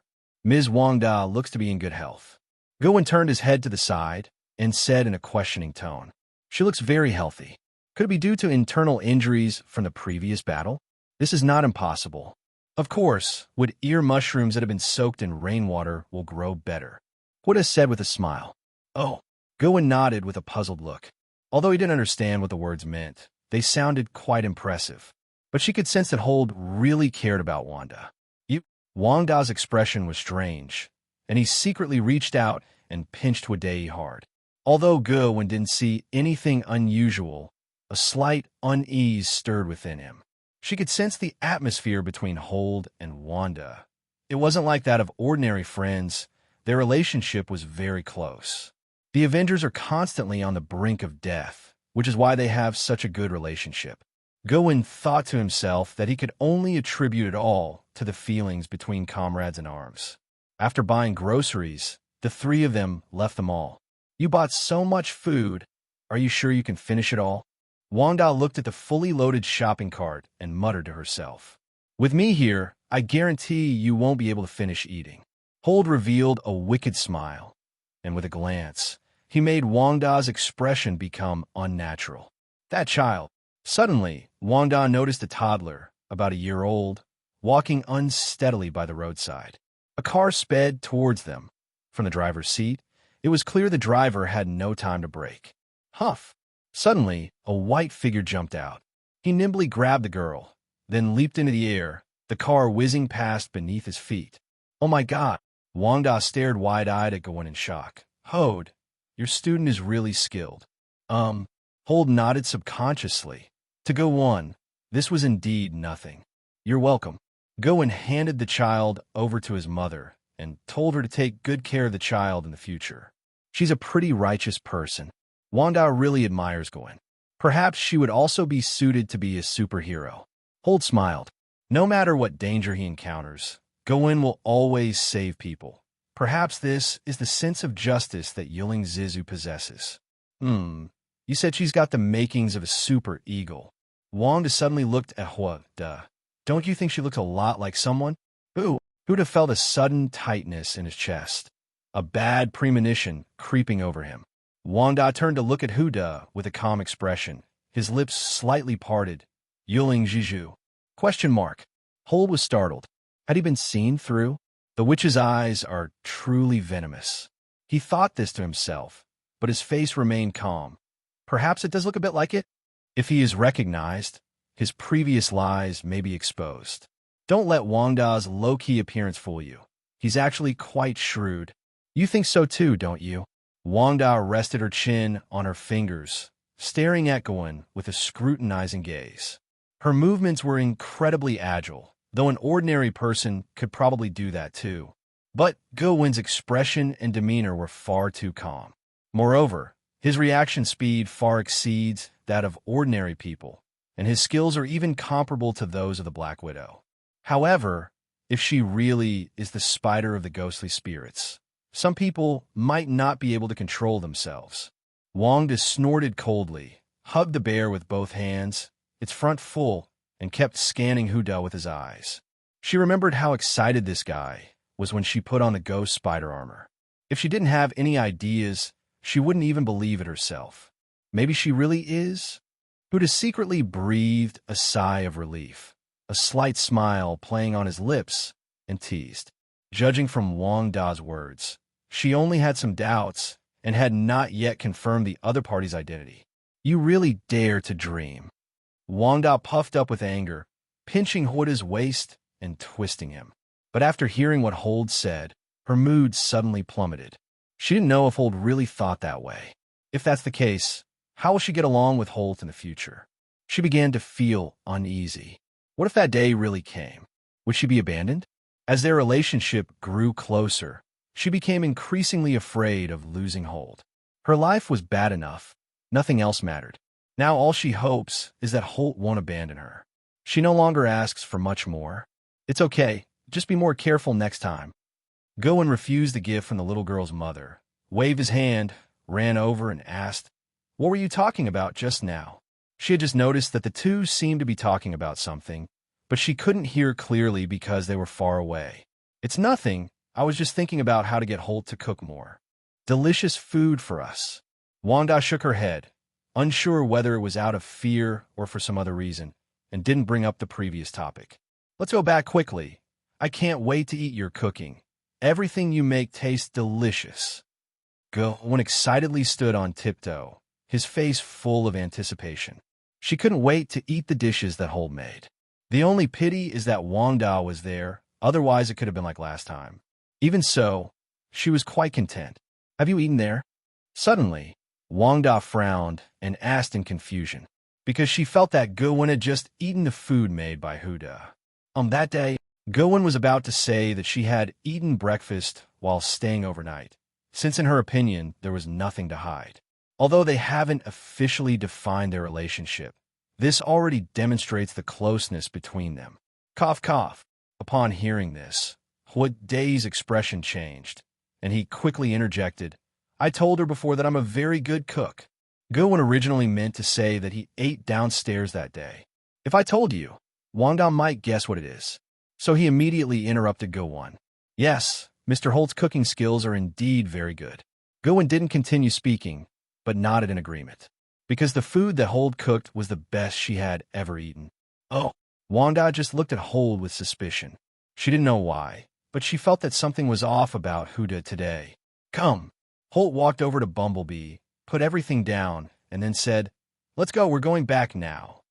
He was just about to get into the driver's seat when a crucial question suddenly occurred to him. If he sits in the driver's seat, then someone will have to sit in the back seat. But no matter who sits in the back, they'll definitely be unhappy. He knew very well that the girl was particularly insistent on the passenger seat. Woof, I'm a little tired and want to lie down in the back seat for a while. You drive. He couldn't help but admire his own wit at that moment. Oh well, without much thought, Wanda got into the driver's seat. I was up all night last night, and I didn't get a good rest this morning. I even went for a morning workout, so I'm really tired now. In addition, since Holt said he wanted to lie down and rest, Gwen naturally sat in the passenger seat. After starting, the car slowly drove onto the main road. Master, this is terrible. It hasn't been long, and he's already hooked up with another girl. Strange sounds suddenly came from the radio. For the first time, Holt felt a pang of regret, wishing Bumblebee were mute. This is really rubbing salt in the wound. Bumblebee, shut up. Holt warned through gritted teeth, then turned to Glenn and said, Don't mind him. He talks too much. Master, I never imagined you could handle two girls at the same time. You truly are worthy of being my master. Instead of shutting up, the Bumblebee continued to chatter on. Was that car talking? Gowen looked at the center console with curiosity, never expecting that this car could actually talk. Ignore it, this car is indeed prone to making noise. Wanda wasn't surprised by this. He had already witnessed it once before. So this time she actually felt it was normal. Wow, this car is pretty impressive. Gowen looked at the car with great curiosity. Although she had heard of artificial intelligence, this was the first time she had seen it in person, so she was inevitably quite curious. Of course, I'm the best car. Bumblebee got a little carried away by the praise. If you don't shut up, I'll make sure you stay in this hell for the rest of your life. Holt couldn't stand that mouth anymore, wondering what it would say next. Although it felt a bit absurd, he wasn't sure if Gowen would believe it. After saying this, Bumblebee immediately switched to the music channel. It doesn't want to spend its whole life gathering dust in the... On their way out of the city, the three of them listened to music and drove slowly toward the manor. Buzzing. Just then, the roar of an engine suddenly came from behind. Two dark Kawasaki motorcycles roared past on either side of the Bumblebee. The roar of the engine echoed in everyone's ears. Just then, the two magic cars suddenly started moving at a steady speed beside the car. Each moto carries two people who are completely covered up. Even their faces are hidden by helmets. The person in the back seat reached into their clothes, and the next second, they pulled out a dark-colored Scorpion submachine gun. Click! A crisp sound rang out. The shot had been loaded. Don't move. Get down here, all of you. The two people in the back seat shouted sharply at the three people in the car. I'll deal with them. Wanda and Gowen said the same thing at the same time. Are you all right? How are you doing now? Tuoni's face immediately darkened. Because it was a voice call, the captain and others nearby also heard it. They never expected that Hydra would attack Wanda at this time. I'm fine. I've taken care of those people. Wanda took all the blame upon herself. Send me your location, and I'll notify the Shield Bureau to handle it.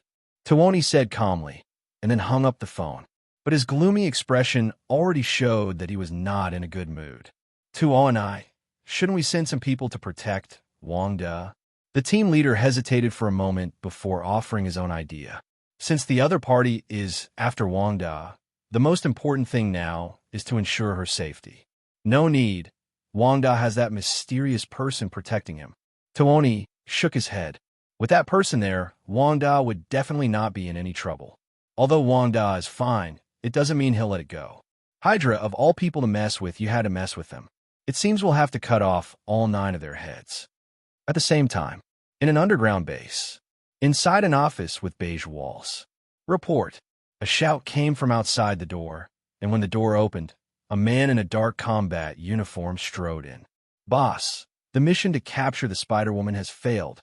Our men were all wiped out." The man reported the news in a somber tone. Bang! What? The man sitting in the dark leather chair, whose right eye was a mechanical eye, suddenly turned his head, slammed his fist on the table, and roared, his face turning red. "They're all useless.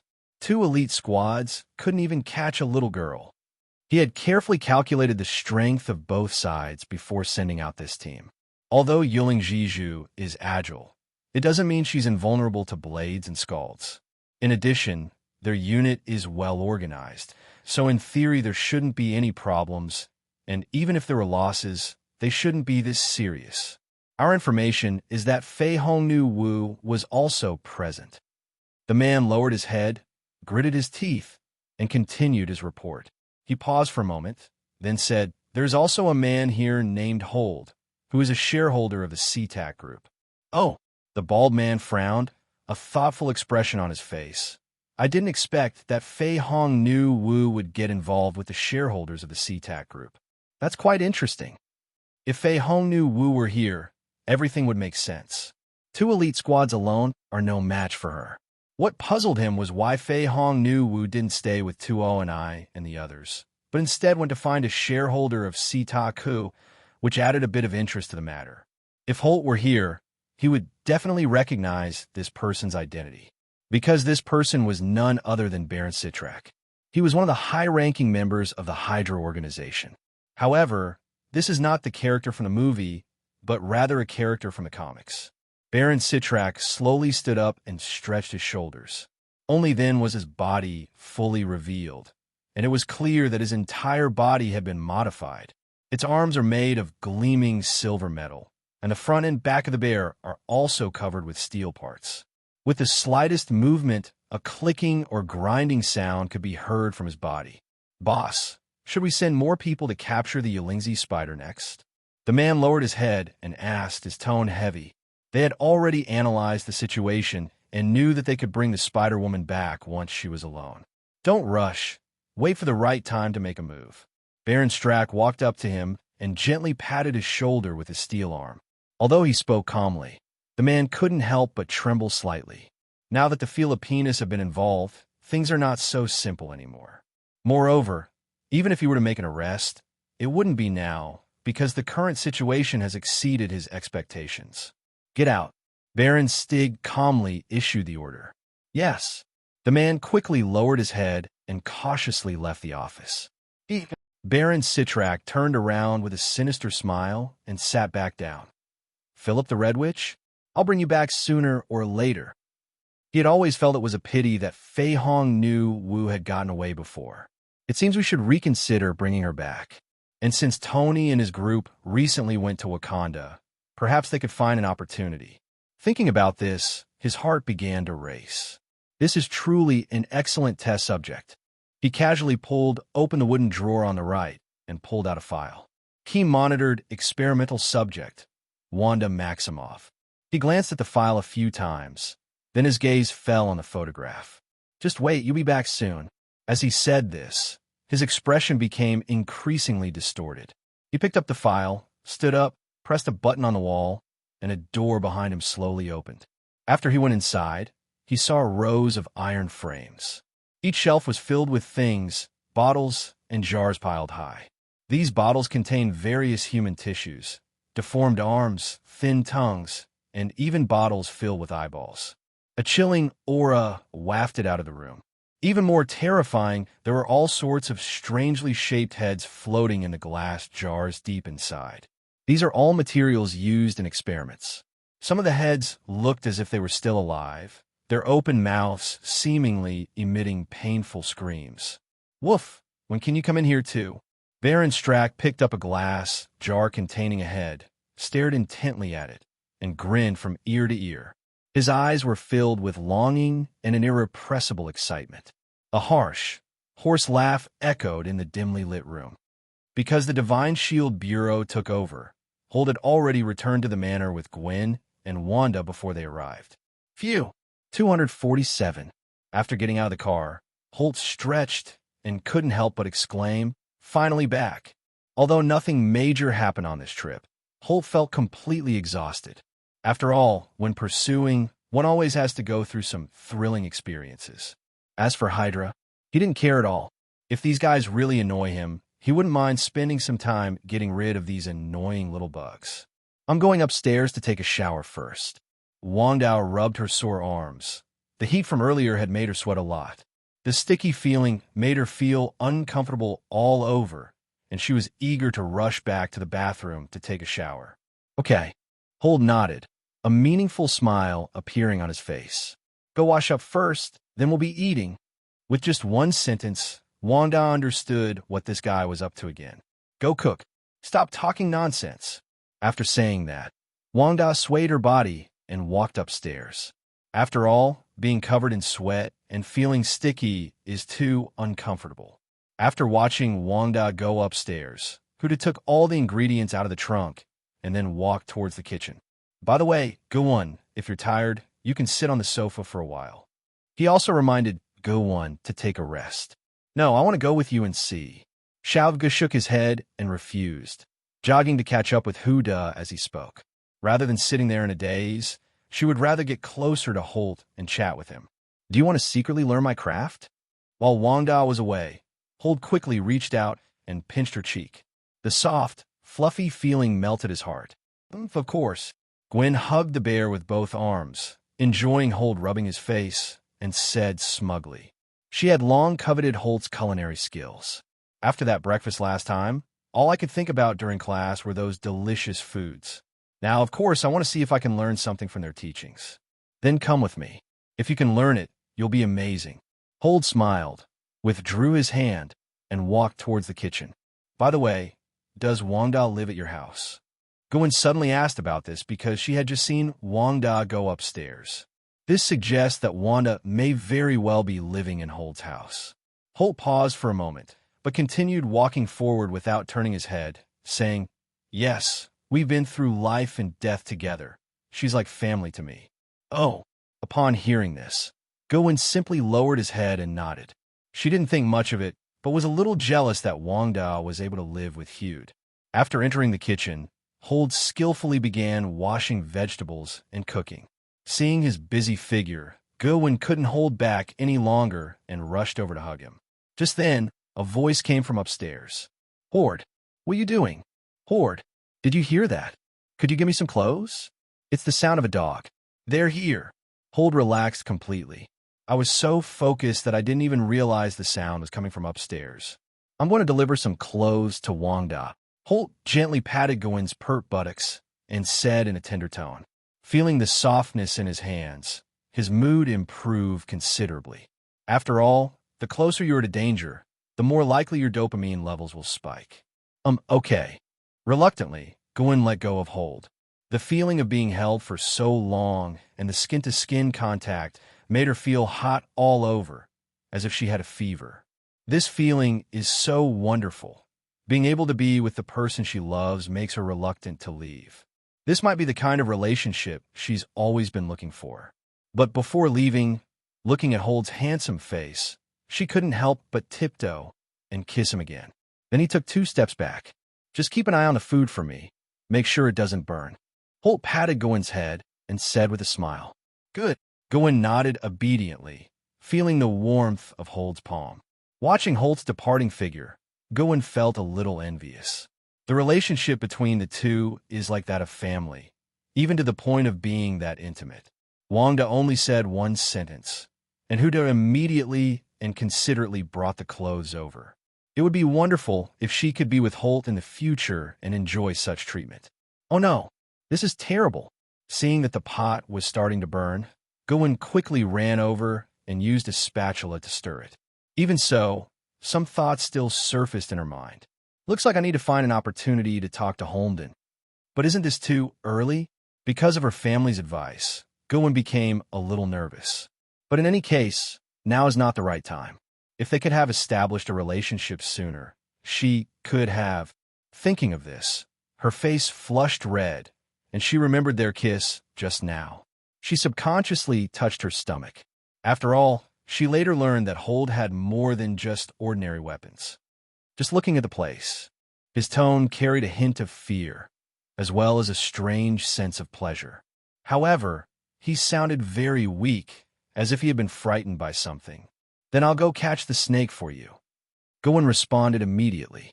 She always reacts quickly, so she's never afraid of snakes or anything like that. But she never imagined that the dignified Phyllis Queen would be afraid of snakes. That's something that can easily wipe out the enemy. No need. No need. Hold's door is closed right now. I'm afraid the snake will escape. Upon hearing this, the dog upstairs became even more anxious, and the sounds of furniture being moved could also be heard. "Oh, right, Gowen. Remember to keep an eye on the vegetables for me. I'll come down as soon as I catch the snake." Just then, Hold's voice rang out. "Hey, I see a snake. Don't let it get away." "Okay, you guys be careful." Gowen could only sigh inwardly, thinking, living in such a remote place isn't a good thing. She wasn't surprised that snakes had entered her home. After all, places with lots of forests are full of snakes and insects. Moreover, with Hold around, even if there are snakes, it's not a big problem. They should be caught quickly. That's good. It saves us the trouble of going to the hospital if we get bitten by a snake at night. She wanted to go upstairs to help, but then she remembered that the door upstairs was closed, and she was worried that the snake might escape and cause more trouble. So she had no choice but to go back to the kitchen and continue watching the stewing black chicken, pork ribs, and ginseng soup. It's been so long. They must have been trying to catch the snake for over an hour. Gowen stirred the soup spoon idly, lost in thought. It seems that even Mr. Holt is not good at everything. She was different. Thinking about this, she felt a little excited. If she lived here, catching snakes would be a perfectly acceptable task for her. She wasn't afraid at all that she wouldn't be able to catch the snake. Just then, the sound of footsteps coming down the stairs came from down the stairs. Gowen quickly put down his soup spoon, walked over, and peeked inside. Porta straightened his clothes and came downstairs with a smile. "Thank you so much for keeping an eye on the heat just now." "It's nothing. It's not a big deal." Gowen shook his head repeatedly. After all, he was only helping to keep an eye on the heat. "By the way, where's Wanda?" She noticed that Wanda hadn't come down with Wade, and she was a little curious. "Oh, she was just scared by the snake. Go brush your teeth to calm down." Holt smiled, his expression somewhat strange, and walked directly past Gowen into the kitchen. As he passed by, Gowen smelled a familiar scent of laundry detergent. It seems that Holt still prefers the scent of niche laundry detergents. But she was still a little confused. Why brush her teeth to calm her nerves after being frightened? Everyone probably has different preferences, just like how she likes to go to the park to watch the sunset after a fight. Holt entered the kitchen, saw the slightly burnt dish, and shook his head helplessly. It seems there's one dish that can't be made perfect, but thankfully the others are almost done. But there was nothing I could do. I was just too hungry. When people are hungry, they're capable of anything. He lost control of himself and didn't have time to check if the food was burnt. Since the dishes were almost ready, Huda quickly prepared them and served them on the table. Wow, Wellington pork ribs, honey-roasted chicken, tender pork belly in a stone pot. Watching Huda bring out the dishes one by one, Gowen couldn't help but shout out excitedly. The entire restaurant was filled with the aroma of food. Tap, tap, tap. Just then, Gowen heard footsteps coming from the stairs. She turned around and saw Wanda slowly walking down the stairs, holding onto the handrail. Moreover, her expression looked very strange with every step she took. "Ms. Wanda, what's wrong?" Seeing Wanda's appearance, Gowen asked with concern. After all, Wanda is her idol, and seeing her idol feeling unwell, she couldn't help but worry. "It's nothing. I was just startled by the snake and twisted my ankle." Wanda gritted his teeth and answered with a strange expression on his face. Her face flushed slightly as she spoke. "I never imagined I'd have to lie to such a cute little girl. But I can only blame myself. I forgot to bring any clothes." "Then I'll go find you some medicine." Gowen quickly asked. Twisted ankles are very painful. In severe cases, it may swell up and even remain red. "No." Wanda shook her head repeatedly, her face turning even redder. "Hoda's already taken care of it for me. It's fine." "Oh." Upon hearing this, Gawain simply nodded awkwardly. What are you talking about? From inside, Hold shouted, "Come and eat. Everything is ready." "Okay, coming." The two then enter the restaurant. As soon as I entered, I was greeted by a delightful aroma. There were more than a dozen dishes on the table, and each one looked delicious, except for one that was slightly burnt. "Wow, this looks really good." Wanda opened his eyes wide and said excitedly, "This is a world of difference compared to my previous breakfasts." The breakfast that day was rather light, but today it was a feast for the eyes, nose, and palate. "Looks like you're really hungry." Hole grinned and raised an eyebrow. He casually poured the freshly made cream of mushroom soup over the Russian sausage. "You really are." Wanda pouted angrily. After sitting down, everyone began to eat heartily. "Go in, try this Wellington rib. It's delicious." Wanda picked up the crispy on the outside, tender on the inside pastry from the plate and placed it into the serving bowl. This yak meat is quite good. You should try it." Wood also picked up a small piece of meat and put it into Gawain's bowl. Watching the two men keep putting food on her plate, Gawain felt a surge of warmth in her heart. They were concerned about her, and she couldn't help but imagine how happy she would be to spend time with them. "Mr. Holmium, may I invite you to my home for dinner tomorrow?" After finishing the food in her bowl, Gawain mustered up the courage to look up at Huda. She wanted to take Hold back to meet her parents. Otherwise, those two old people would definitely keep talking about this every day. Hold hesitated for a moment, but finally agreed. After everyone had eaten and drunk their fill, they all slumped in their chairs, unable to move. Although I try to eat as much as possible, there is still quite a bit of food left over. That feels so good. After eating his fill, Wanda's face was a little red, and he sighed with a smile. This must be the best meal she's ever had. The thought of being able to eat it often in the future made her a little excited. The rich, creamy mushroom soup, in particular, made her cheeks flush. It seemed that no matter what it was, she wouldn't be hungry anymore. Oops! Just then, Gawain noticed the clock on the wall and exclaimed in surprise, "What's wrong?" Hold looked at her with a puzzled expression. "It's very late now. My parents must be worried. I have to go home." "I'm so eager," said Gawain. Since she told her parents that she liked someone else, they've become even stricter with her. "If I don't go back soon, I'm sure I'll get yelled at again." "Woof!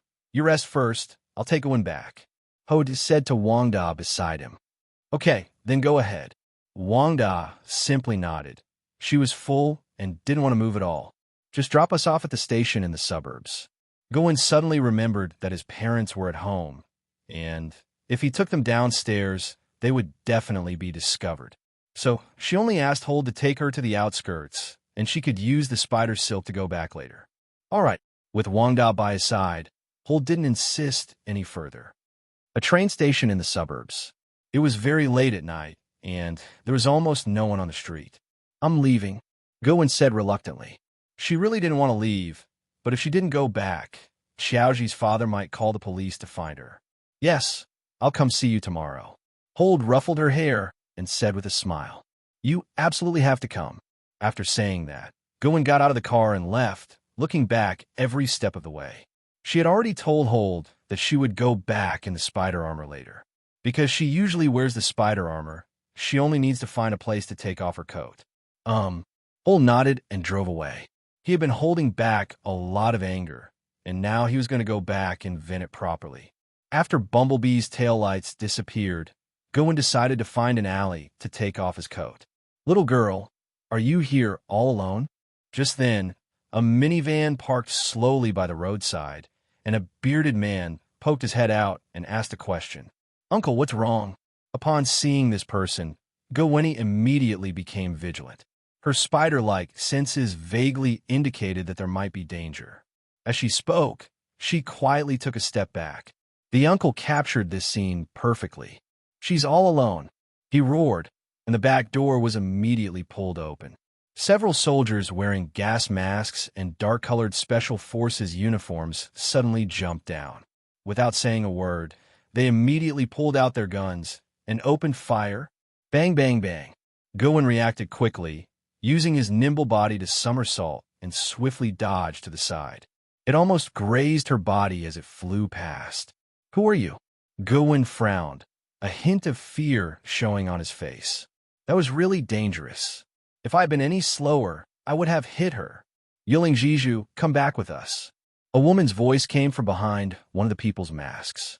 Upon hearing the term, Yuling Zizu, Gowin's expression instantly turned grim. I don't know what you're talking about. You must have made a mistake. Gowin denied it without hesitation, but she couldn't understand how the other person recognized her. She has always been very careful and hid it very well. So how could she have been discovered? Bang, bang, bang. The other party didn't say anything more and pulled the trigger directly. Amidst the intense flames, Gowin relied on his spider-like senses to dodge quickly. At the same time, he flicked out spider silk with both hands, grabbed the two spies, and threw them away. The moment it hit the wall, it shattered into pieces. Activate Plan B. The unarmed Spin calmly raised his hand. Boom! The next second, the van suddenly spewed out a large amount of mist, instantly enveloping the surrounding area for more than 10 meters. Not good. When the mist hit his face, Gowin's heart sank. As soon as she inhaled it, she felt a strong wave of dizziness.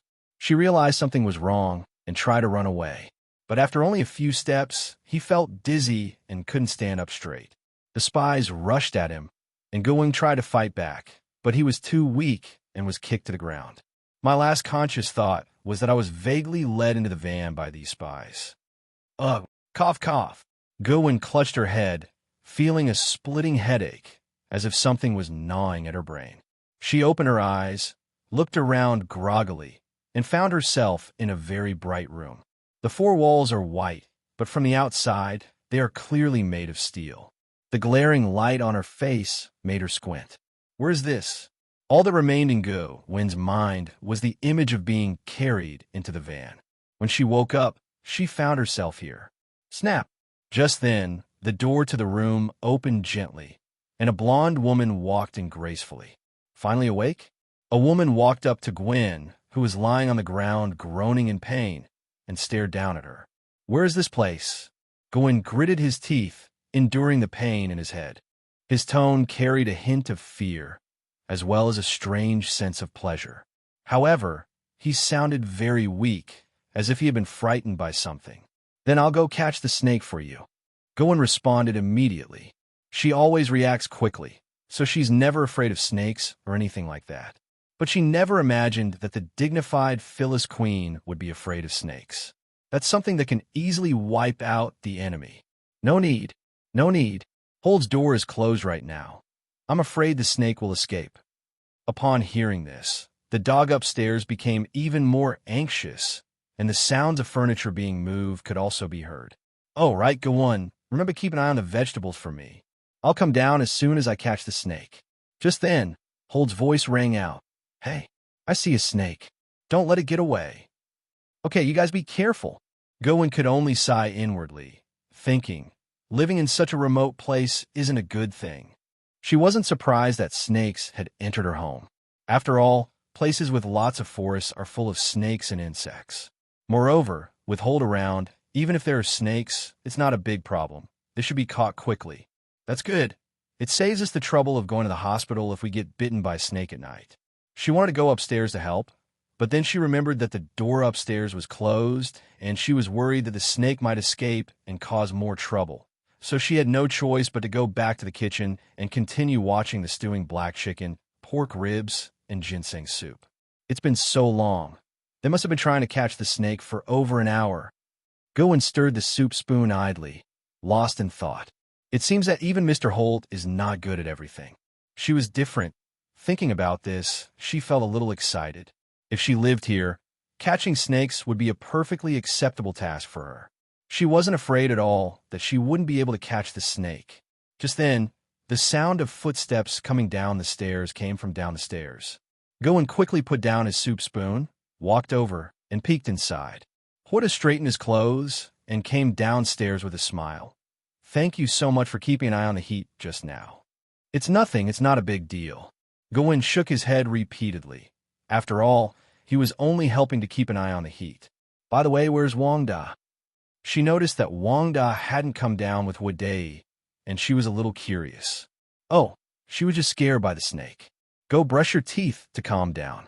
Holt smiled, his expression somewhat strange, and walked directly past Go-won into the kitchen. As he passed by, Go-won smelled a familiar scent of laundry detergent. It seems that Holt still prefers the scent of niche laundry detergents. But she was still a little confused. Why brush her teeth to calm her nerves after being frightened? Everyone probably has different preferences, just like how she likes to go to the park to watch the sunset after a fight. Holt entered the kitchen, saw the slightly burnt dish, and shook his head helplessly.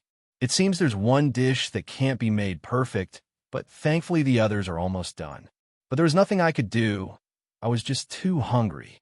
When people are hungry, they're capable of anything. He lost control of himself and didn't have time to check if the food was burnt. Since the dishes were almost ready, Wanda quickly prepared them and served them on the table. Wow! Wellington pork ribs, honey-roasted chicken, tender pork belly in a stone pot. Watching Wanda bring out the dishes one by one, Go-won couldn't help but shout out excitedly.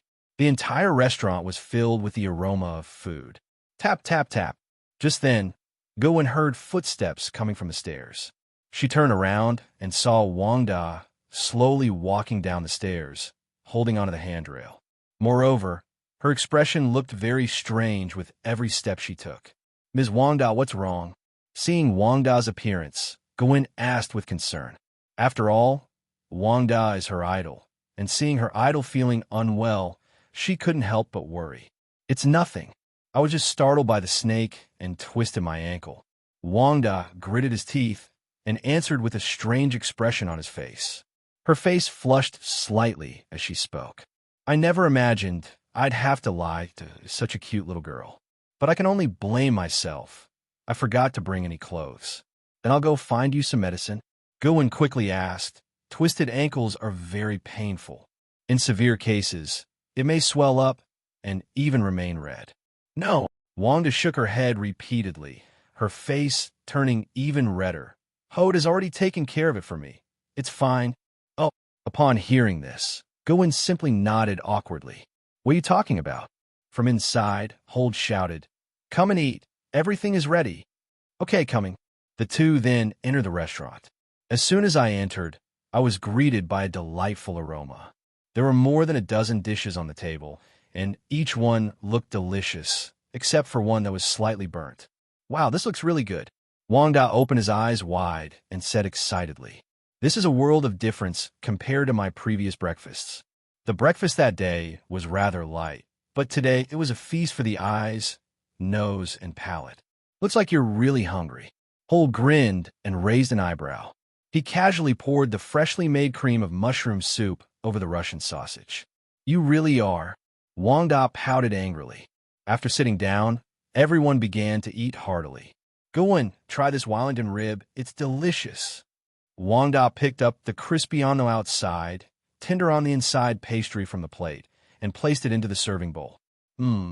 This yak meat is quite good. You should try it." Wanda also picked up a small piece of meat and put it in a Go-won's bowl.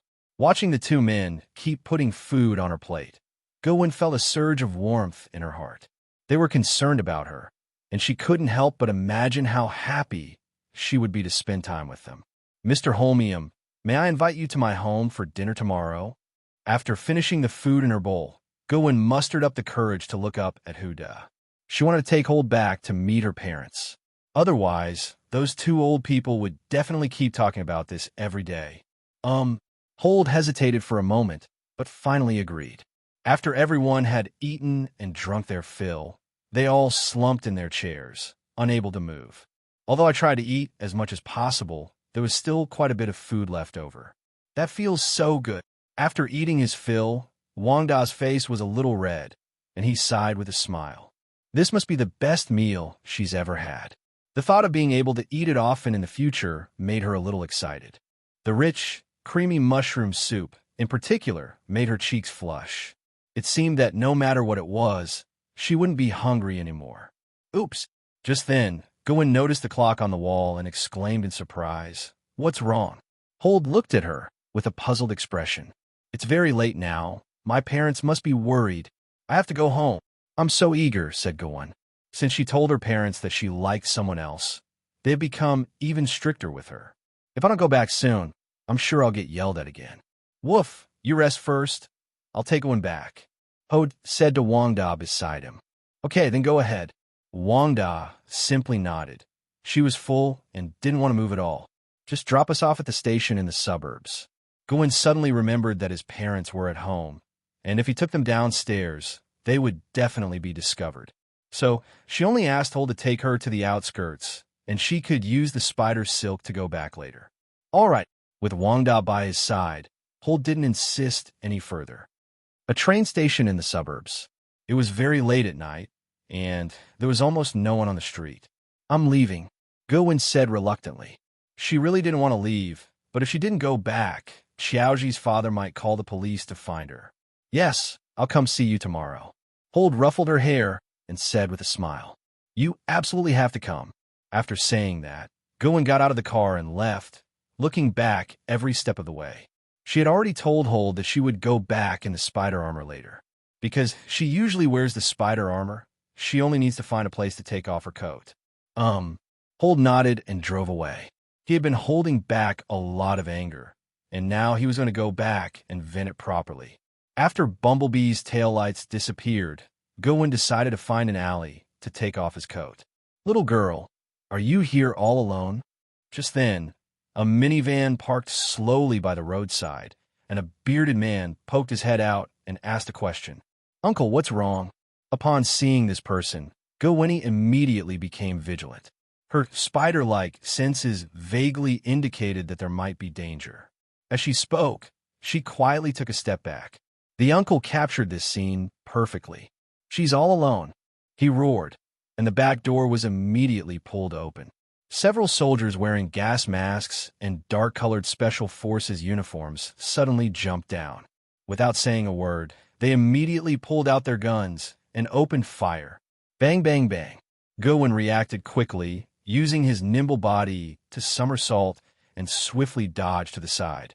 It almost grazed her body as it flew past. Who are you? Gwen frowned, a hint of fear showing on his face. That was really dangerous. If I had been any slower, I would have hit her. Yuling Jiju, come back with us. A woman's voice came from behind one of the people's masks. Upon hearing the term Yuling Zizu, Gwen's expression instantly turned grim. I don't know what you're talking about. You must have made a mistake.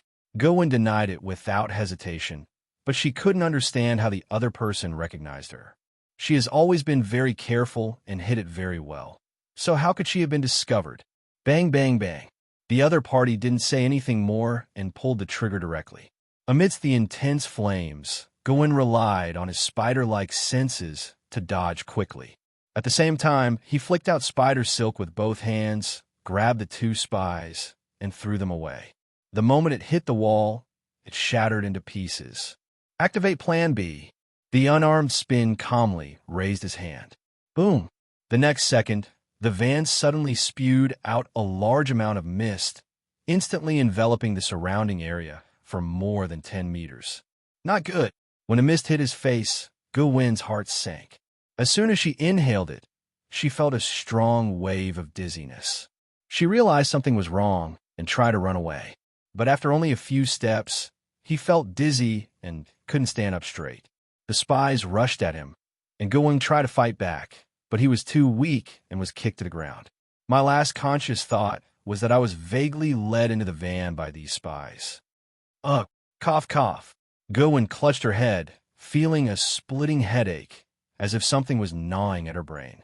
She opened her eyes, looked around groggily, and found herself in a very bright room. But I haven't seen him all day, and I can't even get through on the phone. Hold looked serious, and a thought suddenly flashed through his mind. Don't worry, I will definitely find Gwen. I said firmly, Hold said. Hearing this, Xiaoji and Helen were saddened, but also surprised, because the young man's tone was very certain. After saying that, Hold walked out of the house. He had just realized that Hydra's target yesterday was likely not Wanda, but Gwen. Red Queen, find out where Jerwin is. Hold picked up his phone and said with a cold expression, Master, Gwen is currently in Lodz, Poland. The city of Roz, Poland. The thick snow was swept to both sides of the road, and fine snow was still falling from the sky. On both sides are Poznansky-style buildings with snow-covered pointed roofs. Red Queen, are you sure this is the place? A golden light shimmered at the street corner as a person wearing brown sunglasses walked onto the street. Hold coldly surveyed his surroundings, his gaze sharp. Reporting to Master, according to the camera footage, this is the last place Gawain was seen. The Red Queen's petite figure appeared in the sunglasses. She was a little girl wearing a red dress. At the same time, he used sunglasses to confirm the location where Gawain last appeared, as well as the direction she disappeared in. It seems that Hydra has been driven to desperation in recent years and has retreated to such a remote place. Hold stretched his neck. After the failure of Project Insight, Hydra was completely eradicated from within the Shinto Bureau. In recent years, this organization has been in a slump. But soon after, members of the Avengers left one after another, and Hydra began to infiltrate the world again. Master, can I analyze the route he took to leave for you now? The Red Queen immediately volunteered. Although she can only make judgments online, her extensive knowledge allows her to analyze intelligence more accurately. Don't rush. Let's find a place to have a cup of coffee first. Holt shook his head, put his hands in his pockets, and slowly walked toward the coffee shop not far away. A hint of doubt appeared in his originally cold eyes. As you push open the door of the coffee shop, a rich aroma of coffee wafts out. The heating inside was on full blast, and many locals had taken off their heavy coats and were leisurely drinking coffee. When Hold entered, everyone turned to look at him simultaneously. Because of his dark hair and eyes, plus his face, they knew he definitely wasn't a local. However, there are many foreign tourists here, so everyone is curious as to why this foreigner is here. Give me a cappuccino and a sandwich. Holt pulled a large US dollar bill from his pocket and casually placed it on the bar. This action drew everyone's attention to him. After all, it's rare to see someone so generous, especially since he's of Asian descent. It's really rare to see people of Asian descent here. In addition to his handsome appearance, several girls even secretly took pictures of his face. Holt didn't say much in response to these reactions. He was used to it. Over the past year, he has traveled to many places and met all sorts of people. Some Chinese people even surrounded him, one after another wanting to take a photo with him. After ordering his coffee, Holt slowly walked to the round table by the window and sat down. He looked up at the snow scene outside the window, a hint of indifference in his eyes. Gentlemen, just then, a slender woman gracefully walked into the coffee shop. Her appearance caused a stir among the customers in the store, because she looks particularly charming. Handsome, come sit here with me. Would you like to buy this beautiful lady a cup of coffee? Hey, beautiful, look at me. I'm really strong. They all started teasing the woman, but the woman ignored them and walked to the opposite side of Holt. Her beige hair paired with her sexy figure created a unique charm. Even the other people in the coffee shop couldn't help but turn their attention to her. What's up? Holt raised his head, his voice seemingly tinged with emotion, but his eyes were unusually cold. Where are you from? You don't seem very happy. Yilian put her bag aside, looking exceptionally beautiful in her business attire. After saying that, she sat down directly opposite Holt, her movements accompanied by a strong scent of perfume. It has to be said that this fragrance is enough to make many men lose their minds. China. Holt uttered two words indifferently, looking her up and down. Actually, he had already noticed Yulian's figure earlier. After all, with such a great figure, who wouldn't take a second look? The moment he saw her, he knew who she was. She was Natasha's sister. Although the two look somewhat different, they are both top-tier beauties. The fact that they are sisters makes the attraction even stronger. The reason he came to this coffee shop was because he noticed Yelena. His intuition told him that Yelena had already noticed him when he appeared. That's why he came in, to see if she would follow. Sure enough, she really came in. He was very curious as to why Yeliana was here. Could it be that she's working for Hydra now? After all, this is Hydra's territory, and there seems to be only one reason for her appearance. But the idea was immediately rejected by Holt. No, that's unlikely. It's more probable that she's an undercover agent within Hydra. A Chinese? You don't look like one. Yuliana rested her face on her left hand, while two fingers of her right hand moved incessantly as she placed her hand on Hold's. When Hold looked at her, her every move was irresistible. Even her index finger unconsciously hooked onto his palm. She has mastered this trick perfectly, and so far, very few people have been able to resist her temptation, because she knows very well where her advantages lie, which are her appearance and figure. Therefore, she usually wears close-fitting clothes so that she can better show off her charm. "Excuse me, but please just say what's on your mind." Hold withdrew his hand without making a sound, his tone remaining calm. He likes women, that's true, but he also knows how to keep his distance. Besides, now is not the time to play around, and the food at home is quite delicious. Maybe I'll change things up someday, but not right now. My name is Belova, and I'm a yoga instructor. As Karen spoke, she kept twitching the corners of her eyes. She was biting her lower lip, and her voice became exceptionally alluring. In her opinion, Hold was just pretending to be serious. If he had actually seen that scene, he would have knelt down in front of her long ago. "Oh, sorry, I'm not very interested in you." Hold immediately stood up. He had made up his mind. Since that's the case, there's no need to waste any more time with Yulian. Watching Hold's departing figure, Yuliana was stunned for a moment, but a smile appeared on her lips.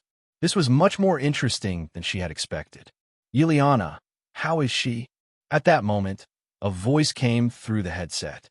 "This person is quite interesting." Yulian's tone was teasing. This person is indeed quite interesting. At least during her initial probing, she realized he had absolutely no interest in her. Although there were genuine gentlemen in the past, most of them were fake. In fact, they had been itching to act for a long time. Behold showed no reaction whatsoever. What intrigued her even more was that they hadn't noticed this person at all when he appeared. If it weren't for the facial recognition cameras on this street, I really wouldn't know who he was. Keep an eye on him and find out why he came to Roz. The sound came through the headset again. "Understood. Don't worry. I will definitely find out the truth." Yuliana agreed, which was exactly what she did best. Moreover, she also wanted to know this man's secrets. The more mysterious he was, the more she wanted to understand what he was thinking. Meanwhile, in his office, Baron Strickland hung up the phone, leaned back in his chair, and fiddled with a bone pendant, glancing occasionally at his subordinates across the room. "Boss, Yulian's gone to keep an eye on someone again? Do you need our help?" I asked the subordinate. "No need. Let her handle it herself." Baron Strick waved his hand dismissively. "He's just a minor character. No need to waste resources on him." These so-called mountaineering enthusiasts are no match for Yelena at all. Sending someone over might disrupt her plans. Rather than doing that, it would be better to let Yuliana handle it herself. If he weren't curious about why he was here, he would have already ordered the elimination of the shareholders of the Sea-Tacker Company. The only explanation for their arrival was that they landed directly in a private jet. This is the only way to explain why they didn't see Holt at the airport. "Is everything ready?" Baron Strickland placed the small object in his hand on the table and asked the most crucial question. "Don't worry, all the materials have been prepared." The men immediately nodded in response. They had been preparing ever since the Baron gave the order. "Very good. Then let's begin the experiment on the ghostly spider." Baron Stigler then revealed a sinister smile. He was eager to find out exactly how Jerwin had done it. "Yes."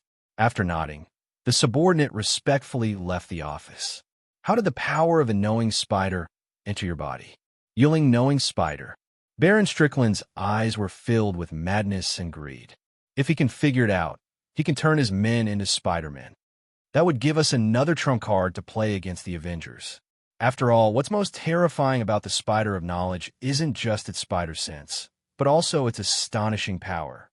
Master, according to my investigation, her name is Yelena Belova, and she is a top agent of the Red Room. According to the information, she has been working undercover for Hydra for 3 years now, so she must know about Gwent. As soon as she left the coffee shop, Red Queen immediately projected the message onto her sunglasses. This is top secret intelligence, and based on the analysis, she should now be a high-ranking member. Yes, that's what I guessed before. In fact, he already had a guess when he saw Yuliana. That's why he plans to start from this direction. While it's possible to find Go when directly using more ruthless methods, being too aggressive could put Go in danger. Holt arrived at the hotel he had booked, calmly took a room key, and slowly walked into the elevator. As soon as I opened the door, a figure pounced on me from behind. The movements were extremely swift, and almost no sound was made. But in that instant, Holt grabbed her hand and pinned her against the wall. He slowly closed the door with his left foot, looking at the woman in front of him with a slight smile. You can tell from that perfume scent, isn't that Yuliana? Little sister, even if you can't resist, you can't follow along.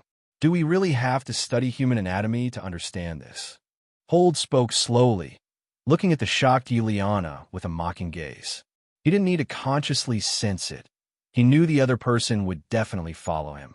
So he simply booked this hotel, believing it wouldn't be difficult for her to find out about it. But to his surprise, Yuliana was in such a hurry that she delivered herself right to his doorstep. So you knew all along. Yulian's face showed a surprised expression. She had sensed something was wrong earlier. The reason this man has absolutely no interest in her is probably because he already guessed her purpose.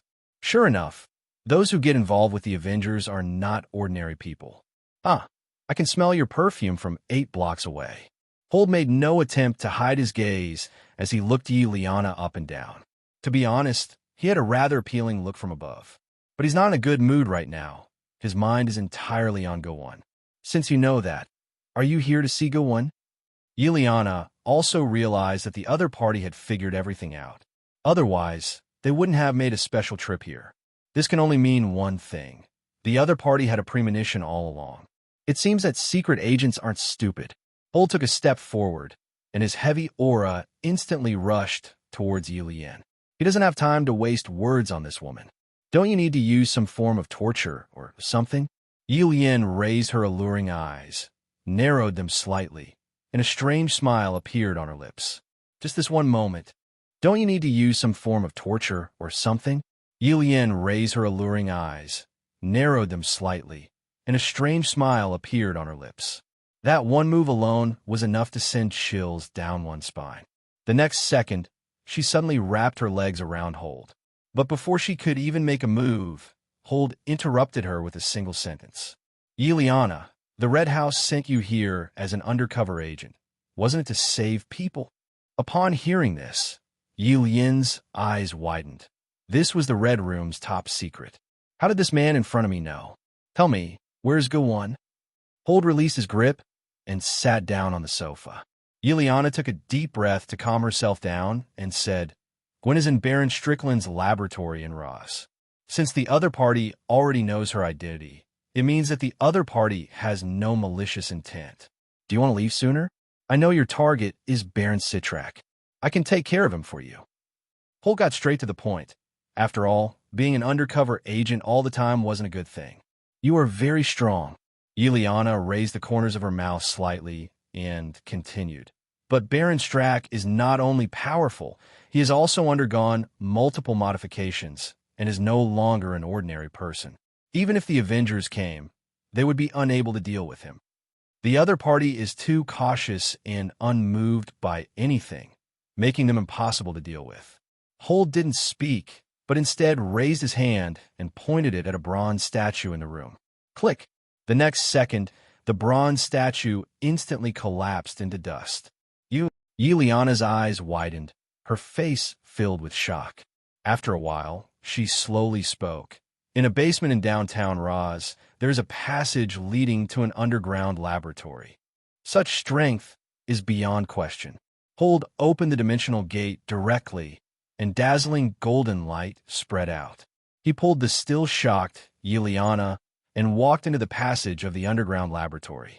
They stepped through the dazzling gates of a new dimension.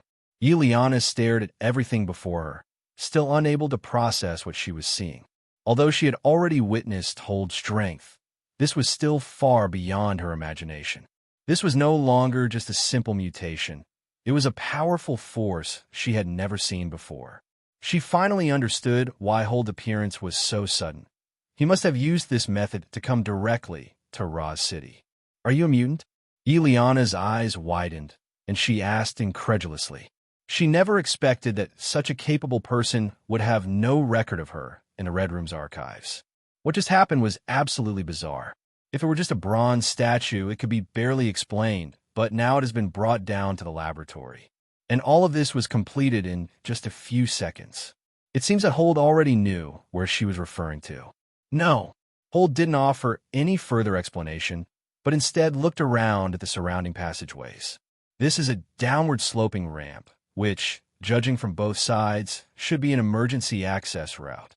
The passageway wasn't wide, but judging from the marks on both sides, it had been there for a long time. Is this the passage leading to the underground laboratory? Holt turned to ask Ileana. Yes, but this passage is considered, and there's an elevator that goes directly to the middle. Ileana nodded subconsciously and told him what she knew. Generally speaking, very few people would choose this path. Let's go. Holt flexed his wrists, then lifted his leg and started walking down. Standing on it, he could faintly hear the cries of countless lives below. It's obvious that Hydra must have been conducting a lot of shady research here.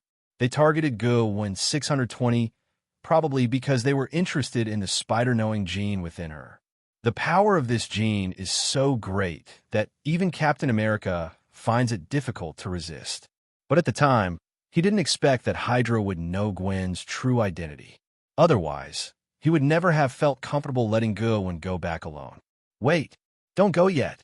Seeing Holt walk downstairs with his hands in his pockets, Yi Lian panicked. If you keep going like this, the people of Citrak will find you. This would attract too much attention. If discovered, the other party would definitely prepare in advance. Worse still, her identity might be exposed. Although she knew that Holt was very strong, Stellar and his men were not to be trifled with either. This base has existed for so long, it must have all sorts of defensive measures in place. Even if the Avengers came, there's no guarantee they'd make it down there unscathed. Moreover, it's about Holt alone. Once discovered, the consequences would be unimaginable. Oh, Holt completely ignored Yi Liana's obstruction and instead walked confidently under the monitor, waving his hand at it. You guys are really having the worst luck today. What are you doing? Yi Lian was startled. She never expected that Wanda would be so bold.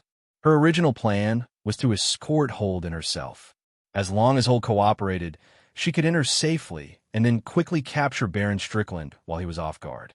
This would be both safe and secure, and would also avoid a lot of fighting. But Holt didn't consider any of that. Not only did he trespass on their territory, but he also seemed determined to make sure they didn't know he was there. He was a complete madman, utterly disregarding his own life. I just wanted to save some time. Holt pursed his lips and spread his hands with an innocent look on his face. He doesn't have that much time to waste. They were just a small group of Hydras. He could take them all out in less than a day. Moreover, this is just a small branch. Even if these rats hiding in the sewers make a fuss, they won't cause much of a stir. Moreover, if they discover us, they will definitely gather their forces to deal with us, which would be perfect for wiping them all out. If it weren't for the fact that Gowen was still inside, he would have already wiped out all those annoying rats below. In the monitoring room, the person in charge of watching the screens immediately spotted the unfamiliar face of Holt. They sounded the alarm immediately. As soon as the piercing alarm sounded, Hydra's underground security personnel rushed out and surrounded the passage from both the front and back, sealing off both ends. Oh! Holt stood with his hands in his pockets, looking at the tense Hydra members. I didn't expect Hydra to have taken in so many puppies in the past few years.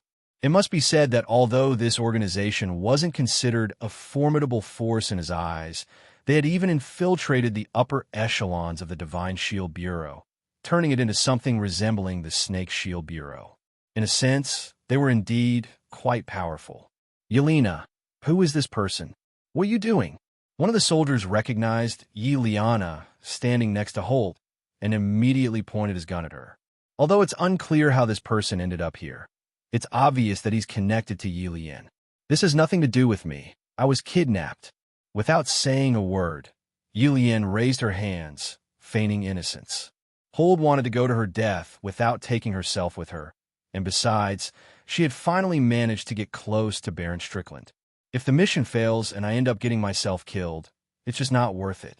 So without much thought, she pushed Uday out, disregarding the explanations that followed. She believed she could use her silver tongue to convince everyone to believe her. "You're clearly lying." The leader, Spinner, shouted coldly. "Kill them." "Wait, didn't you hear what I said?" Yuliana's eyes widened, completely stunned. They actually decided to eliminate her as well? She was now a mid to high level member of Hydra. Was it really okay to deal with her so casually? But the next second, the spies on both sides of the aisle pulled the trigger without hesitation. Dozens of bullets flew toward the two men in an instant. To avoid accidentally hitting their own men, they even professionally half-squatted down and slightly raised the muzzle of their guns, which greatly reduced the chance of hitting their own men. This demonstrates just how high these spies' tactical skills are. How boring. Hold snapped his fingers lightly, and a fiery red energy spread out like a bubble, enveloping Yuliana and him within it. The bullets that hit the red barrier instantly turned to ashes. What's going on?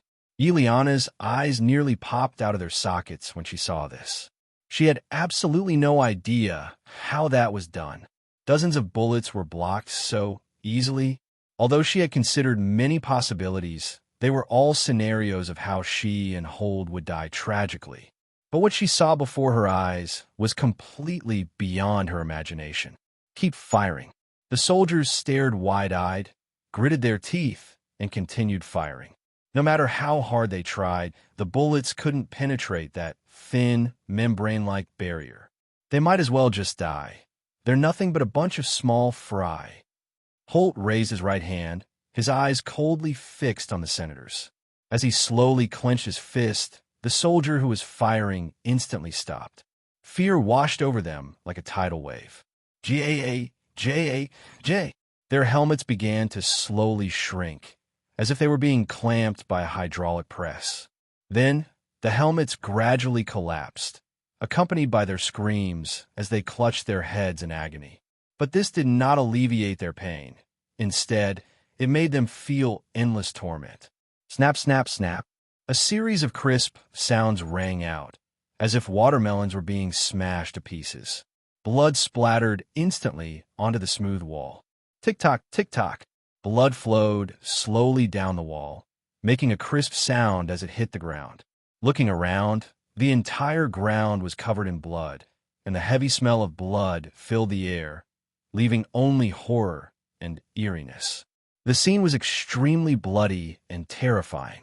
Yilian stared blankly at everything, hesitated, and looked back, only to find that the passage behind her was exactly the same.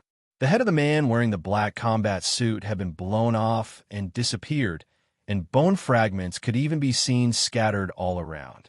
Pinkish brain matter mixed with blood flowed down the smooth ground.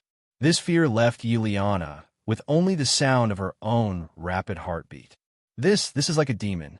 Yuliana turned her gaze to the composed man.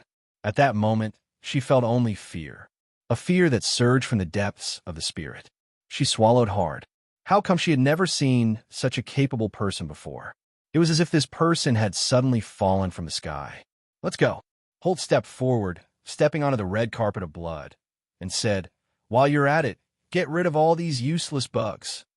Meanwhile, in the laboratory, Gwen was locked in an iron cage. Damn it, damn it, damn it. Gwen gripped the chains tightly and pulled with all his might. The veins in her neck were bulging, and her eyes were bloodshot. Despite her best efforts to pull, the chain remained firmly in place. "Stop struggling, child. You can't escape anyway." Across the glass, Baron Citrak revealed a sinister smile. "Let me out." Gwen gritted his teeth and roared at Baron Strack. The harder she tried, the weaker her body became. This feeling was extremely painful, but she still refused to give up. Baron Strack merely licked his lips and casually pressed a button next to him. The chains that had been binding Gawain suddenly clicked open. Seeing the chains open, a glint of excitement flashed in Gawain's eyes. Although she had little strength left, without the chains binding her, she could easily smash the glass and subdue the man who looked like the leader. Thinking of this, she suddenly jumped up and kicked the glass hard. Bang! But this kick was like kicking a steel wall. It had no effect whatsoever. Gawain fell to the ground, trembling with pain. Because of excessive exertion, the spiritual energy within her body began to spread rapidly. Hee, you're too naive. Baron Strickland, with a mocking expression, slowly put on a white coat. This is made of vibranium. Even the Green Torch Man can't break it. He was so confident because the thing was indeed made of vibranium. No one, no matter who they are, could escape from this laboratory. Vibranium? Wasn't that material already exhausted? Upon hearing this, Gawain's pupils contracted sharply. No one, no matter who they are, could escape from this laboratory. Vibranium? Wasn't that material already exhausted? Upon hearing this, Gawain's pupils contracted sharply.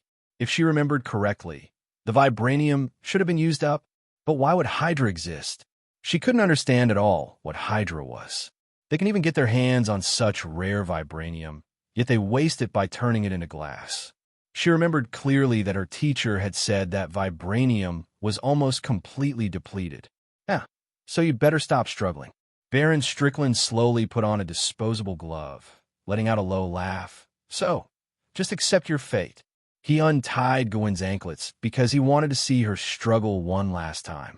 The more pain and despair she felt, the more excited he became. His smile gradually twisted as he pulled out a sharp scalpel.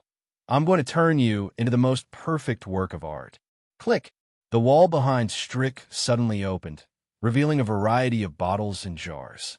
It contained strange organs, horribly distorted faces, and even completely mutated limbs. Seeing this, Gawain turned pale.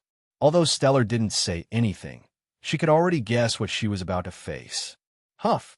A wisp of spiritual mist was released and spread throughout the laboratory. Stig's lips curled up in a wide smile, almost reaching his ears. He couldn't wait to begin the surgery. Madman! Gawain covered her mouth and nose, trying to resist, but even if she held her breath, she couldn't hold on for long. That terrifying neurotoxin had already enveloped the entire laboratory. She felt her body getting weaker and weaker, and her head began to spin. Someone please save me. She didn't want to become one of those things in the jars. Wanda! In the final moments, the image of Hold suddenly appeared in Gawain's mind. I wish he could come here and save me. Bang! Suddenly, a violent tremor came from above the laboratory. What's going on? His track turned his head and roared outside with a serious expression. He was about to begin the surgery when he was suddenly interrupted, reporting, "Boss, someone has broken in." His men scrambled in, shouting in trembling voices. 10.7%, 21:17. Damn it. Strack gritted his teeth and shut off the mist, angrily cursing, "Who's so reckless?" He was just about to start surgery when he was disturbed. Cough, cough, cough. A glimmer of hope ignited in Gawain's heart. Who is it? That familiar figure flashed into her mind. At this moment, only he could come. This guy. Stellar turned on the screen, and the surveillance footage appeared before his eyes. A familiar person was standing next to a pile of explosives. Histrack's face darkened. It's that damned Histrack shareholder. How? Gawain opened his eyes wide in surprise, and tears slowly streamed down his face. Holt came to save her. Child, don't have too high hopes. Sistrack sneered and said dismissively, However, if you want to stay with the things in those jars, the chances are pretty good. He looked down on an unknown nobody. Although those spies were dealt with, they were nothing but trash. I will bring him along. Bang! Just as they were talking about Stiglak, the door was suddenly kicked open. Hold stared intently at Strack, his hands in his pockets, and strode in. What? I heard you were looking for me. How? When Gawain saw the person enter, the stone that had been pressing down on the bear's mouth finally fell to the ground. As long as Holt is around, no one can harm her in the slightest. Although her vision was already somewhat blurred, she would never forget that figure and that voice for the rest of her life. As soon as Holt entered, he saw Gawain, who was in pain and weak, in the laboratory. He couldn't even imagine what Gowen had gone through while he was locked up here. His calm expression was instantly replaced by anger. You lot are really tired of living. Hold coldly raised his head. I didn't expect you to deliver yourself to my doorstep. Sistrak said with a sneer, This isn't America, and the Sistrak clique has no jurisdiction here. Even if we break through his defenses, so what? The most formidable element in the entire underground base isn't its defenses, but this. Are these your last words? Hold looked up, his eyes already revealing murderous intent. Before his track could continue speaking, he vanished instantly. It was so fast that the air itself seemed to explode. The next second, he appeared out of thin air in front of Sistrak. It moved so fast that it stirred up the air in the room. How could this be? Sistrak's pupils suddenly contracted before he even had time to blink. This speed far exceeded his expectations. Even Quicksilver couldn't match it. But the speed at which this person burst forth completely overwhelmed Quicksilver. Before he could even resist, he felt a hand press against his face. Bang! His track was blasted against the wall like a cannonball. The wall was incredibly hard, yet he managed to embed himself into it with that single blow. After doing all this, Holder did not continue to deal with Strickland, but walked to the door. The power of the Phoenix surged in his hand, instantly turning the wall blocking his way into dark dust. Although Stellar shut down the nerve gas after discovering the intruders, some of the toxic fumes still lingered in the room. With a casual wave of his hand, Hold caused the poisonous mist to vanish instantly. Gowen, don't be afraid. I'm here. Hold picked up Gowen, a blue light flashing in his hand. The power of the horse talisman quickly cleared the toxins from her body. However, at this time, Gowen was still extremely weak. The side effects of the nerve gas left her extremely mentally exhausted. Thanks. Gowen's voice was weak, and his body was too limp. Upon seeing Hold appear, her fear completely vanished. She had thought she would be one of those bottles, but now it's all over. Don't worry, get some rest. I'll help you. Hold used the power of the Phoenix to protect Gwen, ensuring her safety, before turning to look at Sistrak, who was struggling to climb out of the wall. Are you ready to face despair? Although his tone was calm, everyone could hear the anger in his voice. He had never been so angry. The rage was churning within him. Damn it, you think you can beat me like this? Strak gritted his teeth and stood up straight, leaning against the wall. If his body hadn't been modified, he would have been turned into mincemeat by that attack. Even so, his body was severely damaged. He clenched his fist, took a deep breath, and said coldly, Come out, my warriors. As soon as he finished speaking, a row of life support capsules in the southwest corner of the room slowly opened. The culture medium spilled all over the floor, and as the hatch opened, the soldiers inside opened their eyes. They were naked, their muscles clearly defined, and they looked like they were born for battle. These soldiers were not only physically strong, but also had extremely high combat awareness. My elite warriors, tear that bastard to shreds. Strak stared at Hold in the distance, wishing he could tie him to the operating table immediately. This is the first time in all these years that he has fallen to such a state. Ileana's expression changed drastically when the soldiers stepped out of the life pod. She never expected that Stellar would have this trick up his sleeve. She recognized them at a glance. Horde, be careful. These are all Winter Soldier warriors. Any one of them could fight Captain America to a draw. Ilian reminded him in a trembling voice. She was glad she hadn't attacked Strak. Otherwise, even if she could have killed him, she would have been no match for these Winter Warriors. She was just a special agent. Although she was skilled, she was no match for these monsters. The Winter Soldier and Winterbin are from the same group, but this group has obviously been modified by Sistrak and is definitely stronger. During her 3 years undercover, the only thing she knew was that Sistrak was researching how to make something stronger, which was why he captured mutants from all over the world. Ileana, whose side are you on? You damn traitor. Stig knew immediately that Ileana had betrayed him. He was puzzled when he saw her come in, but now he finally understands. Now I finally understand. It's pretty much what he guessed before. In short, I definitely won't do anything for you. Yuliana spread her hands, shrugged, and her face was full of contempt. Since things have already turned ugly, no matter the outcome, she definitely can't continue being an undercover agent. Since that's the case, why not just lay it all out? Good. His track laughed in fury, his voice shrill as he shouted, "Kill them." Now that he's become a traitor, there's no need for him to show any mercy. He had suspected Yuliana before, but because Yuliana was so obedient, he never gave up. He never expected that she would turn around and bite him at the crucial moment. No sooner had he finished speaking than the ceiling suddenly shattered.